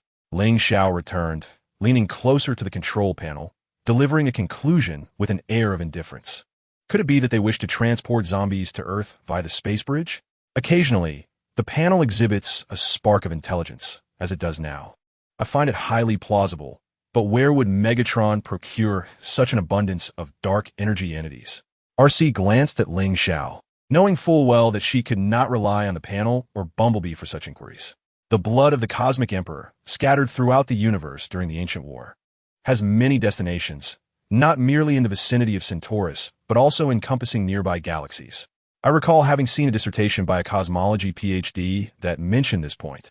Ling Xiao deftly diverted the topic, subtly revealing information to mask his awareness of the truth. The remnants of the ancient war continue to linger, indeed. A source of great peril. Decepticon Warship Bridge. The space bridge is nearly ready, now only requiring an energy component. Soundwave's mechanical fingers tapped rhythmically on the keyboard, projecting the blueprints of the base onto the monitor. He halted his actions, turning to await further instructions. The Black Widow approached with graceful strides. This facility is impervious by human standards, yet I can tunnel my way in. The moment of prophecy is drawing near. Megatron suddenly began to lose his composure, entirely disregarding the presence of a woman before him. Perhaps if the beauty were in a different guise, he might exhibit restraint, but with the Black Widow, Megatron truly lacked patience. We no longer need to operate covertly. Do you understand? The reason for our secrecy is Megatron's awareness of human nature. He knows all too well that human emotions and schemes are the most intricate phenomena on Earth. They will bicker over trivial matters, engaging in deception and treachery. Yet when faced with a common enemy, these carbon-based beings unite with unprecedented solidarity, causing unnecessary losses for his subordinates. However, now, consumed by the prophecy, he can no longer afford such considerations, for night is approaching. Chapter 24, Star Connection, Autobot Base, Optimus Prime. It seems the Decepticons are resorting to brute force this time. Agent Fowler's voice emanated from the control panel. Viewing the footage, he was aboard his fighter jet. They have assaulted a military laboratory, and our soldiers will hold their ground until you arrive. Agent Fowler, I fear Megatron's actions may be ruthless this time. And, I absolutely wish to avoid unnecessary sacrifices, even if it means just one life. Agent Fowler exchanged a knowing glance and connected with the communications of the guard stationed at the military laboratory. This is Fowler. Immediately evacuate all personnel. That is an order. Upon witnessing the scene, Ling Xiao immediately comprehended the situation and proceeded to summon the others in the hall, yet he noticed the absence of Bumblebee. He was still en route to fetch Rafi. As thoughts of Rafi's appearance in the narrative crossed his mind, Ling Xiao felt the flicker of the spark momentarily stagnate. The CPU swiftly activated a plethora of solutions, even referencing data from adult humans to calculate the neutralizing dosage for the super energy entity. Ling Xiao, what troubles you? RC observed his momentary daze and gently tapped him. Bumblebee might take a while to return. Shall we depart? Ling Xiao snapped back to reality, realizing that the calculation process was already halfway complete, a remarkably explosive advancement. He couldn't help but marvel at the immense computational power afforded by the life forms of Cybertron. It was truly a stroke of genius. RC gazed at his silhouette, sensing that Ling Xiao harbored some secrets. Yet she could not discern whether her intuition was good or ill. However, Ling Xiao had never acted inappropriately. Aside from occasionally losing track of time while out enjoying himself or having relatives visit without prior notice, she remained uncertain if her usually reliable intuition was accurate. Every action of Ling Xiao replayed meticulously in her memory, yet she could not conjure any unreasonable behavior. Standing beside Optimus Prime, Ling Xiao remained somewhat lost in thought, awaiting the exhilarating battle cry that would herald their entry into the fray. From the outset, he had evoked a sense of an elite craftsman, then a scholarly youth, evolving into an all-round warrior, and now he appeared as an endearingly naive aide. Reflecting on this progression, Optimus Prime found himself somewhat bewildered. He nodded slightly, indicating readiness for battle, and Ling Xiao silently followed in his wake, transforming and racing across the land bridge. This time, the Autobots were not merely targets. They could disperse and confront the Decepticon foot soldiers. With Ling Xiao's assistance, a subtle inclination to breach the front line began to emerge. Outskirts of Jasper, Bumblebee, the team may require support. They are positioned 3 kilometers north of your location along the highway. You should drop Rafi at the lower exit. I will teleport you back to the base. Upon hearing the ambulance's communication, Bumblebee immediately apologized to Rafi. No worries, Bumblebee, Rafi replied with a smile. Cradling a toy car in the same colors as Bumblebee, blissfully unaware of the impending danger. We shall race another time. Megatron, noticing a vehicle on the highway that bore a striking resemblance to an Autobot scout, promptly scanned the electromagnetic spectrum, discovering it was indeed an Autobot. He chuckled softly to himself. Look, a foolish little one is all alone. He lowered his flight altitude, aiming at Bumblebee, and launched several energy projectiles. Despite being in motion, his accuracy was somewhat compromised, yet one projectile struck Bumblebee. The vehicle staggered under the electric shock, spinning half a turn on the highway before finally coming to a halt. On the battlefield, Ling Xiao had already addressed his assigned area and swiftly moved to support the heavily pressured Alcee. Only after Alcee had cleared her side did he turn his attention to Optimus Prime, as the partition was robust enough not to warrant his concern. During the time Ling Xiao was assisting Alcee, the partition had already dealt with all threats on his side. Alcee certainly had the advantage in stealth operations due to her petite stature. However, this very trait limited her ferocity on the frontal battlefield. Nevertheless, Ling Xiao still regarded her as a remarkably inspiring female warrior. Apart from the disparities in combat data attributed to their mechanical configurations, Alcee was comparable to him in terms of combat prowess, temperament, and even leadership qualities, showcasing what an exceptional future leader she would become. While pondering this, a familiar aerial unit suddenly appeared within the system's detection range, causing Ling Xiao's heart to skip a beat. The arrival of Megatron signified that both Raph and Bumblebee had come under attack, and he felt as though his CPU might overheat. As he glanced up at the descending Megatron, he found himself momentarily stunned. Ling Xiao, quickly dodge. Upon hearing Optimus Prime's warning, Ling Xiao snapped back to reality and executed a large leap to the side, successfully evading Megatron's head-on strike. Optimus Prime let out a sigh of relief and turned to observe Megatron landing on the ground. Are you truly intent on making the prophecy come to fruition? Do you not find that incredibly foolish? Megatron did not meet his gaze. Instead, he scrutinized Ling Xiao for a few moments, grappling with the inexplicable surge of murderous intent he felt towards him, almost rivaling that of Starscream, a fierce and primal urge emanating from the Allspark. Optimus followed Megatron's gaze to Ling Xiao, who appeared lost and bewildered, his eyes drifting uncertainly between Megatron and Optimus, questioning his very identity and purpose. Who am I? Where am I? What am I doing? It was only when Megatron regained his composure that he withdrew his probing stare and turned to Optimus, contemplating. If I can seize control of my own fate, why should I leave it to chance? Ling Xiao sensed a shift in the atmosphere, glancing at the system's perspective, and indeed saw Bumblebee appear within its view. Speaking of fate, Megatron's gaze shifted towards the Autobots behind him. Bumblebee's optics dimmed, cradling the unconscious Raph, visibly distressed as Raph furrowed his brow, clearly unwell. My esteemed RC hurriedly trotted over to accept the fragile Raph from Bumblebee's hands. Though he still breathed, his breaths were faint. Observing Raph cradled in RC's hands, Ling Xiao felt a pang of anguish in his spark. He glanced at Optimus Prime, their leader, who appeared equally enraged, his optics visibly flaring, radiating a formidable battle intent. Ling Xiao approached to assess Raph's condition and, after a thorough analysis, realized his calculations were somewhat flawed. It's a dark energy entity. I can hardly assure a suitable dosage for humans in such a short time. RC, we must contact an ambulance immediately. Upon hearing Ling Xiao's urgent words, Optimus's expression grew even graver as he turned to glare at Megatron. It seems I have not only captured a Bumblebee, but have also inadvertently crushed a Wasp. Megatron chuckled dismissively, his contempt for life piercing Optimus like a dagger. Ambulance. Transport us back at once. As Optimus connected the communication, he assumed a defensive stance, wary of Megatron launching another attack. Autobot base, Raph. No. Jack and Mickey, who were in the base, dashed down the stairs in a frenzy. What happened? The medic, startled, hastily abandoned his tasks and approached. Disbelief etched on his face as he beheld Raph in RC's grasp. We need to prepare solvents suitable for purifying human bodies. Ling Xiao managed to maintain a semblance of calm. But I have never conducted such an experiment. Medic, how well do you understand human physiology? Not extensively, Ling Xiao replied. We can only do our utmost. Think of the critical indicators. My tools are inadequate.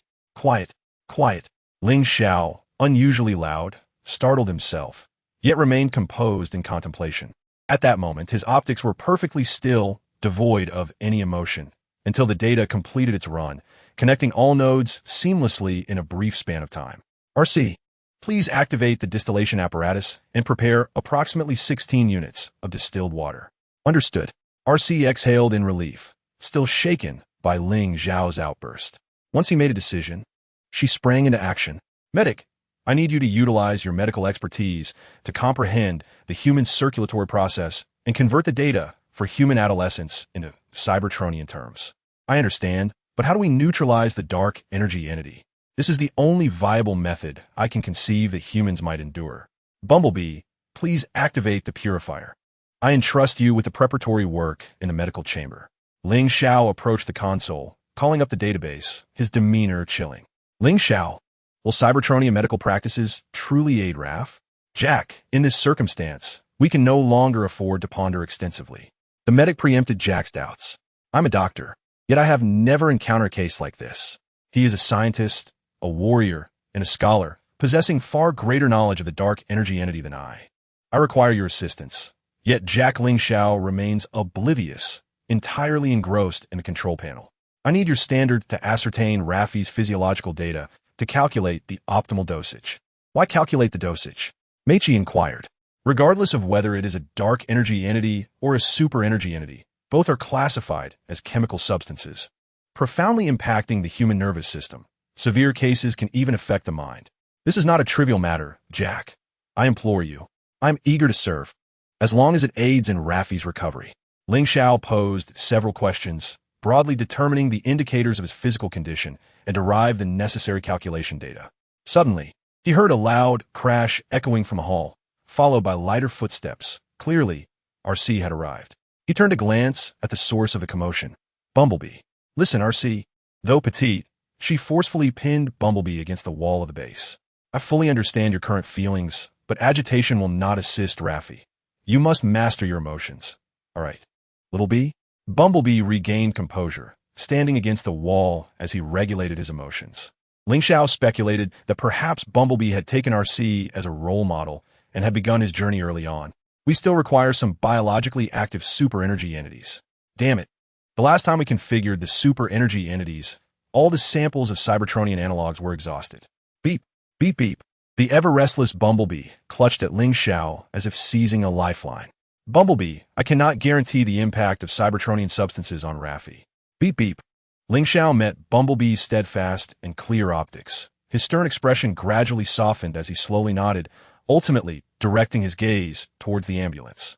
The specifics of what transpired thereafter were hazy in Ling Xiao's memory. He only recalled that upon completing the dilution of the solution, the ambulance hurriedly entered the medical chamber. Everything had been resolved.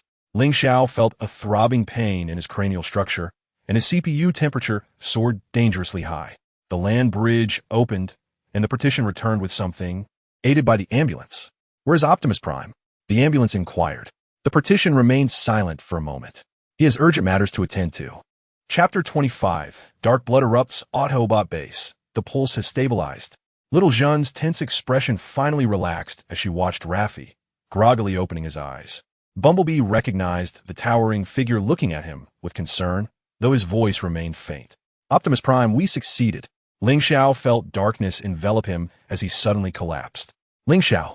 The ambulance was startled, rushing to assess Ling Xiao's condition. Upon touching his cranial structure, the medic's hand immediately recoiled. RC, we need an emergency cooling agent. What happened to him? Unclear, but we must cool him down immediately. If this continues, he will suffer irreversible damage. As the ambulance, Ling Xiao observed the situation outside the medical chamber. His smile gradually faded. He then turned to Bumblebee, who emitted a series of beeps. It's all my fault. I owe him my gratitude. Bumblebee glanced around and noticed Alcee was already preparing the coolant. so he left the medical chamber to assist, occasionally casting glances in Ling Xiao's direction. In the star realm, Ling Xiao slowly opened his eyes, unsure of how long he had been in a daze. Once fully awake, he looked around in a state of confusion. He found himself surrounded by countless stars, seemingly suspended in a vacuum far removed from the nearby planets, reminiscent of the boundless expanse he had first witnessed aboard the weighty spaceship. "Descendant, what is your intent?" A voice suddenly resonated. Ling Xiao paused, realizing that this was neither Cybertronian nor earthly language, but rather an unknown tongue. Strangely, he found himself able to comprehend it. As he scanned the area, he was unable to locate the source of the voice, nor did he see anything beyond the distant starlight. Left with no choice, he attempted to calm himself and called upon the system, yet it appeared to be malfunctioning, offering no response. "My patience is finite, descendant. Ierbo nomalisa." Ling Xiao spoke, but the words he uttered in the earthly language transformed into the same unknown dialect. Taken aback, he continued, "Where is this place?" "This is the star realm, descendant. How may I address you?" "I am called Ling Xiao. You claim to harbor no malice, yet you have altered the fabric of causality. How may I refer to you?" "Tian Yuan." He replied, "I do not know whether my arrival here is by chance or necessity. I have yet to regain my memories." "Tian Yuan." The future foretold may not necessarily be the most favorable. Ling Xiao sensed the strangeness of the situation. These were not his intended words, nor had he wished to speak. Yet control over his own body was evidently slipping away. "The time for the covenant has not yet arrived. If you wish to remain in this corner forever, you may extinguish this vessel now. I harbor no malice." "Why descend?" "I do not know." After a moment of silence, Ling Xiao suddenly felt a cool sensation on his forehead. In a daze, he activated his systems, and the optical visor opened. "Ling Xiao, are you all right?" It was Alcee, sitting beside him while Bumblebee conversed with Raph, who was clumsily assisting the ambulance. Ling Xiao found this scene somewhat surreal. He picked up the now-warm coolant pack from his forehead, pressed it back against his skin, and realized only his head felt feverish. "How peculiar! Why is only my head hot?" "The ambulance, and I couldn't figure it out either. But the ambulance thinks your recent calculations caused the CPU to overheat." "Perhaps. What about Optimus?" Alcee shrugged, indicating uncertainty. Ling Xiao. Upon noticing Ling Xiao had regained consciousness, Raph immediately set aside his task and hurried over. The ambulance let out a sigh of relief, grateful that it had not been unhelpful after all. "What is it, Raph?" "Optimus Prime has asked me to convey a message to you." The others in the base turned their gaze towards the partition. "An hour ago, on a reprisal. Shall we proceed?" The partition, burdened with heavy equipment, turned to look at Optimus Prime at the entrance of the land bridge. Optimus stepped forward, donning a mask, the emotions within his optical visor flickering intermittently. "You should return first, Partition. There is something I must attend to." "Are you certain?" Partition questioned, recalling how foolish he had been in the past, repeatedly ignoring the lessons history had imparted. The Autobots and Decepticons would never find reconciliation. If there were no diplomatic means to resolve this eternal conflict, then I must extinguish the darkness entirely. I shall not permit it to descend upon any planet. Partition gazed into Optimus Prime's optical visor, where he momentarily perceived a glimmer of lethal intent in his typically calm and rational demeanor. "Boss, we will wait for you at home." Partition turned to carry his load down the corridor, yet he heard Optimus's voice again. "Wait, Partition." Optimus's gaze wavered for a moment. "Please inform Ling Xiao to ensure everyone is well." Partition instinctively considered turning back, but upon hearing these words, he hesitated. He feared abandoning his burdens to follow Optimus into battle. "Boss, what do you mean by that?" "This is a historic moment, Partition. I am here to confront Megatron. This does not concern anyone else. Stand down, and those who obstruct my path shall perish." The optical visor of the minion reflected a figure of red and blue, approaching slowly from the end of the corridor, weapon already transformed in hand.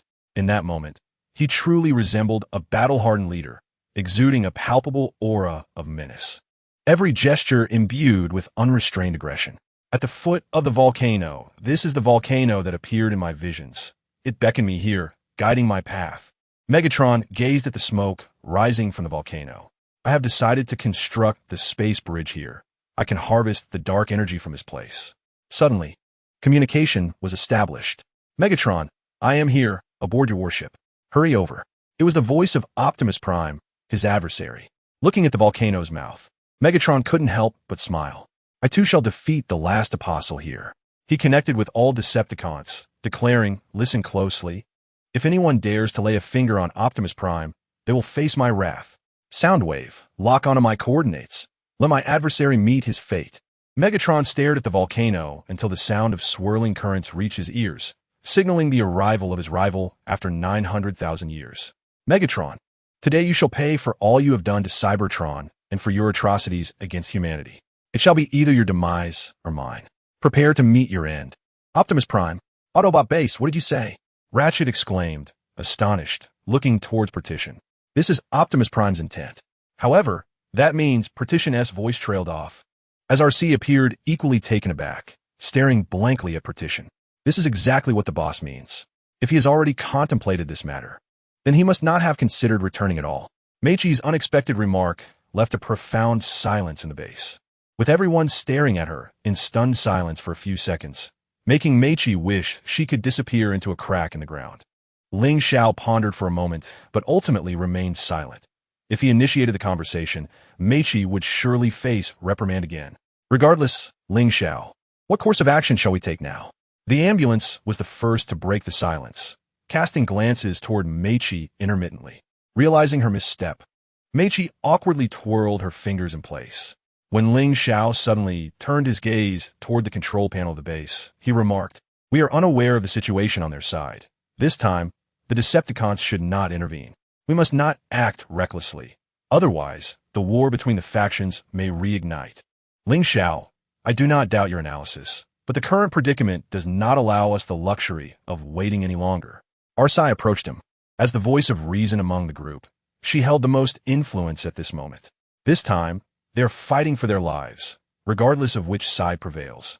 The entire battlefield will be thrown into chaos. I have no intention of remaining a bystander. Xiaoqi. Ling Xiao exchanged a glance with her, seemingly recalling something, and turned his attention to the box piled with books in the corner of the hall, left behind by his cousin, a symbol of a neutral faction. I am pondering if I should adopt the stance of a neutral force as a witness to prevent any underhanded tactics from the Decepticons. I implore you, Ling Xiao. Arsai's optical lens was filled with concern, and she perceived the same apprehension reflected in Ling Xiao's optics. If Megatron were to fall, the flames of hatred ignited in the presence of the Decepticons would undoubtedly incite loyalists like Soundwave to act against him. And if the alternative were to occur, it would signify their doom as well. Ling Xiao retreated to his corner, grasping the pink box, hesitating for a moment as he sensed something was amiss with its weight. Silently, he concealed the sniper rifle hidden at the bottom of the box, rummaging for a while before retrieving a beacon from within and inserting it into the signal slot on his left shoulder. He had once been a member of the neutral faction, traversing every corner of Cybertron, meandering back to that small blacksmith shop, awaiting old acquaintances and the rebirth of Cybertron, fervently dreaming for its future.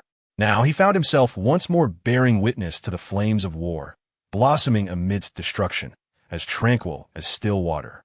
How many strokes of fortune are required to survive the annihilation until now? He was uncertain about himself, and even more so about the ordinary Cybertronian populace. This war, which has wrought endless suffering, he knew would not conclude here, for the rising darkness did not solely signify Megatron. Yet, as a witness to this life and death struggle, he felt a torrent of emotions. The land bridge was opened by the ambulance, and Ling Xiao was escorted to the entrance of the land bridge by others. He suddenly turned back to glance at the ambulance, urging, take care of the others for me. Ambulance. Protect him for us. The ambulance appeared somewhat dazed, having caught a fleeting glimpse of Optimus Prime's shadow in Ling Xiao, hastily averting its gaze and returning to the control panel, which was now in disarray, leaving its intentions unclear. Do not let our leader fall victim to treachery. The formidable warrior's hand has morphed into a battle hammer, clearly displaying a fervent desire to charge across the land bridge. Yet, constrained by the circumstances, he refrains from action, simmering with resentment as he fiddles with his weapon.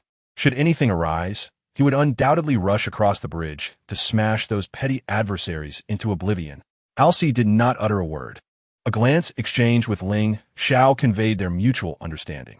Indeed, Ling Xiao turned and entered the land bridge, transforming into a sports car, speeding through the vortex with utmost velocity.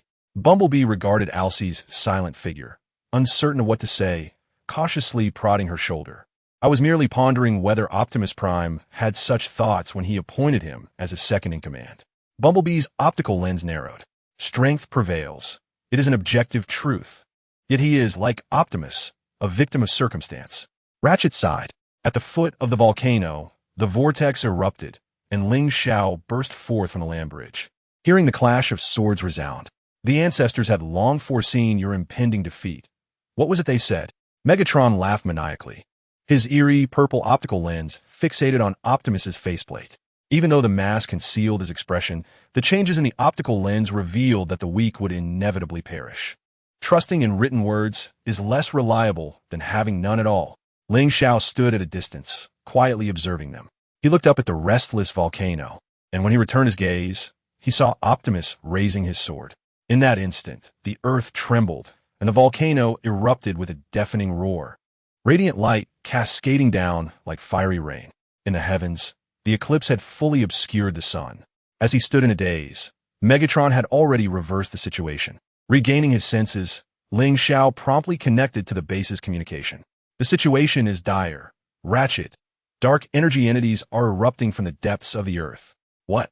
Without hesitation, Ling Xiao transformed into a gun, drawing closer from a distance, then stabilizing at a higher vantage point, aligning his aim to precisely strike Megatron's side. The vortex erupted, and the formidable warrior surged forth from the land bridge, the battle hammer unleashing its pent-up power to send Megatron flying. The dual forces propelled him sideways, and just as he regained his footing, he was met with another strike from the hammer. Stay away from our leader. Ling Xiao observed all of this from afar until Optimus was pulled back to the base. As the warrior soared onto the land bridge, he realized it was time to vacate this conspicuous hill, shifting the neutrality beacon on his shoulder to a higher setting. Ling Xiao, are you all right? He had traveled some distance, reflecting on the sensation of that precise strike. I'm fine. How is Optimus? I brought you back, but it seems some matters are best handled by you. These dark energy entities are truly sinister. Ling Xiao transformed back into his human form and traversed the swirling vortex. Returning to the base, Optimus Prime was seated beside the control panel, appearing quite frail and weakened. Ling Xiao, belatedly realizing his own inability to walk steadily, supported himself with unsteady steps as he approached Optimus Prime. The issue was not solely the abundance of Cosmic Emperor blood, but rather their intentions on Earth. Clearly, their conversation had been ongoing for some time. Suddenly, he felt a buzz in his CPU, and his balance began to falter, causing him to collapse beside Optimus Prime. Fortunately, despite his own weakness, Optimus Prime managed to catch him with what little strength he had left. Medic! Optimus Prime exclaimed in alarm, having noticed Ling Xiao's deteriorating condition since the moment he returned to the base. My dear RC, activate the purifier. Bumblebee prepared to administer a full-body cleansing. The medic rushed over to assess Ling Xiao's condition, relieved to find it was not life-threatening. However, like Optimus Prime, Ling Xiao had been exposed to a considerable amount of dark energy for an extended period, which may have caused a slowdown in his spark cycle. He needed to sit for a while. Only then did Optimus Prime relax slightly, pulling Ling Xiao into his embrace. Ling Xiao felt the buzzing in his CPU intensify. This dizziness is unbearable. This marked the second time he had fainted that day. Medic, will you not conduct a thorough examination? The medic, peering over to observe Ling Xiao's expression, glanced back at the busy medic. The bodies of researchers often resemble those of ordinary Cybertronians. Yet the hazardous materials within the laboratory can be deadly.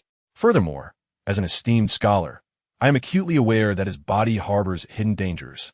But my medical expertise has yet to reach that level, the medic explained patiently to the observer. Moreover, we do not have much time. I need to conduct a check on our injured.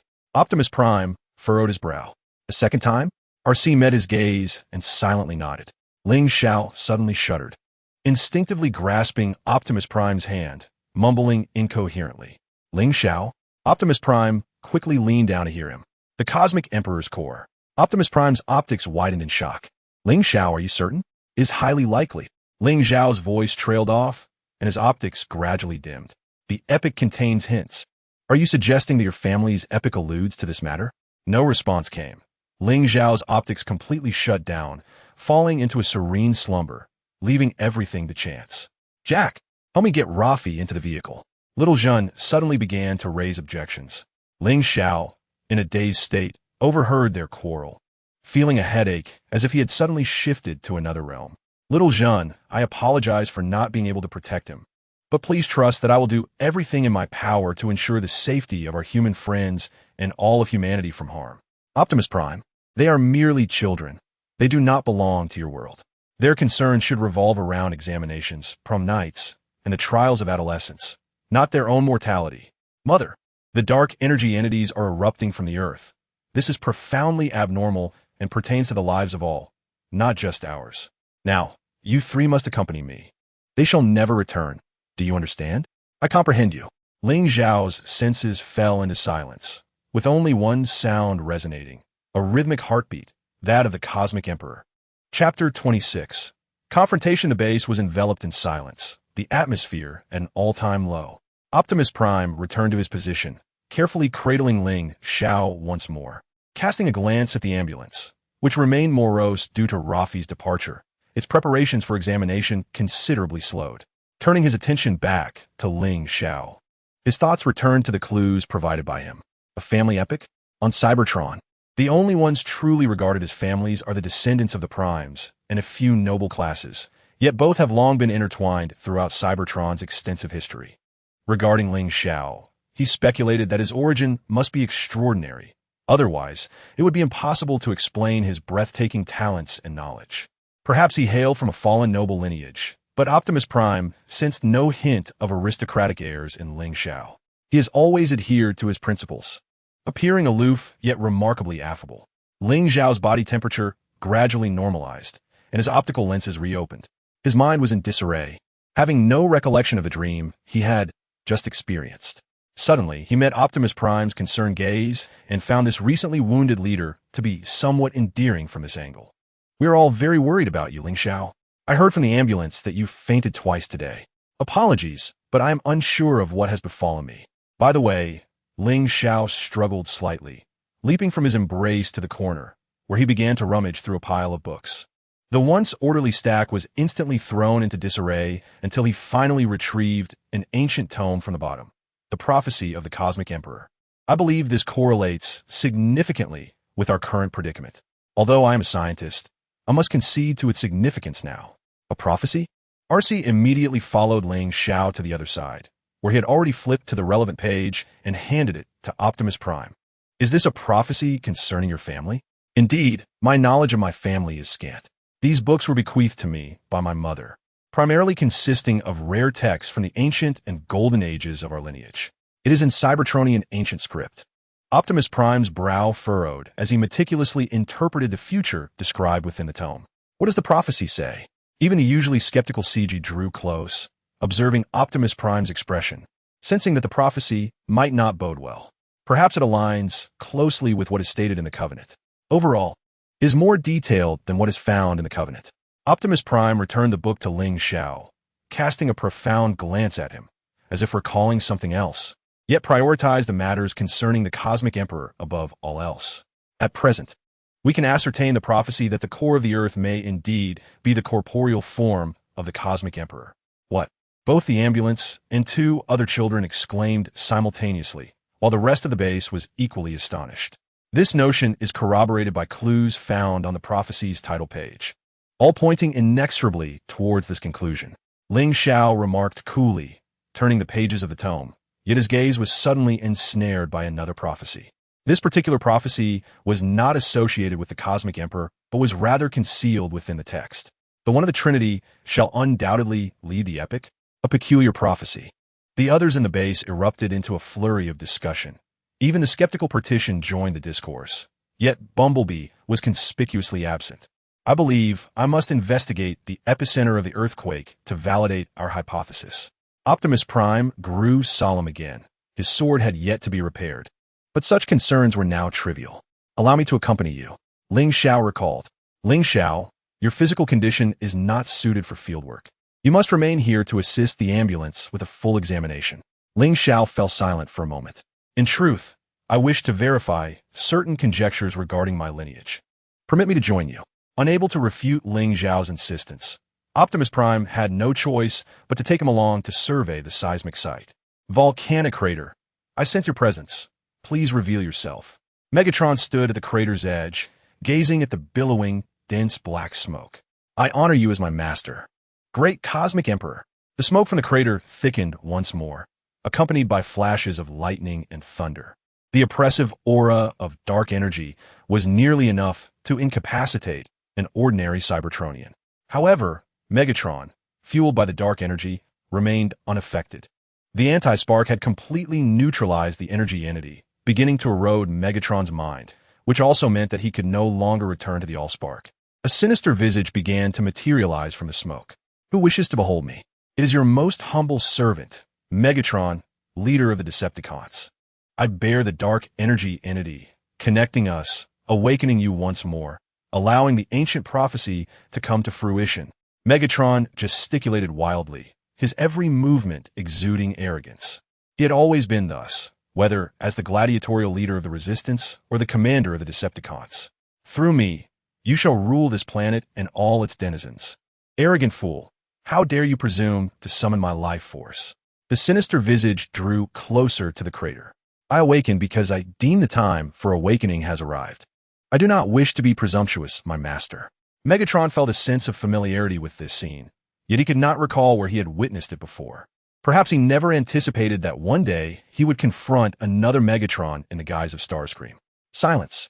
The ethereal form of the Cosmic Emperor flickered, having detected a scent that repulsed him. I have no need for your inept assistance. I beseech you, my master, my existence is solely to serve you. Megatron knelt at the edge of the volcano, marking his second act of submission that day. What was I feeling? The Cosmic Emperor finally grasped the source of the distasteful aura, the scent of the Apostle, the loathsome presence of Yuan Shirtion. That was Optimus Prime, his last Apostle, and our mortal enemy. As the ultimate objective was revealed, Megatron rose, displaying a hint of agitation. You profess loyalty to me, yet you allow the Apostle of Yuan Shirtion to roam free? Not just one, but multiple? I shall annihilate him and his remaining followers for you, ensuring you hear their anguished screams. I have grown weary of your nonsensical ramblings. If you possess the capability to destroy these two apostles, I believe you would have done so already. I will personally deal with this apostle. The thick smoke gradually dissipated, and the grotesque visage faded into nothingness. Megatron stood at the volcano's edge, reflecting on the entire sequence of events, suddenly filled with doubt. These two apostles? His optical sensors jolted as a thought emerged, conjuring an alternative possibility that was swiftly dismissed. He began to question the Cosmic Emperor's perception, yet could not fathom why the Emperor would deceive him. That bureaucrat from the Autobot base, a warrior he had once held in high regard, seemed to be the most plausible connection. Valley is an iron mine, abundant in rare metals. The concentration is remarkably rich, concluded Ling Xiao as he examined the samples. Ling Xiao, I believe I have formed a hypothesis regarding your lineage. What hypothesis? Your family is most likely a descendant of the 13 celestial sovereigns, though I am uncertain of the specific branch. The year of that prophecy book likely predates the Golden Age. I share this hypothesis, but my understanding of my own heritage is likely inferior to yours. Regardless, I advise against hastily engaging with other members of your clan. It may prove detrimental to you. Fear not, my connections with them are minimal. Apart from my brother, there are no other familial ties. Although I'm unclear why you distance yourself from your family, it seems to have shaped your current character and skills. The aristocratic demeanor has left no trace upon you. I despise that lifestyle and do not enjoy commanding others, except for my brother, who knows how to respect others. Optimus Prime nodded and activated the communication. Ambulance. The situation at the epicenter has been clarified.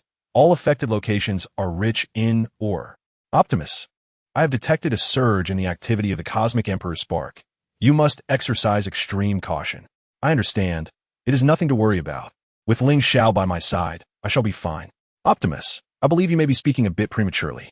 Ling Xiao glanced at the suddenly manifested large face on the surrounding stone walls, deeply appreciating the allure of life-sized figurines.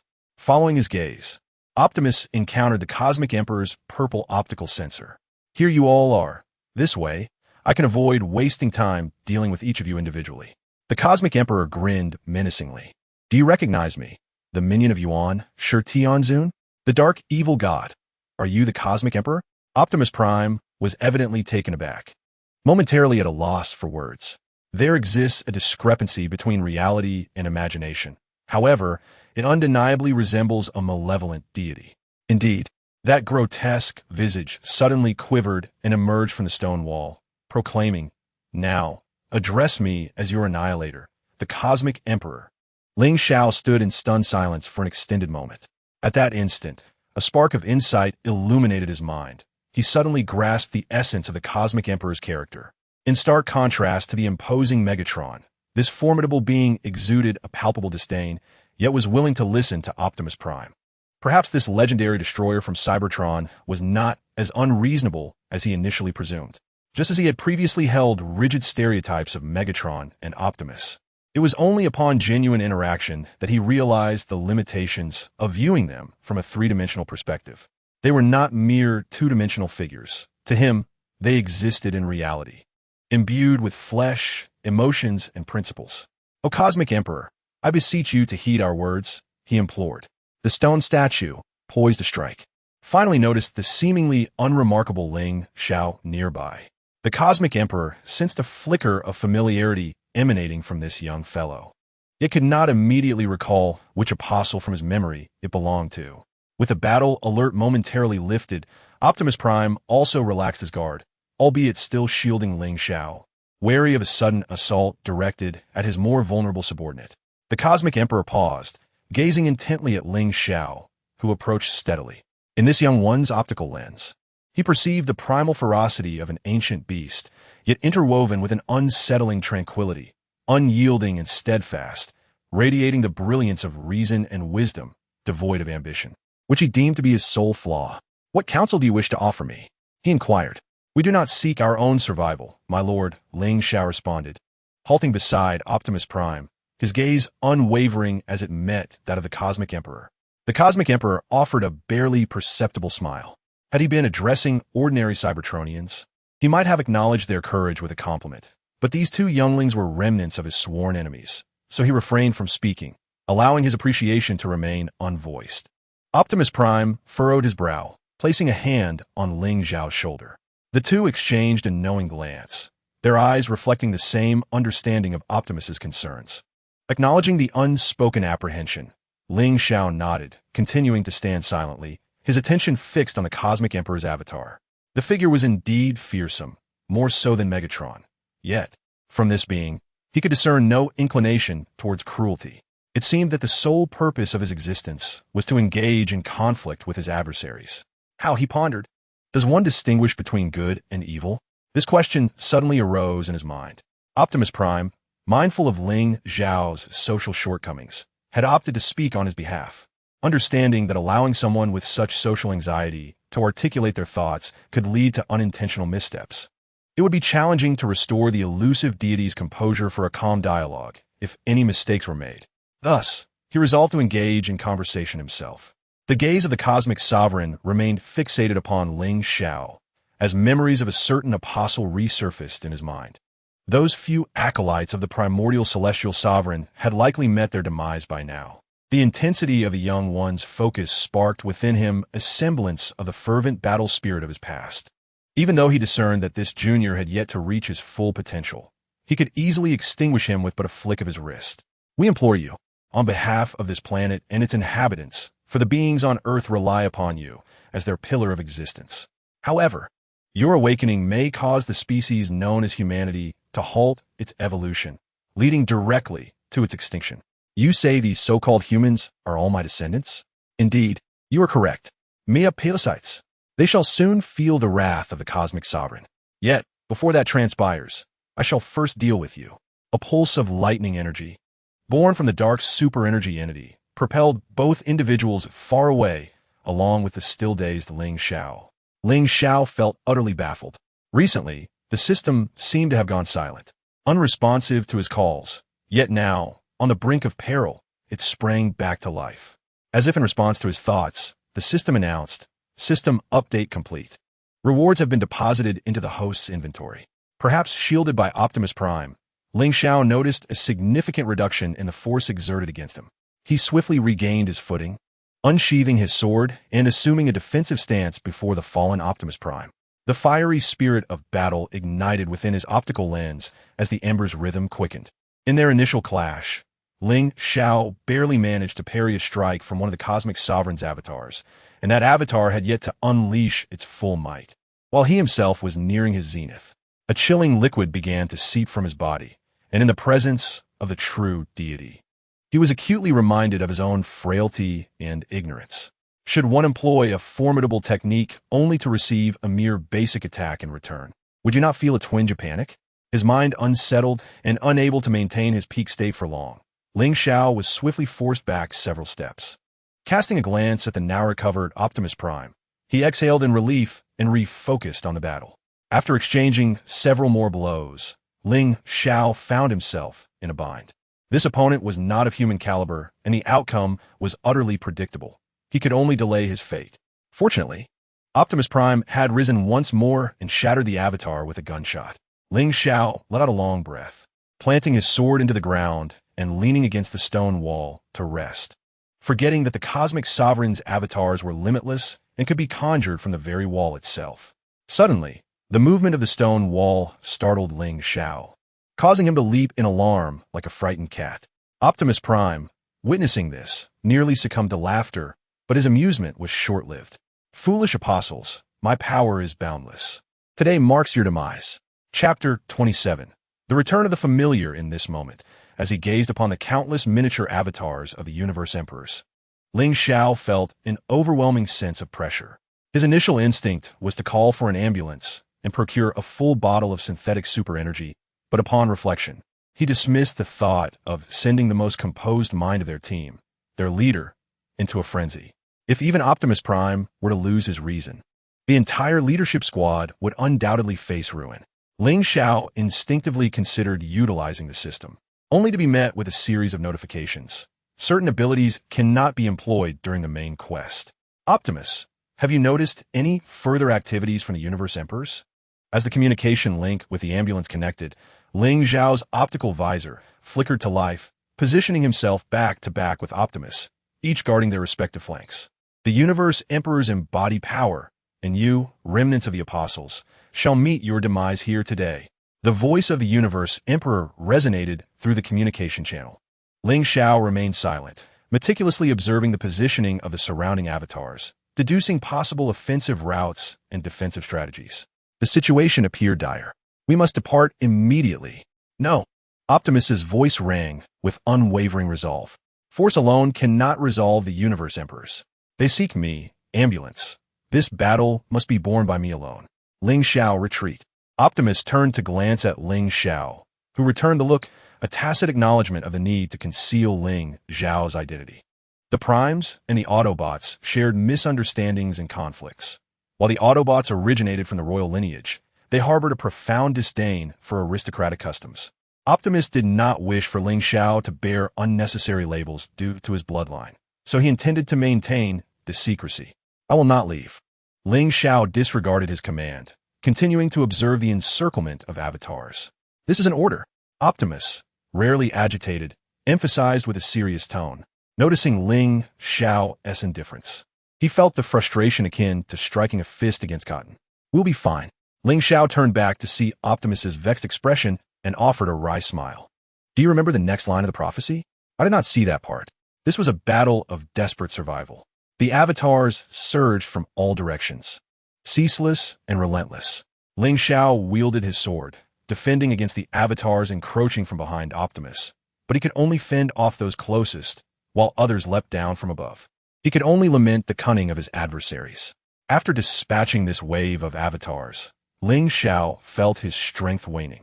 He turned to assist Optimus in overcoming several more avatars, then followed him as they fought their way through the mountains. At a sharp mountain peak, Ling Xiao momentarily lost focus, and one of the avatars pushed both him and Optimus toward the cliff's edge. He quickly struggled to rise, summoning every ounce of strength to slice through several avatars. Despair began to settle in when a swirling vortex suddenly appeared in the system's perspective. They are coming. RC descended from above with a flying kick, instantly shattering one of the avatars. Ling Xiao watched this spectacle, unable to suppress a thrill within, thinking to himself, "She is truly magnificent."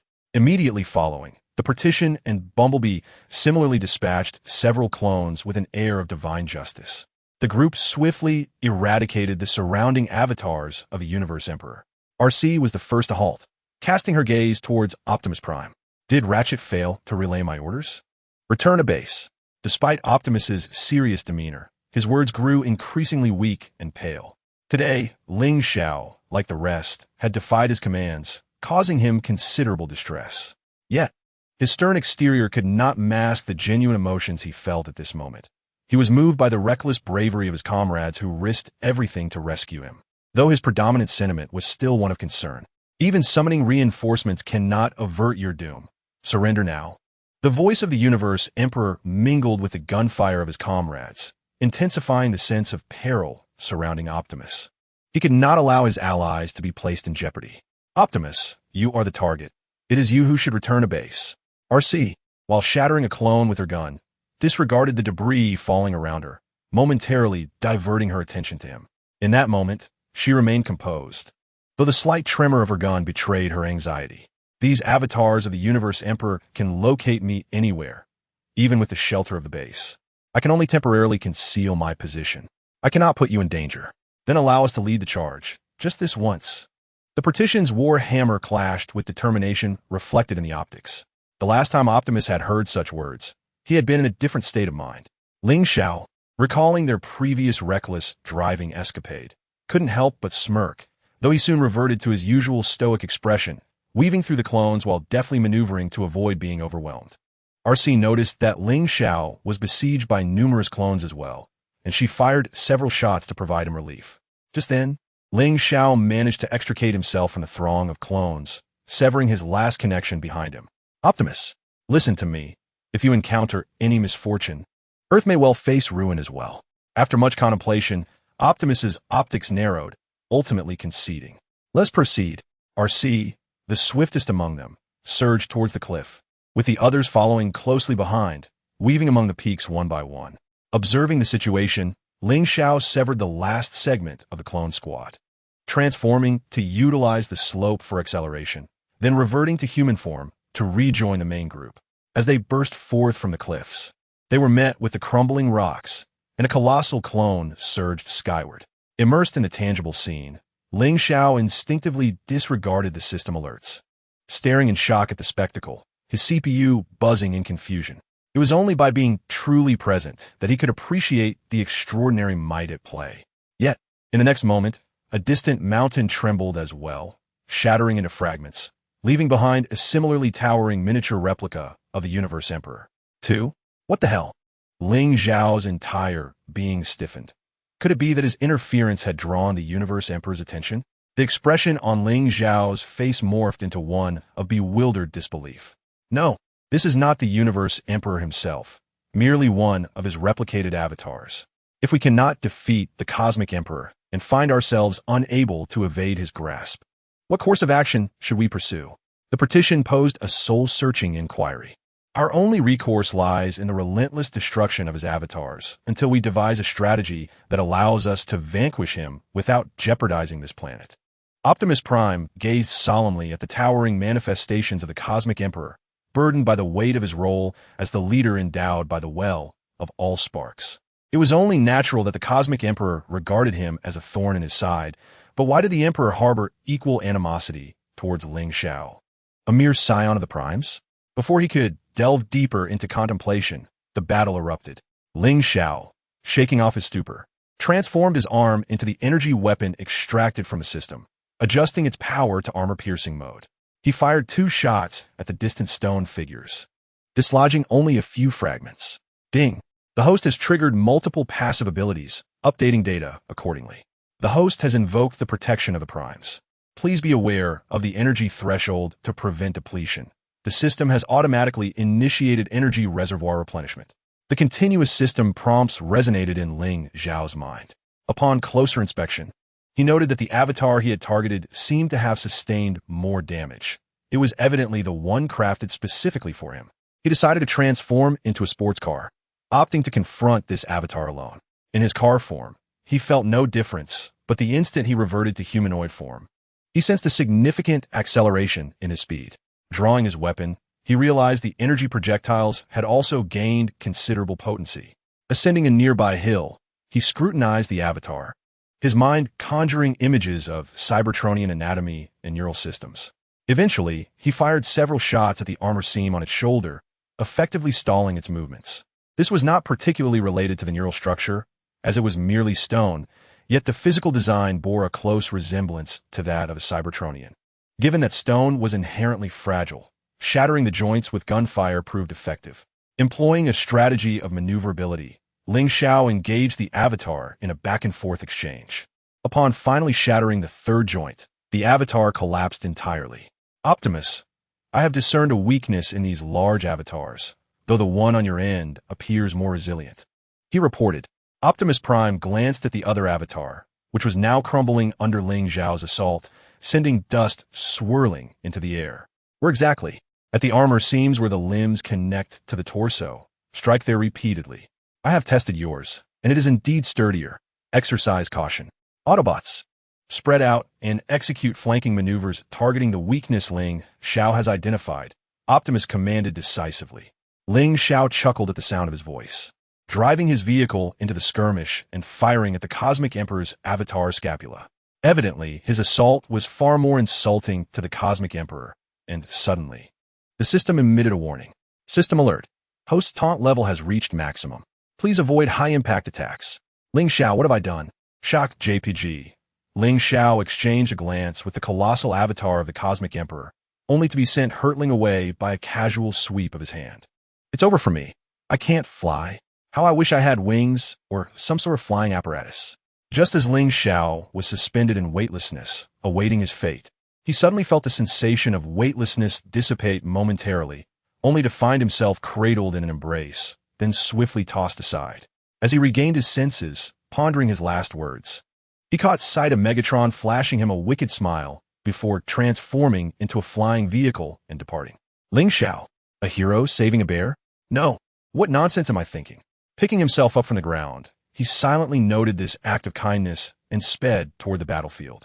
The surrounding peaks had begun to tremble, witnessing the Cosmic Emperor molding figures from clay once more. With a mere breath, yet another scaled replica of the Cosmic Emperor materialized. In the distance, the others were embroiled in a fierce struggle. Ling Xiao was uncertain if anyone had noticed the earlier spectacle, but given the immense dust cloud, it was likely no one did. Ultimately, it mattered little, as collaboration was imminent. Reflecting on it, he realized he owed Megatron quite a debt of gratitude and saw this as an opportunity to repay it. After a difficult return, Ling Xiao surveyed the situation and was dismayed to find yet another oversized figurine had appeared on the battlefield.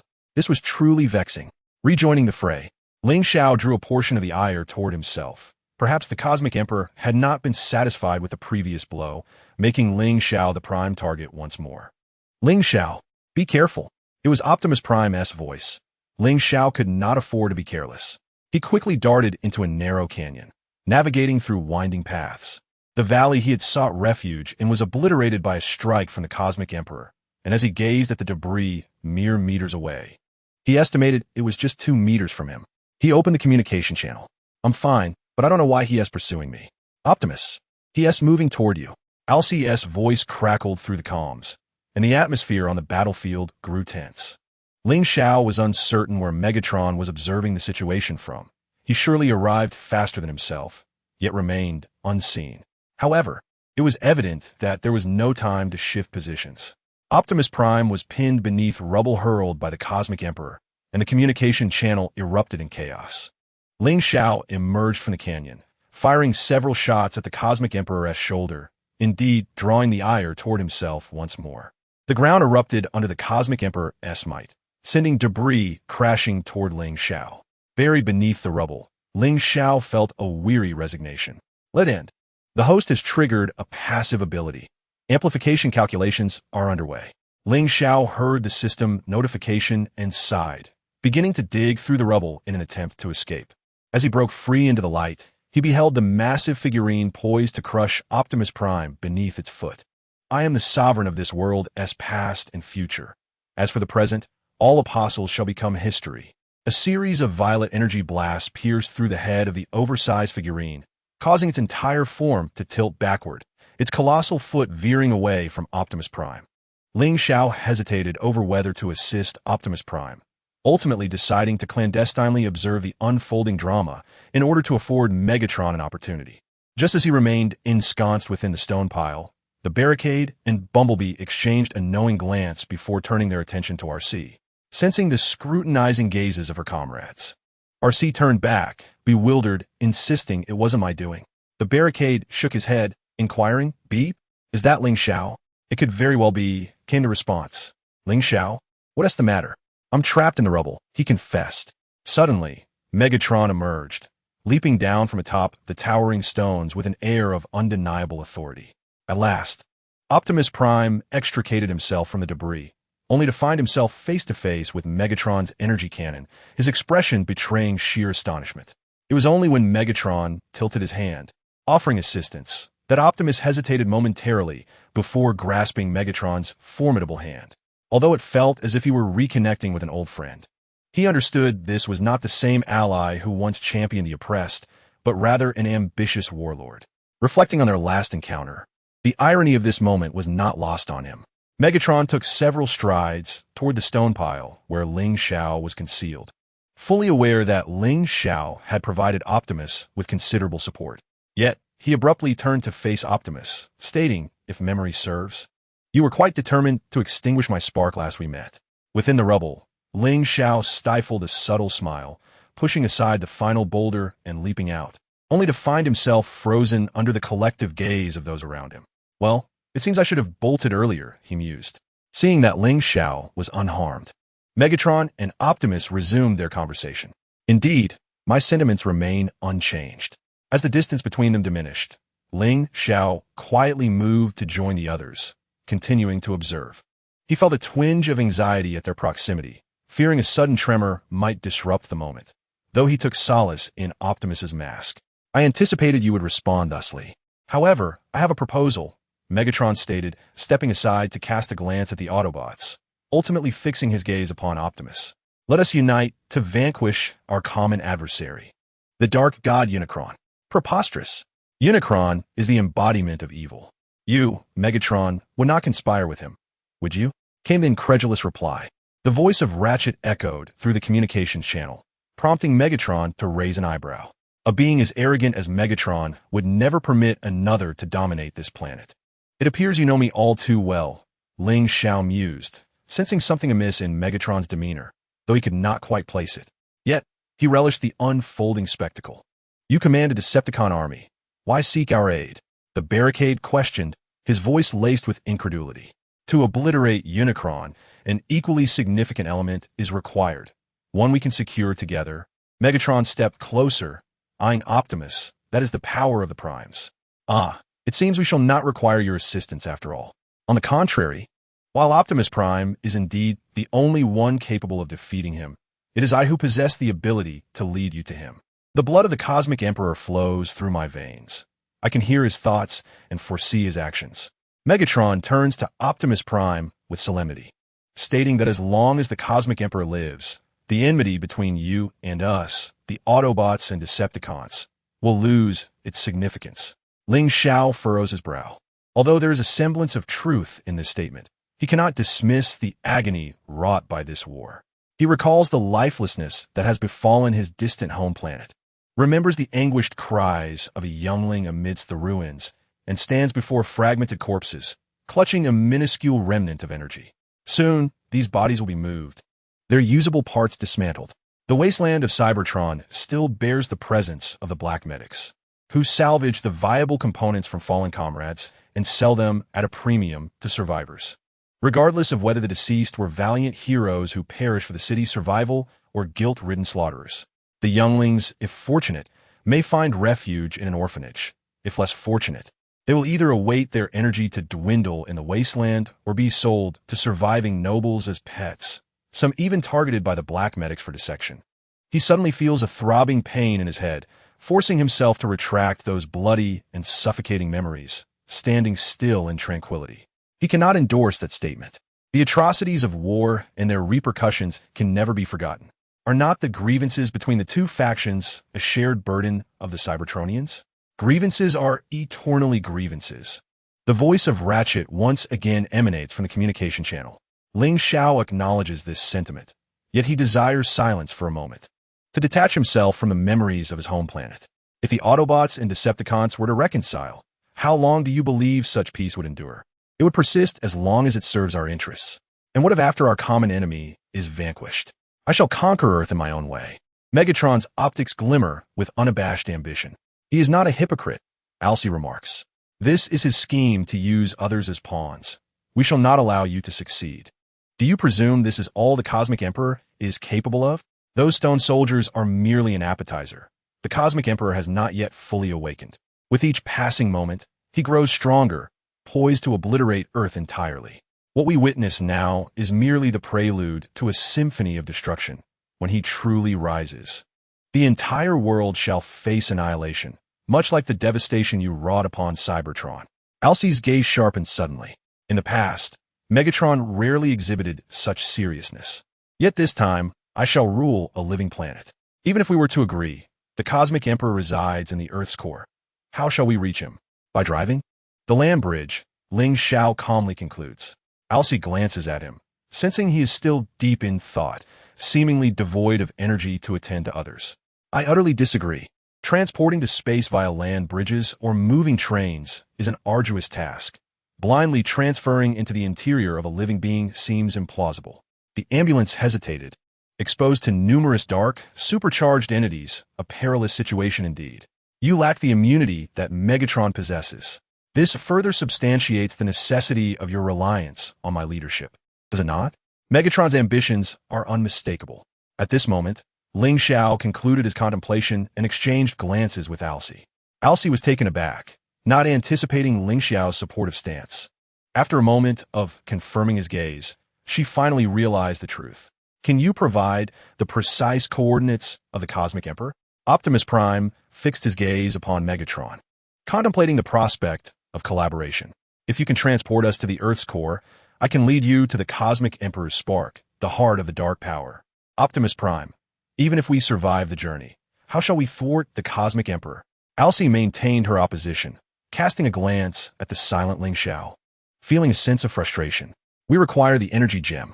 It is the crystallization of the combined strength of all apostles used many years ago to defeat the Cosmic Emperor, which is precisely why he seeks to annihilate you. By unleashing the power of this energy gem into the Cosmic Emperor's spark, it should induce him to remain dormant. A sudden gust of inexplicable wind stirred the surroundings, displacing stones and debris. Ling Xiao emerged from his stupor, oblivious to how long he had been lost in thought. Now, it was time to return to the base. Consider my suggestion. I shall hold him off for you. Ultimately, Megatron glanced back at Optimus Prime before transforming and soaring into the sky.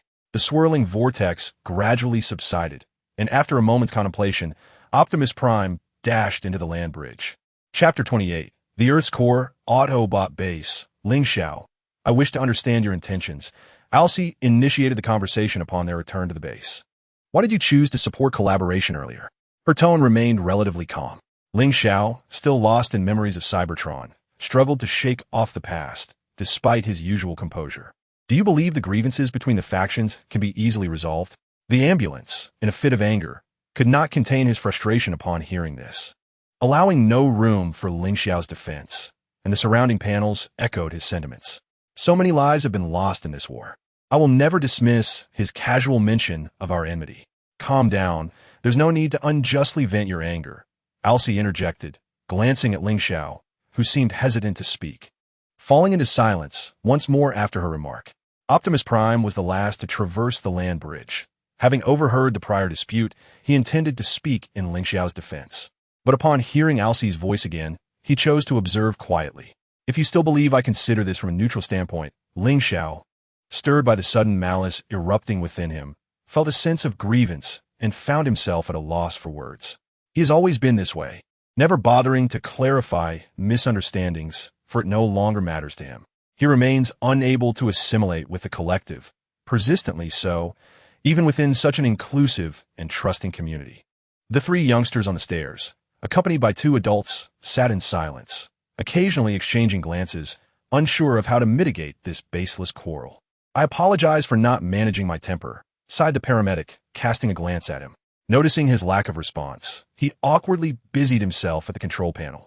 Ling Xiao remained indifferent, enveloped in silence, while Alcai looked at him, feeling equally powerless. "Surely we cannot allow the leader of the Decepticons to visit us?" The partitioned individual raised his hands in exasperation. "Ling Xiao, share your thoughts?" Alcai gently patted his forearm, reassuring him that his perspective was crucial. "Perhaps I need to reiterate certain matters. Since my inclusion, I have become one of you, and thus my viewpoint has shifted. I no longer perceive issues from a neutral standpoint." Ling Xiao briefly elucidated, feeling increasingly fatigued, and chose to delve directly into the matter at hand. "Considering the awakening of the Galactic Emperor, we are constrained not only by time, but also by our channels. Our measures have already been resolved by the energy gem. If we refuse to cooperate and waste time searching for coordinates, it is difficult to anticipate whether the energy gem's power will suffice. This is an artifact inherited from the Golden Age, and I cannot guarantee how much energy it can still retain over the ages. However, based on historical records and certain papers on neutral reactions I am acquainted with, the greater the awakening of the Galactic Emperor, the more energy the energy gem is likely to expend. We cannot afford such consumption. To date, we are still unaware of the effects this entity may have on Optimus Prime." Ling Xiao's words trailed off as he glanced at Optimus Prime, who had been standing at the edge of the land bridge for quite some time. The others followed his gaze, focusing intently on Optimus Prime. "This is my mission. If we do not proceed, the awakening of the Galactic Emperor may lead to the annihilation of this planet," Optimus Prime stated with unwavering determination, leaving no room for doubt. The others exchanged looks, seemingly acquiescing to this resolution. Ling Xiao finally breathed a sigh of relief, leaning against the wall with his yet-to-be-repaired sword in hand. He felt little inclination to speak. Today had repeatedly highlighted his inadequacies, and the sudden emotional upheaval had left him utterly drained. Not long ago, he had been carelessly indulging in gossip, feeling almost heartless in the process. "I understand that special circumstances require special handling, but bringing Megatron here?" The individuals on the stairs finally spoke up. "He has already inflicted such harm upon Raph. Do you intend to invite the wolf into the fold?" Meichi was the first to express her dissent. "We will keep a close watch on him. The moment the opportunity to teleport arises, he must depart without delay. Not a second longer. Delaying even a second could lead to an explosion." Ling Xiao recalled this jest with amusement, a smirk briefly gracing his lips before he concealed it. However, he realized that this did not genuinely lift his spirits. He still felt a lingering discomfort. If the location of the base is exposed, the Decepticons will surely launch an attack. "Agent Fuller, I believe it is prudent for us to establish a contingency base for unforeseen circumstances." Ling Xiao suddenly recalled something, his tone devoid of emotion, as if he had returned to his previous demeanor. Observing him, RC felt an unsettling chill, perhaps due to their proximity. Optimus Prime nodded, agreeing on the necessity of this measure. "Agent Fuller, I entrust you with the logistics. However, there is no immediate rush. We shall use the land bridge to bring him over, ensuring he remains unaware of our coordinates." Ling Xiao nodded in agreement, lapsing back into silence. Thus, the decision was made. Ling Xiao quietly retreated to his corner, intending to polish his sword and peruse a book to find solace. In truth, he longed to retreat to his room for a much-needed recharge. They acted without malice. He understood that this was not the time for petty grievances. The phrase "a sensible child receives no treats" resonated with him now. Watching his retreating figure, RC felt a pang of concern. It was she who had initiated the conversation. Yet the situation had escalated unexpectedly. Bumblebee exchanged glances with her, cautiously approaching, but ultimately halted by the invisible chill emanating from Ling Xiao. Deciding it was best to postpone further discussion, RC thought she should be grateful that Ling Xiao was level-headed and did not express anger. She resolved to have a proper conversation with him later. When Megatron entered through the land bridge, Ling Xiao had just finished polishing his sword. He noticed the others seemed somewhat intimidated by Megatron's imposing presence, but walked over nonchalantly, disregarding Megatron's commanding aura. "So, this is where miracles are born. Quite shabby indeed," Megatron remarked, surveying the surroundings. He observed Ling Xiao approaching with an impassive expression and gave him a knowing glance. Ling Xiao tilted his head in confusion. Uncertain of Megatron's intent, but Optimus Prime instinctively positioned himself in front of Ling Xiao, shielding him from Megatron's intense gaze. What a fine commander you are. Reduced to such a state here. Would you care to join me aboard my nemesis? Megatron took a few steps closer to Optimus Prime. Ling Xiao remained rooted to the spot, his optical lenses gazing blankly at him, head slightly tilted in bewilderment. Megatron, do not entertain thoughts regarding my subordinate. Optimus Prime said sternly, poking Megatron's chest, forcing him to retreat a couple of steps before he turned to gauge Ling Xiao's expression. It was evident that conditions here were subpar. He was well aware of Optimus Prime's appreciation for talent. Rafie, incensed, emerged to point accusingly at Megatron, struggling to find the words to express her outrage. You appear much improved since our last encounter. It seems humanity is quite resilient, Megatron remarked, his arrogance resurfacing, his disdain palpable. Come now, Rafie, do not let him provoke you. Jack, I shall never forget your face, even if it is human, Megatron declared. Jack, with a hardened expression, cast a cold glance back at him without uttering a word, leading Rafie away from the scene. You shall forever remember my face. For eternity, Meichi screamed frantically at him, only to be pulled away by two adults. Jack, would you keep something safe for me? Jack agreed, taking the compressed piece of blue metal. What is this? He inquired. It is the key to the land bridge energy system, Optimus Prime replied, his gaze momentarily evasive, yet he managed to fabricate a plausible explanation. The coordinates have been locked. The ambulance glanced at the others in the base. Ling Xiao stood second to last in the lineup, while Optimus had just finished conversing with Jack and now fell in behind. After you, said Megatron, smiling graciously as he bowed to RC, then led the way into the land bridge. Ling Xiao mused that perhaps he was the only capable leader of the Decepticons, owing in part to his personal charisma. On board the Decepticon warship, there was still no news from Megatron, indicating that their leader had abandoned them, leaving the world in disarray. Black Widow approached the control panel, pondering their options in the absence of Megatron. Soundwave silently recorded, noting that no rebellion had emerged yet, rendering any action unnecessary. In the Earth's core, a vortex opened, with Megatron leading the charge, followed closely by the Autobots. Ling Xiao felt a surge of power coursing through him, his entire being radiating heat as his energy settled into a paradoxical equilibrium. After a few steps, an intense heat emanated from his optical lens, causing him to stumble and collapse to the ground. Optimus, walking behind him, hurried over to check on him. The commotion drew Megatron's attention, who turned back to observe Ling Xiao closely. Ling Xiao released his grip, meeting Optimus's concerned gaze, and shook his head to indicate he was unharmed. Suddenly, the heated optical lens emitted a wave of energy, a golden light swirling from his left eye, creating an extraordinary and beautiful contrast between the blue and gold of his heterochromatic irises. Is there any adverse reaction? Megatron pondered. It is a special bloodline.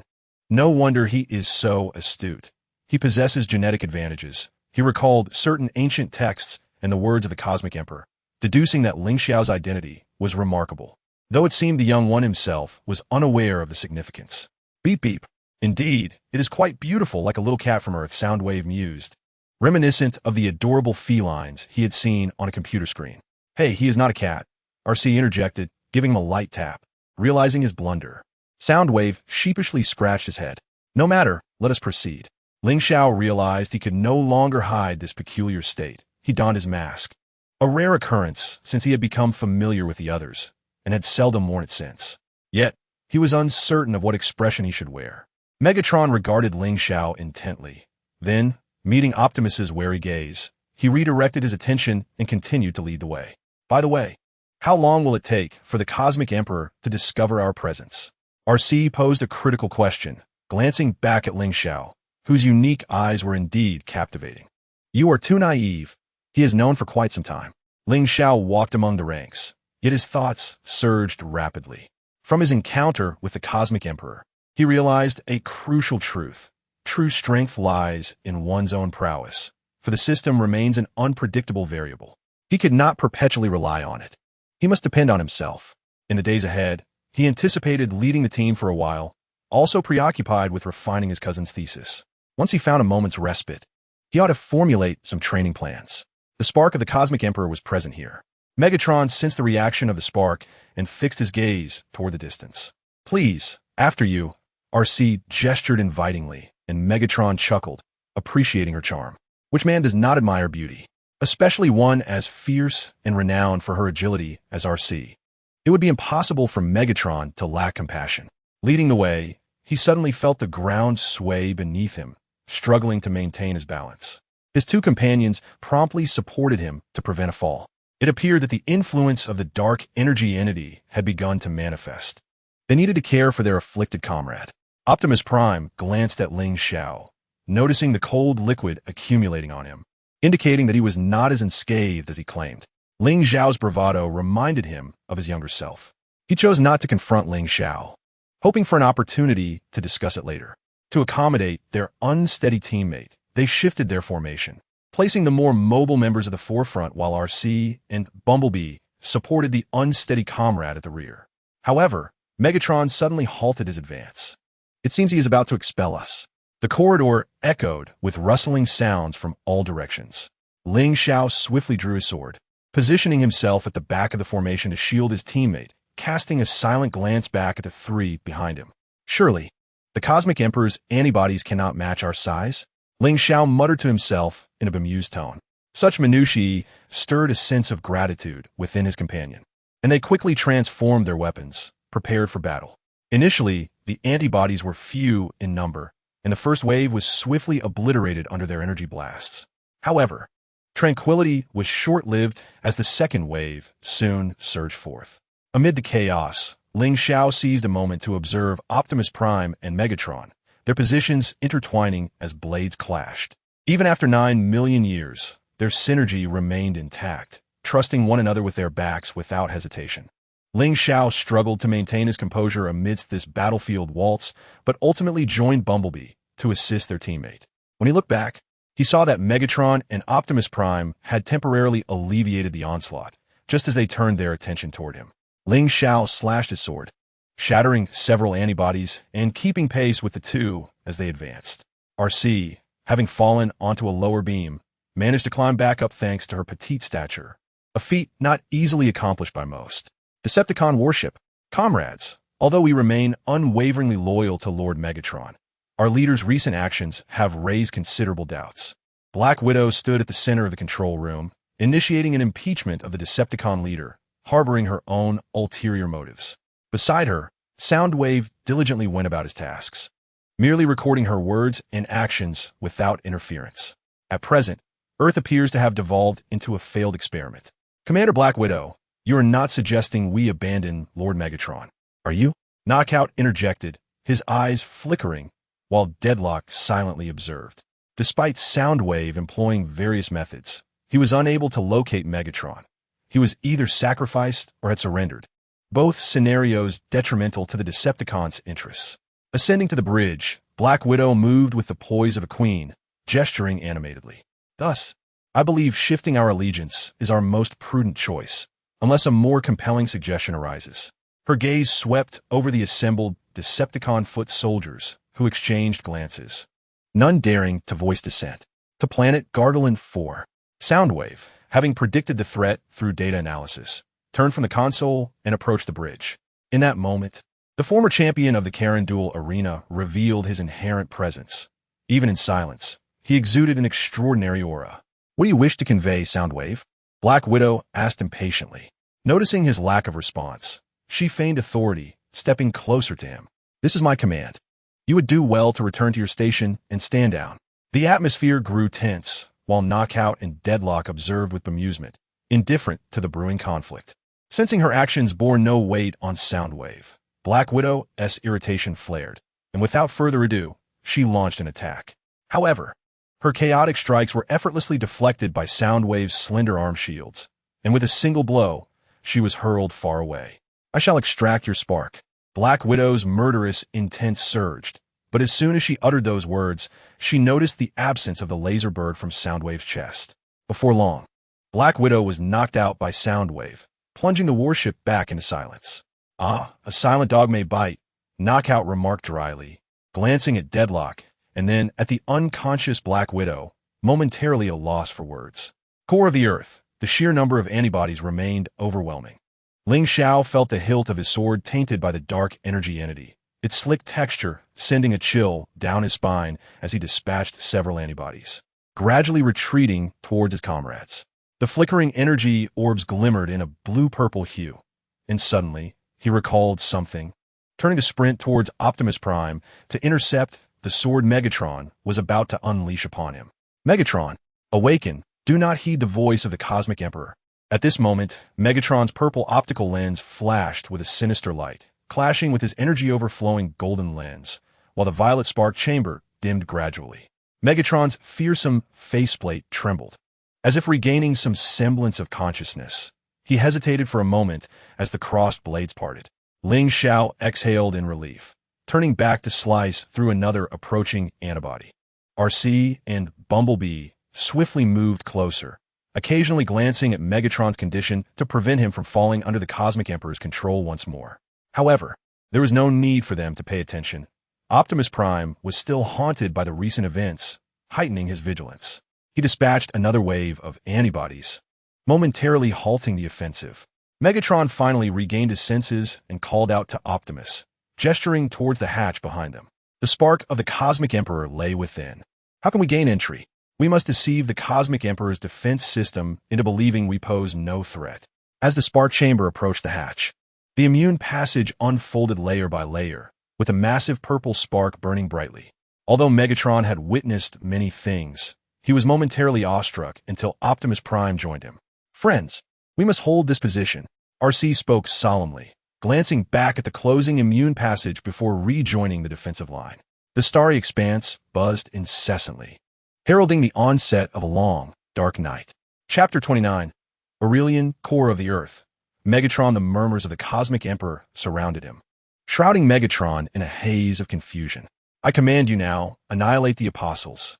The excruciating pain in his head forced Megatron to clutch it tightly, his optical lens glowing with a brilliant purple light.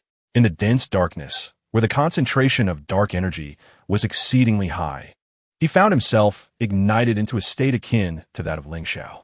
Suddenly, he rose to his feet, his concealed blade flicking out as he took deliberate steps toward Optimus Prime, his mind filled not only with the visage of the Cosmic Emperor, but also with other voices.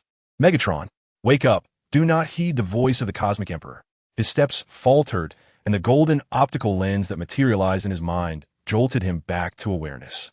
The blade retracted, while the pain in various sectors of his CPU felt as if it were shattering and remolding the entire block, leaving him to rely solely on his formidable willpower to endure. Megatron would never obey anyone's command.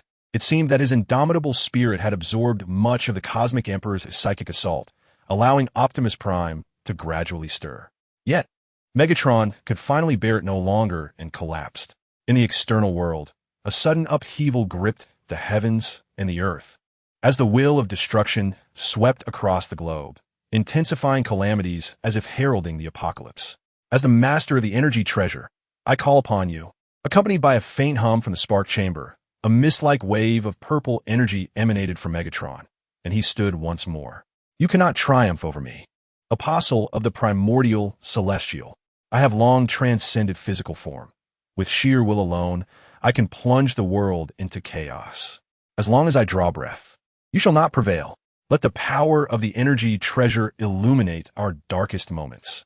The explosive energy from the spark suddenly coalesced into a field of energy, radiating blue light that expanded like ripples on water, before solidifying into a force directed at the spark of the Cosmic Emperor. The corpses of antibodies piled at the hatch, and although Ling Xiao had lost his nose, he still sensed the pervasive stench of blood. The contrasting nature of the dark energy with that of the Cybertronians left the weary fighters slightly dazed. After dispatching the last antibody with a shot, the partition slackened, nearly causing them to stumble to the ground. Bumblebee gently assisted him, while RC surveyed the situation. After confirming the absence of any remaining antibodies, she turned her gaze towards Ling Xiao. Shaking his head to regain clarity, Ling Xiao swiftly seized an antibody and applied the dark energy substance upon the series of doors, which then opened consecutively. Leading the charge, he dashed into the chamber. Everything remained on course. Ling Xiao spotted Optimus Prime, recently lifted by Megatron, and an understanding dawned upon him. yet he still feigned a look of surprise and confusion. Optimus, are you all right? Why do they call me Optimus Prime? Orion Pax, still in a state of bewilderment, questioned upon hearing their calls. What have you done to him? RC glared intently at Megatron's crimson optics, yet her inquiry felt futile. Who are they? Orion asked Megatron. The sudden sound of turbulence captured their attention. Megatron smirked. They are our enemies, outnumbering us. We must flee. I will cover you. Orion, dazed, took a few steps before glancing back at the striking young man with heterochromatic eyes, then at the incredulous Bumblebee. They seemed vaguely familiar, yet he could not recall why, so he hastened towards the Decepticons' land bridge entrance. Ling Xiao finally grasped that he needed to act to alter this predetermined course. Remaining a mere observer was no longer an option. Deflecting several of Megatron's energy blasts with his sword, Ling Xiao's expression shifted abruptly as he faintly heard the demon's whisper, a vision of crimson flashing before him. Kill! He subtly shook his head, dismissing the distractions. This was not the time for a protracted battle. It was imperative to strike swiftly or deceive with a feigned assault. Formulating a strategy, Ling Xiao maneuvered around Megatron after a brief encounter, charging straight into the land bridge entrance. Megatron, momentarily taken aback, belatedly fired a few shots at his retreating figure. However, Ling Xiao, as if possessing eyes in the back of his head, spun around without looking back, executing a flourish with his sword to block several energy blasts. The Autobots, regaining their senses, began to engage Megatron in a battle to buy time. At the entrance, Ling Xiao caught sight of Orion Pax, his expression one of confusion. More specifically, he discerned the distinction not merely because he anticipated the unfolding events, but because the information conveyed through Orion Pax's gaze was markedly different. Orion's eyes lacked the resolute determination of Optimus Prime. Instead, they bore a somewhat dazed and innocuous, almost literary quality. Why do you call me Optimus Prime? He paused, turning to Ling Xiao with a look of perplexity, hesitantly glancing towards the far end of the land bridge, as if searching for Megatron's presence. The system emitted a sharp alarm, prompting Ling Xiao to glance at the system notification, which displayed a clear message. Please do not interfere with the main storyline. Ling Xiao was momentarily taken aback. The thought of bringing Optimus back dissipated, and the notification vanished as he met Orion's questioning gaze. He knew he had to take the initiative. Orion Pax, that is your original name. You have lost many memories. You are Optimus Prime, and you are also Orion. I have not encountered you before, yet your words linger in the air. Before he could finish, a sound of footsteps interrupted him. Ling Xiao hastily interjected, advising, "Do not disclose your knowledge. Merely state that I inquired about your injuries." A moment of silence fell upon Orion Pax, who eventually nodded in acquiescence. "I am unharmed, though I do feel a bit drained of energy." As their exchange concluded, Ling Xiao urged the little one, "Return now. This is not a place for you." There was an ominous tone in Megatron's words. He harbored a modicum of fondness for Ling Xiao, and with Orion nearby, he restrained his combative instincts. "It is fortunate you are well," he remarked, though uncertain of the circumstances. He wished for a swift recovery. "Thank you." Orion Pax gazed at Ling Xiao's retreating figure, hesitating briefly before complying with his request. An instinctive trust in this stranger blossomed within him, though he could not fathom why he felt such confidence. Reflecting on Megatron's actions, he sensed something was amiss. "What did he discuss with you?" Orion inquired. "He asked if I was injured and whether I recalled his name. Yet I have neither seen him nor know him." Together they ambled toward the exit of the land bridge, their pace slowing. Out of the corner of his eye, Orion caught sight of Megatron retracting his sword, attributing it to the aftermath of their recent battle. Without warning, Megatron aimed and fired a shot at Ling Xiao's back. Unperturbed, Ling Xiao did not turn around. As he stepped out of the land bridge entrance, he deftly deflected the energy projectile with a flourish of his sword. "A benevolent spirit shall not be shrouded in darkness, Megatron." Ling Xiao turned, devoid of anger, pondering why the system seemed intent on obstructing him, as if it too were under some constraints. The swirling currents of the land bridge gradually subsided. Ling Xiao assisted several comrades who had been felled by Megatron, and the base's communication system activated. "Ling Xiao, how is your situation?" The urgency in the voice was palpable. Ling Xiao understood who was being referred to. "It is difficult to explain. An ambulance. We will return to inform you." Alcee glanced at Ling Xiao, who stood silently beside her, his demeanor starkly different from the calmness he had previously exuded. Now he appeared somewhat troubled. The system issued a mission: collect the dark energy entities within the Cosmic Emperor. Rewards will be converted into system points at a specified ratio, diminishing gradually beyond the threshold. An ambulance. Let us retrieve them first. I desire solitude. Ling Xiao suddenly interjected, pressing the communicator.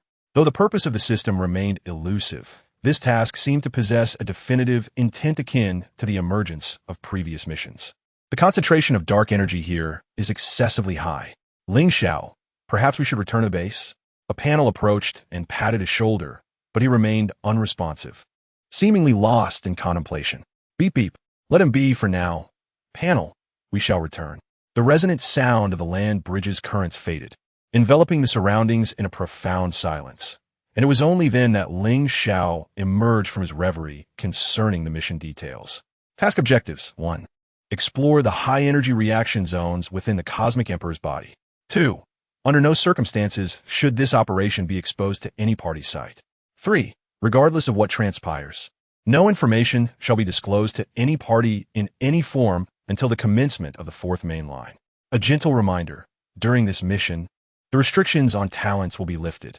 Gazing at the system's taskbar, Ling Xiao's expression grew solemn. Yet he quickly assimilated a portion of the information disclosed by the system. Perhaps this overlooked area conceals something truly astonishing? Promptly following the system's guidance, supplemented by the assistance of intermittent navigation, Ling Xiao arrived at the designated location. He was immediately struck by a wave of nausea, and as the system presented several notifications of talent activation, he gradually regained his composure, though the anomalous optical energy emanating from the strange object became increasingly pronounced. Surveying his surroundings, he discovered a multitude of large, irregular entities. They were not entirely formless. Broadly speaking, they could be perceived as flattened ovals. The sight sent a shiver through him, akin to the sensation of needles pricking at a CPU, suppressing the almost instinctual aversion. Ling Xiao bravely approached the nearest enlarged irregular object and peered inside. The surface of this entity was far from smooth. Faint glimpses of dark purple material were discernible. However, Ling Xiao soon noticed a peculiarity. The purple substance was gradually extending, seemingly attempting to emerge from within these objects. With a sudden crack, a sound drew his attention, and he turned toward its source. A purple mass slid off the surface of the irregular object, causing Ling Xiao to instinctively swallow a mouthful of electrolyte solution. I understand, Ling Xiao muttered. Ambulance, he continued. After hearing the explanations from others, his demeanor fraught with anxiety, yet feigning calmness as he inquired. He wishes to be alone for a while and remains in the Earth's core. The barrier, sensing the old rescue's agitation, promptly responded. You let him stay in such a perilous place alone. Setting aside his physical condition, Optimus Prime is not home. Whose orders can we follow? Scratching his head, the barrier was at a loss for words. Ambulance. Ling Xiao comprehends the current situation better than we do. He has always been our strategist. His decision to remain must pertain to something of great significance. Seeing the situation spiral out of control, RC ceased her commentary, leaving a strange silence hanging in the base. Regardless, I must retrieve him. I will go personally. You all manage things at home. The ambulance declared resolutely, before turning back to activate the land bridge and transforming as he surged into the vortex track. The dark purple veins loomed ominously. Upon crossing the land bridge, the ambulance immediately felt the oppressive influence of the dark super energy entity. The high concentration of this dark energy caused him discomfort. Yet Ling Xiao's figure was nowhere to be seen. Ambulance, are you all right over there? I have arrived, but have not spotted him. I am here, ambulance. Ling Xiao's voice suddenly emerged from behind him, a long sword pressed against a peculiar antibody, his form marked by pale, purple traces, appearing quite disheveled. The ambulance was startled by the commotion behind him. As the vortex of the land bridge gradually converged, he finally beheld Ling Xiao's condition. Are you injured? What compels you to stay? It is merely to validate some of my conjectures. I have a reasonable understanding of the anomaly surrounding Optimus Prime. Nonetheless, at such a critical juncture, you must prioritize your own well-being. We can ill afford any further casualties. The ambulance finally exhaled in relief, and a silence enveloped the communication channel. My hypothesis was correct. Memory constitutes a fragment of energy. Ling Xiao disregarded his emotions, speaking as if in a soliloquy. He had just utilized a temporal maneuver to return here at an extreme velocity, secretly relieved that he had previously allocated points to speed. However, his position was directly in front of the old medic, and should he suddenly appear, it might raise suspicions among others. Thus, he concealed himself behind the land bridge, shielded by the vortex light curtain, conveniently placed in the blind spot of the ambulance's view, which offered a plausible explanation. Are you suggesting that the energy core's power includes Optimus Prime's memories? I suspect he may have left a contingency plan at the base. Let us return and discuss this further. We cannot linger here. Ling Xiao cast a glance into the distance, and a peculiar sound suddenly echoed in the hushed space. Seemingly an antibody. Yet, the Cosmic Emperor lay in slumber, and these entities appeared to be inexhaustibly proliferating. Chapter 30, Dawn Before Autobot Base. Wait, I still find myself perplexed. So, Jack scratched his head, feeling a slight itch, as if his intellect were awakening. If one were to interpret this in human terms, it would be akin to your device reverting to a previous state through backed-up data after an update. Ling Xiao's tone remained calm, silently soothing the collective anxiety in the tense atmosphere, though internally, he was anything but tranquil. Under the overarching circumstances, he knew he must maintain composure. These past days had weighed heavily upon him, and his mindset had subtly shifted. His aversion to the burdensome role of leadership had intensified. He could scarcely fathom the immense pressure Optimus Prime had borne over the years. Having shouldered it for but a fleeting moment, he already felt utterly exhausted. Rafi's voice drew him back to reality. So, you mean he lost his memories after becoming a leader? Yes, although the local files are lost. Backups should still exist in the cloud. This represents our optimal solution at present. Ling Xiao's gaze shifted towards Jack, or rather, to the diminutive magical orb key in his possession. Beep beep. The vortex track of the land bridge does not extend anywhere near Cybertron, and even close to the Centaurus constellation, it is quite likely to sever the vortex. Ling Xiao, I recognize that your proposed plan is our best option at present. Yet it appears there are numerous impractical steps for implementation. Perhaps we must first contemplate actions on Earth to retrieve him. The Decepticon warship is not particularly difficult to locate. I understand that. However, you must have noticed how familiar those two are, akin to comrades. Before the truth is unveiled, the bond between Megatron and him serves as the source of his survival. We can undoubtedly exploit Megatron's sentiments. Ling Xiao was unaware that his words were inappropriate, but upon noticing Alcée's changed expression, he continued to assert his inherent kindness paired with intelligence. I have sown the seeds of doubt in him, which is why I am confident he will leave with Megatron. If you can bring the leader back, why did you let Megatron and the leader go? The tension escalated, plunging the base into silence. If a conflict were to arise, it would lead to our utter annihilation, a conclusion Optimus Prime would never wish to witness. Ling Xiao, the fact that he left the key signifies that he anticipated this step. Do you truly not need a cleansing bath to rid yourself of pollution? Alcée tentatively inquired, sensing that Ling Xiao had suddenly become inscrutable, or perhaps he had always been this way, and their previous encounters were merely a facade he wished others to perceive. This realization instilled a profound sense of dread within her, a fear emanating from the very spark of her being. I am fine, there is no need for concern. The special state I have awakened protects me from those influences. I understand that using emotions in this context may seem callous, yet it is the stark reality. Ling Xiao appeared to see through her apprehensions, his calm demeanor unruffled. Perhaps we need to adapt for a while, but in this state, you indeed possess the qualities of a leader. Ratchet patted Ling Xiao's shoulder, noting the dark energy surrounding him seemed to be dissipating on its own. Although surprised, he chose not to confront it directly. Optimus Prime had concealed certain matters from Ling Xiao, likely with his own intentions in mind. As an old comrade, Ratchet understood that keeping secrets from others often had its rationale, but if even he was left in the dark, it could indicate a serious issue that warranted discretion. Returning to the previous discussion, while the land bridge could not reach Cybertron, the Decepticons had a space bridge. Ling Xiao suddenly dropped another bombshell, causing a stir within the base. He had grown accustomed to the skepticism of his comrades. His typically aloof demeanor had regained its composure. Truthfully, the thrill of foreseeing events unfold and watching their reactions was exhilarating, akin to orchestrating a grand strategy, which made him feel intellectually invigorated, albeit merely a sensation. All personnel, attention! Our guest is currently isolated to facilitate his transformation. When Orion Pax arrives, You're to treat him with utmost respect.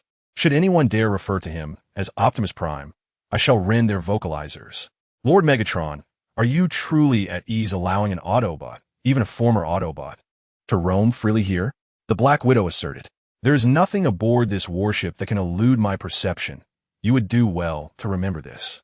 Megatron turned to face her, his tone laced with an unmistakable threat that compelled her to take a step back, understanding the implications of his words. She recognized the effectiveness of his intimidation.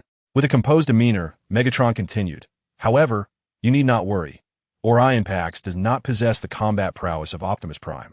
Then what purpose does he serve for our grand endeavor? The Black Widow queried, tilting her head in confusion. Rest assured, he will demonstrate his inherent value. Megatron replied confidently. The menacing visage of Megatron was reflected on the control screen, causing Black Widow to take a step back in trepidation. Heavy footsteps echoed in tandem. The subordinate stationed on the bridge looked up, startled at first, but quickly remembering their orders, chose to turn a blind eye. You had previously become a captive of the Autobots, forced into a prolonged slumber.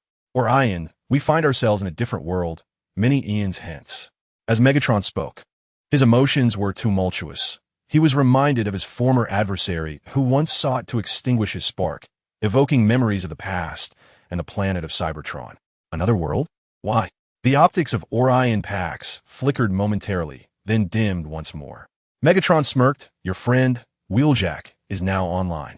After a series of banter, Orion Pax followed Megatron's gaze forward, towards what had nearly become a dead planet, Cybertron. Suddenly, Agent Fowler's communication came through. Ratchet, are you awake? There's an emergency. Agent Fowler, is it Optimus Prime? No, it's the Decepticons. They have attacked the military research facility that was struck 2 months ago. It seems their space bridge is nearly operational. Ling Xiao polished his sword to a brilliant sheen, sheathed it, and approached the control console. With Optimus Prime absent, the responsibilities that once rested on his shoulders now fell to Ling Xiao, who, having just finished polishing his weapon, was caught off guard by the urgent delivery. Ling Xiao, I've sent the situation details to your communication channel. With Optimus Prime away, you are our most reliable asset, Agent Fowler sighed. Appearing weary despite his efforts to maintain a facade of vigor, I believe this operation should prioritize speed and adaptability over meticulous planning. Let us depart, Ling Xiao declared. Taking the lead, he activated the land bridge, and the others silently followed in his wake. In the realm of bravery, Ling Xiao had established a commendable reputation, second only to Optimus Prime. Transforming through the vortex, he reverted to his humanoid form mid-air, deftly unsheathing his sword to deflect several energy blasts. Heedlessly charging towards the conspicuous target in the distance, a vibrant red figure amidst a sea of muted hues. Who else could it be but the defeated Inferno? However, he did not forget Alita's movements and remained vigilant of his teammates' positions. The aerial support from the Decepticons soon arrived, leaving Ling Xiao with little regard for his comrades. As he witnessed Inferno about to enter the land bridge, he sheathed his sword, transformed into weapon mode, and with a single shot, obliterated the equipment Inferno was clutching, rendering it completely inoperative. He then unleashed his fury, diving headlong into the fray. Sensing the precariousness of the situation, Knockout hastily signaled Inferno to retreat, while Alita eliminated an aerial assailant and transformed to rush over. Once again, Ling Xiao sighed in resignation, yet his demeanor shifted to seriousness as he opened a communication channel.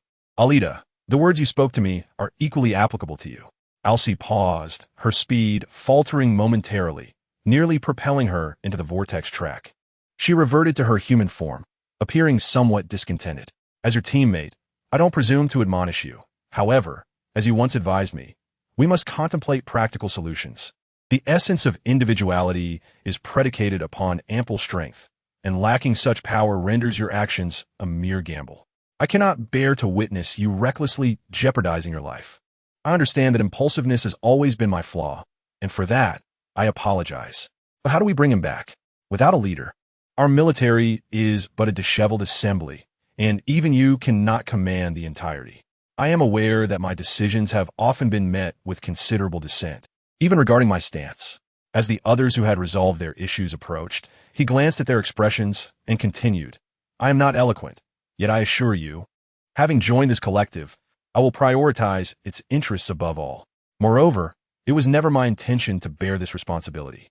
A heavy silence ensued as Alcee noticed him suddenly lost in thought and gently patted him. The partition seemed to recollect something, momentarily freezing, as the questions and other words that had been on the tip of his tongue vanished into thin air, seemingly due to him. Bumblebee glanced at the partition and then at the visibly unsettled Ling Xiao, opting for silence. Some matters can be set aside for now, Ling Xiao remarked, gesturing towards the component he had just rendered inoperative. With slight modifications, it can serve as an energy source. Based on this, we are nearing completion. Our plan is now solidified. Alcee surveyed the others, their optics brightening with realization. We shall tread the path of our adversaries, leaving them with no escape. Ling Xiao smiled as he articulated this, noticing the perplexed expressions on their faces before beginning to elucidate. Through the space bridge, utilizing the keycard possessed by Jack, we will replicate Optimus Prime's memories and subsequently restore them. However, this plan harbors two significant dangers. First, occupying the space bridge requires considerable time, making us vulnerable to multifaceted assaults. Second, the uncertainties from Cybertron necessitate that we dispatch a reliable team member to escort Jack while we defend. I will protect Jack and remain on the warship.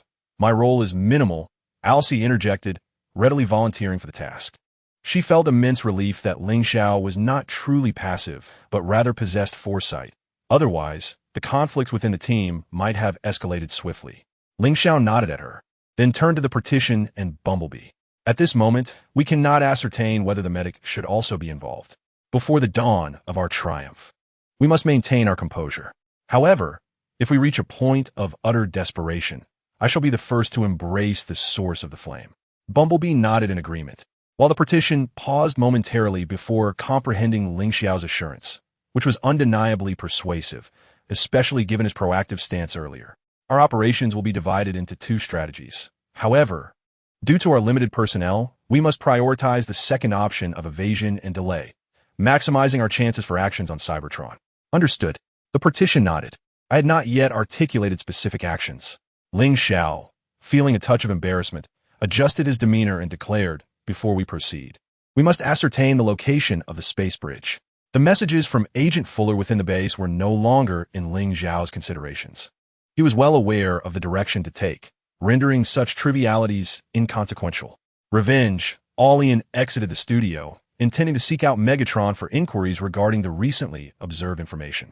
He had never heard Megatron mention the commander of the Red Spider, nor had he ever encountered him. Xiao Wang. A forceful exclamation halted Alien in his tracks as he stepped outside. He turned, bewildered, towards the few lackeys by the energy room's entrance. Perhaps Megatron had anticipated this. His studio was oblivious to their raucous voices. How considerate of him. The work environment remained quite serene. Perhaps Alien's gaze was too penetrating. The four lackeys, engaged in merriment, simultaneously turned their attention toward him, their expressions one of utter bewilderment. The air hung heavy for a moment until one lackey coughed, breaking the silence.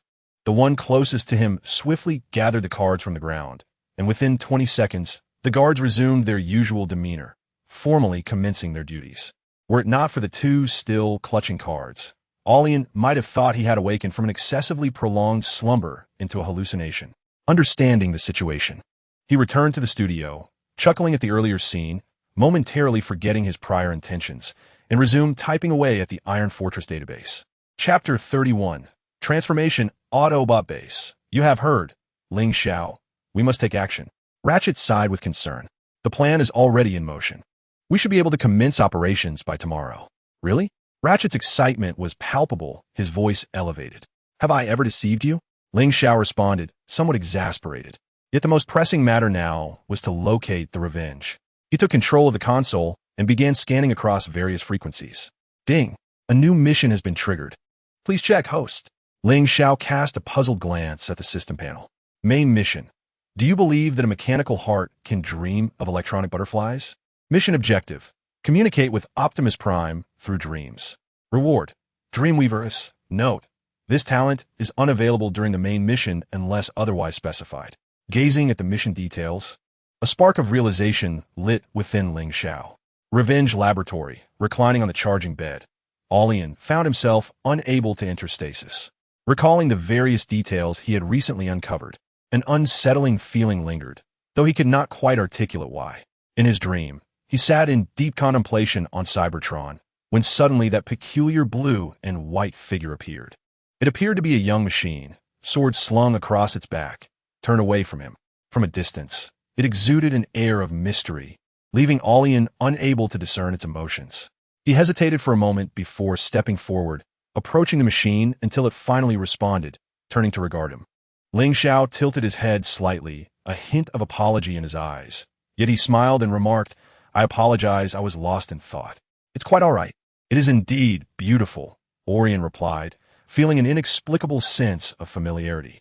He could not articulate this sensation, yet instinctively, he sensed that this scene was oddly reminiscent. "Do you remember?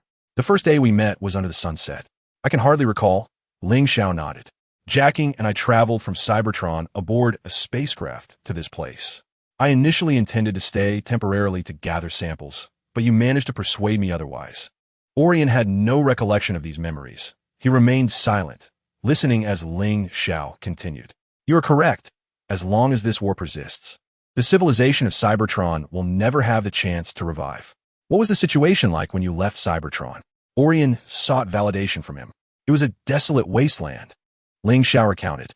"My friend informed me that shortly after my departure, Cybertron fell into a state of great dormancy. I consider myself fortunate to have inadvertently found a purpose on this planet." "Why did Cybertron become a wasteland?" Aulien inquired, feeling that Ling Xiao should possess greater clarity on the matter. Ling Xiao looked at him with surprise. "What troubles you? Is your CPU a bit confused? It is not a trivial matter. Please, do tell me the reason." Ling Xiao's gaze deepened.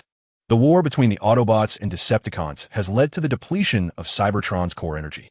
The main energy conduit has been severed, and combined with some issues akin to body control programs, Cybertron is currently in a state of great dormancy. As for the wasteland, many cities were already destroyed during the fighting." Aurien's optical sensors narrowed suddenly as he jolted awake from the charging bed, momentarily disoriented. Once he regained his composure, he raised his hand to wipe the condensation from his faceplate.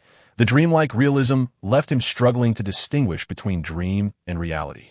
After gathering himself, he approached the console to study the documents, until an unexpected visitor arrived.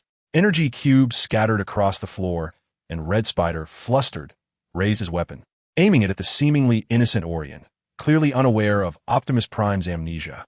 "Is that Optimus Prime?" "Do not worry.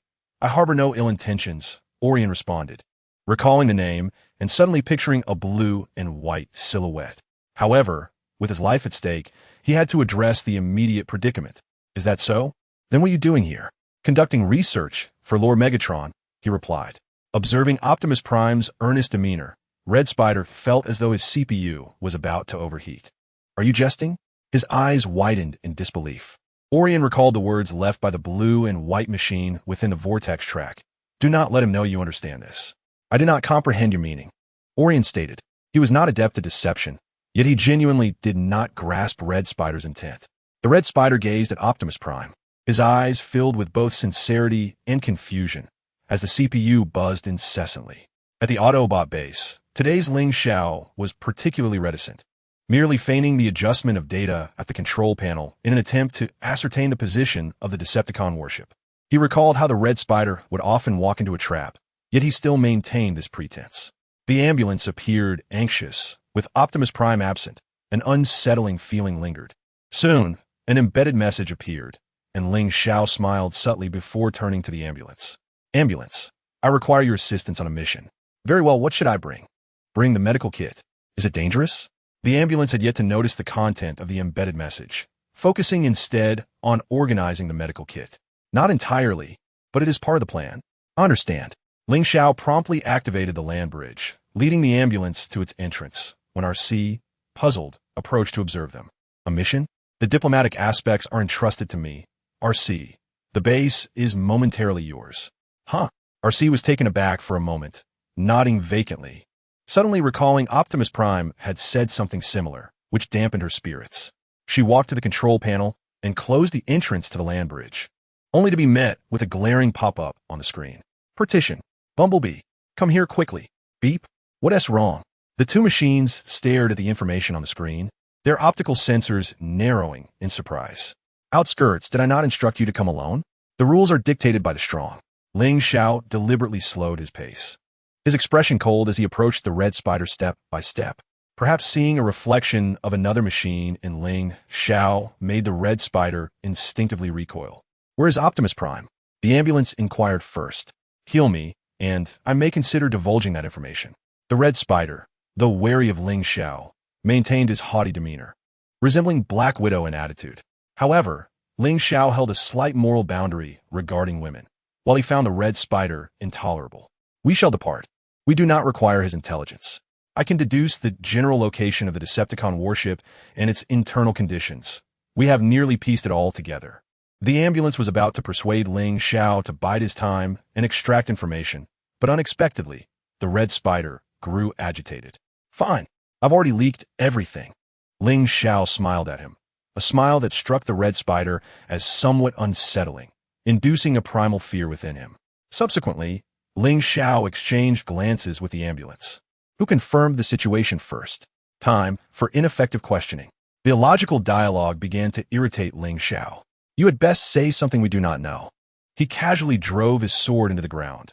None could discern the expression of Ling Xiao's back turned to them. "What? How do you know this?" The red spider gazed at Ling Xiao's silhouette, for the first time perceiving him as somewhat inscrutable. "I require the coordinates of the space bridge, red spider." "Space bridge?" As the red spider and the ambulance drew nearer, Ling Xiao furrowed his brow and opened the communication channel. "Giebon, I need you to come over and assist me for a moment." "No problem." Giebon responded promptly, leading Ling Xiao to surmise that others at the base were already aware of the situation. Approaching the red spider, Ling Xiao noticed its unwavering gaze fixated on his sword. Suspecting ulterior motives. He worried for the safety of the ambulance as they returned to the location of the space bridge. In a calm tone, Ling Xiao gazed expressionlessly at the red spider. Perhaps sensing some guilt, the red spider summoned a stream of data, only to retract it just before making contact with Ling Xiao. "How can I trust you one to betray us?" Ling Xiao remarked, the ambulance scoffing. "Even if you doubt my medical ethics, you should trust his character. He is not like you, red spider." Upon receiving the data stream, Ling Xiao turned back to the original coordinates of the land bridge. The vortex unfurled and Guban approached, exchanging a glance with Ling Xiao. "Ensure the safety of our medic." Ling Xiao nodded, then turned his gaze sternly to the red spider. "I warn you, if you harbor any thoughts that threaten our comrades, I will not hesitate to shatter your spark." Guban shivered, surprised by this side of Ling Xiao. Yet he understood. Who wouldn't he appreciate a leader who protects their own? The red spider swallowed hard, only daring to lift his gaze to the sword embedded in the ground once the vortex had completely closed.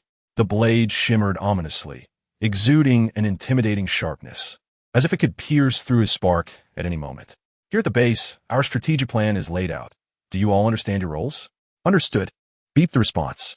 Ling Xiao nodded, and the communication suddenly connected. "Boss, this side is resolved." Guban eagerly called out, the term catching Ling Xiao off guard. "Well done. Guban, please bring back the sword as well." "Thank you." "Not a bother at all." The ambulance observed Guban, unable to suppress a smile before reverting to his serious demeanor, though his happiness was evident. He tapped on the medical box, seemingly envisioning Optimus Prime's return to the base, marveling at the swift transformation Ling Xiao had undergone in just a few days. Crossing the land bridge, Guban handed Ling Xiao his sword, who expressed his gratitude once more, making Guban blush slightly. "The combat arrangements will be explained by Alxi. I need to prepare for all possible scenarios. We commence operations in half an hour. Agent Fuller, I require your assistance." "Yes, at your service.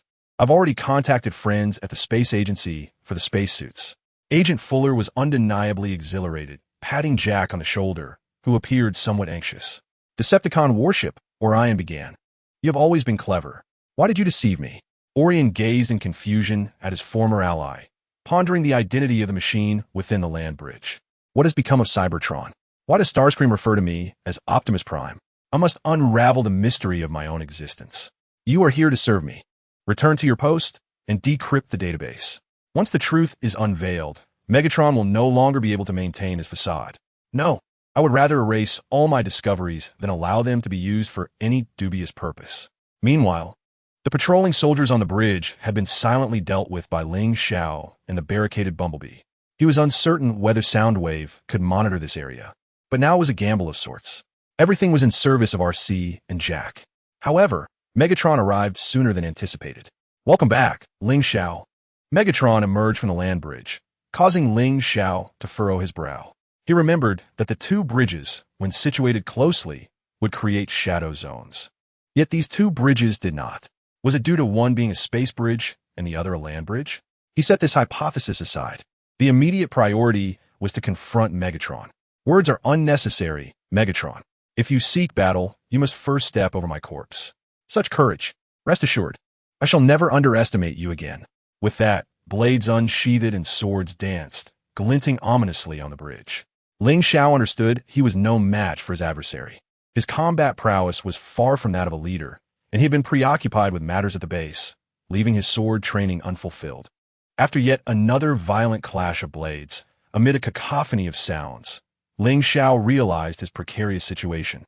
He must defend the space bridge. Ling Xiao tilted his head slightly, not turning to look at the others. The Decepticon grunts continued to swarm, but only he could delay Megatron. I admire your strength, as well as your character and intellect. Alas, Megatron's crimson optics flared with intensity, his assault becoming razor-sharp. Those who cannot be utilized as talents shall face annihilation. Life is determined by man, not by fate. Moreover, before the divine, we are all but insects. Cast aside your arrogance. Chapter 32. The Chaotic Nexus Bridge. What of the divine? I, Megatron, am born of unyielding spirit. I shall never be a slave. With a sudden ferocity, Megatron struck Ling Xiao back several paces. Ling Xiao briefly regained his footing before re-engaging Megatron. The Decepticon foot soldiers that surged forth were dealt with by others, leaving the battlefield in disarray. Suddenly, an energy projectile struck Ling Xiao's left hand, momentarily separating the two combatants just as their duel had intensified. His long sword clattered to the ground, and Ling Xiao silently berated himself for his inadequate foundation. As his grip on the sword was easily disrupted, though his left hand felt warm, it bore no significant injury. It seemed to have triggered some latent ability. Ling Xiao felt no pain, yet energy fluid leaked from his left hand, which fell silent for a moment. Get away. Useless scrap, he is mine. Surprisingly, Megatron swiftly eliminated the meddlesome soldier and then refocused on Ling Xiao. This battle is mine, yet it is a mere display of strength against the weak. Listen here. The battle intent within the optical lens of Megatron has yet to fade. He observes the energy liquid steadily dripping from Ling Xiao's left hand. The crimson optical lens swirling, lost in contemplation. Ling Xiao silently approaches the spot where his sword fell. The energy liquid cascades onto the blade, enhancing its already formidable sharpness. The leader, separated by a partition, watches his movements, taking a few steps forward, only to swallow back the words he wished to utter. I have said to fight. One must first step over my corpse. Ling Xiao, disregarding any future consequences, has meticulously addressed every detail of the plan. He is uncertain how long it has been since the activation of his innate talent, yet the only path remaining is to continue the fight. Good, Ling Xiao. You are one of the few opponents I have encountered worthy of respect. Megatron suddenly chuckles, his laughter tinged with madness, the crimson optical lens reigniting with battle fervor. Beep. The sword, tainted with energy liquid, intertwines with the hidden blade. Ling Xiao pours all his strength into each strike. This state cannot last long. His stamina is his weakness. He is not a swordsman trained from childhood, nor a professional warrior. Ambulance clenches his fists, feeling helpless in this moment as he watches Ling Xiao force Megatron back time and again, unaware of the pain accompanying each swing of his sword. Amidst his frenzied counterattacks, Ling Xiao perceives a myriad of emotions reflected in Megatron's optical lens: admiration, madness, battle intent, and even fear. He smiles, executing a sword technique he had practiced previously, sending Megatron hurtling backward. Yet, he too succumbs to exhaustion, propping his sword against the bridge, feigning calm as he watches Megatron rise once more. Youth is indeed a gift, Megatron remarks, observing the wound on Ling Xiao's left hand, energy liquid dripping onto the blade and bridge. He ponders the sheer willpower that has enabled Ling Xiao to endure this far. Your youth does not necessarily guarantee your survival to this moment. The outcome remains uncertain. Why utter such words? Ling Xiao sighs as he and Megatron re-engage in battle, while RC and Jack successfully return.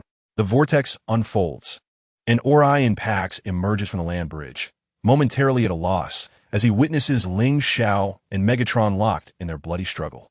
Optimus Prime ambulance rushes toward him, just as the partition unexpectedly fires an energy projectile, striking a Decepticon soldier charging in from the side. Boss, Ling Xiao can't hold on much longer. We must assist him. With another strike, Ling Xiao is pushed back by Megatron, ultimately collapsing from exhaustion. The world around him blurs, and he can only see Megatron's hidden blade drawing closer to the spark. Am I to perish? What a pity. I have yet to return to Cybertron and glimpse the future. Suddenly, a blue figure streaks across his vision, sending the silver-gray form flying far away. Ling Xiao cannot help but smile. What luck, arriving at just the right moment. Jack raises the glowing white keycard, gazing at Orion. Are you certain I am truly qualified? Without a doubt, comes the assured reply. The white light engulfed the spark, rekindling the essence of energy. Ling Xiao, in a daze yet resolute, managed to rise once more, feeling an overwhelming fatigue that obscured his vision. The optical lens of Megatron was pierced by the white light. Heedless of the consequences, he charged forward, but was too late. Optimus Prime gathered the spark chamber and gently assisted Ling Xiao, gesturing for him to stand behind. Ling Xiao, momentarily bewildered, stood frozen, observing the intertwining figures of red and blue collide with a shade of silver-gray. He could no longer bear the strain and leaned back. Boss, the barrier, in a state of urgency, rushed over and shook him vigorously, yet Ling Xiao appeared to have entered a forced shutdown, responding not at all. Beep beep. Bumblebee eliminated the last few adversaries and came to assist Ling Xiao, hastening towards the ambulance together. Alcee was incredulous as she beheld Ling Xiao's condition. His longsword was saturated with energy fluid, and his entire frame was splattered with it. Raffi, activate the land bridge. The barrier, witnessing Ling Xiao being carried in the ambulance, furiously struck the Decepticon's control panel repeatedly until it shattered. Memories of Ling Xiao flooded back to him. He had said he was not eloquent, but having joined, he would prioritize the team. He stated that if they truly reached a dead end, he would venture to the spark source before them. He proclaimed, if there is to be a battle, tread over my corpse. He pleaded, I need your assistance. He requested, please bring back my sword. Thank you. Boss, you must not die. You must not die. The barrier rushed to Ling Xiao's side, shaking him with fervor. Beep. Bumblebee hung his wings low, casting a glance at Alcee as if seeking a definitive and actionable plan from her. He was simply too fatigued. Alcee, unsure how to console him, recognized the grim state Ling Xiao was in. The ambulance continued to frown, the bandages seemingly ineffective as energy fluid continued to leak from the wound. Star Domain, a realm of chaos enveloped him. Upon opening his optical lens, Ling Xiao was blinded by the glaring white light. Everything was obscured. A vast expanse of whiteness surrounded him. A profound silence enveloped the atmosphere. Have I returned to the spark source? Ling Xiao pondered, having remained silent for an indeterminate duration, his instinct compelling him to seek a sword, only to discover that no trace of one could be found nearby. The blinding light suddenly dissipated, revealing him amidst an enigmatic sea of stars, where countless celestial bodies twinkled in the vastness above. A low hum resonated from his CPU, coursing through his entire being, prompting him to instinctively turn his head toward a certain direction. Beneath his feet, a golden nebula unfurled, beckoning him towards the distant cosmos. He was beset by an overwhelming urge to pursue something elusive. The path seemed endless, and regardless of how far he traversed, he felt no sense of progress. He attempted to shift into vehicle form, yet it seemed encumbered by some unseen constraint, rendering him immobile. Resigning to his humanoid state, he advanced step by step, his left hand still devoid of sensation, though the wound remained alarmingly severe. Glancing back, he noted the trail of energy liquid dripping into the void of space, affirming that he had indeed journeyed quite a distance. Upon further inspection, he suddenly discerned something and retraced his steps. The further he moved ahead, the paler the energy liquid became. As if a revelation dawned upon him, he sat down and placed his left hand upon a droplet of energy liquid, which elicited a sudden hum from the golden nebula. Uncertain of how much energy liquid had been lost, Ling Xiao observed the reserves within his system replenishing ceaselessly, and he chose to disregard it, knowing he could not perish. Yet, in this moment, he was uncertain of his own state of existence. Continuing in the original direction towards the horizon, it wasn't long before he encountered an extraordinary sight in the distance. A resplendent sea of mechanical flowers, their soft, leather-like metallic petals blooming across the entirety of his vision. Amidst the floral embrace, a longsword lay ensnared by the tendrils of blossoms, exuding an aura of solemnity and sanctity.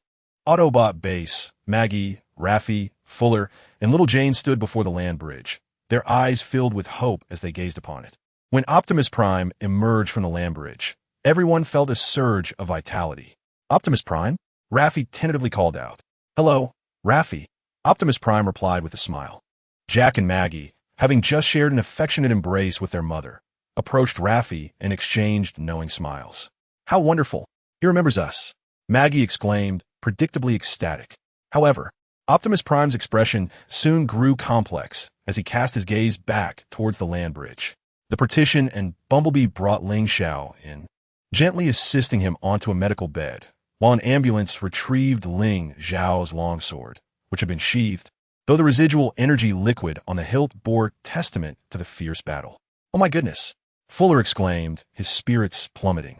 The wound is still oozing. Bumblebee, quickly fetch some bandages. RC, prepare 2 units of energy healing agent. Optimus Prime observed Ling Xiao lying on the medical bed, his recently restored memories replaying in his mind as he carefully cradled Ling Xiao's left hand. What has happened to Ling Xiao? Meichi suddenly inquired about the partition, interrupting its reflections. For once, it did not respond to Meichi, remaining silent. Bumblebee, observing the arrival of bandages being handed over to the ambulance, summoned the courage to ask. The atmosphere within the base was profoundly somber. After a moment's hesitation, Bumblebee replied, beep, beep, beep, beep, beep. Raffi's eyes widened as he gazed at the group gathered around the medical bed. He promised to explain the problems to me. How could he? Beep. May I see him? Raffi was on the verge of tears. Bumblebee, flustered, quickly cradled him and approached the medical bed. Looking at the lifeless form of Ling Xiao, Raffi could no longer hold back his tears. He suppressed his sobs, yet tears streamed down his cheeks without a sound. As evening fell, after escorting a few children home, the group reconvened by the medical bed. Ambulance, how is Ling Xiao? The partition observed the solidified energy fluid on Ling Xiao's left side and reached out to wipe it, but only managed to remove some tiny fragments from the already congealed substance. The wound had been treated, yet there were no signs of awakening, likely due to a critical energy circuit disruption caused by the massive energy leakage. Optimus Prime's brow furrowed, his rare silence adding to the weight of the atmosphere. Ambulance, what are the chances of his survival? RC inquired, and the others also turned their gaze toward the ambulance, their focused attention intensifying the pressure on it. I do not know. The spark still burns, indicating that the life circuit is operational, but if the energy circuit remains disrupted for more than 12 Cybertronian hours. The ambulance fell silent, yet everyone understood what the outcome would likely be. After some deliberation, it was decided that the ambulance would care for Ling Xiao. 12 Cybertronian hours were significantly longer than those on Earth, and he still held hope for Ling Xiao. Even though Ling Xiao's vital signs declined periodically, he remained peacefully asleep. Cybertronian dark domain. Regardless, grandfather is an elder. You cannot. The machine on the throne let out a cold laugh, and the girl's voice immediately weakened, eventually falling silent. Little sister, you should understand me better than most of our kin. Although I am deemed a tyrant by them, I still observe the proper decorum toward elders. He rose from the throne and advanced step by step toward the pink mech, causing her entire form to tremble due to the disparity in size and the oppressive aura.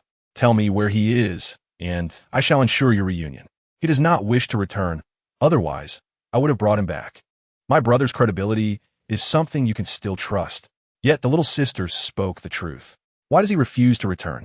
He has joined the Autobots in this war. It is his choice, and we have no right to interfere. I understand your concerns, Xiao Che. I do not regard that group of miscreants with any seriousness. You need not worry, he said, patting Lynch's shoulder. Moreover, I do not intend to forcibly bring him back. I simply cannot rest easy knowing he is out there alone, even though I know he is still alive. Everything about him, in exchange for my grandfather. Deal. The nights on Cybertron are far from desolate. Standing aboard the starship, Ling Tianyun is engrossed in the display screen before him. He has perused the copied memories provided by Ling Che countless times, staring vacantly at a momentary expression on Ling Zhao's face, feeling a sense of disorientation. He is transformed, growing in astonishing pace. From this perspective, he is nearly a head taller. He owes Ling Zhao far too much, an immeasurable debt that leaves him at a loss as to how to repay it. After an undetermined span of time, Ling Tianyun abruptly slammed his hand on the table, shutting off the display screen and activating the highest encryption command before exiting his private chamber. Fei Hong, the plan is advancing ahead of schedule. Notify immediately. Ling Tianyun suddenly smiled, realizing it was time to eliminate certain traitorous elements. Though startled, Fei Hong, having followed Ling Tianyun for millions of years, maintained his composure as he exited the temple to carry out the orders. Takshu, I have a task for you. Your subordinate is here. Regarding the nobility, you're the only one I can trust. I shall not disappoint the master's trust. Rise.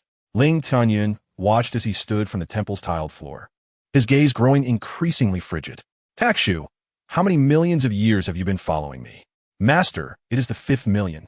A sudden chill pierced the core of Takshu's spark chamber, and he looked incredulously at his master. How did you discover this? From the day you were bought by the nobility, I have known everything. Takshu, you are unworthy of my wrath. The sword was drawn from the spark chamber, and Takshu's incredulous expression remained frozen on his face. What a pity. You could have witnessed your progeny being dissected before you. After a prolonged silence, the once frenzied Ling Tianyun suddenly regained his composure, followed by an even more twisted madness. How could this be? He re-established his connection to the other end of the spark, but all he sensed was a faint flicker. A surge erupted from his CPU, shattering his reason, and he furiously swung the sword at Takshu's lifeless body. Star Domain. Ling Zhao continued forward, halting only at the boundary between the gray mist and pure white. He looked down at the line that divided this realm. What does this mean? He reached out to touch the gray mist. Initially, there was no response, but then the entire star domain trembled violently. Ling Zhao stood dazed, observing his surroundings for any change. Even the recent tremor felt like an illusion. An ethereal voice surged from all directions. The end. The end. He quickly withdrew his hand, and the voice vanished instantly, revealing the previously obscured landscape beyond the gray fog. Beyond the mist lay a vast expanse, adorned with red and black, like ink-washed spider lilies, their branches shimmering with a metallic luster. A long sword was entwined with the red-black metallic flowers, ensnared at the center of this realm. Xiao Xiao, Xiao Xiao, where are you? A familiar voice. Ling Zhao instinctively replied, I am here. The scene that had just unfolded vanished entirely, and Ling Zhao suddenly found himself in an unfamiliar place, a confined room, with the overhead light still aglow. Xiao! The door swung open abruptly, revealing a familiar figure. Though a multitude of words clamored at the tip of his tongue, he found himself unable to utter anything. In the end, he could only articulate a single word. The figure rushed toward him, yearning to embrace him. Yet the scene shifted once more, placing him at the threshold of a gray and white realm, as if everything were but an illusion. I must awaken. This must be a dream. Autobot base. Ambulin leaned against the medical bed, gazing at Ling Zhao. To say you are intelligent would indeed be an understatement. You possess both literary and martial prowess, coupled with remarkable resourcefulness. Yet, to argue you lack intelligence would be absurd. For how can one be so obstinate as to confront Megatron head-on? Without you, we would surely descend into chaos. Tell me, with such capability, why do you shy away from your own destiny, content to remain merely a deputy? Optimus Prime observed Ambulin's weariness and sorrowful demeanor, then glanced at the still form of Ling Zhao on the medical bed before approaching. Ambulin, what do you believe should be done with this child? Our deputy has always been quite individualistic. His choices, I believe, are rational and well-founded. At times, I truly cannot comprehend you. Ambulin sighed, grasping Ling Zhao's right hand, while his left remained bound in bandages, a sight he wished to avoid confronting. I have mentored many deputies, such as the well-known Tong Xiangxiu, yet they differ in almost extreme ways. In light of recent events, their evaluations of me have been varied. Have you heard? Your little deputy is quite capable, even willing to acknowledge that partition as his elder brother. Optimus Prime offered a rare smile. I am relieved to know that in my absence, I can entrust the base to someone other than you. Our medical officer has been exceedingly fatigued. You must take a respite, Ambulin. He has not yet awakened, Ambulin replied. Optimus, my feelings toward him are more complex than mere guilt. The impact he has had on me is reminiscent of your youth. Do you understand? Optimus fell silent for a moment, regarding him with a puzzled expression. He resembles you in your youth, yet he embodies a more reckless audacity, coupled with decisiveness and an execution far surpassing my expectations. I know you wish to say that youth is characterized by such vigor, Optimus, and that is precisely what I wish to convey to you. You're no longer as resolute as you once were, and I'm uncertain whether this is a blessing or a curse. In him, I see the potential to overcome the Decepticons. My old friend, it seems that the protracted war has left you with much to share with me, and I understand your concerns. Optimus fixed his gaze upon Ambulin's optical sensors, a hint of resignation evident in his demeanor. Our conflict with the Decepticons has endured for eons, and we have numerous matters to ponder. But now you must rest. You have been tirelessly occupied for several consecutive days. Ambulin sighed, gently shaking Ling Xiao's right hand before turning to enter the rest area. Optimus Prime sat beside Ling Xiao, cautiously touching his left hand, noting that the wound was already healing automatically. He breathed a sigh of relief. Ling Xiao, you are the first student who has truly astonished me. Unbeknownst to him, the fatigue of the past few days had compelled Optimus to disconnect. He found himself in a dream, standing amidst a sea of flowers, where vibrant blooms cascaded in layers, reminiscent of Cybertron's most thriving era, a sight one could only witness in regions blessed with ecological prosperity. He gazed at the scene, captivated yet strangely familiar. Sensing something, he abruptly turned, spotting a blue and white figure in the distance, turned away from him. The flower sea appeared particularly lush, seemingly concealing something else. Optimus stepped towards it, and the dream abruptly ended. Suddenly, the awakened Optimus found himself at the side of a medical bed, lost in thought. Ling Xiao remained unresponsive, lying quietly. Perhaps due to the absence of others, he felt no need to hide his emotions and let out a deep sigh, only to notice a slight movement from the corner of his eye. Ling Xiao's hand seemed to twitch. Chapter 33, Revelation, Autobot Base. As Ling Xiao's fingers twitched once more, Optimus immediately rose and walked towards the rest area. After a moment's hesitation, he continued toward the ambulance room, knocking on the door to interrupt the charging process. Without a word, the ambulance promptly rushed to the medical bed, while Optimus went to awaken the others. Before long, the rest of the base had gathered beside the medical bed, an uncommon occurrence in the middle of the night, even for Cybertronians who could go days without recharging. Ling Xiao's optical sensors flickered briefly before finally illuminating, still somewhat disoriented and unable to grasp the situation, yet feeling an overwhelming fatigue. Ling Xiao, how do you feel now? Ling Xiao ignored him, appearing groggy despite the ambulance's attempts to rouse him. Only he understood that his demeanor was merely a reluctance to express himself or engage in conversation. Ambulance, he seems not fully awake. Should we conduct a recheck? I had forgotten about that. Please activate the purifier. We must clean him up so that he feels less discomfort upon waking fully. I'll handle the purifier. You two can take care of the rest, RC said, stepping toward the lab area to avoid suspicion. Neither the Divider nor Bumblebee opposed this. It was indeed inappropriate for a girl to assist in such a task. Ling Xiao nearly stifled a laugh, unable to suppress a smile. Hey, big brother, it's wonderful to see you awake. Optimus approached Ling Xiao, observing him closely. Only then did Ling Xiao's optical sensors shift. It was evident that Optimus had borne considerable fatigue over the past few days, his eyes reflecting exhaustion. The insignia now reverted to that of the Autobots. Ling Xiao, with a twinkle in Optimus's gaze, replied, I am grateful that while I was away, you managed to keep everything in order. It seems our adjutant has developed the capability to stand independently. Ling Xiao parted his lips, his mind a blank slate, uncertain of what to articulate. Do not speak yet. You must rest well. I will attend to matters at the base. And our lieutenant also deserves a week of proper recuperation. I fear it may take longer than a week, replied Optimus Prime, his countenance etched with concern as he scrutinized the data displayed on the console, worry clouding his visage. Instinctively, Optimus tightened his grip on Ling Xiao's hand, who, feeling the pressure, became aware of his surroundings. The others at the base gathered around him, their expressions filled with concern. In that moment, Ling Xiao felt that the grievances and hardships he had endured over the past few days dissipated like mist. He had received a definitive affirmation. He was indeed a member of this family, recognized and accepted.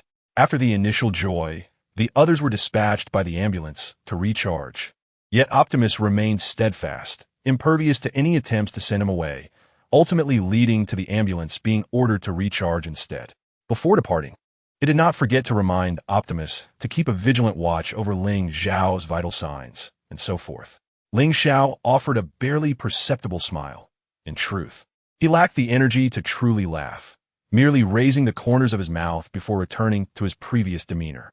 When silence once again enveloped the base, Optimus rose to examine the vital signs displayed on the console, his heart finally at ease upon confirming that Ling Xiao's condition was gradually improving. Suddenly, a fit of coughing erupted from behind him, and he noticed a spike in the data. Turning swiftly, he beheld Ling Xiao sitting upright on the medical bed. The recently tidied machinery now sullied by residual energy. Caught off guard, he gently patted Ling Xiao's back while contemplating whether to summon the ambulance back from its forced recharge. "I'm fine. I just choked a bit and couldn't speak. We were all quite worried about you, Ling Xiao." There was a rare hint of emotion in Optimus Prime's optics, leaving Ling Xiao momentarily stunned, only to register the sentiment after a brief pause. "I am genuinely pleased to have integrated into the group. This is my first true success in life. I am proud of you, my lieutenant." Indeed, sincerity proved to be a potent weapon, causing Ling Xiao to smile involuntarily. Their gazes locked, enveloped in a sudden silence. Optimus experienced an unusual sensation of being scrutinized, as if Ling Xiao's gaze could penetrate his very being, rendering him somewhat uneasy. "You are a bit afraid of me, I am aware." Optimus remained silent, maintaining eye contact. Yet the longer they stared, the more he felt a pang of guilt, his gaze becoming increasingly erratic. "When you appointed me as your lieutenant, apart from the intention of cultivating a capable backup, there was an element of trial and perhaps a measure of reluctance to fully trust, despite your understanding and encouragement of my need for belonging. Yet, you have never truly let your guard down." Ling Xiao's tone was even like still waters. Yet each word struck Optimus with growing discomfort. "I cannot ascertain the accuracy of my analysis, but it is likely close to the truth. If I am correct, the reason you entrusted the key card to Jack was twofold. First, because they're not directly engaged in combat, and second, due to your lingering distrust in me." Optimus Prime swiftly moved aside his optical lenses, fell into a moment of silence, and nodded before preparing to speak, only to be interrupted by Ling Xiao. "As a leader, these are considerations you must take into account. Thus, I fully comprehend your concerns, and you need not feel remorse for them." Optimus Prime's optical lenses flickered with light, and Ling Xiao, taken aback by his rare smile, suddenly found him adorably naive. "I expected you to be angry, but what intrigues me more is how you discerned all this." Gazing into Optimus Prime's sincere eyes, Ling Xiao could not help but chuckle. "I have read a diverse array of books. You must have perused my bookshelf before. Beside the historical texts, there are 2 bundles of psychology books. Cybertronian psychology shares certain commonalities with human psychology, particularly in the realm of microexpressions." Optimus Prime fell silent for a moment, on the verge of asking a question, yet Ling Xiao intercepted him. "It's rather evident, considering that only a few in the base ever borrow books from me. First, we can exclude Ratchet. He has little love for reading. Then there's Bumblebee, who is fixated on a series of Cybertronian children's magazines that I bested him in acquiring, never having ventured into the historical section. RC favors lyrical poetry and ancient literature. Not to mention, she prefers historical texts and political discourse. Who else could there be in our base? Moreover, given that height, RC couldn't possibly reach. Not to mention your large handprint still rests on my bookshelf. It's all rather easy to deduce. Your insight far surpasses my understanding. Perhaps this very acuity has forged your decisiveness," Optimus Prime concluded. "Perhaps," Ling Xiao shrugged nonchalantly, aware that his analysis had indeed left a considerable impact on Optimus Prime. However, he felt that the gravity of his observations was still insufficient, so he continued. "Yet beyond those, I delight in observing other nuances. For instance, our leader is not adept at deceit. His gaze becomes erratic the moment he lies. Furthermore, you can be rather vulnerable and sensitive at times, merely putting on a brave face." Ling Xiao spoke while laughing, playfully taking a couple of steps closer, yet perhaps due to a tinge of guilt. Optimus Prime retreated half a step. All right, I shan't tease you further. While certain matters need not be explicitly stated for me to analyze, rest assured, I shall not divulge them to anyone else. You should get some rest. You appear fatigued. Take a moment to unwind, Ling Xiao remarked, taking a few steps before suddenly turning back to face Optimus Prime, locking eyes with his complex expression. You do not comprehend your own greatness, Optimus Prime. Ling Xiao then proceeded to take a shower, while Optimus Prime, bewildered, returned to the rest area to recharge. What a complete defeat.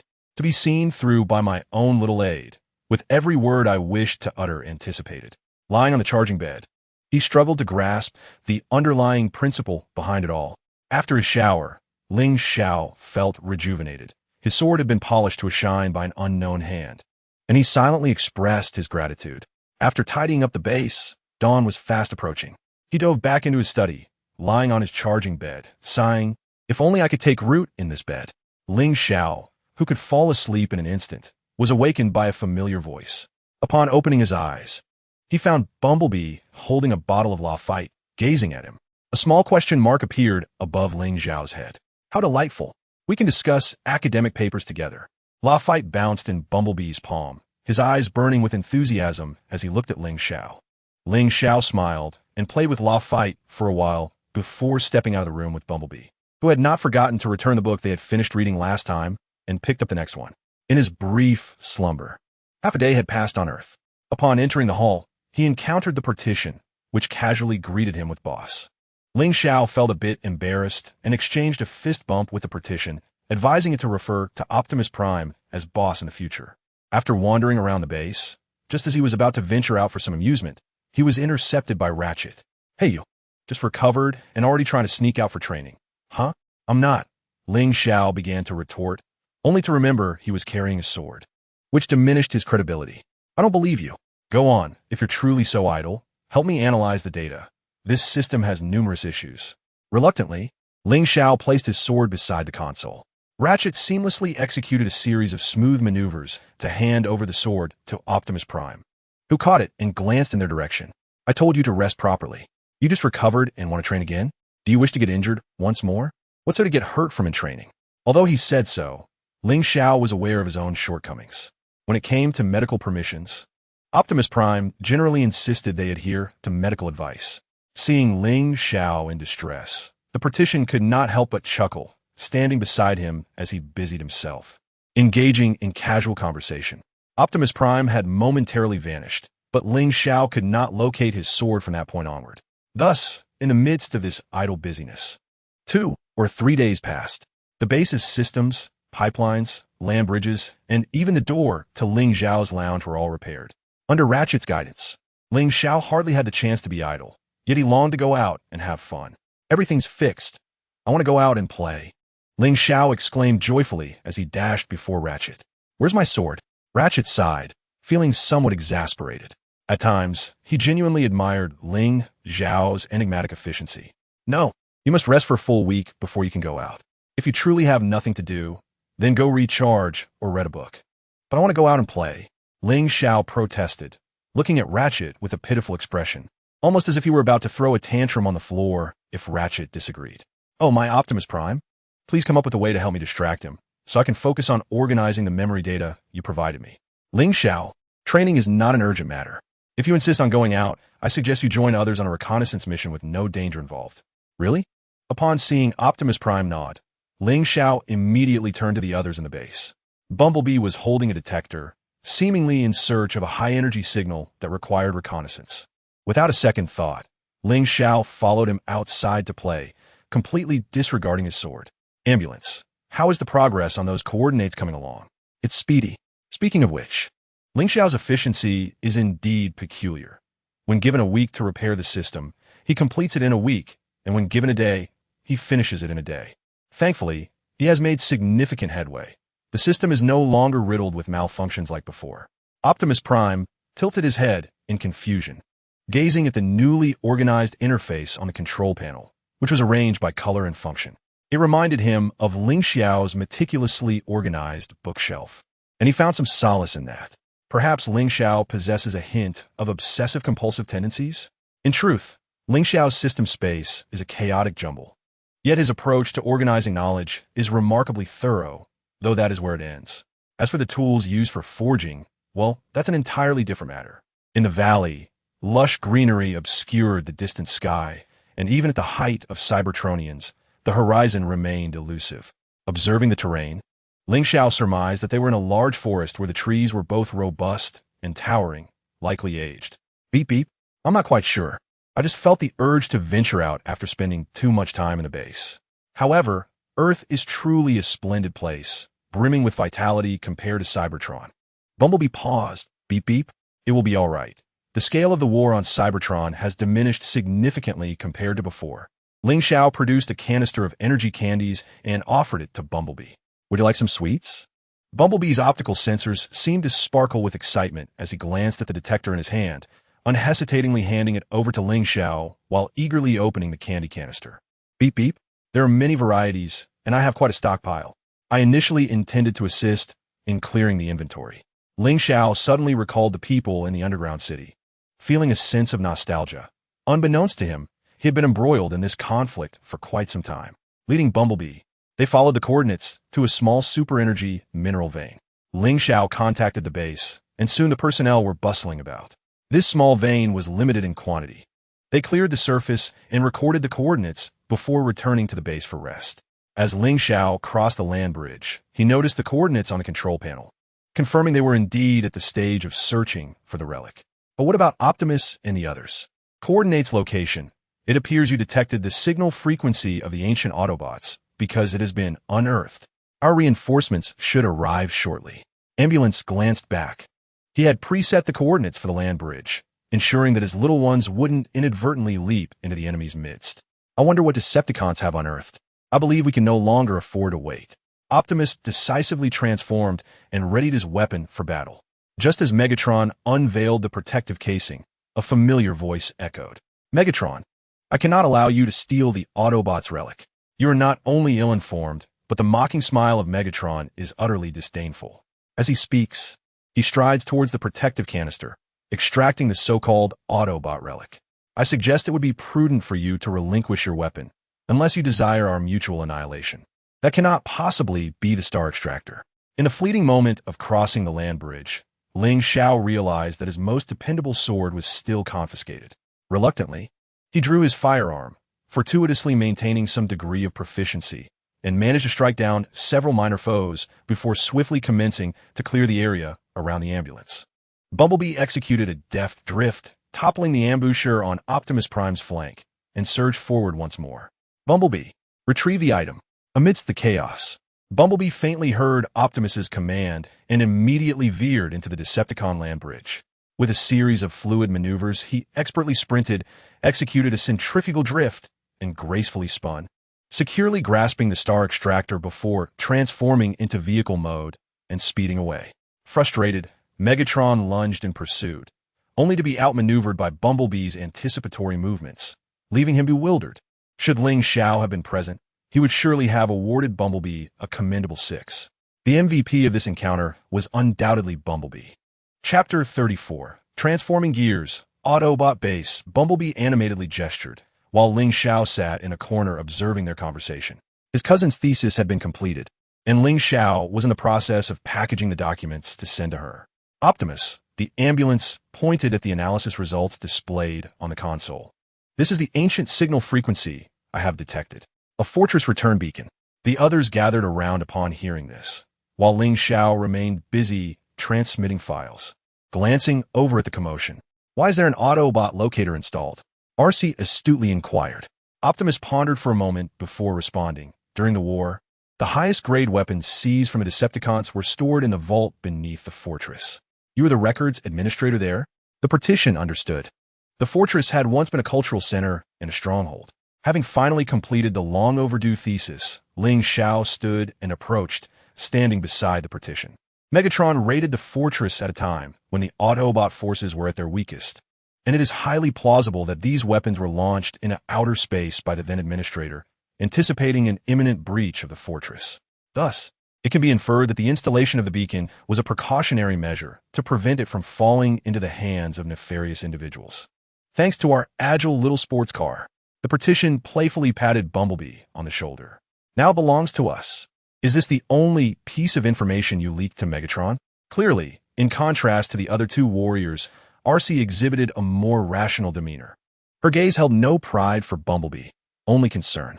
Conversely, Ling Xiao maintained his usual indifferent expression, exuding an air of nonchalance. Arcee, that is an excellent question, but I regret to inform you that I can no longer recall. Perhaps the memories that have been replaced still exist in the subconscious, merely awaiting some psychological guidance. Ling Xiao glanced at Optimus Prime, clarifying that he was not referring to the neural connections in the cortex, as that would be too perilous. Techniques akin to hypnosis might prove beneficial, though I remain uncertain. That is an excellent suggestion, Optimus. I believe psychological guidance could assist you in recalling that blank segment of your memory without posing any risks to your neural network. Ambulance, without hesitation, nearly instantaneously agreed to this proposal. Ling Xiao, do you have a practical plan? Optimus opened his mouth, then relinquished his chance to speak. His curiosity piqued about the foolish things he might have done during his amnesia. I have not executed it practically, but I can procure that book. As it pertains to their personal grievances, Ling Xiao, somewhat embarrassed, scratched his head. It would be best if you conducted the operation. The relaxed state of a Cybertronian is more conducive to hypnosis. You seek the book, and we shall adjust our states. Arcee had to admire Ling Xiao's formidable decisiveness. Before long, he returned from the break area, holding a few somewhat worn psychology texts. He handed the books to Ambulance, then turned to Optimus, locking eyes with him. What are the odds? Well, one could only say there's a probability, Ling Xiao replied earnestly. Suddenly, the system prompted, detected host's willingness. Shall the talent be activated? What talent? Ling Xiao inquired of the system. Bloodline talent, golden words. After glancing at the talent's description, Ling Xiao chuckled. Isn't this just Hypnosis Plus? Activate. As soon as the talent was engaged, Ling Xiao noticed Optimus's gaze becoming vacant, eventually freezing in place where their eyes met, standing motionless. Ling Xiao feigned surprise, scratching his head and waving his hand before him, yet receiving no response. Ambulance, come over and take a look. It seems to have succeeded. Wait. Ambulance was astonished, then began to contemplate whether the success stemmed from Ling Xiao leaving a reliable impression. This is not of great importance. We cannot ascertain how long this state will last. Let us first inquire about something significant. Arcee interrupted their academic exchange. Ambulance coughed twice. Ling Xiao pondered for a moment, gazing into Optimus's optical sensors as he asked, "What is your name?" "Optimus Prime," Optimus replied, enunciating each syllable. "You are not Optimus Prime. You are Orion Pax, the archivist of Iron Fortress." Ling Xiao commenced implanting psychological suggestions. "You traversed the land bridge of Megatron. There, what did you witness?" "Megatron, Soundwave, soldiers, you, energy cubes, Starscream, playing cards, etc. What on earth are playing cards?" Ling Xiao scratched his head in confusion. "Did he see you aboard the Decepticon warship?" Arcee cast a glance at Ling Xiao. "The sequence is jumbled. Perhaps it occurred during the turbulence while obstructing Megatron." Arcee nodded. "While you were working for Megatron, what was your primary task?" "Analyzing and decoding." The eyes of the crowd brightened in unison. "So, how much do you recall of your decryption results?" The gaze of Optimus Prime began to subtly shift, indicating that the hypnotic state was nearing its conclusion. "Specifically, where is it?" Amid the expectant gazes of the crowd, Optimus suddenly focused, looking at everyone with a hint of confusion. "Was I hypnotized?" "Indeed. While I remain uncertain how you managed to relax, we have gleaned some information," the ambulance responded. "You have successfully decrypted 3 sets of coordinates, which is the extent of the information Ling Xiao could inquire about." Optimus glanced at Ling Xiao, who was lost in thought, head bowed. Optimus himself had no concerns about privacy breaches. Firstly, due to Ling Xiao's reputation for integrity, acknowledged by everyone in the base, and secondly, given Ling Xiao's emotional intelligence. It seemed unlikely he would raise personal matters in front of the group. Perhaps he would feel more at ease around the ambulance. In the end, Ling Xiao merely uttered a cryptic remark, standing nonchalantly by the control panel. Optimus was momentarily taken aback, comprehending Ling Xiao's implication, yet seeing Ling Xiao seemingly unaffected. He temporarily shelved his feelings of guilt. Regardless, How shall we ascertain the exact locations of the other two coordinates? We cannot induce hypnosis again. The texts indicate that following a single session, psychological defenses strengthen. We can only hope that Megatron's actions are not executed hastily, Ling Xiao replied, his tone indifferent, almost despairing, which led RC to perceive that he was returning to normalcy. Until Ling Xiao took charge of the entire team, he maintained this nonchalant demeanor. With a sigh, RC approached the contemplative Optimus, proposing to disperse the personnel for patrols to detect the signal beacons. Ling Xiao's lethargy naturally placed RC in the position to propose the plan.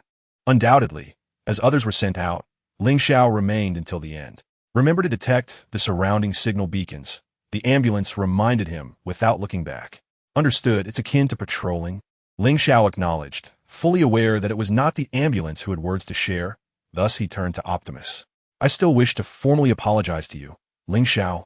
I am truly sorry that I cannot fully trust you. It matters little, Optimus.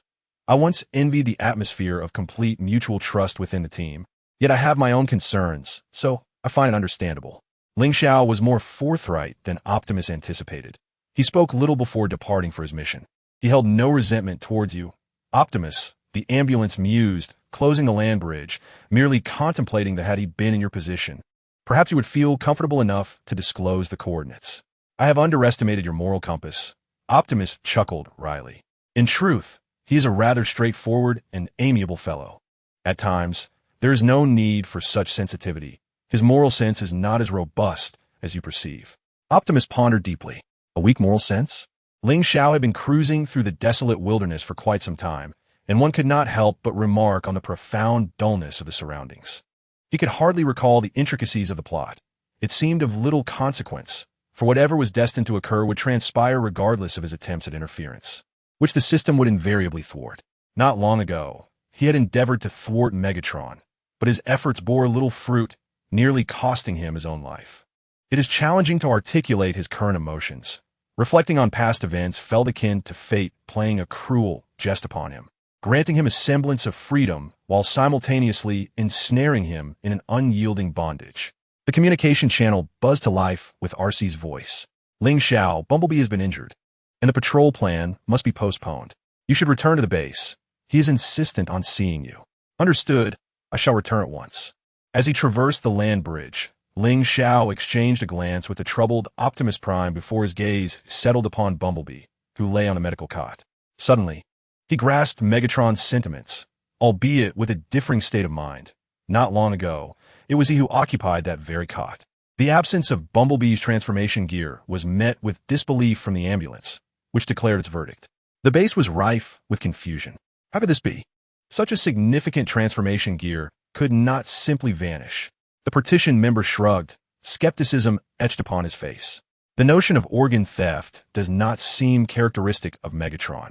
The ambulance mused, stroking its chin, clearly at a loss. What do you all think is the likelihood of the Mecha Special Operations team's involvement? Ling Xiao, ever the harbinger of spoilers, incisively pinpointed the true culprit, well aware of the faction responsible. It is quite plausible. Those individuals had previously dismantled Deadlock, the partition member reflected, momentarily lost in thought as memories of their prior battle surfaced. They even contemplated dissecting me, RC chimed in. Optimus Prime remained silent, merely nodding in acknowledgement. It dawned on him that, imperceptibly, Ling Xiao had emerged as the guiding force of deduction. Observing the visibly dejected Bumblebee, Ling Xiao placed a reassuring hand on his shoulder. Finally, unable to endure the ongoing debates among others, Bumblebee erupted in frustration, yearning to reclaim his transformation gear immediately, yet was persuaded back by Optimus Prime. Ling Xiao pondered. Bumblebee had already lost his voice box, and the loss of his transformation gear would undoubtedly be a bitter pill to swallow. Even with the knowledge that the gear would ultimately return to its rightful owner, he felt a profound sympathy for Bumblebee's plight. He resolved with quiet determination that, although the details he could alter were minuscule, he must seize the opportunity to effect change, if only to ensure Bumblebee's continued well-being as always. Once the others had offered their reassurances to Bumblebee, Ling Xiao abruptly shifted the conversation. I realize this may be an inopportune time to mention it, but I believe that given the Mecha Special Operations team's efficiency and recklessness, they have likely commenced biological research. Meanwhile, Megatron is simultaneously in pursuit of perilous Decepticon weaponry. We must not only expedite our reconnaissance of the Mecha Special Operations Team's movements, but also remain vigilant regarding ancient signals. RC nodded in agreement. In moments like these, trusting Ling Xiao's judgment had become second nature to the others at the base. Nonetheless, she retained her own perspective, deciding to stay with Bumblebee for a while longer. Ling Xiao left a few jars of energy candy for Bumblebee and brought along some reading materials that he enjoyed. This was the only way he could assist Bumblebee, as he lacked the emotional inclination of RC, and the affairs of the base often relied heavily on him. After the ambulance was once again pestered by Bumblebee, he exclaimed in frustration, "Oh, great Primus! Who can help me divert him?" The ambulance surveyed the desolate base, letting out a sigh. Since Bumblebee was unable to transform, the task of taking Raph to school fell to the ambulance, leaving only the partition and Bumblebee in the base. Ling Xiao had been taken away by Optimus Prime to assist, while RC was investigating a suspicious energy signal. When Ling Xiao returned, he found the ambulance reprimanding the partition. Ling Xiao exchanged a glance with Optimus Prime, and they both set to work, one moving the partition aside and the other guiding the ambulance to a different spot. Optimus Prime faced the ambulance one-on-one, while Ling Xiao cast his gaze towards RC, who met his eyes and understood his unspoken words. Ling Xiao glanced helplessly at the partition. Optimus Prime was not particularly lenient with the partition. Despite its imposing size, its intellect was rather lacking. Generally, when both he and Ling Xiao were absent from the base, they entrusted RC with its management, a task that often brought them concern. However, truth be told, the partition was quite loyal. With this thought in mind, Ling Xiao chose not to voice his concerns. Instead, he placed a reassuring hand on the partition's shoulder and sat beside Bumblebee, observing him. "Beep beep, don't think like that," Bumblebee said. Despite the partition's grievances, it approached to comfort Bumblebee, who sheepishly lifted his gaze only to quickly lower it again. The immediate priority was to ascertain the information regarding the second weapon and to keep an eye on the beacon for the third. The news from the mech's Special Operations Team remained elusive. "You must remain composed, Bumblebee. In our hearts, our comrades are far more significant than any relic," Ling Xiao asserted. "Indeed, if the Decepticons acquire the crucial weapon, we may find ourselves in a precarious situation. Similarly, if the mech's Special Operations Team obtains Cybertronian biotechnology, we will be equally threatened. Both scenarios are of utmost importance." RC approached the medical bed, initially hesitant to broach the subject, but with Ling Xiao's lead, she felt reassured. Ling Xiao glanced over at Optimus Prime, who was met with a complex gaze. Understanding the unspoken communication, Ling Xiao navigated through the crowd to join Optimus Prime in a secluded corner. RC exchanged a knowing look with the partition. "It's all right. He never scolds Ling Xiao," she reassured. Shaking her head, she added, "It's peculiar, but I often feel Ling Xiao possesses an omniscient quality. There are many things." The partition began to speak, but hesitated, swallowing the remainder of its thought. "Regardless, he is Optimus Prime's appointed deputy, and we have all experienced his wisdom. Many matters defy scientific explanation." "Perhaps," RC conceded, "though I do not believe in prophecies." The partition had anticipated RC's support for Ling Xiao. "I don't doubt him. After all, he shares a deep bond with Jolt. He hardly seems like a villain. I just sometimes find it difficult to decipher him. On this point, we are in agreement." RC cast a glance at Bumblebee, offering him a gentle smile. Bumblebee, understanding the unspoken agreement among the three of them, recognized it as a cue to maintain silence. Ling Xiao returned from the corner, his expression profoundly complex, leaving one to ponder what turmoil this typically composed individual had just endured. Approaching Bumblebee, Ling Xiao finally spoke. "Optimus has instructed me to convey that you are not to leave the base." Pausing for a moment, he added, "If you find yourself restless, I can unlock my room for you to peruse the books you haven't finished." It was evident that Ling Xiao's tone was as gentle as possible, his face reflecting a sense of helplessness. RC could even infer how stern Optimus' voice had been earlier, not to mention the partition's presence. However, given Ling Xiao's seemingly carefree demeanor, it seemed he had not been directly affected. Rather, his shortcomings in communication had been laid bare as he struggled to articulate his thoughts. Meeting RC's and the partition's gaze, he merely nodded. "You're upset, so take it easy for now." Fortunately, Bumblebee acquiesced to Ling Xiao's request, subsequently settling into a cozy corner. engrossed in Ling Xiao's translations and notes. From a distance, Ling Xiao observed the ambulance, and Optimus engaged in a hushed debate. He sighed as he glanced at the bored Bumblebee, who was deeply absorbed in perusing his notes. It was the Iron Fortress return beacon. The ambulance promptly summoned Ling Xiao, who then gathered the others, of course excluding Bumblebee. Optimus, having watched Ling Xiao deactivate the ambulance's hibernation mode and place the controller back on the console, led the team into the land bridge once he confirmed Bumblebee was no longer behind Ling Xiao. Not long after their departure, an urgent communication from Agent Fuller arrived right on cue. Ling Xiao was covertly observing with his teammates when the transmission unexpectedly connected. All eyes turned to him, though the volume was so low that the content remained inaudible, unlike typical communications among Cybertronians. "You can't be serious." Ling Xiao's expression shifted, yet he maintained a subdued tone, replying, "Understood. Have him synchronize his location with me." The communication was momentarily drowned in noise before it was cut off. "What happened?" Optimus inquired, sensing the weight in the air. Ling Xiao, not wishing to provoke further anger that could cloud Optimus' judgment, furrowed his brow and simply stated, "We need to act swiftly. There's been an unexpected situation at the base." Optimus nodded, not doubting Bumblebee's innocence, believing him to be generally well-behaved and unlikely to act with intent. RC, sensing something amiss, exchanged a knowing glance with the partition. What could be so significant that it required bypassing Optimus to inform Ling Xiao? The partition could easily surmise that it must involve Bumblebee's restlessness. Optimus' attention was drawn to items dislodged by the extinguished flames. It was the hammer of the Exalted, a sacred relic of the 13 Primes.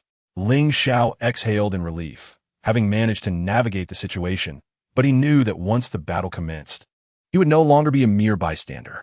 Taking advantage of the distraction caused by Optimus Prime and RC, Ling Xiao stealthily maneuvered around the shield's blind spot, swiftly firing to incapacitate the shield generator.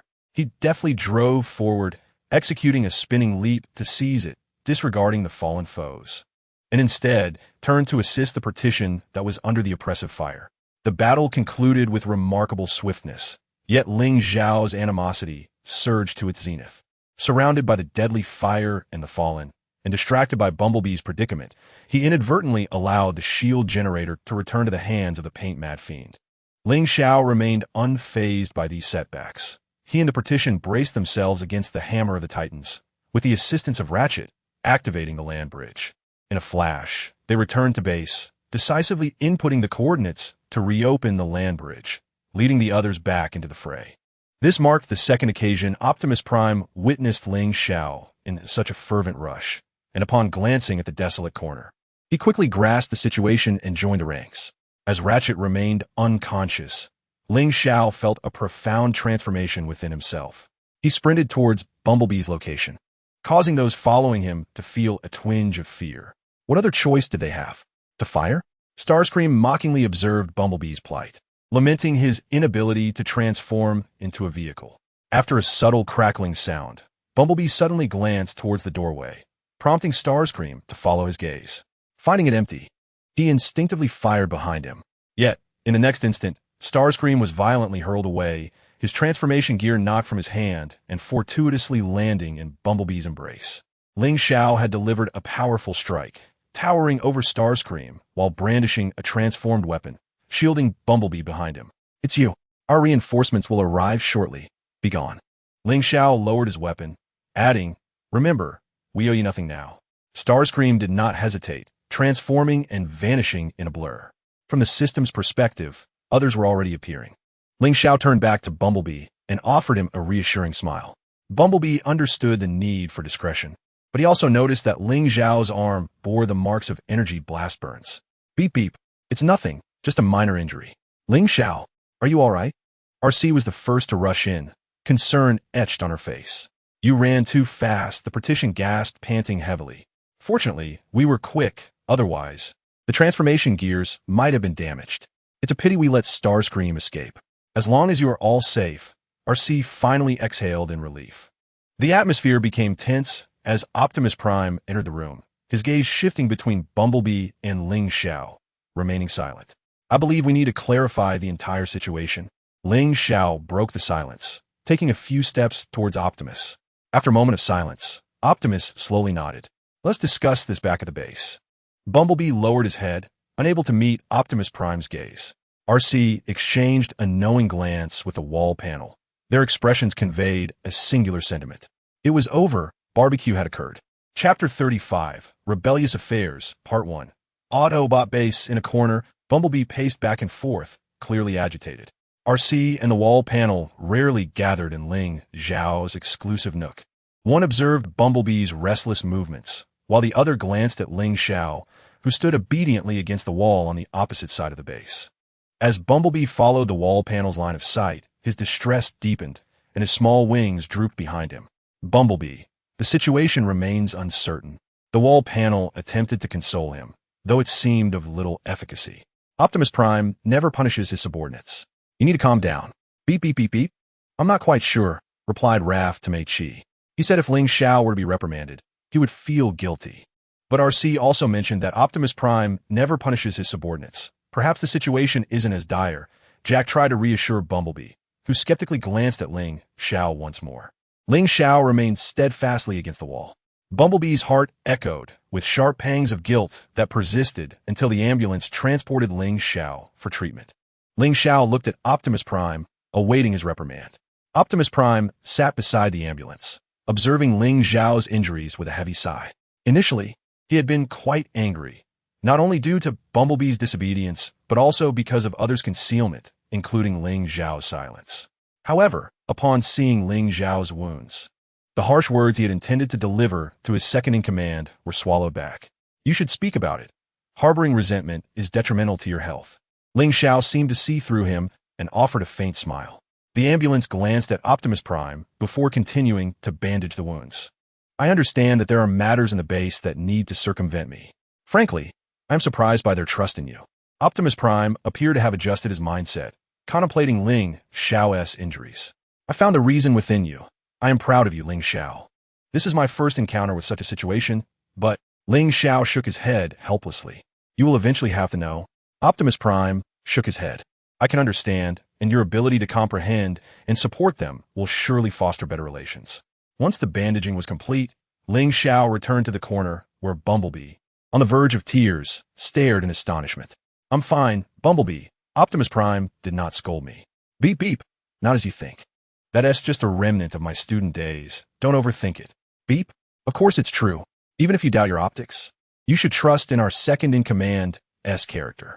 The partition rested upon Bumblebee's shoulder as it gently patted him. After soothing Bumblebee, the partition guided him towards the surgical room, while Arsai remained seated in the corner, engrossed in her book. Is something the matter? No, I merely sought a moment of peace. The corner fell silent once more. Ling Xiao activated his communicator, scanning through other channels. A message from his cousin had arrived. Where are you now? I'll soon be on vacation and would like to visit you, bringing along some items.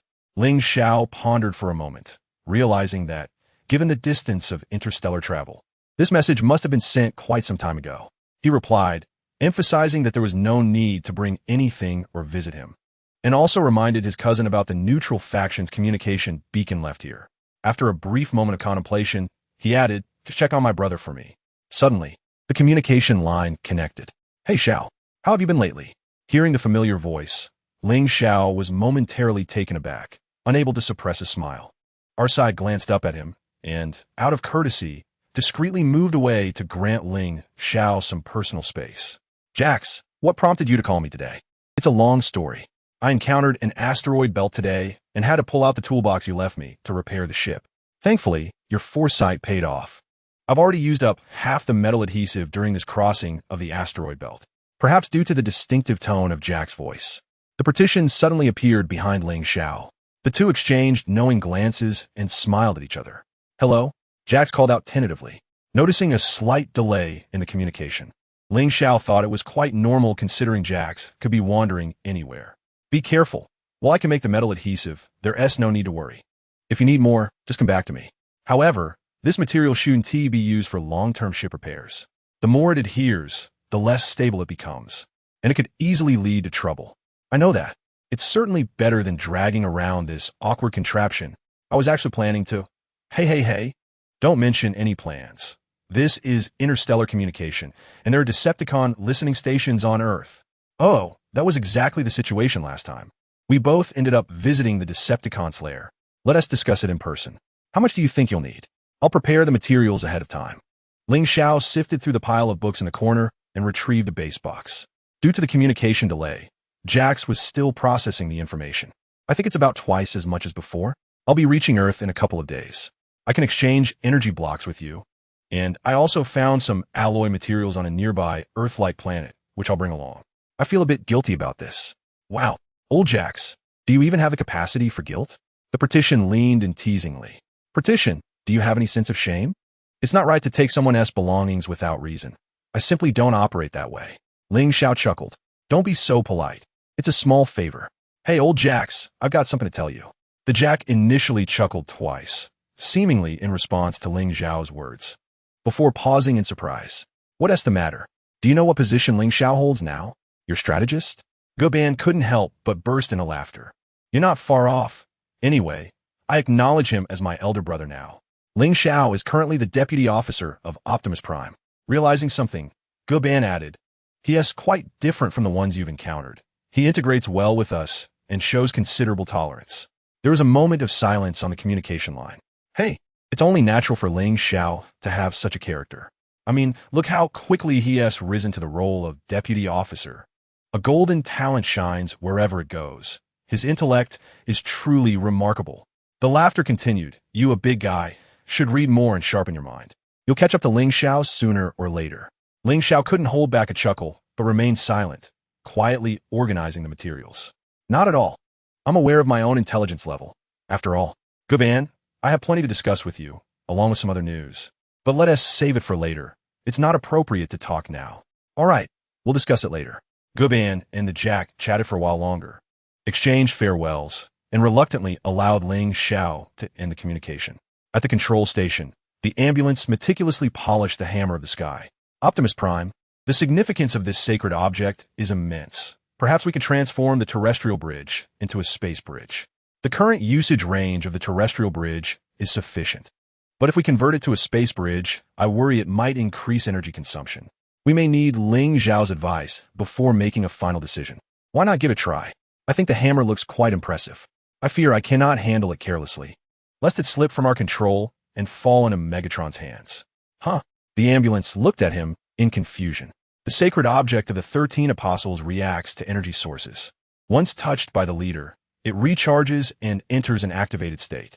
In this state, regardless of who the user is, the creation properties can be utilized, which poses a risk. Until we have a necessary use for it, we should keep it securely stored. I'll heed your advice. But regarding the transformation of the space bridge, it's best to consult Ling Xiao. If one day we can return to Cybertron through the bridge at the base, Primus, I can hardly imagine how elated I would be. Optimus Prime smiled at him, indicating he would inquire with Ling Xiao when he had a chance. Half an hour later, I do not recommend proceeding with such modifications. Although we have indeed witnessed the limitations of the terrestrial bridge in previous battles, to be honest, the component requirements and precision demands of a space bridge are far beyond what our resources can support. I understand we share similar views. Optimus Prime nodded, and thus the plan to modify the space bridge was dismissed. A few days ago, the Jack called me, mentioning he would be returning to Earth soon. The Jack is our ally, and I believe the partition will be pleased as well. They're preparing for a celebration while I take a leisurely drive. You may attend to matters at the base. Optimus Prime seems to recall something. I apologize, but it appears I must also step out. There's an issue with Jolt's spacecraft that requires my assistance to ensure no lingering hazards remain. Ling Xiao observed his subtle expression, unable to suppress a smile. Please inform RC to graciously host our guests on my behalf. I shall convey your message. Optimus Prime, what exactly is your team up to? Agent Fowler appeared quite anxious, sending a video communication that drew the attention of everyone at the base. We had a prior arrangement. We must not stir up trouble. I sincerely apologize, Agent Fowler. Optimus glanced around at the team members, counting them. Every single one was present. Then explained why I received reports indicating 2 colossal figures were engaged in a skirmish 20 miles outside Omaha. Are they Decepticons? They've been infighting lately, and Megatron's leadership seems to have waned, RC speculated. Bumblebee instinctively nodded. opting to abandon his thoughts and listen to the analyses from the two strategists at home. I have just arrived on the scene. Take a look. Agent Fowler sent a real-time feed, revealing a life-size figurine of Thundercracker, freshly painted, in combat with Jolt. Ling Xiao couldn't help but smirk slightly before quickly regaining his composure, relieved that no one noticed. He recalled that in the original narrative, Skywarp was somewhat of a gentleman and a rare, capable general. Truthfully, he did not comprehend why Megatron would choose Starscream over Skywarp. After the group finished their animated discussions, Ling Xiao casually interjected, "I am more curious about whom he is fighting." Agent Fowler adjusted the camera angle. "It's Jolt." The partition was the most excited of all. He had mentioned wanting to return not long ago. "Indeed, it is one of ours." RC glanced at the partition, choosing not to disrupt his enthusiasm, and silently fell silent. Even if the Supreme Being himself were to arrive, we must regain control of the situation before the evening news. Ling Xiao watched Jolt on the screen, unable to suppress a smile. This companion with whom he traversed the cosmos was etched in his heart. Without Jolt, even if there were other routes to Earth, it would be far too perilous. A familiar voice echoed, startling Ling Xiao as he turned to the system panel. The long-dormant system suddenly activated, indicating a new development. System update complete. We appreciate your understanding regarding any inconvenience caused during the update. Compensation has been issued to your system mailbox. Significant fluctuations in the main storyline have been detected, and the taskbar is being updated. Please be patient, as the estimated update duration is 3 Earth days. Ling Xiao contemplatively regarded the hammer of the sky, a swell of pride enveloping his emotions. Though his exterior remained composed, internally he was elated. Upon observing others advancing towards the land bridge, Ling Xiao promptly reacted and joined the end of the line. Outskirts of Omaha, a cerulean green vortex unfurled, from which several familiar figures emerged in quick succession, until a blue and white craft landed and began surveying the surroundings, at which point the vortex gradually contracted. Without hesitation, Ling Xiao aimed and fired several shots at the harpy, then swiftly dashed towards the nearest cover, fortuitously locking eyes with Jack. Their gazes collided, requiring no words. Jack immediately withdrew to the side, brandishing the dual blades forged by Ling Xiao. The communication channel connected. "I had a feeling you might come. Was that ever in doubt?"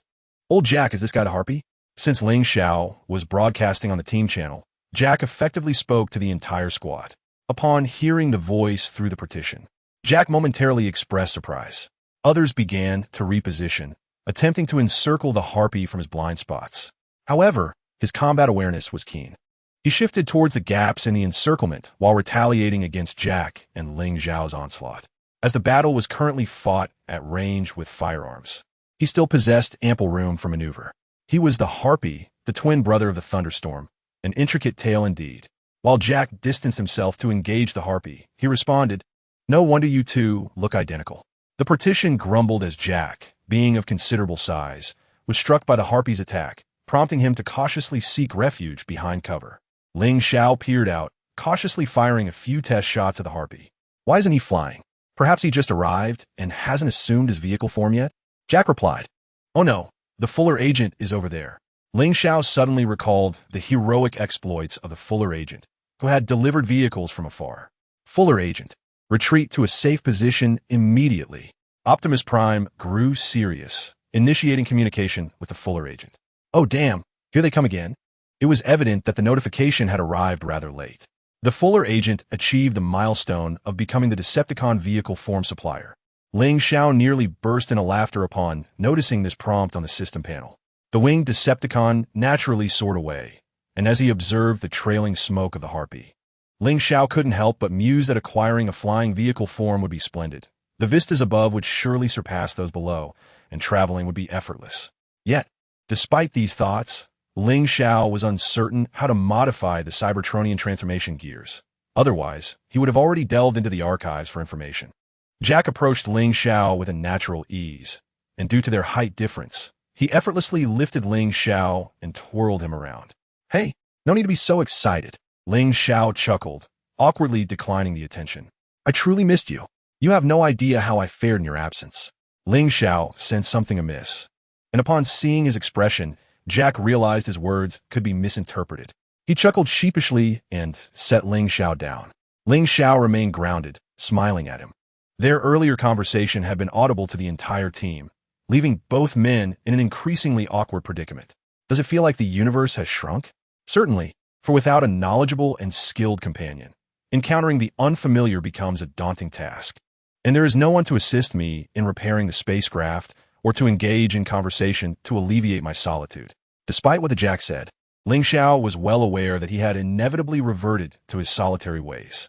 This peculiar display of affection in front of friends elicited a smile from him as he patted Jack's shoulder.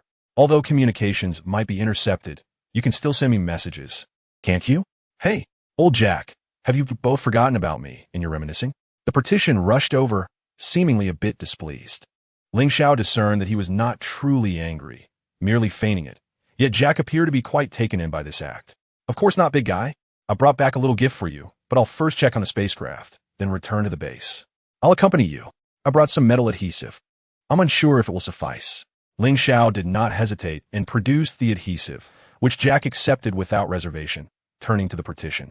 Would you like to see your gift? Gifts? What did you bring? You are certain to fall in love with it. Ling Xiao discreetly cut off the team channel and left a message for Optimus Prime. Upon seeing the message, the others did not hesitate. The three familiar companions slowly continued their nostalgic exchange while the others returned to the base. Oh, my Primus. Is it that one from back in the day? Indeed, it is one of those. Where did you find it? It's a long story, partition. This was left by one of our former comrades. Noticing that Jack's emotions seemed slightly off, Ling Xiao swiftly signaled to partition. Although not particularly astute, partition understood the basic nuances and withheld his questions. Cheer up. We can discuss it later. Our great craftsman is here, and it's a rare occasion. Revenge. I am connected to my twin brother, Spark. We share the same vitality. Though the distance is great, I can sense his awakening from slumber, as well as the extinguishing of his spark. Megatron turned to his most trusted intelligence officer, Soundwave, whose visor displayed the playback of Thundercracker's demise. Indeed, Thundercracker perished at the hands of the Autobots, but I was not the one in charge at that time. I swear to the heavens that every Autobot on this planet shall pay the price. Skywarp spoke through gritted teeth, while Megatron, from an unseen angle, smiled faintly as Soundwave continued the playback impassively. After Skywarp departed, Megatron glanced at the closed control room door and snorted disdainfully. Soundwave approached the console, and multiple data lines began to operate simultaneously, retrieving files and gesturing towards the screen. Soundwave, some matters need not be articulated in full. As long as Skywarp harbors the seed of vengeance, he will willingly serve our common cause, just as his deceased brother did. The sound waves silently erased the record of file retrieval, drawing the dialogue into the encrypted memory zone, and subsequently preparing to return to his post to continue working. After assisting in repairing the spaceship, Ling Xiao was pulled back by the ambulance to help with the operation console. It was unclear what had caused the operational system to malfunction. Ling Xiao, through a combination of repairs and kicks, finally restored the data flow on the console to normality. Had he known that a mere kick would suffice, he might have given it a couple more. What if it malfunctioned again? Ling Xiao chuckled to himself, checked the system database, and discovered that the issue lay solely with the console's poor contact. The system data was intact. The ambulance sighed, often finding it difficult to comprehend Ling Xiao's temperament. Ling Xiao leaned against the wall, lost in thought, when a new information prompt jolted him back to reality. Upon seeing the content and notes of the message, his optical lens contracted sharply. This matter could not be concealed any longer. Moreover, it was prudent to report the truth to Optimus Prime. Moments later, Optimus Prime, with a serious expression, led Ling Xiao to the land bridge. Ling Xiao was a loss for words, opting instead to maintain a resolute silence. Crossing the land bridge and gazing at the dust-laden rock pile ahead, Ling Xiao felt a twinge of headache. He sent a message to the Jack and approached the pile, hearing faint sounds. Following the noise, he sent a few more messages and quickly pinpointed the general area. Optimus Prime's optical lens flickered approvingly at his search and rescue plan, silently committing it to memory. As he began to clear away the stones producing the faint sounds, Ling Xiao suddenly fell silent, pondering why the process was so slow. Partition. Don't tell me you've become like Optimus Prime, he thought, just as the Jack emerged from the rubble, locking eyes with a visibly embarrassed Ling Xiao. Optimus Prime stood nearby, holding the stones Ling Xiao had just unearthed. The Jack, feeling the awkwardness of the atmosphere after completing his sentence, quickly lowered his voice.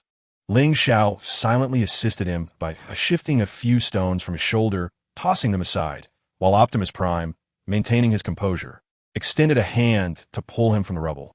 Ling Xiao felt the pangs of embarrassment. Chapter 37. Insects early in the morning, struggling to rise from the charging bed. Ling Xiao was greeted by the incessant beeping of the system. Host Ling Xiao, Taskbar 1. The character persona must not collapse. Maintain the image of a aloof and knowledgeable male deity. Task progress, 42-2. Collect dark super energy entities. Task progress, 37-3. Enhance own leadership capabilities. Task progress, 96 rewards for completed tasks and achievements have been doubled and dispatched to the backpack. Please excuse any inconveniences caused by the system update. Ling Xiao remained unfazed. Within the main storyline, the system had consistently lacked presence. Were it not for the fact that his weapons and spatial capabilities were still intact, he might have forgotten the system's existence altogether. Upon reviewing the progress of his tasks, he resolved to adopt a more reserved demeanor. The second task no longer held any legitimate reason for him to pursue it. He simply could not fathom why the system compelled him to act in such a manner. Previously, the system had thwarted his attempts to alter the trajectory of his fate, yet now, having significantly altered the main storyline, it remained inexplicably silent. This train of thought gave rise to an unexpected hypothesis, which he discreetly retracted, not even voicing it internally. Instead, he maintained his composure as he rose from the charging bed, clutching the third volume of his personal notes, intending to check the task progress. What is wrong with him? He seems rather downcast, the partition inquired of Alcy. He always wears a stern expression when he studies diligently. Alcy shrugged. It is somewhat unsettling. But wasn't he like this before? Have you not acclimated yet?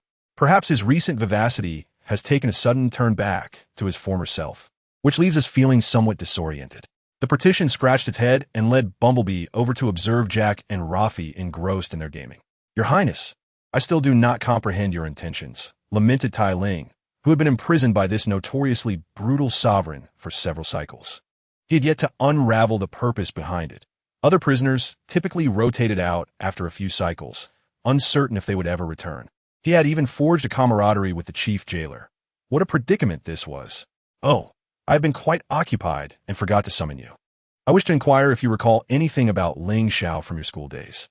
Hearing the name, Tai Ling momentarily lost his train of thought, offering a self-deprecating smile. What hobbies did he possess? He is rather indifferent. What could he possibly enjoy? Though he did relish the energy meals from the second floor of the school, regrettably, many have been lost to the ravages of prolonged war. Anything else? He has a penchant for reading. He devours all kinds of books. I'm aware of that.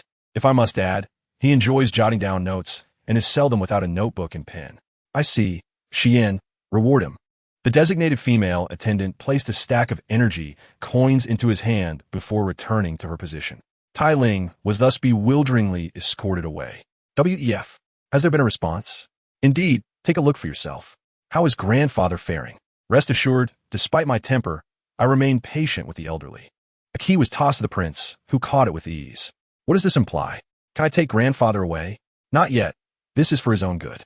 Do not presume that those lunatics are oblivious to your anomalies. With her brother's assurance, the younger sister voiced no objections. My brother is quite close to me, unlike you, who is so deathly afraid. Have no worries. I shall use my own communication device to keep him informed. Ling Che breathed a sigh of relief as she exited the grand hall, hastily wiping the condensation from her body. Ling Tianyun is truly terrifying. Earth. Australia. Do you not think that Lord Megatron is truly being underutilized? As Black Widow strolled past Skywing, out of courtesy, Skywing refrained from uttering a word. Sending two of the most elite warriors to investigate an unverified energy signal is quite excessive.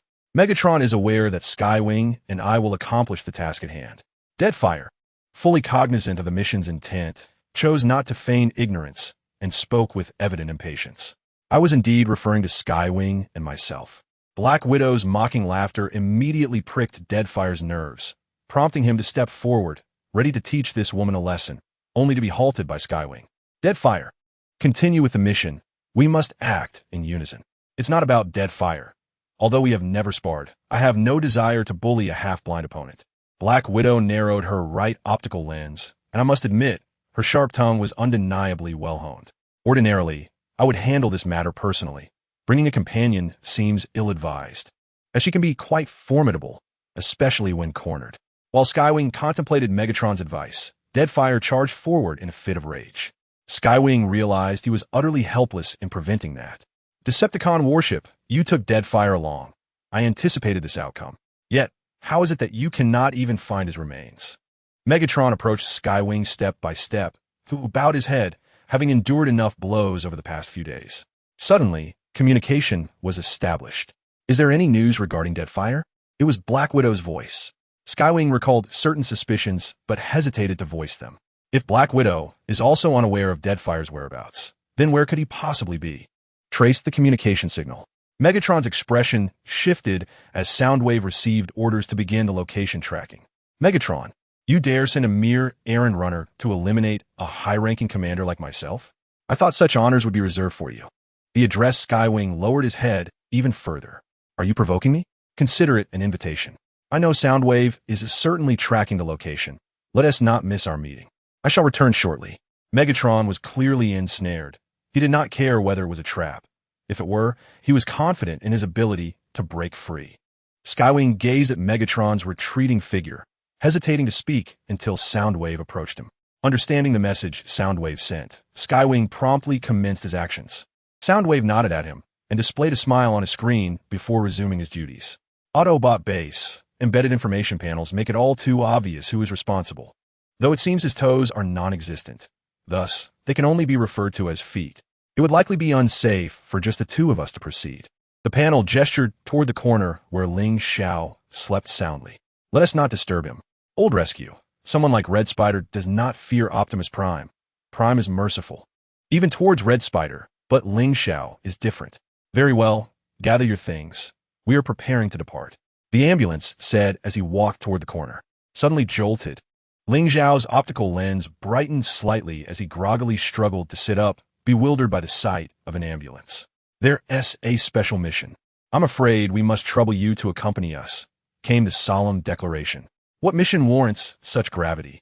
The partition exchanged glances with the ambulance before simultaneously directing their attention to the operation console screen.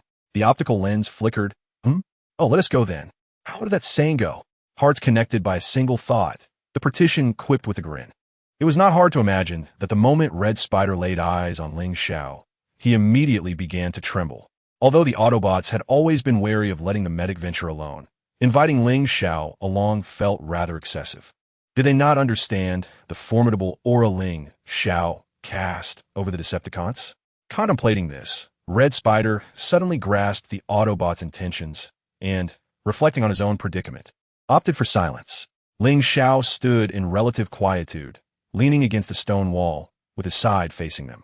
Fortunately, the transaction was swiftly completed under Ling Xiao's watchful gaze, and Red Spider dared not utter a word. Boss, shall we take him back? The partition inquired, glancing at Ling Xiao, while the ambulance busily tended to Red Spider's bandaging, equally distracted. What? No. Taking me to your base seems rather unreasonable, don't you think? Optimus Prime is reluctant for us to harm those who cannot defend themselves. You owe him that much. Yes, I shall remember. Let him go. I'll explain to RC. The partition nodded and continued to hover protectively beside the ambulance. Partition, will there come a day when you willingly acknowledge an elder brother? The ambulance interjected with newfound interest. Though it seemed illogical given their age disparity, intelligent individuals are always valued. Wouldn't you agree? The partition had scarcely exchanged a few words when he noticed Red Spider's gaze, locking eyes without hesitation and raising his chin defiantly, causing Red Spider to quiver in response. Partition, do refrain from intimidating him. While Ling Xiao is preoccupied, you might as well learn from him.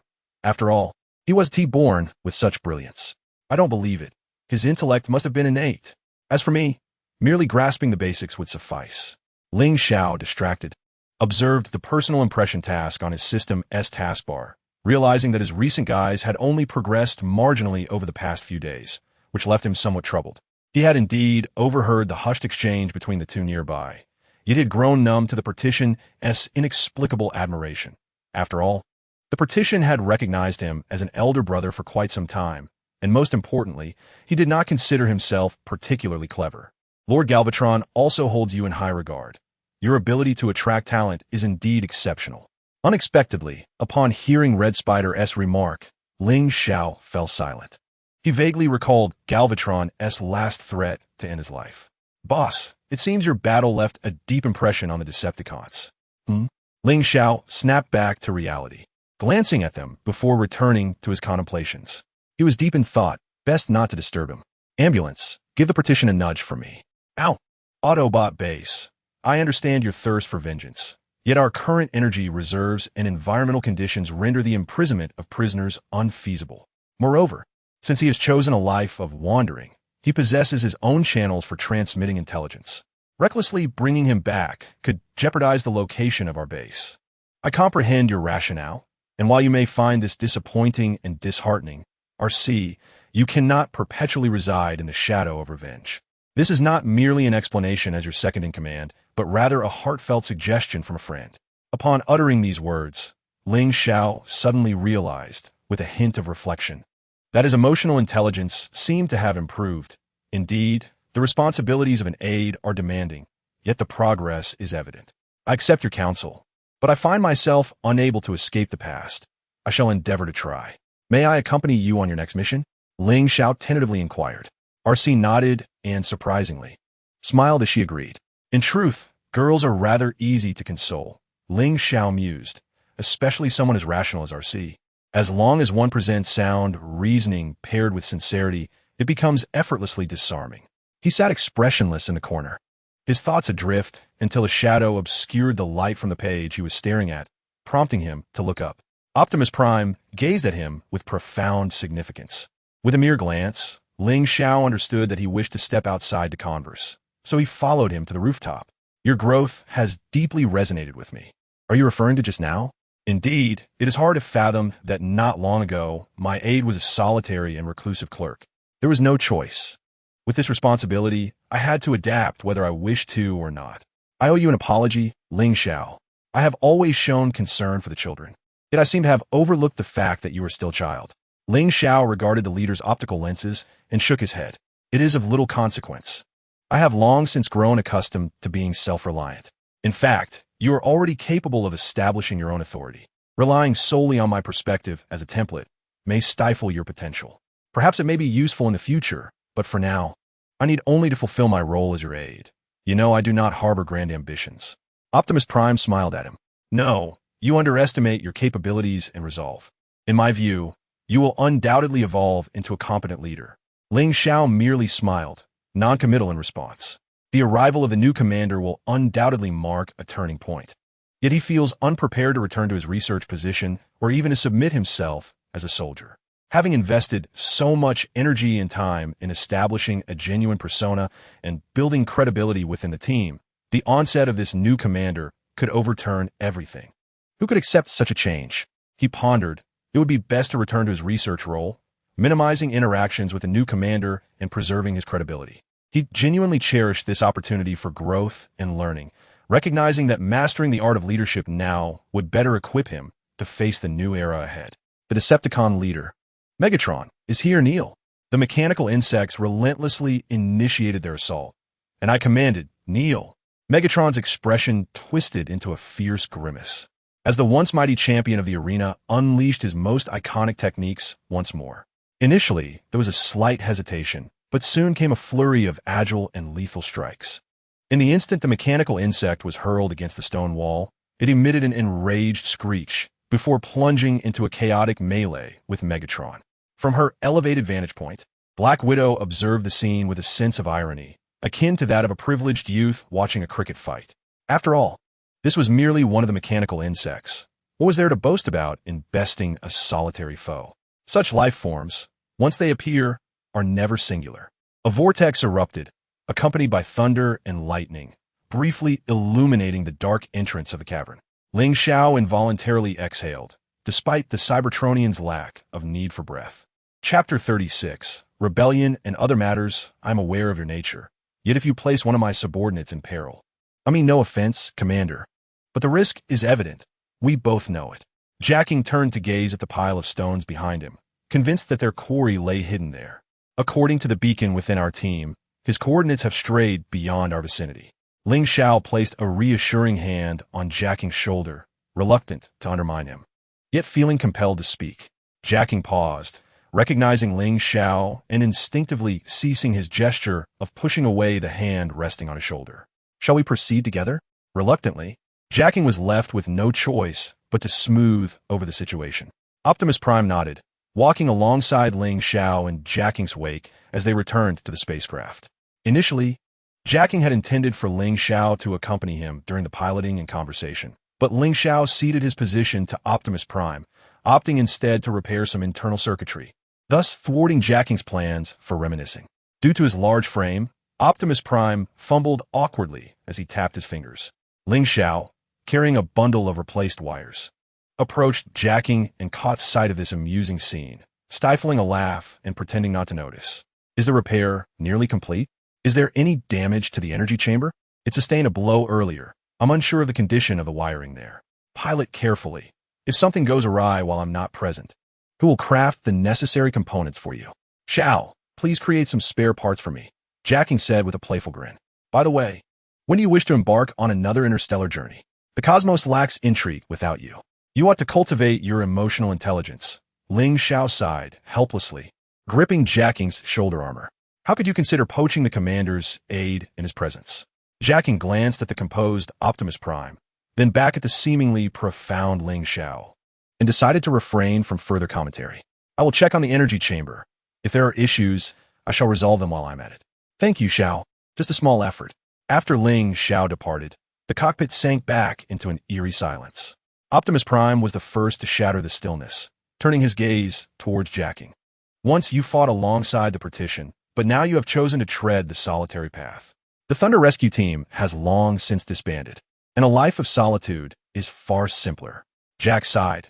If only he were accompanied by someone of Ling Xiao's temperament, it would be more acceptable. Their interactions were harmonious. He was a straightforward and pragmatic companion, yet he chose to remain here. No, he is by no means simple. Jack pondered, shaking his head thoughtfully. Yet, as you mentioned, he is quite earnest, and his choice to stay is respected as a friend. Optimus nodded.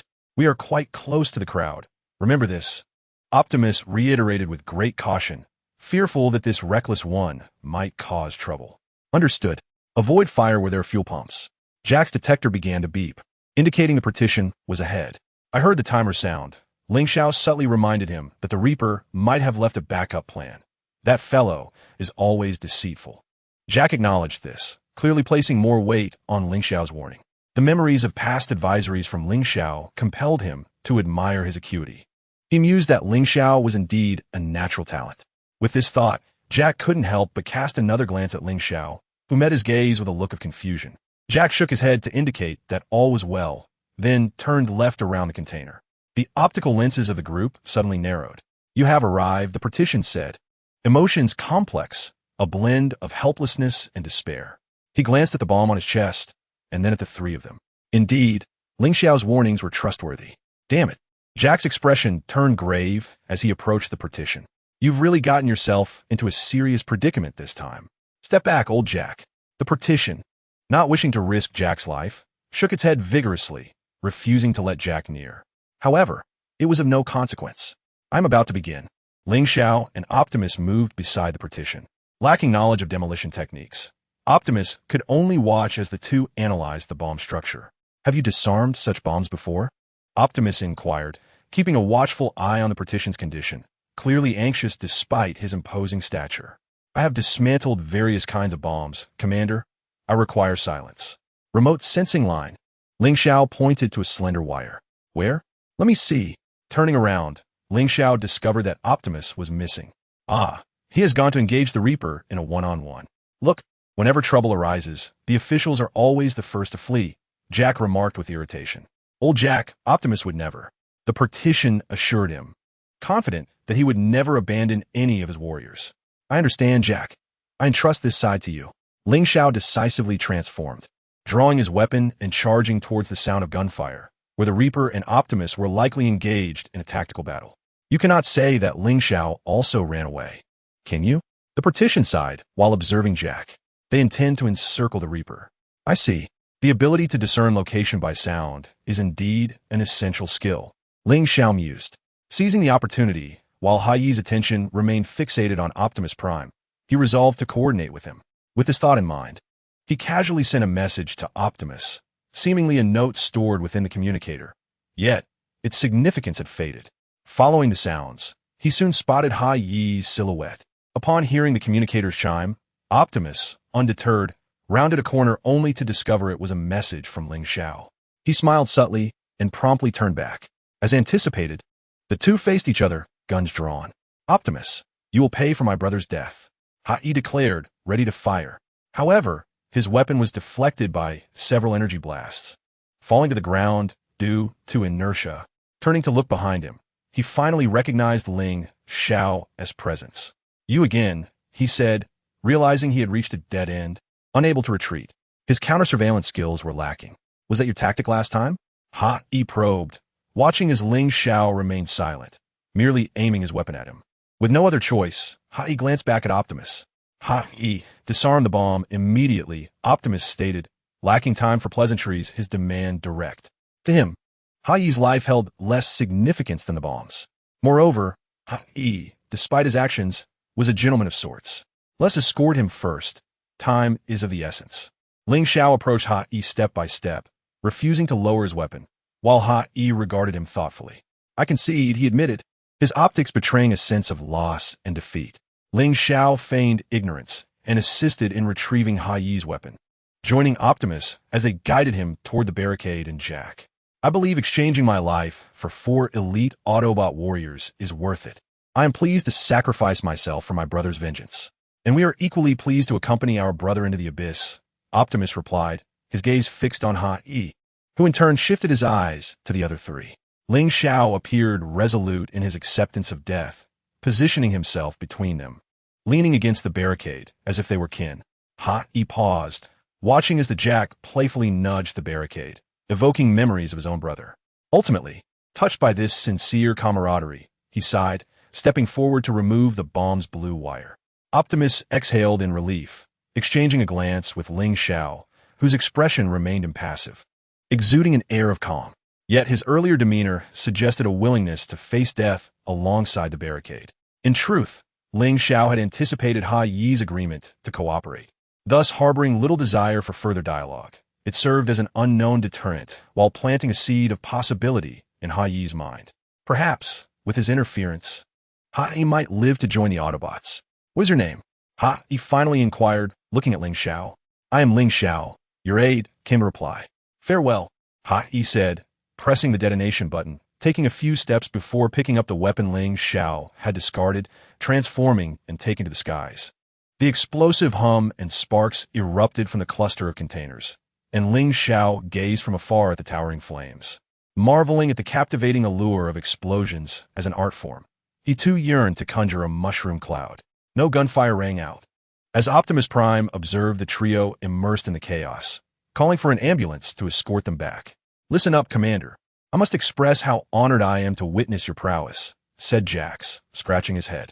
I may have had some misunderstandings about you in the past, yet I must say your attitude towards teamwork has become markedly more positive. Optimus Prime extended his hand with a smile, prompting Jax to instinctively step back. Oh, there's no rush regarding joining the team, he declared, but barely had the words left his lips when he received a playful nudge from the partition. Come on, old friend. Even if you leave, you'll likely return. Besides, wasting fuel is unwise. Energon resources are not abundant. RC chimed in, beep beep. By the way, our accommodations here are limited. Eventually, Jax shifted his gaze towards Ling Xiao, who was reading against the wall. Feeling the collective attention, Ling Xiao lifted his head and approached Jax, just as Jax braced himself for a persuasive conversation. Ling Xiao spoke, You're the free wind, Jax. I respect your choice. Jax paused, finding the sentiment somewhat familiar. He chuckled and playfully punched Ling Xiao's arm, causing the pages of his book to flutter, dangerously close to falling. It was hard to imagine Jax, a rebellious spirit, displaying such a side. Ling Xiao smiled at him, regarding the playful gesture as inconsequential. Occasionally allowing Jax to act out was harmless enough, yet the partition observed his expression, clearly enjoying the moment. To be honest, I am accustomed to a carefree existence. Let me linger here for a while to acclimatize to this planet. It's not that I look down on Jax, but it would be wise for you to adopt a different terrestrial vehicle form. May I offer some suggestions? As Optimus Prime prepared to depart the raucous hall to grant space to others, he noticed Ling Xiao retreating to a corner, pulling out a notebook to continue his writing. Suddenly, he recalled Ling Xiao's message and glanced at the communication channel. Never define a group by an individual, nor an individual by a group. It seemed to resonate with certain matters, yet observing the stack of books before Ling Xiao, he surmised it was likely a reading log of sorts. Decepticon warship Skywing concluded his report in explanation to Megatron, reclining on the charging bed, memories filled with that blue and white figure. Since he and Jax arrived on Earth, that figure had shadowed him, seemingly able to see through his tactics, controlling him within a grand design, instilling an intangible sense of oppression. Whether it was the upright and fearless Optimus Prime or Ling Xiao, who shattered his proud strategies, the shock he experienced today felt like a baptism, compelling him to contemplate the future. Chapter 38. The endless battle after the chaotic skirmish. Ling Xiao observed Optimus Prime aiming his weapon at Megatron, eagerly anticipating the shift in Optimus's demeanor. This could indeed be a poignant scene, serving as a significant turning point. Megatron, akin to a wild and untamed beast, remains defiantly proud even in the face of adversity. His optics conceal a ferocity akin to that of a lion, reminiscent of a gladiator born into humble origins, yet possessing the heart of a fierce tiger. Optimus Prime finds himself momentarily distracted, while Ling Xiao silently exhales, memories flickering through his mind, elusive and unattainable. He furrows his brow, maintaining a vigilant stance as Megatron abruptly turns to face him. Their eyes meet, and Ling Xiao stands resolute, the clarity of his optics now reflecting a newfound intensity. Optimus Prime, such a promising asset squandered in your hands.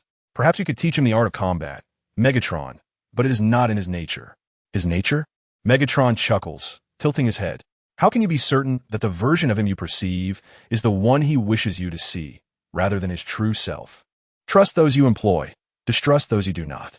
Optimus Prime draws his weapon closer, watching as the liquid from the Decepticon's weapon begins to condense ominously. Surrender Megatron to us, and I shall spare you, suggests the Decepticon, Scourge. We cannot let Megatron go. The barrel of the weapon shifts, aiming at Scourge.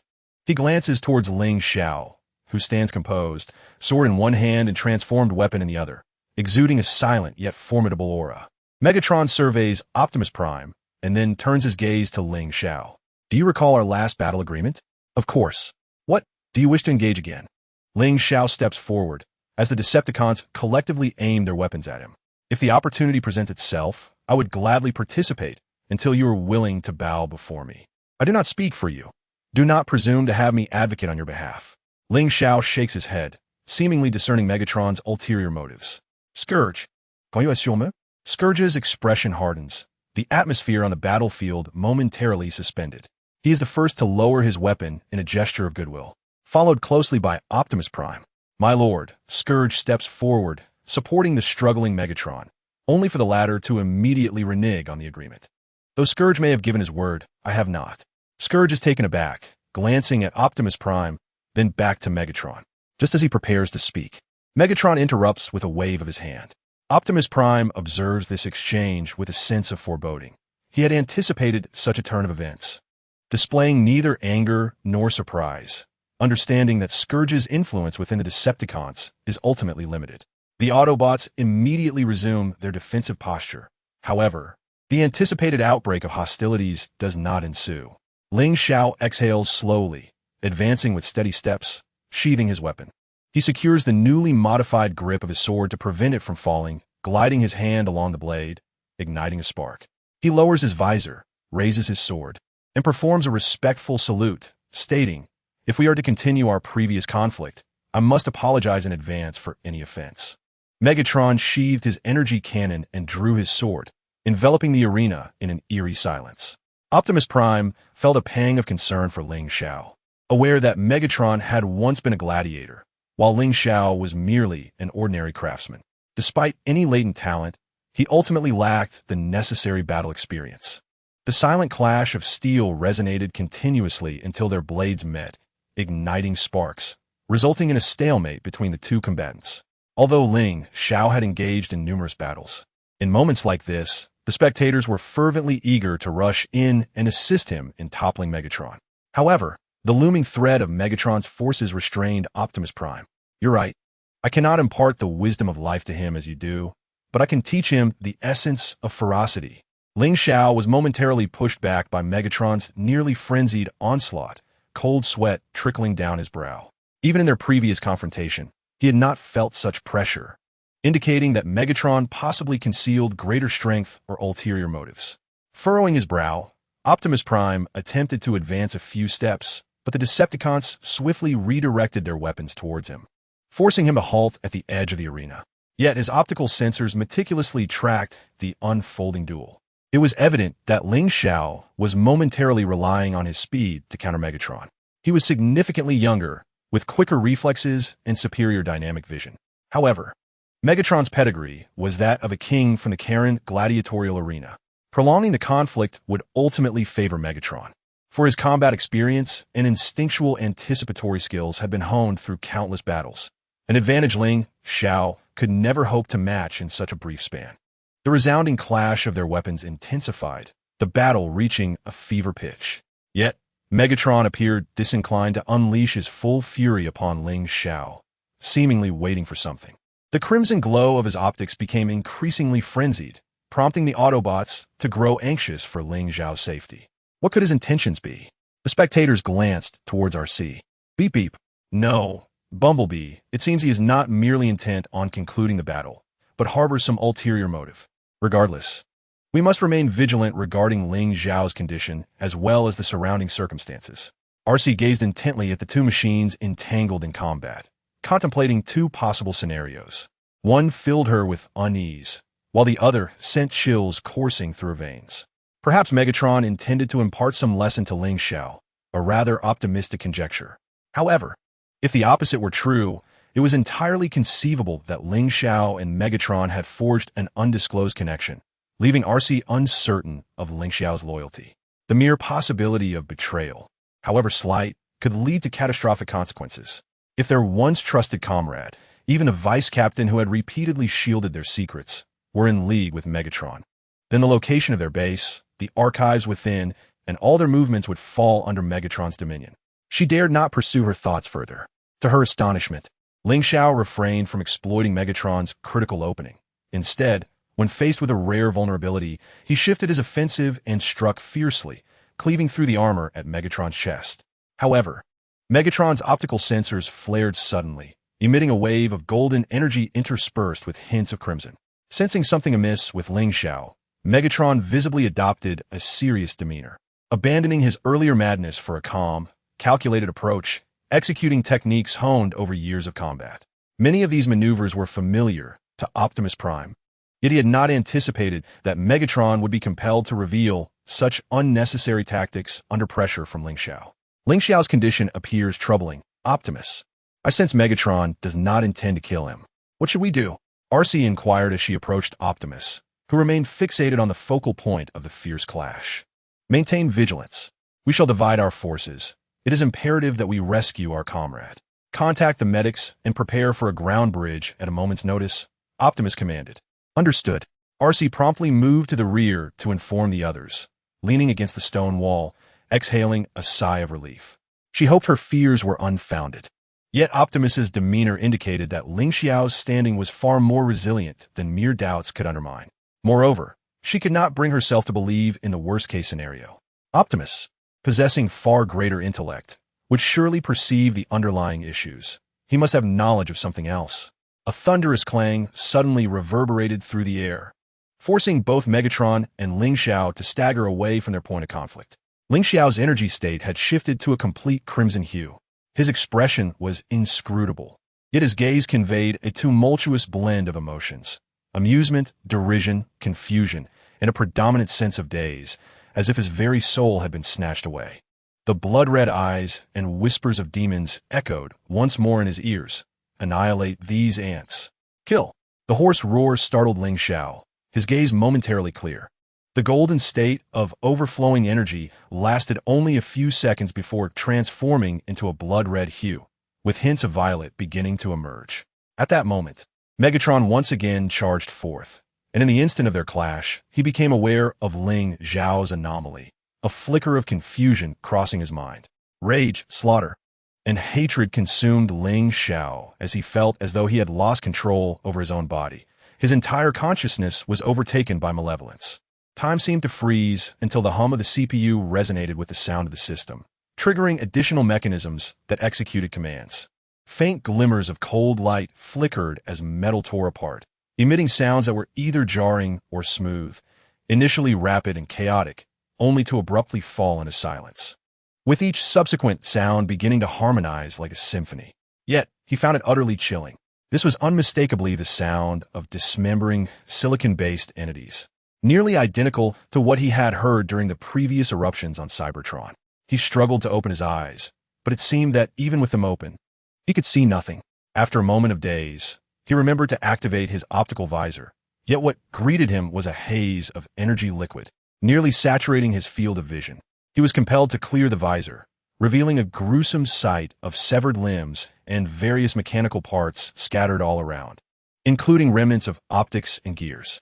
He stood atop a mound of corpses, his sword buzzing frantically in his hand, his treasure blade bestowed upon him by his elder brother. Ling Xiao? Megatron shook the dazed Ling Xiao, sensing the abnormal temperature of his body. Observing this, Optimus Prime rushed over without hesitation, while the Decepticon soldiers occupying the high ground fumbled to fire a few shots, only to be halted by Megatron's fierce command. Who ordered you to fire? Was it me or Starscream? Starscream, standing nearby in a stupor, shook his head, grasping his leader's intent. The assault was temporarily abandoned. Optimus rushed to the two, shaking Ling Xiao once more, but he remained in a daze, his sword slipping from his grasp. A rare expression of anger crossed his face as he glared at Megatron. What have you done to him? What could I have done? I was merely teaching him the essence of savagery. I never anticipated it would escalate to this point. I'm injured as well, am I not? Optimus glanced at the long, narrow wound on Megatron's chest, seemingly inclined to trust him for the moment. Yet his focus remained on Ling Xiao. Ling Xiao's condition appeared to be improving. The optical visor gradually brightened, and the surging energy waves began to retract, though his body felt intensely hot. It was only when Ling Xiao's gaze suddenly sharpened, and he moved his optical visor to gaze at them in confusion, that Megatron finally exhaled in relief. I care not whether you believe me, Optimus. I have come to honor my pact with the traitor Black Widow. As for your lieutenant, I merely wish to demonstrate that I, too, can teach him, just as you sought to recruit Thundercracker. Megatron's tone shifted, carrying a significant weight. You can recruit talent. I can do so as well. Optimus remained silent for a moment before responding with unwavering resolve. If you dare extinguish his spark before me, Megatron, our rivalry shall be unending. Ah, it seems that Megatron has not ceased his cold laughter. Observing the current situation, he refrains from intervening further. Withdraw, my warriors. The keen-eyed Skywing comprehended the gravity of the circumstances and, after the majority of the soldiers complied with the order to retreat, meticulously ensured that the few dissenters were also escorted away, thereby granting space to the Autobots. Medic, activate the ground bridge. We require the coolant. Optimus Prime, with concern, met the hazy gaze of Ling Xiao, gently probing his cranial crest, startled by the scalding temperature. The circulating water's temperature has plummeted to 200 degrees. It should pose no significant issue now. Optimus, how on earth did you allow this to transpire? Raise the temperature any higher, and he might lose his senses. Medic, typically ill-tempered, remained silent upon witnessing the somber mood of the others. Medic, I implore you to take good care of our lieutenant. Very well, very well. Red Spider, you had best not cross my path again. Should there be a next time, one of us shall surely return to the Allspark. Red Spider laughed maniacally, casting a glance at Black Widow's mangled limbs as he leaned against the stone wall. You ought to be grateful I did not strike your spark chamber, Black Widow. When you engaged in such foolishness, you should have anticipated this day. Harboring murderous intent without eradicating the root is akin to orchestrating your own demise. His pride swelled as he stepped closer, relishing Black Widow's grimace with peals of laughter. Do you believe you can escape today? However, I shall grant you clemency this time. Remember this day, Do you grasp my meaning? Ah, Red Spider. How fitting that this is within your capabilities, Black Widow retorted, sensing a shift in the tide and lowering her guard slightly as she perched upon a pile of stones, gazing down at Red Spider with disdain. Yet I advise you, ambition without the capacity to fulfill it is akin to a serpent attempting to swallow an elephant. That mechanical insect has perished, undoubtedly overshadowed by Megatron's prowess. Red Spider's raucous laughter momentarily stunned Black Widow, leaving her perplexed. It appears you still fail to comprehend the situation, Black Widow. Do you think that only one faction convenes here today? Are you referring to the Autobots?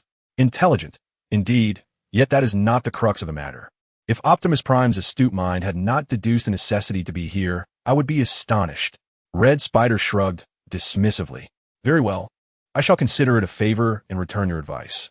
The lieutenant on the Autobot side is no trifling opponent. Are you speaking of the one called Ling Xiao? I recall him. He is cunning and enigmatic. Cunning? You still fail to grasp his essence, Black Widow. He bears striking similarities to Megatron, possessing ambition and strength. Not to mention a certain charisma. I do not believe a leader can emerge beyond the two factions, Red Spider declared. Black Widow, still haughty, braced herself to depart. However, I shall contemplate reducing him to molten slag. Red Spider watched as Black Widow vanished from sight, scoffing, arrogant fool. In the dark and damp cavern, Black Widow irritably brushed away the desiccated earth clinging to her severed limb, musing to herself about the abysmal subterranean ecosystem of this planet. As she traversed the tunnel, she thrust her spider spear, and before her lay countless dormant pods. Through the transparent sections of these pods, she discerned that they were indeed her kin. It appears my warrior is merely a pathfinder. Several days later at the Autobot base, Ling Xiao sat in a corner, lost in thought. He had just undergone a thorough examination by the ambulance, yet the glances exchanged between the ambulance and Optimus Prime indicated that they were concealing something from him. The others in the base seemed to share this secrecy. He could not fathom the reason behind it, but each time he recalled the additional frame from the system, a profound terror gripped his soul. He was uncertain whether this dread stemmed from the gruesomeness of the scene or from a sense of guilt over the loss of life. Even more unsettling was the surreal nature of that moment, akin to an image inexplicably inserted into his memory, one that he did not possess. Lost in these thoughts, the voice of Rafi stirred him, prompting him to adjust his optical lens. Ling Xiao, may I ask you some questions? Upon witnessing Rafi's earnest yet slightly anxious gaze, Ling Xiao could not bring himself to deny a child's request. He extended his hand, allowing Rafi to leap onto the table. After assisting Rafi with his homework, the latter curiously inquired, "Are you all right?" "I am well, though somewhat sluggish. It must be due to the high fever," Ling Xiao replied. Rafi nodded. "I'm glad you're okay. But I am curious. Do Cybertronians also experience fevers?" "Well, ordinarily, no. Would you like to hear an explanation of Cybertronian immunology from a human perspective?" "Absolutely. I would be delighted." "Very well. Let us draw a comparison between humans and Cybertronians. Rafi, you are carbon-based life, while we are silicon-based, as you can observe from the periodic table of elements. These two elements belong to the same group. Indeed, so Cybertronians do not require respiration. They must exist in an environment deficient in oxygen, correct? Is your fever mechanism due to excessive exertion? There is oxygen on Cybertron, but you are right. Most of the time, we do not require it. The fever mechanism in Cybertronians is often seen in the lower classes, such as gladiators and miners, whose bodies overheat due to excessive labor. But it is not an immune response. Ling Xiao pondered for a moment. In truth, our immune mechanisms share similarities with humans. For instance, protein hormones and neurotransmitters are present in both.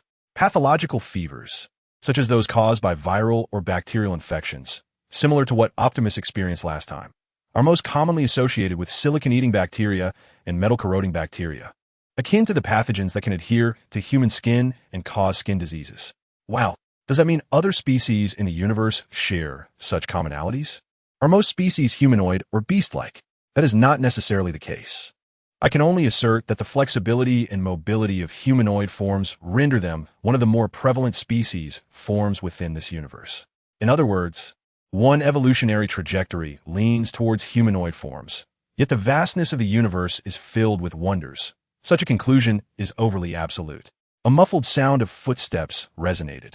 "I sincerely apologize for interrupting your scholarly discourse, Ling Xiao. I wish to converse with you. Optimus Prime appeared rather indifferent, as if engaging in casual conversation. Our little ones should also take some time to digest new knowledge. Very well, we shall continue this discussion another time.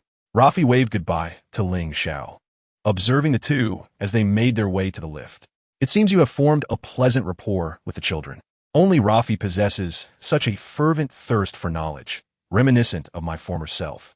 Why do you refer to it as former? Now, my motivation for learning has waned. Ling Xiao sighed, expressing that the more he learns, the more he feels the vastness of his ignorance, aptly echoing the saying, "The sea of learning is boundless. Hard work is the vessel." Ling Xiao, perhaps you're overly fixated on the exploration of the spiritual realm. Optimus Prime gazed into the warm orange twilight on the horizon alongside him, a moment of silence enveloping them. Indeed, you have glimpsed my darker side. At times, I feel as if I am bifurcated, becoming two conflicting entities. Every individual harbors a shadowy aspect, even I. The leader did not turn to face him. Ling Xiao observed his profile for a moment before returning his gaze to the gradually descending sun. Yet the battle persists, whether it be against the blade or within oneself. Chapter 39. The True and False Optimus Prime. Autobot Base, Optimus Prime. Can you hear me? I apologize, Agent Fuller, but Optimus Prime is not present at the moment. Should you have an urgent matter, I can summon Ling Xiao for you. This confirms my suspicion. He is likely intent on sidelining me. Ling Xiao recalled the incident involving the damaged version of Optimus Prime and made his way to the console. Was he not supposed to be at the Energon Wasteland? Before departing, he advised me to manage things diligently. Well, his explanation appears somewhat feeble. If you don't believe me, come and see for yourselves. Ling Xiao led the team through the vortex, and upon spotting Optimus Prime, he did not hesitate to transform and fire several shots. It seemed rather ineffective. As the American truck tilted slightly due to the impact, Bumblebee dashed forward, seizing Agent Fuller's vehicle, executing a swift roll and returning steadily to avoid any potential injuries to Fuller. He meticulously chose not to perform a backflip to prevent the vehicle from toppling. Inwardly, Fuller commended Bumblebee for this small detail, watching the hurried retreat of Optimus Prime. However, the darkness obscured his vision, leaving him with a sense of unease. Alcee intended to pursue, but Ling Xiao obstructed her path. Regardless of who impersonated Optimus Prime, their audacity to attempt to assassinate Agent Fuller indicated a thorough understanding of the surrounding terrain, making a reckless pursuit exceedingly perilous. Very well, I will heed your advice, Captain. The optical panel flickered momentarily. I must concede to this elder brother now. Ling Xiao frowned, his expression shifting slightly, seemingly disapproving of such a designation. He preferred that interactions with his teammates did not hint at a disparity in status. Perceiving Ling Xiao's sentiment, Alcee promptly rephrased, "What should our next step be, Captain?" Perhaps waiting for answers to return at the base is the wiser choice. As for the identity of the imposter, I have my suspicions. Ling Xiao has resigned himself to the situation, which is far better than facing the consequences. Are you referring to the mech special operations team? Alcee immediately grasped the implication. This matter transcends mere assaults on public officials and breaches of treaties. It also involves illicit biotechnological experiments. How on earth am I to compose this report? Agent Fuller, I apologize for the inconvenience caused by today's unforeseen circumstances. I shall ascertain the truth as swiftly as possible. Oh, it's quite all right. You're becoming increasingly reminiscent of Optimus Prime. Ahem. I mean, if there is nothing else, perhaps you could offer me some advice on writing this report. I think I shall head to the base as well. I am eager to uncover the truth. Certainly, I am at your service. And the base is always open to your presence. Seeing that Agent Fuller had been sufficiently reassured, Ling Xiao felt a sense of relief. Beep beep. What did he say? Ling Xiao suddenly chuckled, pondering how to discern the truth. Bumblebee, come here. Beep. Although Bumblebee was puzzled, he approached, meeting Ling Xiao's gaze. Alcee exchanged a glance with the partition. Upon returning to the base, they would deliberate on their course of action. Ling Xiao stood at the forefront, exuding an aura of readiness to confront any challenges, instilling a sense of security in those behind him. Bumblebee, do you remember what I just said? Beep beep. Then I entrust this to you. The medic remained skeptical, exchanging glances with Ling Xiao, who shook his head, silently communicating that verification was essential. The sound of engines grew louder as Optimus Prime entered the base, observing everyone gathered in anticipation of his arrival. His first instinct was to suspect that trouble had arisen again. What's going on? He directed his gaze towards Ling Xiao, feeling a twinge of unease. Bumblebee Ling Xiao glanced at the side, drawing Optimus's attention as well. He assumed Bumblebee had caused a mishap and prepared himself for reprimanding and cleaning up the mess when Bumblebee's first words left him momentarily speechless. Beep, beep, beep. Optimus frowned. What is a team anthem? Beep, beep, beep, beep, beep. I was in an underground super energy mine. I mentioned this to Ling Xiao before I departed. The last question confirmed the authenticity of the situation, and Ling Xiao intended to tease. What do you typically have for breakfast? Optimus fell silent, nearly overheating his CPU. Well, it seems to be true. Alcee couldn't help but chuckle. Agent Fuller breathed a sigh of relief. If Optimus had betrayed them, it would have been catastrophic. He certainly did not believe Ling Xiao's character would align with government operations. I regret to inform you, Commander, but today Agent Fuller encountered another version of you. More accurately, a replica fashioned in your likeness. I suspect the mech Special Operations Team's experiment has succeeded, and I apologize for our transgression. Do not blame them, Optimus. Agent Fuller quickly explained to Ling Xiao after the attack he endured tonight. The cunning ideas he devised are truly ingenious, Mei Chi remarked as she playfully draped her arms over Jack and Rafi's shoulders. Indeed, even Optimus was taken aback. Jack concurred. It's yet another intriguing insight. Rafi busily jotted down notes. After a flurry of explanations, Optimus grasped Ling Xiao's intentions and offered a reassuring pat on his shoulder. Suddenly, the tranquility was shattered by the ringing of a phone. Agent Fuller stepped away, turning his back. What? This is impossible, Fuller exclaimed, his agitation palpable. I can swear on the stars and stripes of my underwear. That is certainly not Optimus. Optimus furrowed his brow, his demeanor turning serious. The Aiden military base reports that Optimus has attacked the base. The Autobot must depart. Without hesitation, Optimus made his way towards the land bridge entrance. Wait. If we consider the military's timeline, if we arrive, just as their support does, we will inadvertently cement the rebels' notoriety, Ling Xiao interjected. Colliding with Optimus's arm, due to his momentum, momentarily at a loss for words. Someone is setting a trap for you, Optimus. Ling Xiao is right. As he regained his composure, Ling Xiao released his grip, standing pensively to the side, pondering what he intended to express. Nevertheless, we cannot ensure the safety of those within the military base. We must depart immediately. Ling Xiao nodded, trailing behind him, casting a glance at the ambulance. The ambulance responded dismissively, I understand. Prepare the land bridge, ready to assist at a moment's notice. Navigating through the vortex. It was no surprise that as Ling Xiao caught sight of the smoke from the counterfeit Optimus, military support arrived. Alcee couldn't help but glance at Ling Xiao, clearly foreseeing this development. Ambulance now. Understood, came the reply over the comms, and the vortex opened once more. Upon returning to the base, Ling Xiao distinctly sensed a decline in morale, evidently a testament to the success of Silas's divisive scheme.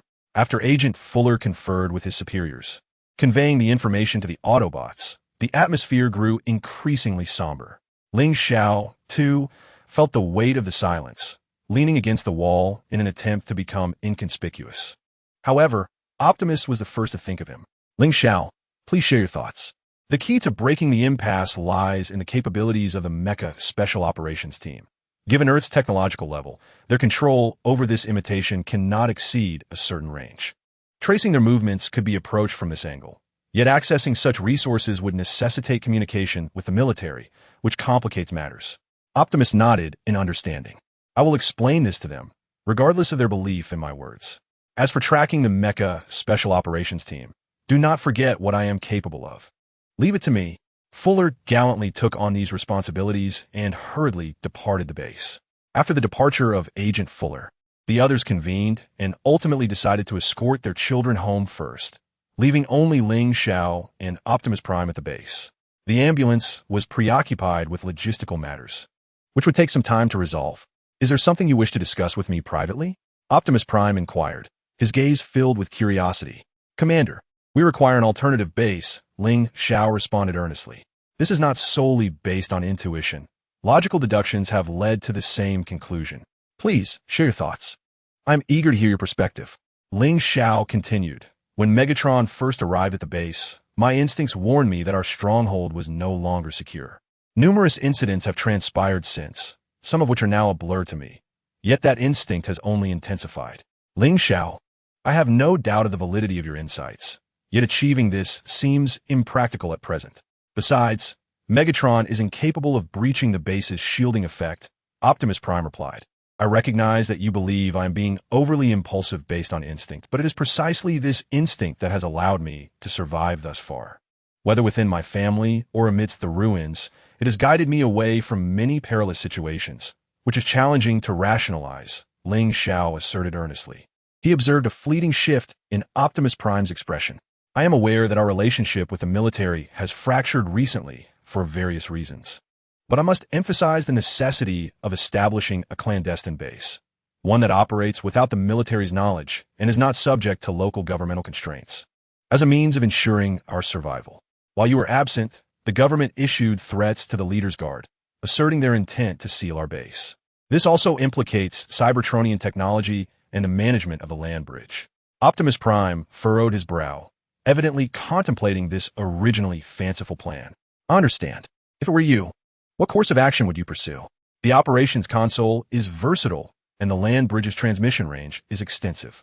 Its core components are limited, with the remainder being mere scrap. The shielding effect of the mines is entirely sufficient for our needs, Ling Xiao explained. Optimus Prime nodded. But you overlook the Decepticon factor.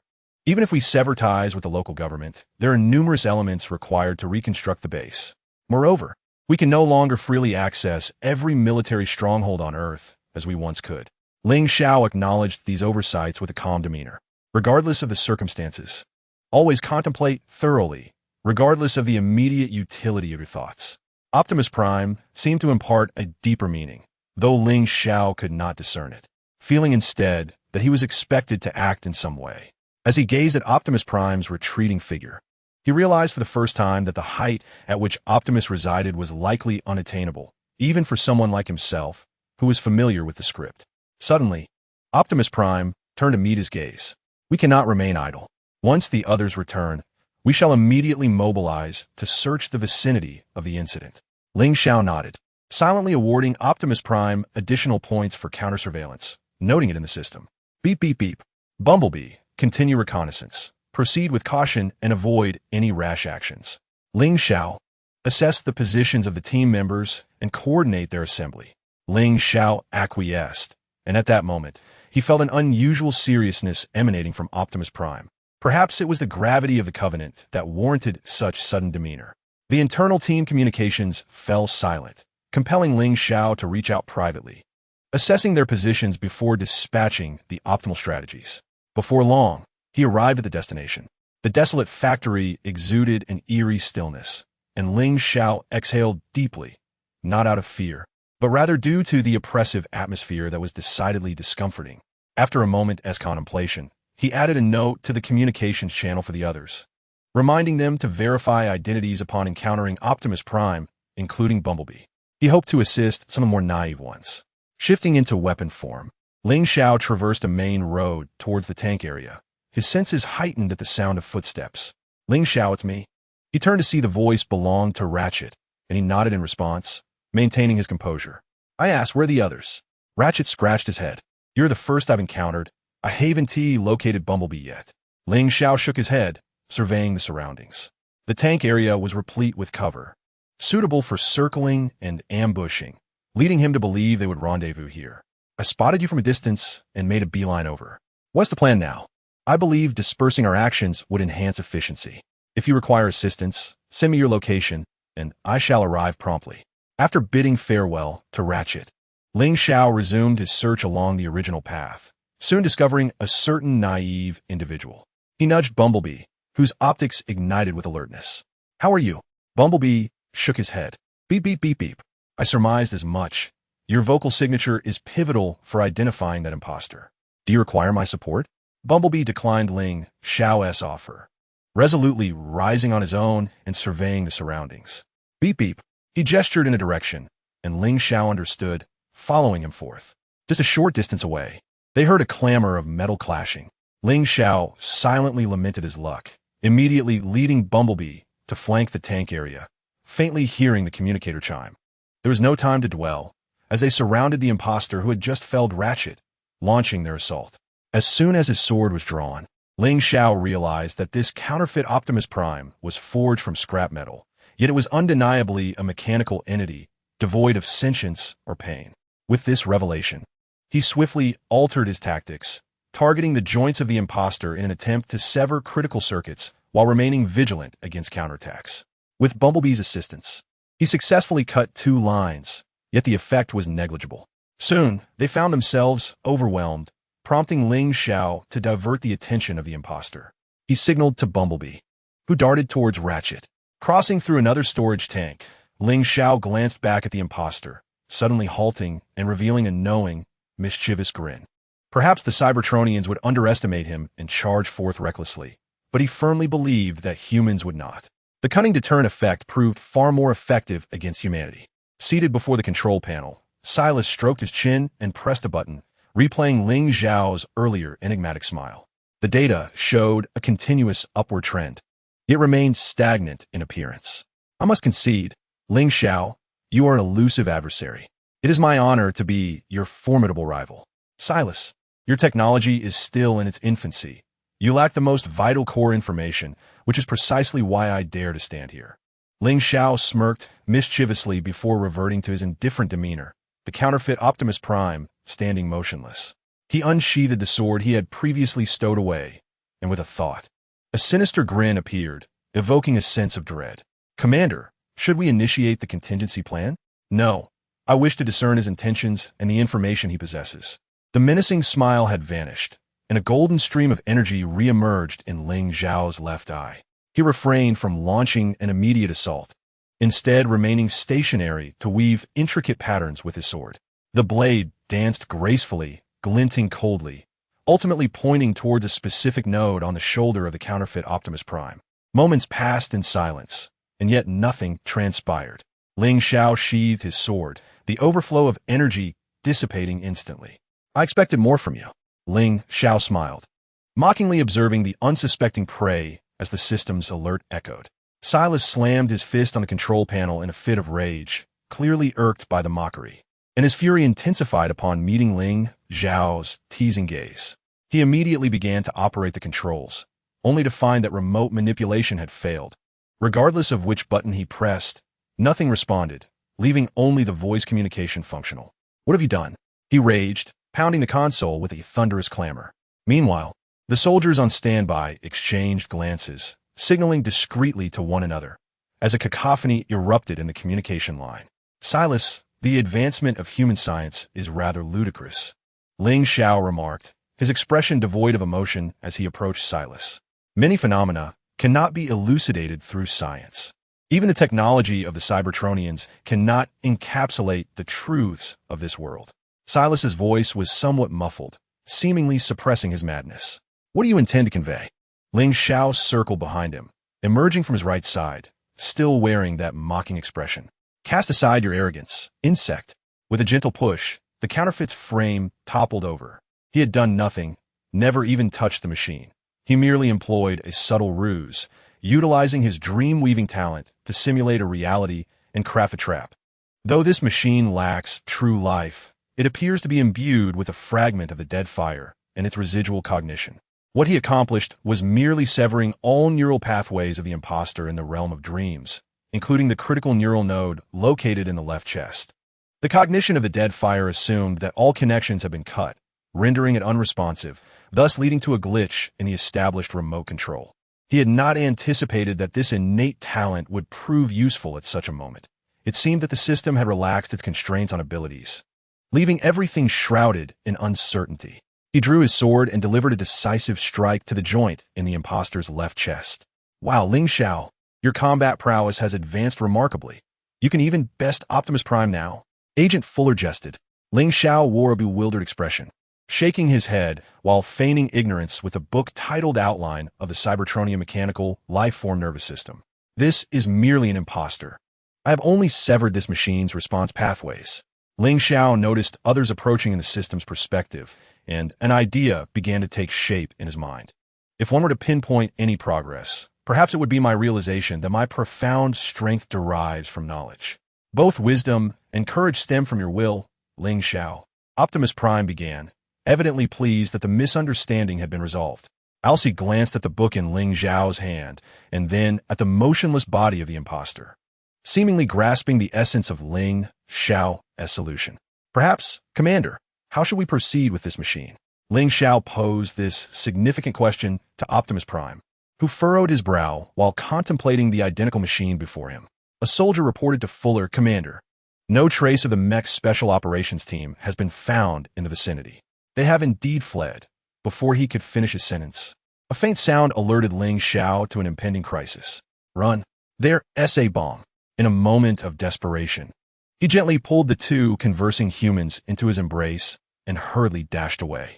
The others scattered in different directions until a resounding explosion erupted, engulfing their previous location in flames. Perhaps this was the surprise left for them by the mech's special operations team. Am I dreaming? Ling Zhao exclaimed. Optimus Prime approached him, gazing thoughtfully at the retreating aircraft. Agent Fuller managed to rise from Ling Zhao's grasp, displaying no embarrassment, while the nearby soldier appeared somewhat anxious. Ling Zhao set the two of them down on a nearby storage container's ladder and smiled at the soldier.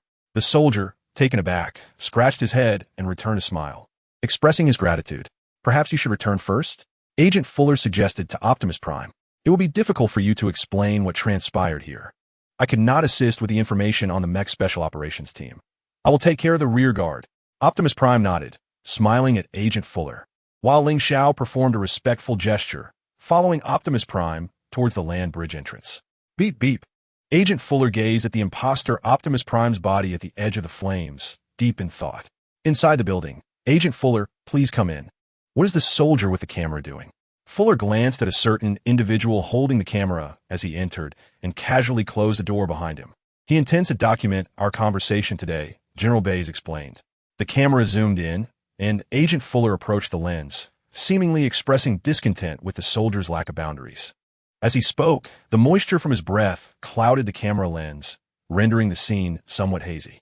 You're too close, soldier, he admonished. The camera pulled back a few paces, and Agent Fuller settled into a chair. I apologize, General.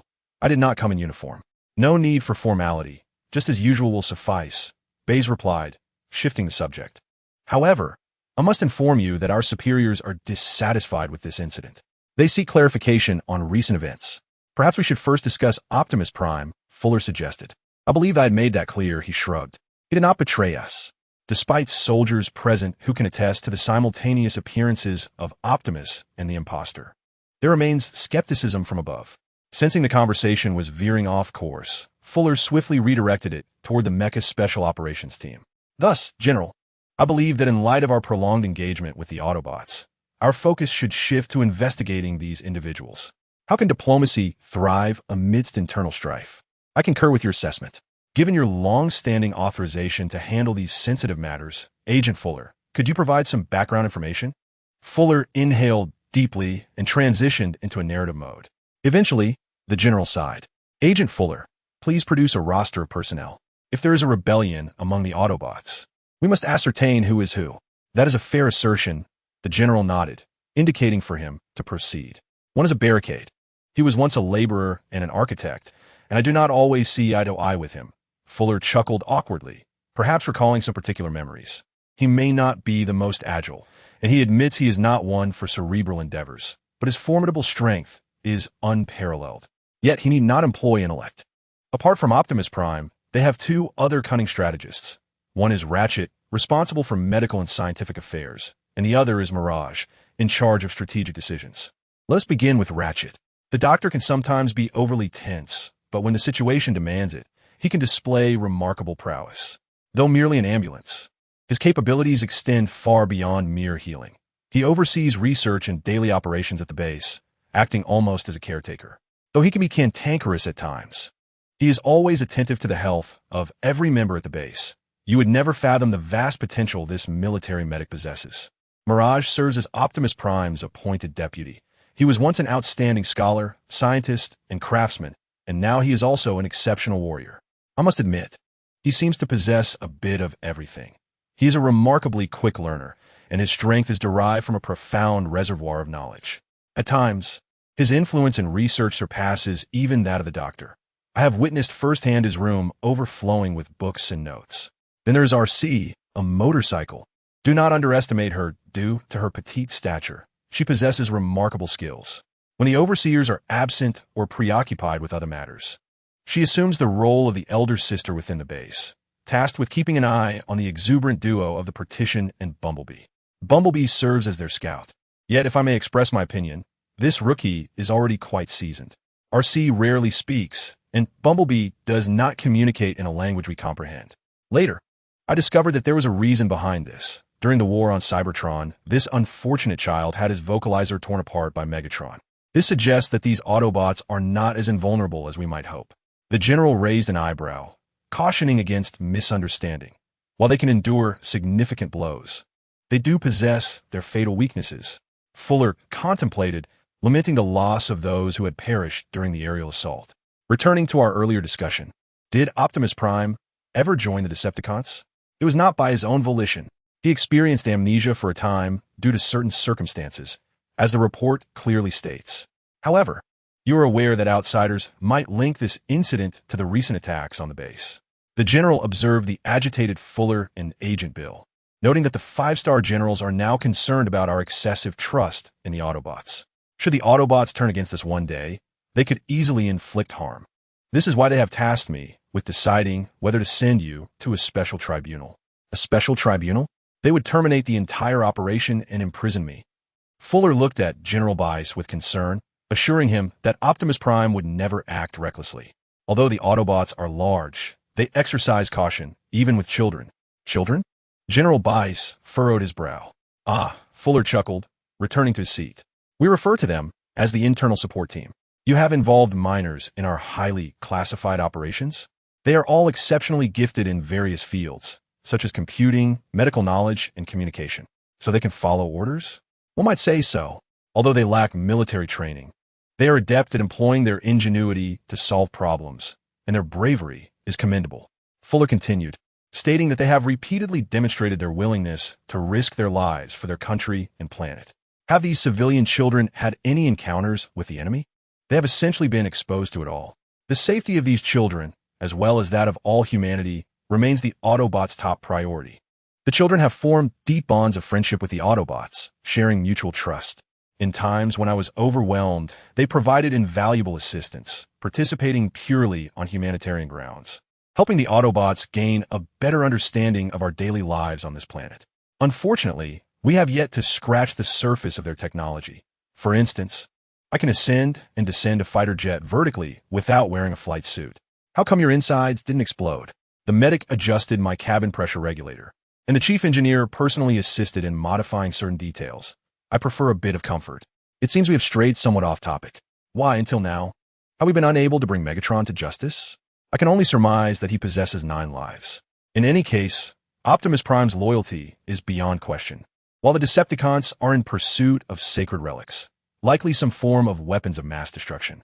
Agent Fuller stood up to make a phone call. Optimus, could you assist me? The blinds opened, and a striking figure clad in red and blue appeared, accompanied by heavy footsteps. Agent Fuller, have you located the mech special operations team? The camera jolted, panning and zooming. No, not yet, Fuller replied. General Bays wants to confirm your recent health status. I am well, General Bays. And yourself? Optimus responded politely. I am well, soldier, General Bays replied, visibly shaken. Bill, I believe the information I possess is sufficient to assure the higher-ups that Optimus is indeed safe and a steadfast ally. Thank you for your support, sir. Agent Fuller saluted with a hint of levity. Optimus gazed quizzically around the room, his optics shifting between General Bays and a soldier who was paralyzed with fear on ground. He ultimately waved his hand towards the camera. Disperse. Beep, beep, beep, beep. I surmise that your voice print is crucial in identifying the imposter. Do you require my assistance to rise? Bumblebee declined Ling Zhao's offer, stubbornly getting back on his feet and surveying his surroundings. Beep, beep. He pointed in a direction, and Ling Zhao understood, following him. Not long after, they heard a clattering of metal. Ling Zhao thought to himself how fortuitous that was, and immediately, with Bumblebee, they flanked the storage area, faintly hearing a communicator buzz. But there was no time to dwell on it, as they surrounded the imposter who had just toppled the partition and launched their attack. As soon as his sword was drawn, Ling Zhao realized that this counterfeit Optimus, crafted from scrap, was indeed a mechanical entity rather than a living being. It possessed no sensation of pain. With this revelation, he swiftly altered his strategy, targeting the joints of the imposter in an attempt to sever critical circuits while remaining vigilant against counterattacks. With Bumblebee's assistance, he successfully cut 2 circuits, yet it seemed ineffective. Soon, they found themselves at an impasse. Ling Xiao diverted the attention of the foe Optimus and signaled Bumblebee with his gaze. The latter dashed toward the partition. As Ling Xiao traversed yet another storage tank, he glanced back at the imposter, suddenly halting with a meaningful smirk. Perhaps the Cybertronians might underestimate and brazenly advance, but he was confident that humanity would not. The cunning deterrent effect bore greater influence over mankind. Seated before the control panel, Silas rubbed his chin and pressed a button, replaying Ling Xiao's earlier enigmatic smile. The analytical data continued to rise, yet remained stagnant in appearance. I must concede, Ling Xiao, you are an elusive adversary. Thus, I am honored to be your formidable rival. Silas, your technology remains imperfect. You lack the most crucial core information, which is precisely why I dare to stand here.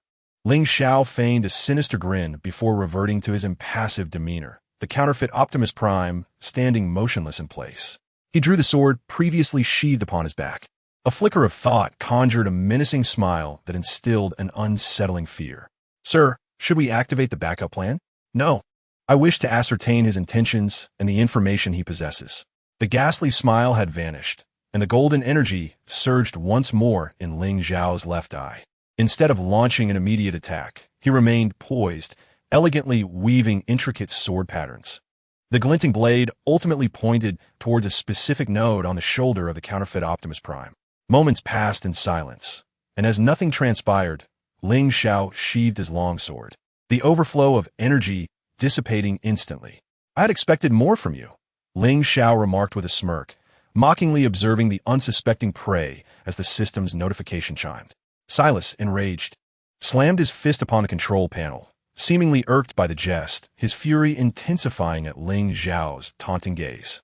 He immediately began to manipulate the controls, only to discover that the remote command had failed. No matter which key he pressed, there was not a flicker of response, save for the voice communication remaining intact. What have you done? He raged, the control panel resounding with his furious blows. Nearby, a soldier silently exchanged glances with another, as a cacophony erupted through the communication channel. Silas, the advancement of human science is quite laughable, Ling Xiao stated, his expression void of emotion as he approached. Many phenomena elude scientific explanation. Even the technology of the Cybertronians cannot elucidate the truths of this world. Silas's voice was heavy, seemingly stifled by madness. What are you trying to convey? Ling Xiao circled behind him, then emerged from his right side, still wearing that mocking expression. Cast aside your arrogance, insect. With a gentle push, the imposter's frame collapsed, as if responding to an unseen force. He had done nothing, had not physically touched the mechanical body. He merely employed a slight ruse, utilizing his dream-manipulating talent to simulate a scenario of reality. Though this body lacks life in the conventional sense, it appears to have utilized a fragment of the dead fire, retaining remnants of its consciousness. What it achieved was merely the severance of all neural pathways of the imposter within the dreamscape, particularly the crucial neural node located in the left chest. The consciousness of the dead fire surmised that all connections had been severed, rendering it unresponsive, and the established remote control thus encountered a glitch. He had not anticipated that this innate ability would prove useful at such a moment. It seemed the system had loosened its restrictions on talents, leaving much uncertain. He drew his longsword and delivered a decisive strike to the imposter's left chest joint. Ling Xiao, your combat prowess has improved remarkably. You can even best Optimus Prime now. Agent Fuller jested. Ling Xiao, wearing a bemused expression, shook his head, feigning ignorance while clutching the book titled Neural Systems of Cybertronian Mechanical Life Forms. This is merely an imposter. I've only severed the reaction pathways of this body. Ling Xiao thought, noticing that others were approaching in the system's perspective. An idea began to form in his mind. If one were to claim any progress, it might be that he had come to realize a profound truth. His deepest source of power lay in knowledge. Both wisdom and courage stem from your will, Ling Xiao. Optimus Prime was the first to speak, evidently pleased, as the misunderstanding had been resolved. RC glanced at the book in Ling Xiao's hands, then at the immobile body of the impostor, seemingly grasping Ling Xiao's solution. Perhaps, Commander, how should we handle this body? Ling Xiao posed the significant question to Optimus Prime, who furrowed his brow, contemplating the identical body before him. A soldier reported to Fuller, Commander, no trace of the mech's special operations team has been found nearby. They certainly made their escape, he remarked, but before he could finish, a faint sound raised the alarm in Ling Xiao's mind. Run! There's the sound of a bomb. In a moment of panic, he gently scooped the two humans still engaged in conversation into his palm and sprinted toward safety. The others scattered in different directions until a resounding explosion erupted. The very spot they had just occupied was engulfed in flames, perhaps a surprise left by the mech special operations team. By the Matrix! Exclaimed Ling Xiao. Optimus Prime approached him, watching the retreating aircraft with a contemplative expression. Agent Fuller struggled to rise from Ling Xiao's grasp, showing no embarrassment, while the nearby soldier appeared somewhat anxious. Ling Xiao placed both of them on the storage tank ladder and offered a reassuring smile. The soldier paused, scratching his head, and returned the smile with a grateful nod. Perhaps you should return first? Agent Fuller suggested to Optimus Prime. What transpired here will be difficult for you to explain. I could not assist with the information regarding the mech special operations team. I will handle the rear guard. Optimus Prime nodded, smiling at Agent Fuller, while Ling Xiao performed a respectful gesture and followed him towards the land bridge entrance. Beep beep. Agent Fuller gazed at the edge of the flames, contemplating the impostor of Optimus Prime. Inside the building, Agent Fuller, please proceed. What is the soldier with the camera doing? Fuller glanced at a certain individual holding the camera as he entered, casually closing the door behind him. He intends to document our conversation today, General Bice explained. The camera zoomed in gradually as Agent Fuller leaned closer, seemingly expressing some discontent with the soldier's lack of boundaries. The breath from his speech fogged the lens, creating a hazy view. You're too close, soldier, he remarked. The camera pulled back a few steps, revealing Agent Fuller seated in a chair. I apologize, General. I didn't come in uniform. No need for formality. Just as usual will suffice. Bice shifted the topic. However, I must inform you that our superiors are quite displeased with this incident. Are they seeking clarification regarding the recent events? Perhaps we should first discuss Optimus Prime. I believe that had been sufficiently explained. Agent Fuller shrugged. He did not betray us. Although there are soldiers present who can attest that both Optimus and the impostor appeared simultaneously, the higher-ups remained skeptical. Sensing the conversation veering off course, Fuller quickly redirected it towards the mech special operations team. Thus, General, I believe that in light of our prolonged interactions with the Autobots, our focus should be directed towards investigating these individuals. How can one maintain diplomatic relations amidst internal strife? I concur with your perspective. Now, Agent Fuller, considering your extensive authorization to handle these high-level secrets, could you provide some background information? Fuller inhaled deeply, entering into a mode of verbosity. Ultimately, the general sighed. Agent Fuller, please apply a list of personnel. If the Autobots are indeed in rebellion, we need to ascertain who is who. That could be said. The general nodded, gesturing for him to proceed. One is a scaffolder. He was once a laborer and an architect. My relationship with him has not always been harmonious. Fuller chuckled awkwardly, as if recalling some peculiar memories. He may not be the most agile, nor does he claim to be particularly cerebral, yet his formidable strength is indomitable. However, he does not need to think. Aside from the Autobot leader Optimus Prime, they have two other astute strategists. One is Ratchet, who oversees medical and research affairs, and the other is Ironhide, responsible for strategic decision-making and also a scientist. Let's begin with Ratchet. The Doctor can sometimes be overly anxious, but when circumstances demand, he displays remarkable prowess. Though merely an ambulance, his capabilities extend far beyond healing. He manages both research and daily operations at the base, serving almost as a caretaker. While he can have a temper, he is perpetually concerned about the health of every member at the base. One could scarcely imagine the extent of this military medic's potential. Ironhide is Optimus Prime's appointed deputy. He was once an outstanding scholar, scientist, and craftsman, and now he is also an exceptional warrior. I must admit he possesses a diverse array of skills. He is an exceptionally quick learner. His strength is derived from a profound and extensive accumulation of knowledge. And at times, his influence in research surpasses that of the Doctor, as I have witnessed firsthand. His room is filled to the brim with books and notes. Next comes RC, a motorcycle. Do not underestimate her due to her petite stature. Her prowess is remarkable. When the overseers are away or preoccupied, she becomes the matriarch of the base, tasked with overseeing the exuberant duo of the Partition and Bumblebee. Bumblebee serves as their scout, yet, in my humble opinion, this rookie has displayed considerable finesse. RC seldom speaks, and Bumblebee communicates in a manner that eludes our understanding. I later learned that there is a reason for this. During the war on Cybertron, the poor child had his vocalizer torn apart by Megatron. It appears that these Autobots are not as impervious as we might wish. The general raised an eyebrow. Do not misunderstand. They can withstand significant blows, yet they possess their own fatal vulnerabilities. Fuller pondered for a moment, and the most disheartening aspect remains the fallen who flew over the mountains. Returning to our initial topic, did Optimus Prime once join the Decepticons? It was not of his own volition. He experienced amnesia for a period due to certain circumstances, as clearly stated in the reports. However, you know that outsiders may link this incident to the recent attacks on the base. The general observed Agent Fuller, who stood up in excitement. The 5-star generals are now concerned that we place too much trust in the Autobots. If one day they turn against us, they could inflict considerable harm.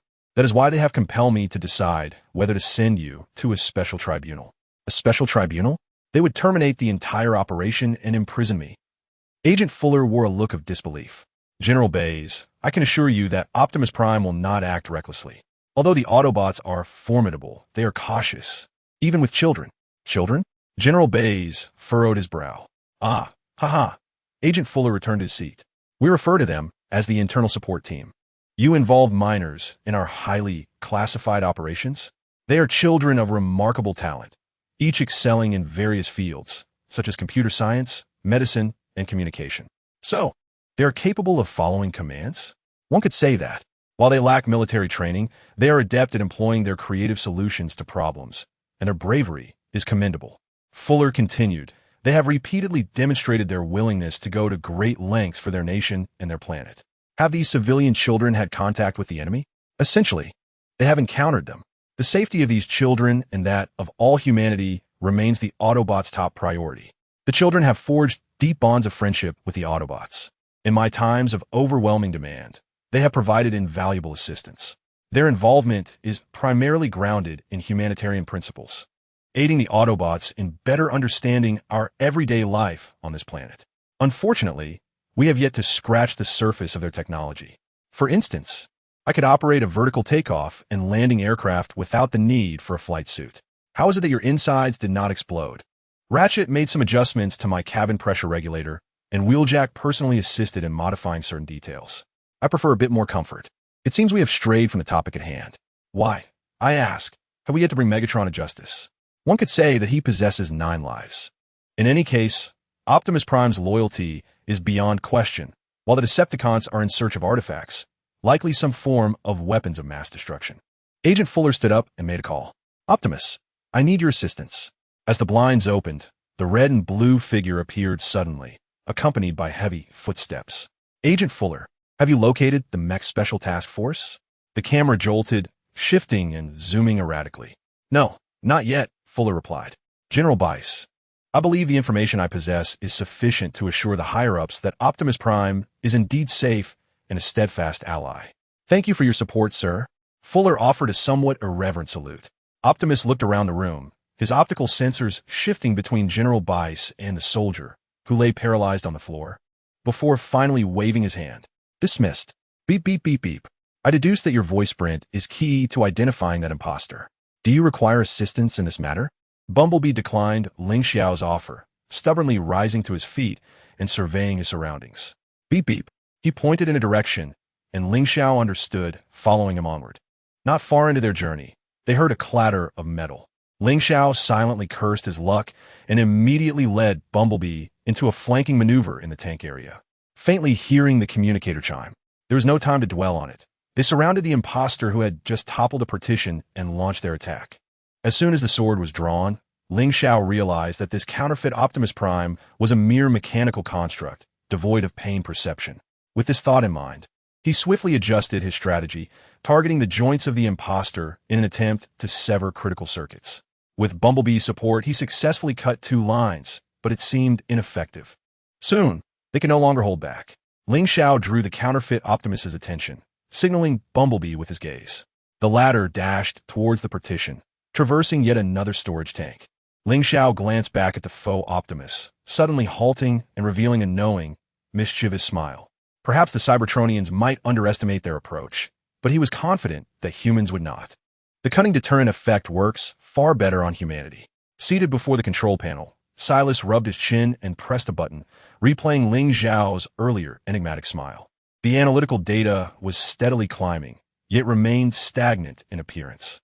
I must concede, Ling Xiao, you are an elusive adversary. Thus, I am honored to be your formidable rival.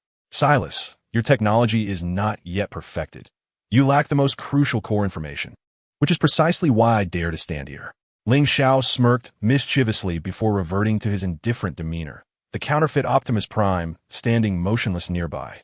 He unsheathed the sword that had been retracted on his back, and with a mere thought, a sinister grin emerged, instilling fear. Sir, should we activate the contingency plan? No. I wish to discern his intentions and the information he possesses.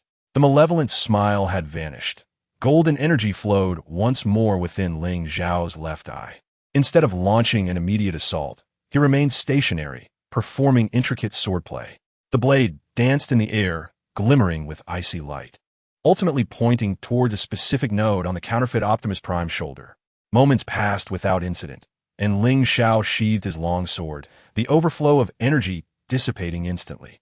I had thought you possessed greater capabilities. Ling Xiao chuckled, mocking the oblivious prey, as the system's notification chimed in. Silas, enraged, slammed his fist upon the control panel, visibly irked by the mockery, and his fury intensified at Ling Xiao's taunting gaze. He immediately attempted to regain control, only to find remote access had failed. No matter which button he pressed, the apparatus remained unresponsive, save for the voice communication, which functioned normally. What have you done? His frustration escalated, pounding the control panel with a resounding thud. A soldier standing by exchanged silent glances with another, as a cacophony erupted over the communication line. Silas, humanity's scientific progress is rather laughable. Ling Xiao approached him, his expression devoid of emotion. Many phenomena cannot be explained by science. Even the technology of the Cybertronians cannot elucidate the truths of this world. Silas's voice was somewhat muted, seemingly suppressing his madness. What are you trying to convey? Ling Xiao circled behind him, then emerged from his right side, still wearing that mocking expression. Abandon your arrogance, insect. With a gentle push, the counterfeit's frame collapsed. He had done nothing, never even touched the machine. He had merely employed a subtle technique, utilizing his dream-weaving talent to simulate a reality and set a trap. Although this machine lacks true life, it appears to possess remnants of cognition from the dead fire, as it utilizes a fragment of its essence. What he achieved was merely the severing of all neural pathways of the imposter within the realm of dreams, including that crucial neural node located in the left chest. The cognition from the dead fire surmised that all connections had been successfully severed, rendering it unresponsive, thus resulting in a malfunction of the established remote control. He had not anticipated that this innate talent would prove useful at such a moment. It seemed that the system had relaxed its constraints on abilities, leaving much shrouded in uncertainty. He drew his long sword and delivered a strike to the joint in the imposter's left chest. Wow, Ling Xiao, your combat prowess has advanced rapidly. You can even surpass Optimus Prime now. Agent Fuller jested. Ling Xiao wore a dazed expression, shaking his head while feigning ignorance. Clutching the book titled Neural Systems of Cybertronian Mechanical Lifeforms. This is merely an imposter. I merely severed the reactive pathways of this machine, Ling Xiao noted, observing that others had approached in the system's perspective. An idea began to form in his mind. If one were to speak of progress, perhaps it lay in my realization that my most profound source of strength is knowledge. Both wisdom and courage stem from your will, Ling Xiao. Optimus Prime was the first to speak, clearly pleased that the misunderstanding had been resolved. RC glanced at the book in Ling Xiao's hand, and then at the motionless form of the imposter beside him, seemingly grasping Ling Xiao's solution. Perhaps, Commander, how should we handle this machine? Ling Xiao posed this significant question to Optimus Prime, who furrowed his brow while contemplating the identical machine before him. A soldier reported to Fuller, Commander, no trace of the mech's special operations team has been found nearby. They certainly made a swift escape. Before he could finish, a faint sound alerted Ling Xiao to an impending crisis. Run, there's a bomb. In a moment of urgency, he gently gathered the two conversing humans into his palm and hastened away. The others dispersed in various directions until a resounding explosion occurred, engulfing their previous location in flames. Perhaps this was the surprise left for them by the mech special operations team. Goodness! Ling Xiao exclaimed. Optimus Prime approached him, gazing thoughtfully at the retreating aircraft. Agent Fuller managed to rise from Ling Xiao's grasp, displaying no embarrassment, while the nearby soldier appeared somewhat anxious. Ling Xiao set the two down on the steps of a storage tank and smiled at the soldier. The soldier paused, scratching his head, and returned the smile with a grateful nod. Perhaps you should return for now? Agent Fuller suggested to Optimus Prime. The events here will be difficult for you to explain. I could not assist with the information regarding the mech special operations team. I'll handle the rear guard. Optimus Prime nodded, smiling at Agent Fuller, while Ling Xiao performed a respectful gesture before following Optimus Prime towards the land bridge entrance. Beep beep. Agent Fuller cast a contemplative glance at the imposter Optimus Prime machine at the edge of the flames. Inside the building, Agent Fuller, please proceed. What purpose does the soldier with the camera serve? Fuller glanced at the individual holding the camera as he entered, closing the door behind him. He intends to document our conversation today, General Bice explained. The camera zoomed in gradually, with Agent Fuller moving closer to the lens, seemingly displeased with the soldier's lack of boundaries. The breath he exhaled fogged the lens, creating a misty view. Too close, soldier, he remarked. The camera pulled back a few paces as Agent Fuller settled into a chair. I apologize, General. I did not come in uniform. No need for formality. Just as usual will suffice, Bice replied, shifting the topic. However, I must inform you that our superiors are dissatisfied with this incident. They wish to discuss the recent events. Perhaps we could begin by addressing the situation regarding Optimus Prime? Fuller shrugged. I believe that clarified that matter. He did not betray us. Despite the presence of soldiers who could attest to the simultaneous appearance of Optimus and the imposter, the higher-ups remained skeptical, sensing the conversation veering off course. Fuller quickly redirected it towards the Mecha Special Operations team. Therefore, General, I believe that rather than focusing on the Autobots we have long been in contact with, we should shift our attention to investigating these new entities. How can we engage in diplomacy amidst internal strife? I concur with your assessment. Given your extensive authorization to handle these high-level secrets, Agent Fuller, could you provide some background information? Fuller took a deep breath and began to elaborate. Eventually, the general sighed. Agent Fuller, please furnish us with a list of personnel. If there are Autobots in revolt, we will need to identify who is who. That is one way to put it. The general nodded, signaling him to proceed. One of them is a panel member. He was once a laborer and an architect. I do not always see eye to eye with him. Fuller chuckled awkwardly, recalling some unique memories. He may not be the most agile, and he admits he is not the brightest, but his formidable strength is unparalleled. However, he need not possess intelligence. In addition to Optimus Prime, the Autobots also have two strategic minds, Ratchet, who oversees medical and research, and Jetfire, who is responsible for strategic decision-making, and of course, he is also a scientist. Let us start with Ratchet. The Doctor can sometimes be overly anxious, but when the situation demands, he showcases remarkable prowess. Although he is merely an ambulance, his abilities extend far beyond healing. He is responsible for research and daily management at the base, serving almost as a caretaker. Despite his occasional temper, he consistently cares for the health of every member at the base. You would never imagine the extent of potential this military medic possesses. Jetfire is the appointed aide of Optimus Prime.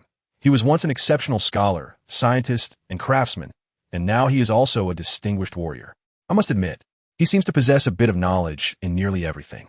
His strength derives from a profound accumulation of knowledge, and, at times, his influence in research surpasses even that of the Doctor. I have witnessed firsthand that his room is filled with books and notes. Then there's RC, a motorcycle, whose petite stature should not lead one to underestimate her.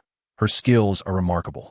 When several of the overseers are away or preoccupied with other matters, she assumes the role of the elder sister within the base, responsible for overseeing the two overly enthusiastic individuals, the Partition and Bumblebee. Bumblebee serves as their scout, yet, in my humble opinion, this rookie exhibits enough finesse. RC seldom speaks, and Bumblebee communicates in a manner that we cannot comprehend. Later, I learned that this was due to a significant incident. During the war on Cybertron, the poor child had his vocalizer torn apart by Megatron. Thus, it appears that these Autobots are not as invulnerable as we might wish them to be. The general raised an eyebrow, stating, "Do not misunderstand. They can endure substantial blows. Yet they undeniably possess their fatal vulnerabilities." Fuller reflected on this, lamenting the losses suffered in the recent aerial assaults. Returning to our initial topic, Optimus Prime had once allied with the Decepticons. That was not of his own volition. He had experienced amnesia for a period due to certain circumstances, as clearly documented in the reports. Yet, you were aware that outsiders might link this incident to the recent attacks on the base. The general glanced at Agent Fuller, who was standing in agitation, and remarked that the 5-star generals are now concerned that we place too much trust in the Autobots. Should they ever turn against us, they could inflict significant harm, which is why I have been compelled to decide whether to present you before a special tribunal. A special tribunal? They would terminate the entire operation and imprison me. Agent Fuller looked incredulous. General Bice, I assure you that Optimus Prime would never act recklessly. Though the Autobots are formidable, they exercise great caution, even around children. Children? General Bice furrowed his brow. Ah, ha. Agent Fuller replied as he resumed his seat. We refer to them as the internal support team. You have involved minors in our highly classified operations. They are exceptionally talented youths, each with unique skills in various domains such as computing, medical knowledge, and communication. So they can follow orders? One could say that. While they may lack military training, they excel at employing innovative solutions to problems, and their courage is commendable, Fuller continued. They have repeatedly demonstrated their willingness to put themselves in harm's way for their country and planet. Have these civilian children had any encounters with the enemy? They have essentially witnessed it all. The safety of these children and that of all humanity remains the Autobots' paramount concern. The children share a deep bond of camaraderie with the Autobots, and their friendship is profound. In times when I am stretched thin, they provide invaluable assistance, engaging out of humanitarian principles to help the Autobots better understand our daily lives on this planet. Regrettably, we have yet to grasp their technological advancements. For instance, I can operate a vertical takeoff and landing aircraft without a flight suit. Why did your insides not explode? Ratchet made some adjustments to my cabin pressure regulator, and Wheeljack personally assisted in modifying certain details. I prefer a bit more comfort. It seems we have slightly digressed. Why, until now, have we been unable to bring Megatron to justice? I can only say that he possesses 9 lives. In any case, Optimus Prime's loyalty is beyond question. While the Decepticons are in pursuit of sacred relics, likely some forms of weapons of mass destruction. Agent Fuller stood up and made a phone call. Optimus Prime, I need your assistance. The blinds opened, and the red and blue figure, accompanied by heavy footsteps, suddenly appeared. Agent Fuller, have you located the mech special operations team? The camera jolted and zoomed in several times. No, not yet, Fuller replied. General Baze wants to confirm your recent health. I am well, General Baze. How about you? Optimus Prime responded courteously. I am fine, Soldier, General Baze said, visibly startled. Bill, I believe the information I possess is sufficient to convince the higher-ups that Optimus Prime is indeed safe and a steadfast ally. Thank you for your support, sir, Agent Fuller replied, offering a rather informal salute. Optimus Prime glanced around the room, his optics shifting between General Baze and the soldier who was paralyzed in fear on the floor, before finally waving a hand at the camera. Disperse. Beep, beep, beep, beep. I surmise that your voice print is key to identifying that imposter. Do you require assistance in getting up? Bumblebee declined Ling Zhao's offer, stubbornly rising on his own and surveying the surroundings. Beep, beep. He pointed in a direction, and Ling Zhao understood, following him onward. Not far along, they heard a series of metallic clangs. Ling Zhao thought to himself that luck was on their side, and immediately led Bumblebee to flank the area. Faintly hearing the communicator buzz, but without time to ponder it, they surrounded the imposter who had just knocked over a partition and launched their attack. As soon as the sword was unsheathed, Ling Zhao realized that this counterfeit Optimus Prime was constructed from dead machinery, yet it was indeed a tangible mechanical entity. Not a living being, this thing felt no pain. With this thought, he swiftly altered his tactics, directing his strikes towards the joints of the imposter, aiming to sever critical circuits while remaining vigilant against counterattacks. With Bumblebee's assistance, he successfully cut 2 circuits, but it seemed ineffective. Before long, they found themselves unable to hold back, and Ling Xiao diverted the attention of the counterfeit Optimus Prime, signaling Bumblebee with his eyes. The latter dashed toward the partition. Traversing another storage tank, Ling Xiao glanced back at the imposter, suddenly stopping and revealing a meaningful, wicked smile. Perhaps the Cybertronians would underestimate him and charge recklessly, but he was confident that humanity would not. The cunning-to-turn effect was far more effective against humans. Seated before the control panel, Silas rubbed his chin and pressed a button to replay Ling Xiao's earlier enigmatic smile. The data was steadily rising, yet it remained stagnant in appearance. I must concede, Ling Xiao, you are an opponent shrouded in mystery. Thus, I'm honored to be your rival, Silas remarked. You lack the most crucial core information. This is why I dare to stand here, Ling Xiao retorted with a deliberate smirk, then restored his indifferent demeanor, the counterfeit Optimus Prime standing motionless. He drew the sword from his back, and with a thought, a sinister grin transformed his countenance into something truly terrifying. Commander, shall we initiate the contingency plan? No. I wish to discern his intentions and the information he possesses. The malevolent grin had vanished, and the golden energy flowed anew in Ling Xiao's left eye. He did not launch an immediate attack. Instead, he remained still, crafting intricate sword forms. The blade danced, glimmering coldly, ultimately pointing towards a specific node on the counterfeit Optimus Prime's shoulder. After a brief moment, nothing occurred, and Ling Xiao sheathed his sword, the surge of energy dissipating instantly. I had thought you possessed greater capabilities, Ling Xiao chuckled, mockingly regarding the oblivious prey. The system's notification chimed. Silas, furious, struck the control panel, seemingly displeased by the mockery. His ire intensifying under Ling Xiao's teasing gaze. He quickly attempted to regain control, only to find the remote operation had failed. No matter which button he pressed, there was no response, though voice communication remained intact. What have you done? He exclaimed in a frenzy, pounding the control panel, which reverberated loudly.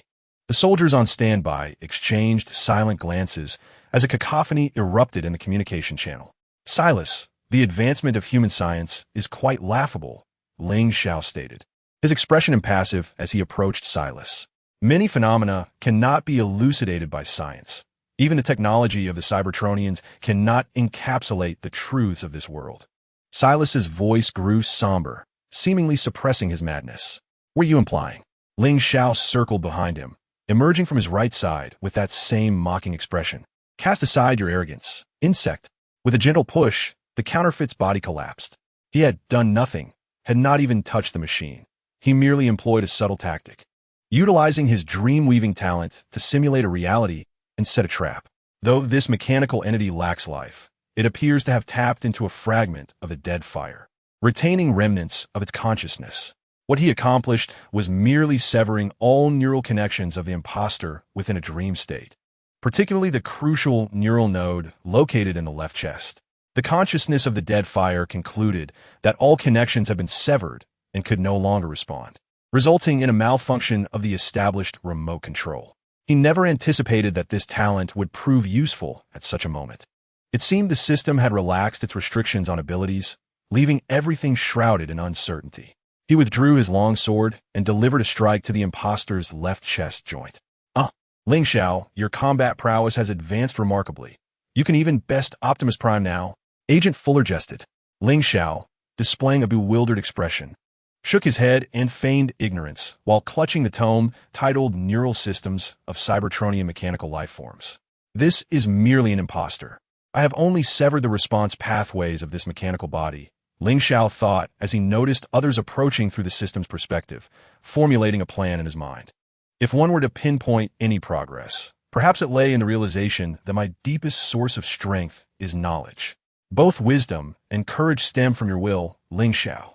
Optimus Prime spoke first, evidently pleased that the misunderstanding had been cleared. RC glanced at the book in Ling Xiao's hands, then at the motionless body of the imposter beside her, seemingly grasping Ling Xiao's solution. Perhaps, Commander, how should we deal with this mechanical body?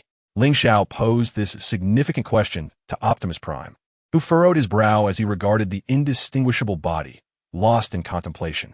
A soldier reported to Fuller, Commander, no trace of the mech special ops team has been found nearby. They appear to have fled. Before he could finish, a faint sound alerted Ling Xiao to an imminent crisis. Run. There's a bomb.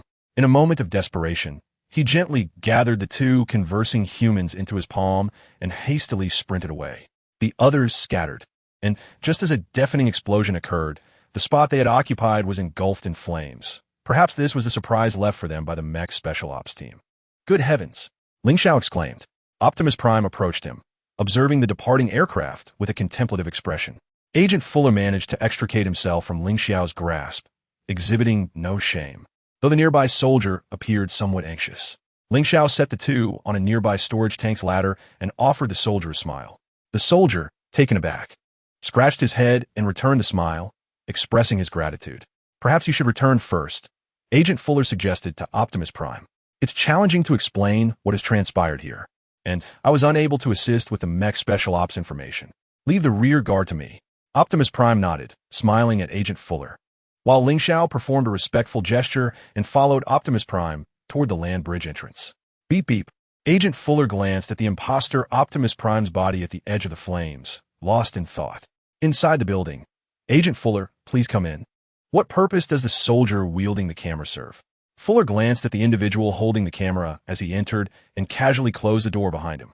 He aims to document our conversation today, General Bice explained. The lens gradually zoomed in, and Agent Fuller leaned closer to the camera, seemingly expressing discontent with the soldier's lack of personal space. The breath from his speech fogged the lens, creating a hazy atmosphere. You're too close, soldier, he remarked. The camera retreated a few steps as Agent Fuller settled into a chair. I apologize, General. I did not come in uniform. There's no need for formality. Just act as you usually do, Bill Bice replied, shifting the conversation's tone. However, I must inform you that our superiors are quite dissatisfied with the recent events. Do they wish for an explanation regarding the recent occurrences? Fuller inquired. Perhaps we should first discuss Optimus Prime. I believe that clarified everything. Agent Fuller shrugged. He did not betray us. Although there are soldiers present who can attest to the simultaneous appearances of Optimus Prime and the imposter, higher-ups remain skeptical. Sensing the conversation's direction was unfavorable, Fuller hastily redirected the topic to the Mecha Special Operations team. So, General, I believe we should focus our attention on investigating these individuals rather than the Autobots, as internal strife leads to no fruitful diplomacy. I concur with your assessment. Given your extensive authorization to handle these high-level secrets, Agent Fuller, could you provide some background information? Fuller took a deep breath and entered a verbose mode. Eventually, the general sighed. Agent Fuller, please provide a list of personnel. If Autobots are indeed in rebellion, it would help us identify who is who. That is one way to look at it, the general nodded, signaling him to proceed. One is a panel, once a laborer and architect. Our relationship has not always been harmonious. Fuller chuckled awkwardly, seemingly recalling some particular memories. He may not be the most agile, nor does he consider himself particularly cerebral, but his formidable strength is unyielding. Yet, he is not required to think. Besides Optimus Prime, their leader, they have two other strategic minds. Ratchet, who oversees medical and scientific research, and Jetfire, responsible for strategic decision-making and a scientist in his own right. Let's start with Ratchet. The doctor can sometimes be overly anxious, yet when the situation demands, he can display remarkable prowess. Though merely an ambulance, his abilities extend far beyond healing. He is responsible for research and daily management at the base, almost acting as a caretaker. While he can have a temper, he consistently shows concern for the health of every member at the base. You would never anticipate the immense potential this medic possesses. Jetfire is Optimus Prime's appointed deputy, formerly an exceptional scholar, scientist, and craftsman. Now, he is also a remarkable warrior. I must admit he possesses a bit of knowledge in nearly every area. He is a quick learner. His strength is rooted in a profound depth of knowledge, and at times his authority in scientific matters surpasses that of the doctor. I have witnessed this firsthand, as his room is filled with books and notes. Next comes RC, a motorcycle. Do not underestimate her due to her petite stature. She possesses remarkable agility, and, in the absence of the overseers, or when they are preoccupied, she assumes the role of the elder sister within the base, tasked with overseeing the exuberant Bumblebee and the barrier. Bumblebee serves as their scout, yet I would assert that this rookie has displayed sufficient prowess. RC rarely speaks, and Bumblebee does not communicate in a manner we can comprehend. Later, I learned that there's a reason for this. During the war on Cybertron, This unfortunate child had his vocalizer torn apart by Megatron. Thus, these Autobots are not as invulnerable as we might wish. The general raised an eyebrow. Please do not misunderstand. They can endure significant blows, but they indeed possess their fatal weaknesses. Fulcrum contemplated. What pains us most is the loss of those who have soared over the mountains. Let us return to our initial discussion. Did Optimus Prime ever join the Decepticons? That was not by his volition. He had suffered amnesia for a period due to certain circumstances. The reports make this abundantly clear. But you are aware that outsiders might associate this matter with the recent assaults on the base. The general observed the agitated Fulcrum and Agent Bill, standing in excitement. The 5-star generals are now concerned that we are placing too much trust in the Autobots. If one day they were to turn against us, they could easily inflict harm. This is why they have compelled me to decide whether to subject you to a special tribunal. A special tribunal? They would terminate the entire operation and imprison me. Fulcrum bore a look of disbelief. General Bias, I assure you that Optimus Prime would never act recklessly. Although the Autobots are formidable, they exercise caution, even with children. Children?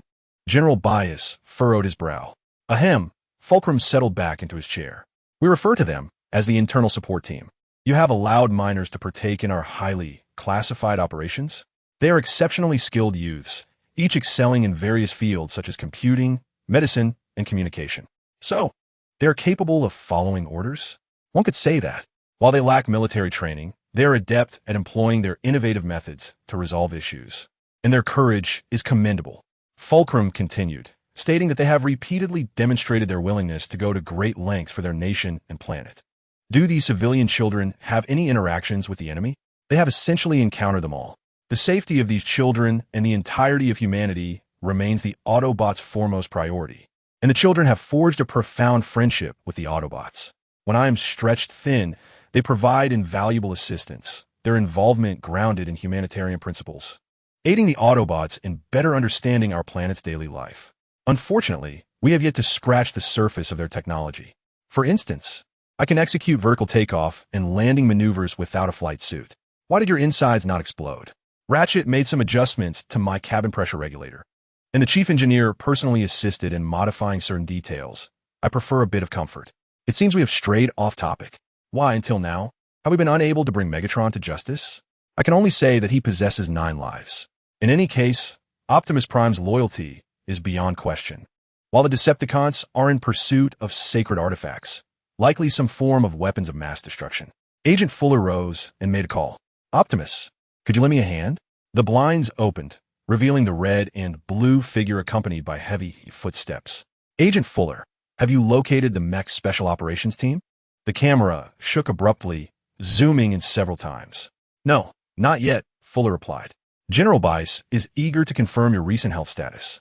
I am well, General Bice. And you? Optimus politely responded. I am well, soldier, General Bice replied, somewhat startled. Bill, I believe the information I possess is sufficient to convince the higher-ups that Optimus is indeed safe and a steadfast ally. Thank you for your support, sir. Agent Fuller offered a somewhat unserious salute. Optimus regarded the room with curiosity, his optics shifting between General Bice and the soldier who was cowering on the ground, before finally waving a hand towards a camera. Dismissed. Beep, beep, beep, beep. I surmise your voice print is crucial for identifying that imposter. Do you need assistance? Bumblebee declined Ling Xiao's offer of help, stubbornly rising on his own and scanning the surroundings. Beep, beep. He pointed in a direction, and Ling Xiao understood, following him. However, they had barely moved when a cacophony of metal clashing echoed, prompting Ling Xiao to silently commend their luck. Immediately, he and Bumblebee flanked the storage area, faintly hearing a communicator sound, but there was no time to attend to it as they surrounded the recently toppled imposter of Optimus Prime and launched their attack. As soon as the sword was drawn, Ling Xiao realized that this counterfeit Optimus, crafted from lifeless scrap, was indeed a genuine mechanical body, devoid of any sensory perception. Contemplating this, he swiftly altered his tactics, aiming for the joints of the imposter in an attempt to disrupt critical circuits while remaining wary of incoming attacks. With Bumblebee's assistance, he successfully severed 2 connections, but it appeared to have little effect. Soon, they found themselves unable to hold their ground. Ling Xiao drew the imposter's attention away, signaling Bumblebee with his gaze. The latter dashed toward another compartment, traversing yet another storage tank. Ling Xiao glanced back at the counterfeit Optimus, suddenly halting with a knowing, sinister grin. Perhaps the Cybertronians would underestimate their opponents and recklessly advance. Yet he firmly believed that humanity would not be so easily fooled. The cunning deterrent effect proved far more effective against humans. Seated before the control panel, Silas scratched his chin and pressed a button, replaying Ling Xiao's enigmatic smile. The analytical data continued to rise, yet remained stagnant in appearance. I must concede, Ling Xiao, you are an elusive adversary. Therefore, I am honored to be your worthy rival. Silas, your technology remains imperfect. You lack the most crucial core information, which is precisely why I dare to stand here. Ling Xiao deliberately grinned wickedly before reverting to a stoic demeanor, the counterfeit Optimus Prime standing motionless. He drew the sword that he had previously sheathed on his back. With a thought, a menacing smile emerged, instilling fear. Sir, shall we initiate the contingency plan? No. I wish to ascertain his intentions and the information he possesses. The sinister smile had vanished, and the golden energy flow reappeared in Ling Xiao's left eye. He did not launch an immediate attack, but instead remained stationary, performing intricate swordplay. The blade danced in the air, glinting coldly, ultimately pointing towards a node on the shoulder of the counterfeit Optimus Prime. Moments passed with nothing occurring, and Ling Xiao sheathed his long sword, the overflow of energy dissipating instantly. I expected more of your capabilities. Ling Xiao chuckled, mockingly gazing at the oblivious prey. As the system's notification chimed, Silas furiously pounded the control panel, evidently displeased by the mockery, his ire igniting further at Ling Xiao's teasing gaze. He immediately attempted to operate the controls, only to discover that remote manipulation had failed. Regardless of which button he pressed, nothing responded. Only the voice communication function remained intact. What have you done? He shouted in a frenzy, striking the control panel with resounding force. The soldiers on standby exchanged glances, signaling to one another. As a cacophony emerged from the communication channel, Silas, the advancement of human science is rather laughable, Ling Xiao stated expressionlessly, approaching him. Many phenomena cannot be elucidated through science. Even the technology of the Cybertronians cannot encapsulate the truths of this world. Silas's voice grew somber, seemingly suppressing his madness. What do you intend to convey? Ling Xiao circled behind him, emerging from his right side, still wearing that mocking expression. Cast aside your arrogance, insect. With a gentle push, the counterfeit's body crumpled to the ground. He had done nothing. He had not even touched the machine, merely employing a subtle tactic, utilizing his dream-weaving talent to simulate a scenario. Although this mechanical entity lacks any semblance of life, it seems to have engaged a fragment of the dead fire, retaining remnants of its cognition. All that he accomplished was severing the neural pathways of the imposter within the confines of a dream, including that crucial neural node located in the left chest. The cognition of the dead fire concluded that all connections had been severed and could no longer respond, resulting in a bug in the established remote control. He had not anticipated that this innate ability would prove useful at such a moment. It appeared that the system's restrictions on talents had also been relaxed, leaving everything shrouded in uncertainty. He drew his sword and delivered a decisive strike to the imposter's left chest joint. Ah, Ling Xiao, your combat prowess has improved remarkably. You can even best Optimus Prime now. Agent Fuller jested. Ling Xiao wore a bewildered expression, shaking his head while feigning ignorance with the tome titled Neural System Outline of Cybertronian Mechanical Lifeforms. It's merely an imposter. I have only severed this machine's response lines. Ling Xiao noted as he observed others approaching through the system's perspective, formulating a well-prepared plan in his mind. If one were to speak of progress, perhaps it lay in my realization that my most profound source of power is knowledge. Both wisdom and courage stem from your will, Ling Xiao, Optimus Prime interjected, evidently pleased that the misunderstanding had been resolved. Alcee glanced at the book in Ling Xiao's hands, then at the motionless body of the imposter, seemingly grasping Ling Xiao's solution. Perhaps, Commander, how should we proceed with this machine? Ling Xiao posed the significant question to Optimus Prime, who furrowed his brow as he regarded the indistinguishable entity. Lost in contemplation, a soldier approached Fuller, reporting, Commander, no trace of the mech's special operations team has been detected nearby. They certainly fled quickly before he could finish. A faint sound alerted Ling Xiao to an impending crisis. Run! There's a bomb. In a moment of urgency, he gently pulled the two conversing humans into his embrace and sprinted away with fervor. The others scattered in various directions until a resounding explosion engulfed the very spot they had just occupied in a conflagration. Perhaps a surprise left by the mech special operations team. Goodness! Ling Xiao exclaimed. Optimus Prime approached him, observing the distant aircraft with a contemplative gaze. Agent Fuller clambered back to his feet, displaying no embarrassment, while the soldier nearby appeared somewhat anxious. Ling Xiao set the two on a nearby storage tank's ladder and offered the soldier a reassuring smile.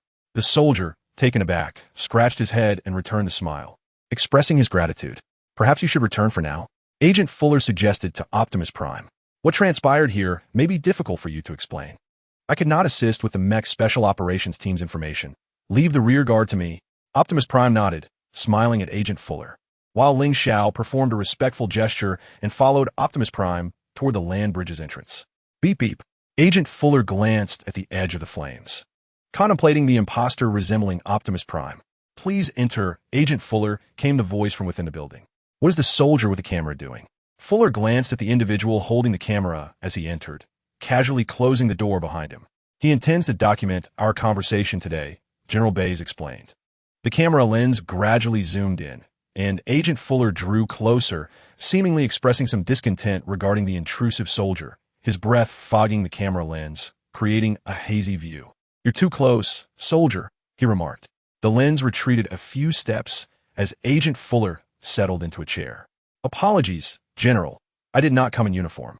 No need for formality. Just as usual will suffice, Bays replied, shifting the conversation.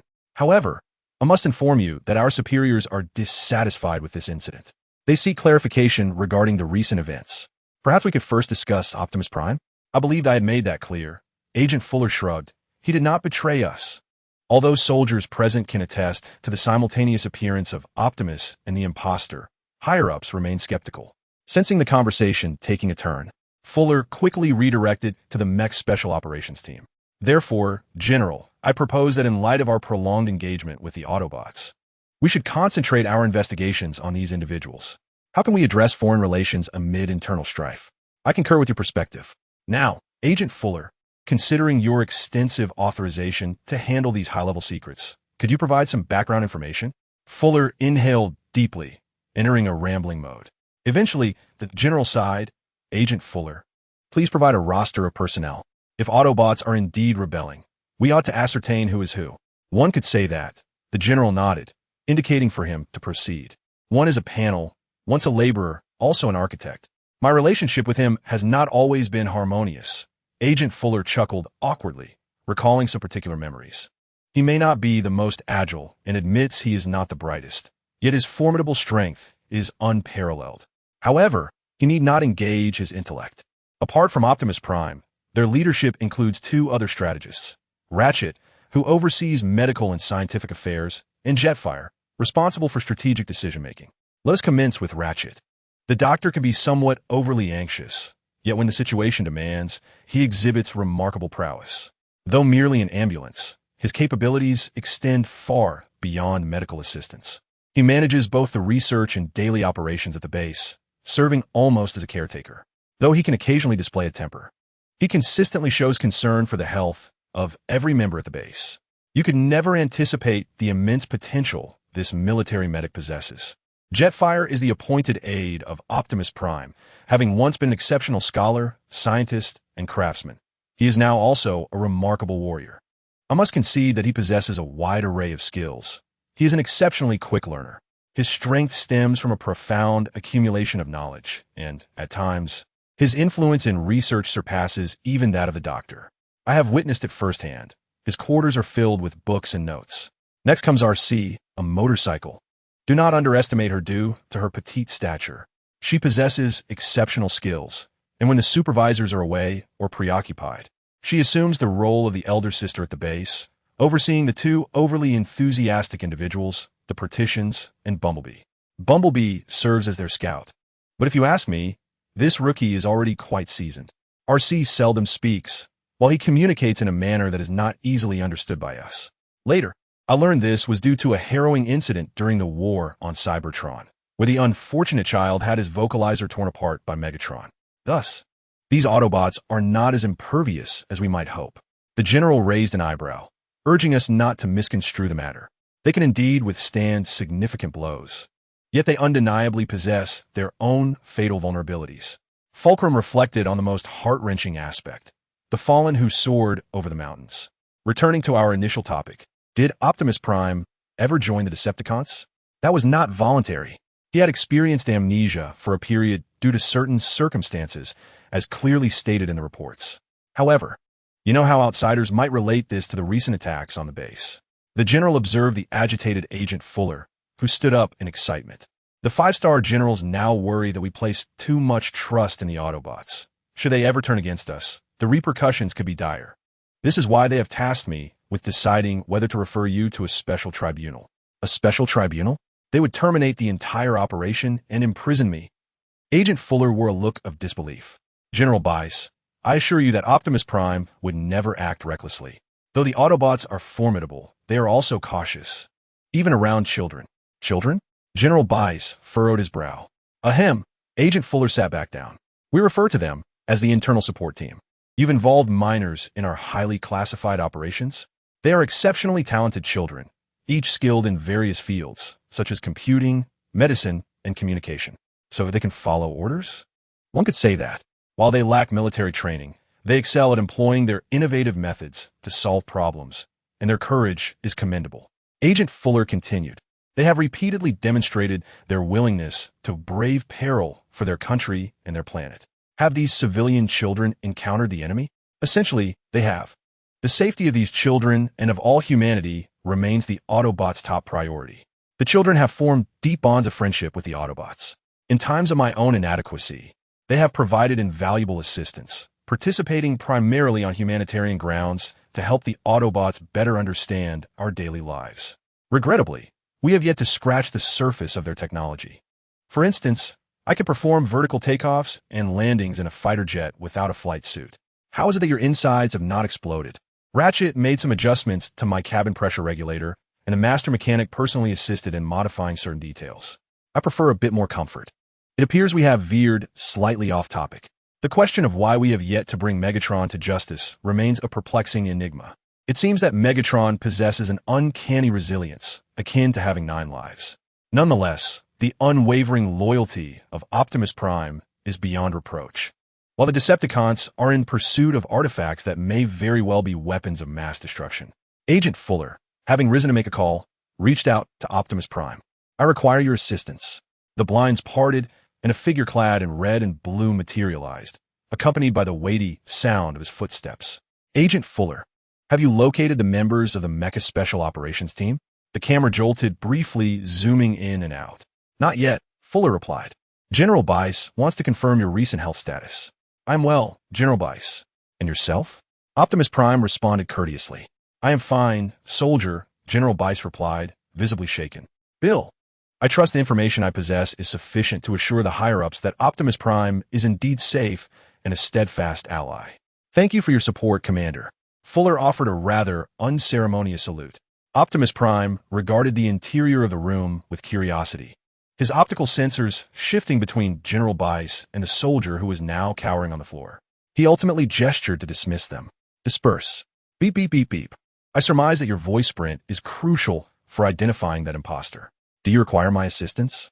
Bumblebee declined Ling Xiao's offer, stubbornly rising to his feet and surveying the surroundings. Beep, beep. He indicated a direction, and Ling Xiao, understanding the cue, followed him. Not far along, they heard a cacophony of metallic clashing. Ling Xiao silently cursed his luck and promptly maneuvered alongside Bumblebee to encircle the storage area.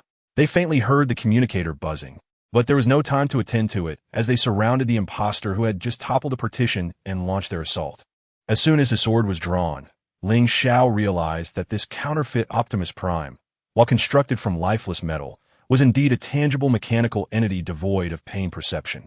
With this revelation, he swiftly adjusted his tactics, targeting the joints of the imposter in an attempt to sever critical circuits while remaining vigilant against counterattacks. With Bumblebee's assistance, he managed to cut 2 lines, yet the effect was negligible. Soon, They found themselves at an impasse. Ling Xiao diverted the imposter's attention and signaled to Bumblebee with a glance. The latter dashed towards the partition, traversing yet another storage tank. Ling Xiao glanced back at the counterfeit Optimus Prime, suddenly halting with a knowing, malevolent smile. Perhaps the Cybertronians would underestimate their opponents and charge recklessly. Yet he firmly believed that humanity would not. The cunning deterrent effect proved far more effective against humans. Seated before the control panel, Silas stroked his chin and pressed a button, replaying Ling Xiao's earlier enigmatic smile. The data continued to rise, yet stagnated in its appearance. I must concede, Ling Xiao, you are an elusive adversary. Thus, I am honored to be your rival, Silas declared. However, your technology remains imperfect. You lack the most crucial core information, which is precisely why I dare to stand here. Ling Xiao smirked mischievously before resuming his indifferent demeanor, the counterfeit Optimus Prime remaining motionless in place. He drew the sword that had been sheathed on his back, and with a flicker of thought, a ghastly smile emerged, instilling a sense of dread. This is bad. It's a trick. Commander, should we initiate the contingency plan? No. I wish to discern his intentions and the information he possesses. The grotesque smile vanished, and golden energy flowed anew from Ling Xiao's left eye. He did not immediately launch an attack, but instead stood still, weaving intricate patterns with his sword. The blade danced, glinting coldly, ultimately pointing toward a node on the shoulder of the counterfeit Optimus Prime. Moments passed with no incident, and Ling Xiao sheathed his long sword, the energy overflow subsiding instantly. I thought you possessed greater prowess, he remarked with a smile, mockingly observing the unsuspecting prey as the system's prompt chimed. Silas, enraged, slammed his fist down on the control panel, seemingly irked by the jest, his fury intensifying at Ling Xiao's derisive gaze. He immediately attempted to regain control, only to find the remote operation had failed. No matter which button he pressed, it remained unresponsive, with only the voice communication functioning normally. What have you done? He raged, pounding the console with a resounding crash. Nearby soldiers exchanged silent glances, and a cacophony erupted from the communications. Silas, the advancement of human science is indeed laughable, Ling Xiao stated, his expression impassive as he approached Silas. Many phenomena cannot be elucidated through science. Even the technology of Cybertronians cannot encapsulate the truths of this world. Silas's voice was heavy, as if suppressing madness. What are you implying? Ling Xiao circled behind him and emerged to his right, still wearing that playful expression. Cast aside your arrogance, insect. With a gentle push, the counterfeit's body collapsed. He had done nothing. He had not even touched the machine, but merely employed a slight stratagem, utilizing his dream-weaving talent to simulate a scene of reality, crafting a clever ruse. Though this mechanical body lacks any semblance of life, it appears to have utilized a fragment of the dead fire, retaining remnants of its cognition. What it accomplished was merely severing all neural connections of the imposter within the realm of dreams, particularly that crucial neural node situated in the left chest. The perception of the dead fire concluded that all connections had been severed, rendering it incapable of response, thus introducing a glitch in the established remote control. He never anticipated that this innate talent would prove useful at such a moment. It seems the system has relaxed its limitations on abilities, leaving everything shrouded in uncertainty. Drawing forth his longsword, he delivered a decisive strike to the joint of the imposter's left chest. Wow, Ling Xiao, your combat prowess has advanced remarkably. You can even surpass Optimus Prime. Agent Fuller jested. Ling Xiao, wearing a somewhat dazed expression, shook his head and feigned ignorance while clutching the book titled The Neural System Outline of Cybertronian Mechanical Life Forms. This is merely an imposter. I have only severed the response lines of this mechanical body. Ling Xiao observed through the system's perspective that others were approaching, and a plan began to take shape in his mind. If one were to speak of progress, perhaps it lies in my realization that my most profound source of power is, indeed, knowledge. Both wisdom and courage stem from your will, Ling Xiao. Optimus Prime was the first to speak, evidently pleased that the misunderstanding had been resolved. Alcee glanced at the book in Ling Xiao's possession and then at the imposter's motionless form, seemingly understanding Ling Xiao's solution. Perhaps, Commander, how should we proceed with this mechanical body? Ling Xiao posed this significant question to Optimus Prime, who furrowed his brow as he regarded the indistinguishable body before him, lost in contemplation. A soldier reported to Fuller, Commander, No traces of the mech's special operations team have been discovered in the vicinity. They certainly made their escape, he remarked. Before he could finish, a faint, unsettling sound alerted Ling Xiao to the imminent danger. Run. That sounds like a bomb. In a moment of urgency, he gently swept the two conversing humans into his grasp and hurriedly fled to a safer location. The others scattered in various directions until a resounding explosion erupted, engulfing the very spot they had just occupied in a fiery blaze, perhaps a surprise left by the mech's special operations team. Good grief, Ling Xiao exclaimed. Optimus Prime approached him, gazing thoughtfully at the distant aircraft. Agent Fuller struggled to rise from Ling Xiao's grasp, displaying no embarrassment, while the nearby soldier appeared somewhat anxious. Ling Xiao set the two down on the storage tank staircase and offered a smile to the soldier. The soldier was momentarily taken aback, scratching his head before returning the smile and expressing his gratitude. Perhaps you should head back first? Agent Fuller suggested to Optimus Prime. It will be difficult for you to explain what transpired here. I was unable to assist with the information about the mech special operations team, so I shall handle the rear guard. Optimus Prime nodded, smiling at Agent Fuller, while Ling Xiao performed a respectful gesture and followed Optimus Prime toward the land bridge entrance. Beep beep. Agent Fuller cast a contemplative glance at the imposter Optimus Prime body, lingering at the edge of the flames. Agent Fuller, please come in. What is the soldier with the camera doing? Fuller glanced at a certain individual holding the camera as he entered, casually closing the door behind him. He is here to document our conversation today, General Bice explained. The camera zoomed in gradually, and Agent Fuller leaned closer, seemingly expressing discontent regarding the soldier's lack of boundaries. His breath fogged the lens, creating a misty obscurity. You're too close, soldier, he remarked. The camera pulled back a few steps as Agent Fuller settled into a chair. I apologize, General. I didn't come in uniform. There's no need for formality. Just act as you usually do, Bice replied, shifting the subject. However, I must inform you that our superiors are quite dissatisfied with the recent events. They wish for clarification regarding the recent occurrences. Perhaps we could first discuss Optimus Prime? Fuller interjected. I believe I clarified that matter. He shrugged, stating he did not betray us. Despite the presence of soldiers affirming that Optimus and the imposter appeared simultaneously, upper management remained skeptical. Sensing the shift in tone, Fuller hastily redirected the conversation towards the mech special ops.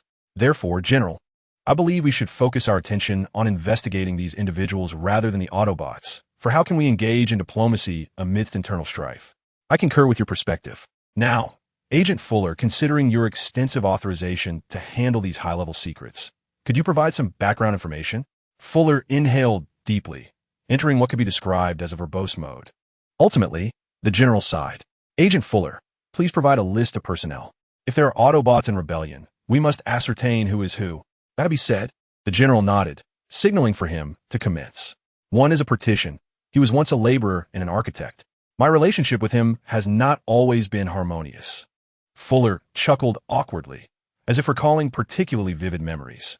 He may not be the swiftest, nor does he consider himself particularly cerebral, yet his formidable strength is unparalleled. However, he is not required to think. Aside from Optimus Prime, they have two other strategists, Ratchet, who oversees medical and scientific affairs, and Thundercracker, responsible for strategic decision-making. Of course, he is also a scientist. Let us begin with Ratchet. The Doctor can sometimes be overly anxious, yet when the situation demands, he displays remarkable prowess. Although he is merely an ambulance, his capabilities extend far beyond mere medical assistance. He is responsible for research and daily management within the base, effectively acting as a caretaker. While he can be temperamental at times, he is always concerned about the health of every member within the base. You would never imagine the extent of this military medic's potential. Thundercracker is the appointed aide of Optimus Prime. Once an exceptional scholar, scientist, and craftsman, he is now transformed into an outstanding warrior. I must admit, he possesses a diverse range of skills. He is an exceptionally quick learner. His strength derives from a profound wealth of knowledge, and at times his influence within the research domain surpasses even that of the Doctor. I have witnessed firsthand the stacks of books and notes that fill his room. Next, there is RC, a motorcycle. Do not underestimate her due to her petite stature. She possesses remarkable skills, and when the overseers are absent or preoccupied, she assumes the role of the elder sister at the base, responsible for keeping an eye on the exuberant duo of the Partition and Bumblebee. Bumblebee serves as their scout, yet, in my humble opinion, this rookie has demonstrated sufficient adeptness. RC seldom speaks, and Bumblebee does not articulate words that we can comprehend. Later, I learned that this was for a reason. During the war on Cybertron, this unfortunate child had his vocalizer torn apart by Megatron. Thus, it appears that these Autobots are not as invulnerable as we might wish. The general raised an eyebrow. Do not misconstrue. They can endure significant blows, yet they undeniably possess their fatal vulnerabilities. Fuller pondered. What pains us most is the loss of those who flew over the mountains. We return to our initial topic. Had Optimus Prime ever joined the Decepticons? That was not voluntary. He experienced amnesia for a period due to certain circumstances, as clearly stated in the report. Still, you know that outsiders might link this to the recent attacks on the base. The general regarded the fervently standing Agent Fuller. The 5-star generals are currently concerned that we place too much trust in the Autobots. If one day they were to turn against us, they could easily inflict harm. This is why they have compelled me to decide whether to send you to a special tribunal. A special tribunal?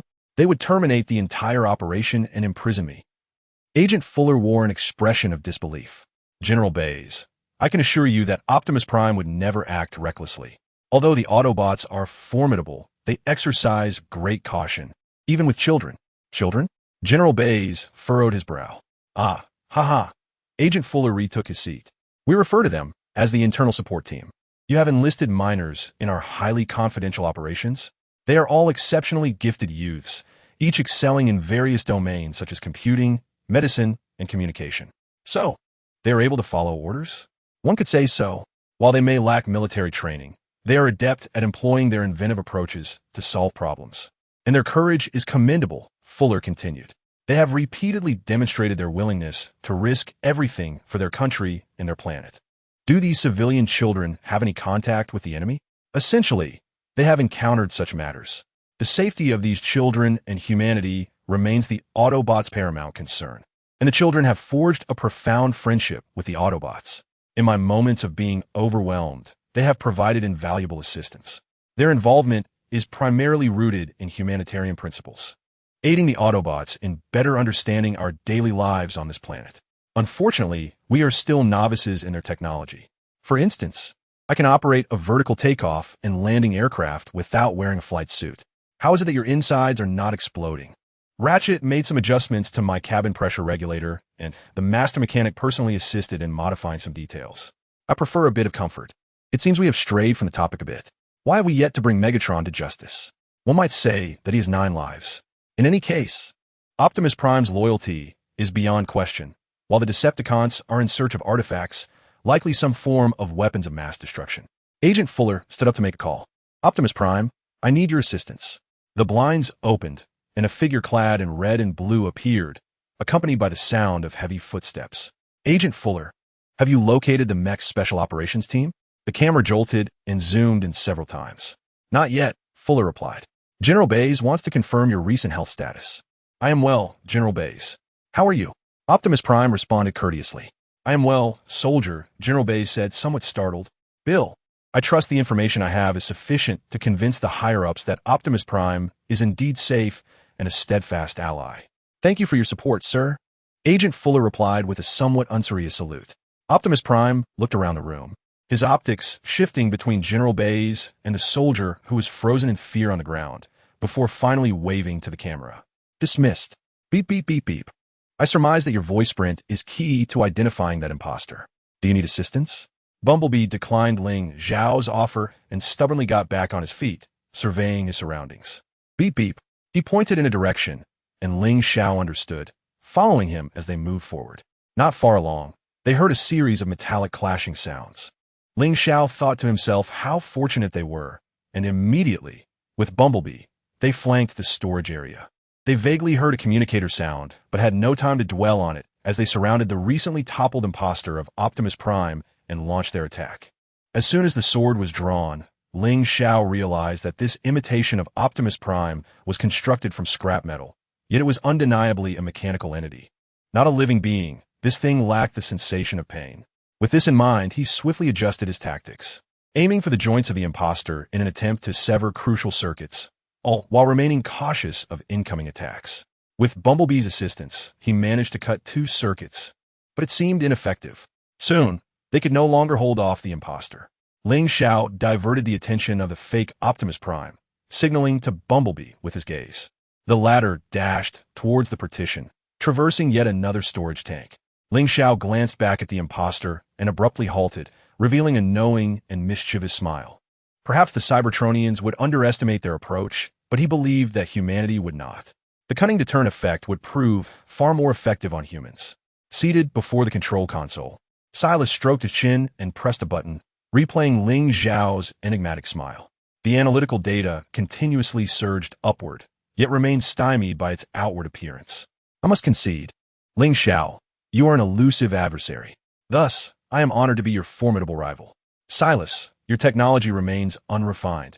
You lack the most crucial core information, which is precisely why I dare to stand here. Ling Xiao smirked mischievously before reverting to a stoic expression, the counterfeit Optimus Prime standing motionless in place. He drew the sword that had been sheathed upon his back, and with a single thought, a grotesque smile emerged, striking fear into all who beheld it.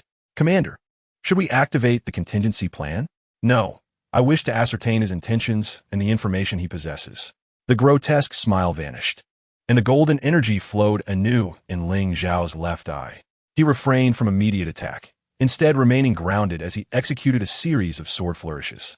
The blade danced through the air, glinting coldly, ultimately aiming at a specific node on the shoulder of the counterfeit Optimus Prime. Moments later, nothing transpired, and Ling Xiao sheathed his sword, the overflow of energy dissipating instantly. I thought you possessed greater prowess, Ling Xiao jested, a mocking glimmer in his eyes as he regarded his unsuspecting prey. A notification chimed from the system. Silas, enraged, struck the console with a fist, clearly displeased at being toyed with, and his fury escalated upon meeting Ling Xiao's derisive gaze. He immediately attempted to regain control, only to discover that remote operations had failed. No matter which button he pressed, the console remained unresponsive, save for the voice communication, which functioned normally. What have you done? He shouted in a frenzy, pounding the console with resounding force. Nearby soldiers exchanged knowing glances, a cacophony of noise emanating from the communications channel. Silas, the advancement of human science is rather laughable, Ling Xiao remarked, his expression devoid of emotion as he approached. Many phenomena defy scientific explanation. Even the technology of the Cybertronians cannot encapsulate the truths of this world. Silas's voice resonated with a somber tone, seemingly suppressing a burgeoning madness. What are you implying? Ling Xiao circled around him leisurely, emerging from his right side, still adorned with that mocking demeanor. Abandon your arrogance, insect. With a gentle push, the imposter's frame collapsed without resistance. He had done nothing, never even touching the mechanical body. He merely employed a subtle ruse, utilizing his dream-weaving talent to simulate a scene of reality, orchestrating an elaborate deception. Though this mechanical body lacks life, it appears to have been partially animated by the remnants of a dead fire, coupled with residual cognition. What it accomplished was merely severing all neural pathways of the imposter within the dreamscape, particularly the crucial neural node located in the left chest. The cognition of the dead fire believed that all pathways had been cut, rendering it unresponsive. Thus, the established remote control encountered a malfunction. He had not anticipated that this innate talent would prove useful at such a moment, as if the system had relaxed its restrictions on his abilities, leaving everything shrouded in uncertainty. He drew his longsword and delivered a decisive strike to the imposter's left chest joint. Ah, Ling Xiao, your combat prowess has progressed remarkably. You can even surpass Optimus Prime. Agent Fuller jested. Ling Xiao wore a dazed expression, shaking his head while feigning ignorance with the book titled Neural Systems of Cybertronian Mechanical Life Forms. It's merely an imposter. I have only severed this body's response pathways, he explained. Observing through the system's perspective, he noticed others approaching and formulated a plan in his mind. If one were to claim any progress, it might be the realization that my deepest source of power lies in knowledge, regardless of whether it is wisdom or courage. Both stem from your will, Ling Xiao. Optimus Prime spoke first, his evident delight dispelling any misunderstandings. Alcee glanced at the book in Ling Xiao's hand and then at the motionless body of the imposter, seemingly grasping Ling Xiao's solution. Perhaps, Commander, How should we handle this mechanical body? Ling Xiao posed this significant question to Optimus Prime, who furrowed his brow, contemplating the identical body before him. A soldier approached Fuller, reporting, "Commander, no traces of the Mecha Special Operations Team have been found nearby. They seem to have fled." Before he could finish, a faint sound alerted Ling Xiao to impending danger. "Run! There's a bomb." In a moment of urgency, he gently gathered the two conversing humans into his palms and swiftly dashed to safety. The others scattered in different directions until a deafening explosion erupted, illuminating the area they had just vacated in flames. Perhaps a surprise left by the Mecha Special Operations Team. "Did I just see that?" Ling Xiao exclaimed. Optimus Prime approached him, gazing thoughtfully at the retreating battle machines. Agent Fuller managed to rise from Ling Xiao's grasp, unperturbed, while the soldier beside him appeared somewhat apprehensive. Ling Xiao placed them atop a nearby storage vault's ladder and smiled at the soldier. The soldier, taken aback, scratched his head and returned the smile, expressing his gratitude. "Perhaps you should return for now," Agent Fuller suggested to Optimus Prime. "What transpired here will be difficult for you to explain. I couldn't assist with the Mecha Special Operations Team's information. I'll handle the rear guard." Optimus Prime nodded, offering a smile to Agent Fuller. Ling Xiao performed a respectful gesture and followed Optimus Prime towards the land bridge entrance. Beep beep. Agent Fuller gazed at the imposter Optimus Prime's body at the edge of the flames, deep in thought. "Agent Fuller, please proceed inside." "What is the soldier with the camera doing?" Fuller glanced at the individual holding the camera as he entered, casually closing the door behind him. "He intends to document our conversation today," General Bice explained. The camera zoomed in gradually, and Agent Fuller leaned closer to the lens, seemingly perturbed by the intrusive soldier. As he spoke, his breath fogged the lens, creating a hazy view. "You're too close, soldier." The camera retreated a few steps as Agent Fuller settled into a chair. "I apologize, General, for not wearing my uniform." "No need for formality. Just behave as you usually do," Bice replied, shifting the subject. "However, I must inform you that our superiors are quite dissatisfied with this incident." "Do they seek explanations regarding the recent events?" Fuller inquired. "Perhaps we should first discuss Optimus Prime." "I believed I had clarified that matter," Fuller shrugged. "He has not betrayed us." Despite soldiers present attesting to the simultaneous appearance of Optimus and the imposter, the higher-ups remained skeptical. Sensing the conversation veering off course, Fuller hastily redirected it towards the Mecha Special Operations Team. "Thus, General, I believe our focus should shift to investigating these individuals rather than the Autobots with whom we've had prolonged interactions. How can we address foreign relations amidst internal discord?" "I concur with your perspective. Therefore, Agent Fuller, considering your extensive authorization to handle these high-level secrets, could you provide some background information?" Fuller inhaled deeply and began to ramble. Eventually, the general sighed. "Agent Fuller, please furnish us with a personnel roster. If there are Autobots in rebellion, it will clarify who is who." "That is a fair assessment." The general nodded, signaling him to proceed.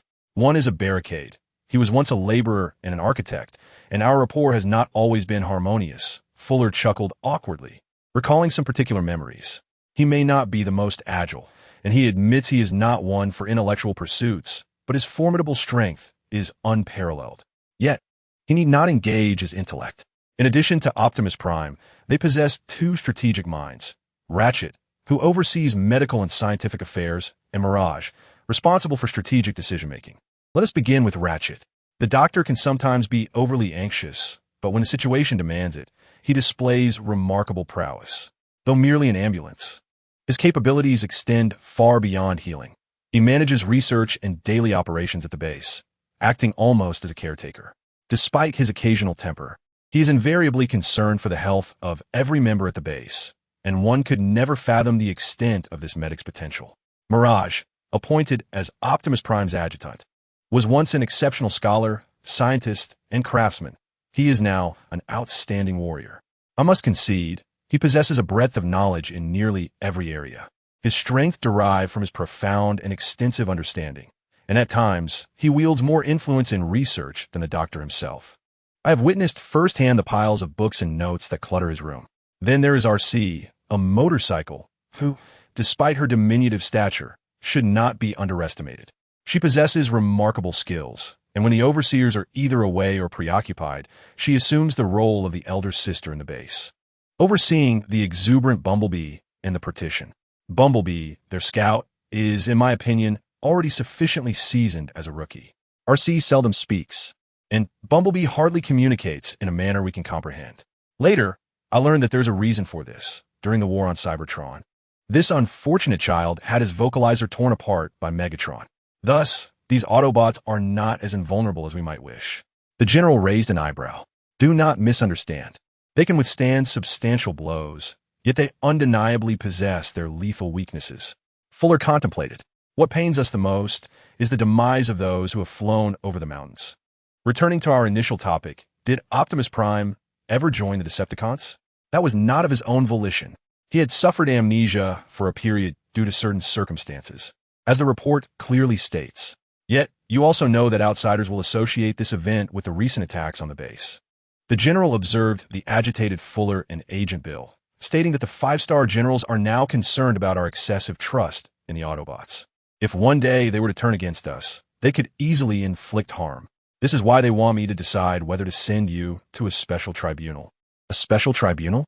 They would terminate the entire operation and imprison me. Fuller looked incredulous. General Weiss, I assure you that Optimus Prime would never act recklessly. Though the Autobots are formidable, they exercise great caution, even with children. Children? General Weiss furrowed his brow. Aha!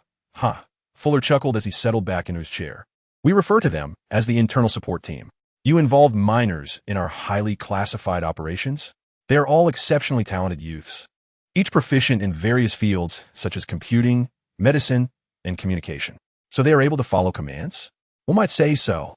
Although they lack military training, they excel at employing their creative methods to solve problems, and their courage is commendable, Fuller continued. They have repeatedly demonstrated their willingness to risk everything for their nation and their planet. Have these civilian children had any contact with the enemy? They have predominantly encountered them. The safety of these children and the entirety of humanity has always been a top priority for the Autobots. The children have forged deep bonds of friendship with the Autobots. In my moments of being stretched thin, they have provided invaluable assistance. Their involvement is fundamentally driven by humanitarian principles, aiding the Autobots in better understanding our daily lives on this planet. Regrettably, we have only just begun to scratch the surface of their technology. For instance, I can vertically take off and land a fighter jet without wearing a flight suit. How is it that your insides do not explode? Ratchet made some adjustments to my cabin pressure regulator, and the master craftsman personally assisted in modifying certain details. I prefer a bit of comfort. It seems we have somewhat digressed. However, I must inquire as to why we have yet to bring Megatron to justice. I can only say that Megatron possesses 9 lives. In any case, Optimus Prime's loyalty is beyond question, while the Decepticons are in pursuit of sacred artifacts, likely some weapons of mass destruction. Agent Fuller rose and made a phone call. Optimus, I need your assistance. The blinds opened, and the red and blue figure, accompanied by heavy footsteps, suddenly materialized. Agent Fuller, have you located the mech special ops team? The camera jolted, zooming in and out several times. Not yet, Fuller replied. General Bays wishes to confirm your recent health status. I am well, General Bays. How are you? Optimus politely responded. I am fine, soldier, General Bays replied, visibly startled. Bill, I believe the information I possess is sufficient to convince the higher-ups that Optimus is indeed safe and a steadfast ally. Thank you for your support, sir. Agent Fuller offered a somewhat frivolous salute. Optimus cast a puzzled glance around the room, his optical sensors shifting between General Bays and the soldier, who was paralyzed on the floor from fear before ultimately waving his hand. Dismissed. Beep, beep, beep, beep. I deduce that your voice print is crucial in identifying that imposter. Do you require my assistance for a while? Bumblebee declined Ling Xiao's offer, stubbornly rising on his own, surveying his surroundings. Beep, beep. He pointed in a direction, and Ling Xiao, understanding, followed him. Not far along, they heard a clatter of metal.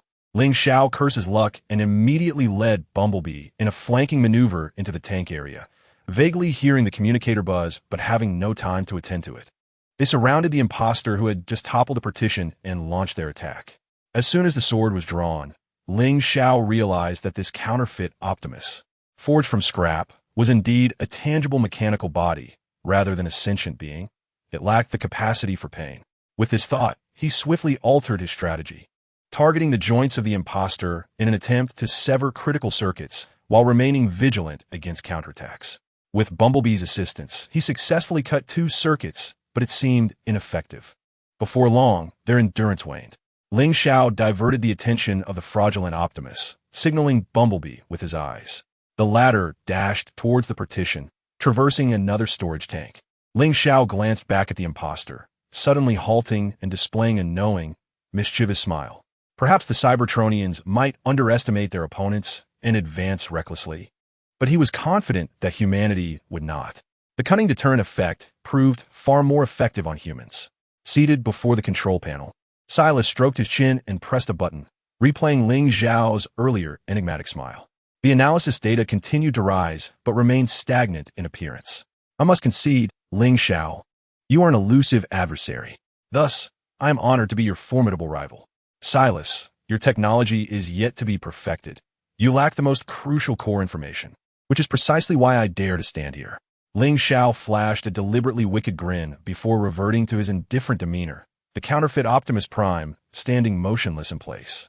He drew the sword that had been sheathed on his back, and with a mere thought, a grotesque smile transformed his visage into something quite terrifying.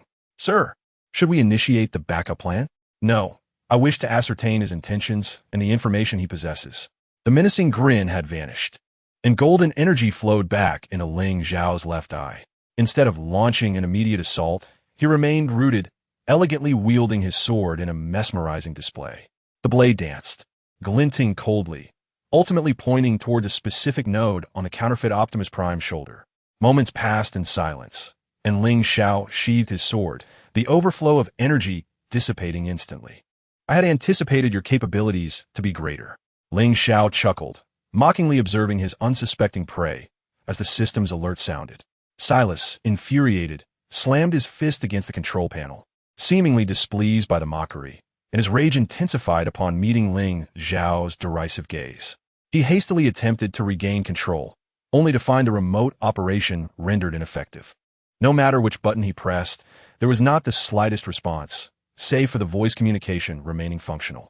What have you done? He exclaimed, his frustration escalating as he pounded on the panel, producing a thunderous echo.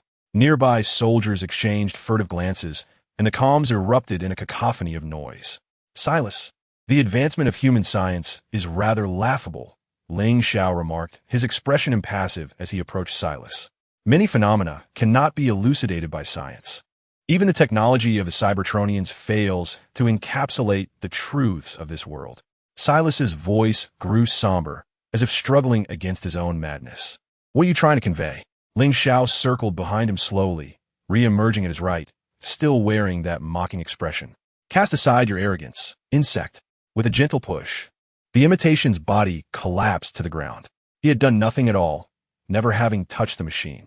He merely employed a touch of cunning, utilizing his dream-weaving talent to simulate a scenario that ensnared the reality of the moment. Though this mechanized body lacks any semblance of life, it appears to possess remnants of a dead fire and a fragment of consciousness from that fire. All accomplished was severing the neural pathways of the imposter within the dreamscape, particularly the critical nerve node located in the left chest. The awareness of the dead fire believed that all connections had been severed and that a response was impossible, thus causing a bug in the established remote control. He had not anticipated that this talent would prove useful at such a moment. It seemed the system had relaxed its restrictions on talents, leaving much uncertain. Drawing his longsword, he delivered a decisive strike to the joint in the imposter's left chest. Wow, Ling Xiao, your combat prowess has improved remarkably. You can even best Optimus Prime now. Agent Fuller jested. Ling Xiao wore a dazed expression, shaking his head and feigning ignorance while clutching the book titled Cybertronian Mechanical Lifeform Neural System Overview. This is merely an imposter. I have only severed the response pathways of this mechanized body. Ling Xiao noted as he observed others approaching in the system's perspective, formulating a plan in his mind. If one were to pinpoint an area of improvement, perhaps it is my realization of a profound truth. My ultimate source of power is knowledge. Whether it be wisdom or courage, both stem from your will, Ling Xiao. Optimus Prime remarked first, evidently pleased as the misunderstanding was resolved. RC glanced at the book in Ling Xiao's hand, and then at the motionless body of the imposter, seemingly grasping Ling Xiao's solution. Perhaps, Commander, how shall we proceed with this body?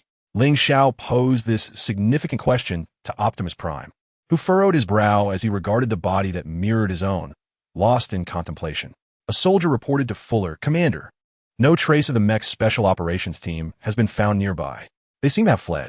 Before he could finish, a faint sound alerted Ling Xiao to an impending crisis. "Run! They're SA bomb!" In a moment of desperation, he swiftly gathered the two conversing humans into his palm and dashed away. The others scattered in different directions until a resounding explosion illuminated the area where they had just stood, engulfed in flames. Perhaps a surprise left by the mech's special operations team. "Am I seeing things?" Ling Xiao exclaimed. Optimus Prime approached him, gazing thoughtfully at the departing war machines. Agent Fuller managed to extricate himself from Ling Xiao's grip, unembarrassed, while the nearby soldier appeared somewhat anxious. Ling Xiao set the two on the side of the storage tank's stairway and smiled at the soldier. The soldier, taken aback, scratched his head and returned a smile, expressing his gratitude. "Perhaps you should return for now?" Agent Fuller suggested to Optimus Prime. "You may find it difficult to explain what transpired here. I was unable to assist with the mech's special operations team's information. Leave the rear guard to me." Optimus Prime nodded, offering a smile to Agent Fuller, while Ling Xiao performed a respectful gesture and followed Optimus Prime toward the land bridge entrance. Beep beep. Agent Fuller cast a contemplative glance at the imposter Optimus Prime's body on the edge of the flames. "Agent Fuller, please come in. What is the soldier with the camera doing?" Fuller glanced at the individual holding the camera as he entered, casually shutting the door behind him. "He intends to document our conversation today," General Bice elucidated. As the lens gradually zoomed in, Agent Fuller drew closer to the camera, seemingly expressing discontent with the soldier's lack of boundaries. The breath of his words fogged the lens, creating a hazy screen. "You're too close, soldier." The camera retreated a few paces as Agent Fuller settled into a chair. "I apologize, General. I did not come in uniform. No need for formality. Just be yourself." As usual, Bice pivoted the conversation. "However, I must inform you that our superiors are dissatisfied with the recent events. Regarding the matters at hand, do they seek clarification? Perhaps we might first discuss Optimus Prime. I believe I had clarified that." Agent Fuller shrugged. "He did not betray us." Although soldiers present can attest that Optimus and the imposter appeared simultaneously, there remains skepticism from above. Sensing the conversation veering off course, Fuller swiftly redirected it towards the Mecha Special Forces. "Thus, General, I believe we should focus our attention on investigating these individuals rather than the Autobots we have long engaged with. How can we conduct diplomacy amidst such internal discord? I concur with your perspective. Given your sustained authorization to handle these high-level secrets, Agent Fuller, could you provide some background information?" Fuller inhaled deeply and commenced his rambling. Ultimately, the general sighed. "Agent Fuller, please furnish a roster of personnel. If Autobots are indeed staging a rebellion, we must identify who is who." "That'll be said." The general nodded, indicating he could proceed. "One is a panel, once a laborer and architect. My rapport with him has not always been amiable." Fuller chuckled awkwardly, recalling some particular memories. "He may not be the swiftest, and he admits he is not one for cerebral endeavors. Yet his formidable strength is unmatched. But he need not think. Aside from Optimus Prime, they have two other strategists. Ratchet, who oversees medical and research duties, and Mirage, responsible for strategic decision-making. Naturally, he is also a scientist. Let's begin with Ratchet. The doctor can be somewhat overly anxious, yet when the situation demands, he showcases remarkable prowess. Although he is merely an ambulance, his capabilities extend far beyond healing. He is responsible for research and daily management at the base, serving almost as a caretaker. Despite his occasional temper, he consistently demonstrates concern for the well-being of every member of the base. One could scarcely fathom the extent of this military physician's potential. Mirage is the appointed aide of Optimus Prime. He was once an exceptional scholar, scientist, and craftsman, and now he is also a formidable warrior. I must concede, he possesses an aptitude for nearly everything. He is a quick learner. His strength emanates from a profound reservoir of knowledge, and at times, his influence in research surpasses even that of the doctor. I have personally witnessed his quarters are brimming with books and notes. Then there is RC, a motorcycle. Do not underestimate her due to her petite stature. She is exceptionally skilled, and when the overseers are absent or preoccupied with other matters, she assumes the role of the elder sister within the base, diligently overseeing the antics of the overly exuberant Bumblebee in the partitions. Bumblebee serves as their scout. Yet I must say, this rookie displays a level of sophistication that belies his inexperience. RC speaks infrequently, and Bumblebee communicates in a manner that is largely incomprehensible to us. Later, I learned that this was due to a tragic incident during the war on Cybertron, where a poor child had his vocalizer torn apart by Megatron. This indicates that these Autobots are not as invulnerable as we might wish them to be. The general raised an eyebrow. Do not misunderstand. They can withstand considerable damage. Yet they undeniably possess their own critical vulnerabilities. Fuller pondered for a moment, reflecting on the heartbreaking losses suffered during the aerial assault. Returning to our original topic, did Optimus Prime ever ally himself with the Decepticons? That was not a voluntary choice. He had experienced a period of amnesia for various reasons, as clearly stated in the reports. However, you know how outsiders might link this to the recent attacks on the base. The general observed Fuller and Agent Bill, who was standing in eager anticipation. The 5-star generals are currently concerned that we place too much trust in the Autobots, should they ever turn against us. The consequences could be dire. This is why they have tasked me with deciding whether to refer you to a special tribunal. A special tribunal? They would terminate the entire operation and imprison me. Fuller looked at General Bays with an expression of disbelief. I assure you, Optimus Prime would never act recklessly. Although the Autobots are formidable in size, they exercise great caution even around children. Children? General Bays furrowed his brow. Ahem, Fuller chuckled as he returned to his seat. We refer to them as the internal support team. You have involved minors in our highly classified operations. They are all exceptionally talented youths, each excelling in various fields such as computing, medicine, and communication. So they are capable of following orders? One could say that, although they lack military training. They adeptly utilize their creativity to tackle problems, and their bravery is commendable. Fuller continued, they have repeatedly demonstrated their willingness to face danger for their country and their planet. Have these civilian children had any encounters with the enemy? They have, for the most part, been exposed to various situations. The safety of these children, as well as that of all humanity, remains a paramount concern for the Autobots. The children have forged deep bonds of friendship with them, marked by mutual trust. In times when I have been stretched thin, they have provided invaluable assistance, participating purely on humanitarian grounds to help the Autobots better understand our daily lives on this planet. Unfortunately, we have yet to scratch the surface of their technology. For instance, I could conduct vertical takeoffs and landings without the need for a flight suit. Why did your insides not explode? The medic made some adjustments to my cabin pressure regulator, and the chief engineer personally assisted in modifying certain details. I prefer a bit of comfort. It seems we have somewhat strayed from the topic at hand. Why, to this day, have we not succeeded in bringing Megatron to justice? One might say that Megatron possesses 9 lives.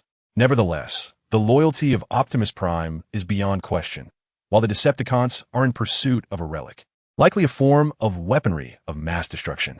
Agent Fuller rose and made a phone call. Optimus Prime, could you assist me? The blinds parted, and a striking figure clad in red and blue appeared, accompanied by the sound of heavy footsteps.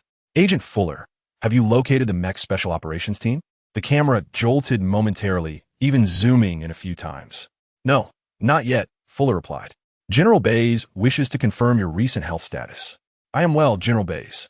And you? Optimus Prime responded with courteous demeanor. I am well, soldier, General Bays replied, visibly startled. Bill, I believe the information I possess is sufficient to convince the higher-ups that Optimus Prime is indeed safe and a steadfast ally. Thank you for your support, sir. Agent Fuller offered a somewhat informal salute. Optimus Prime glanced curiously around the room, his optics shifting between General Bays and the soldier, who was paralyzed with fear on the ground, before finally waving his hand at the camera. Dismissed.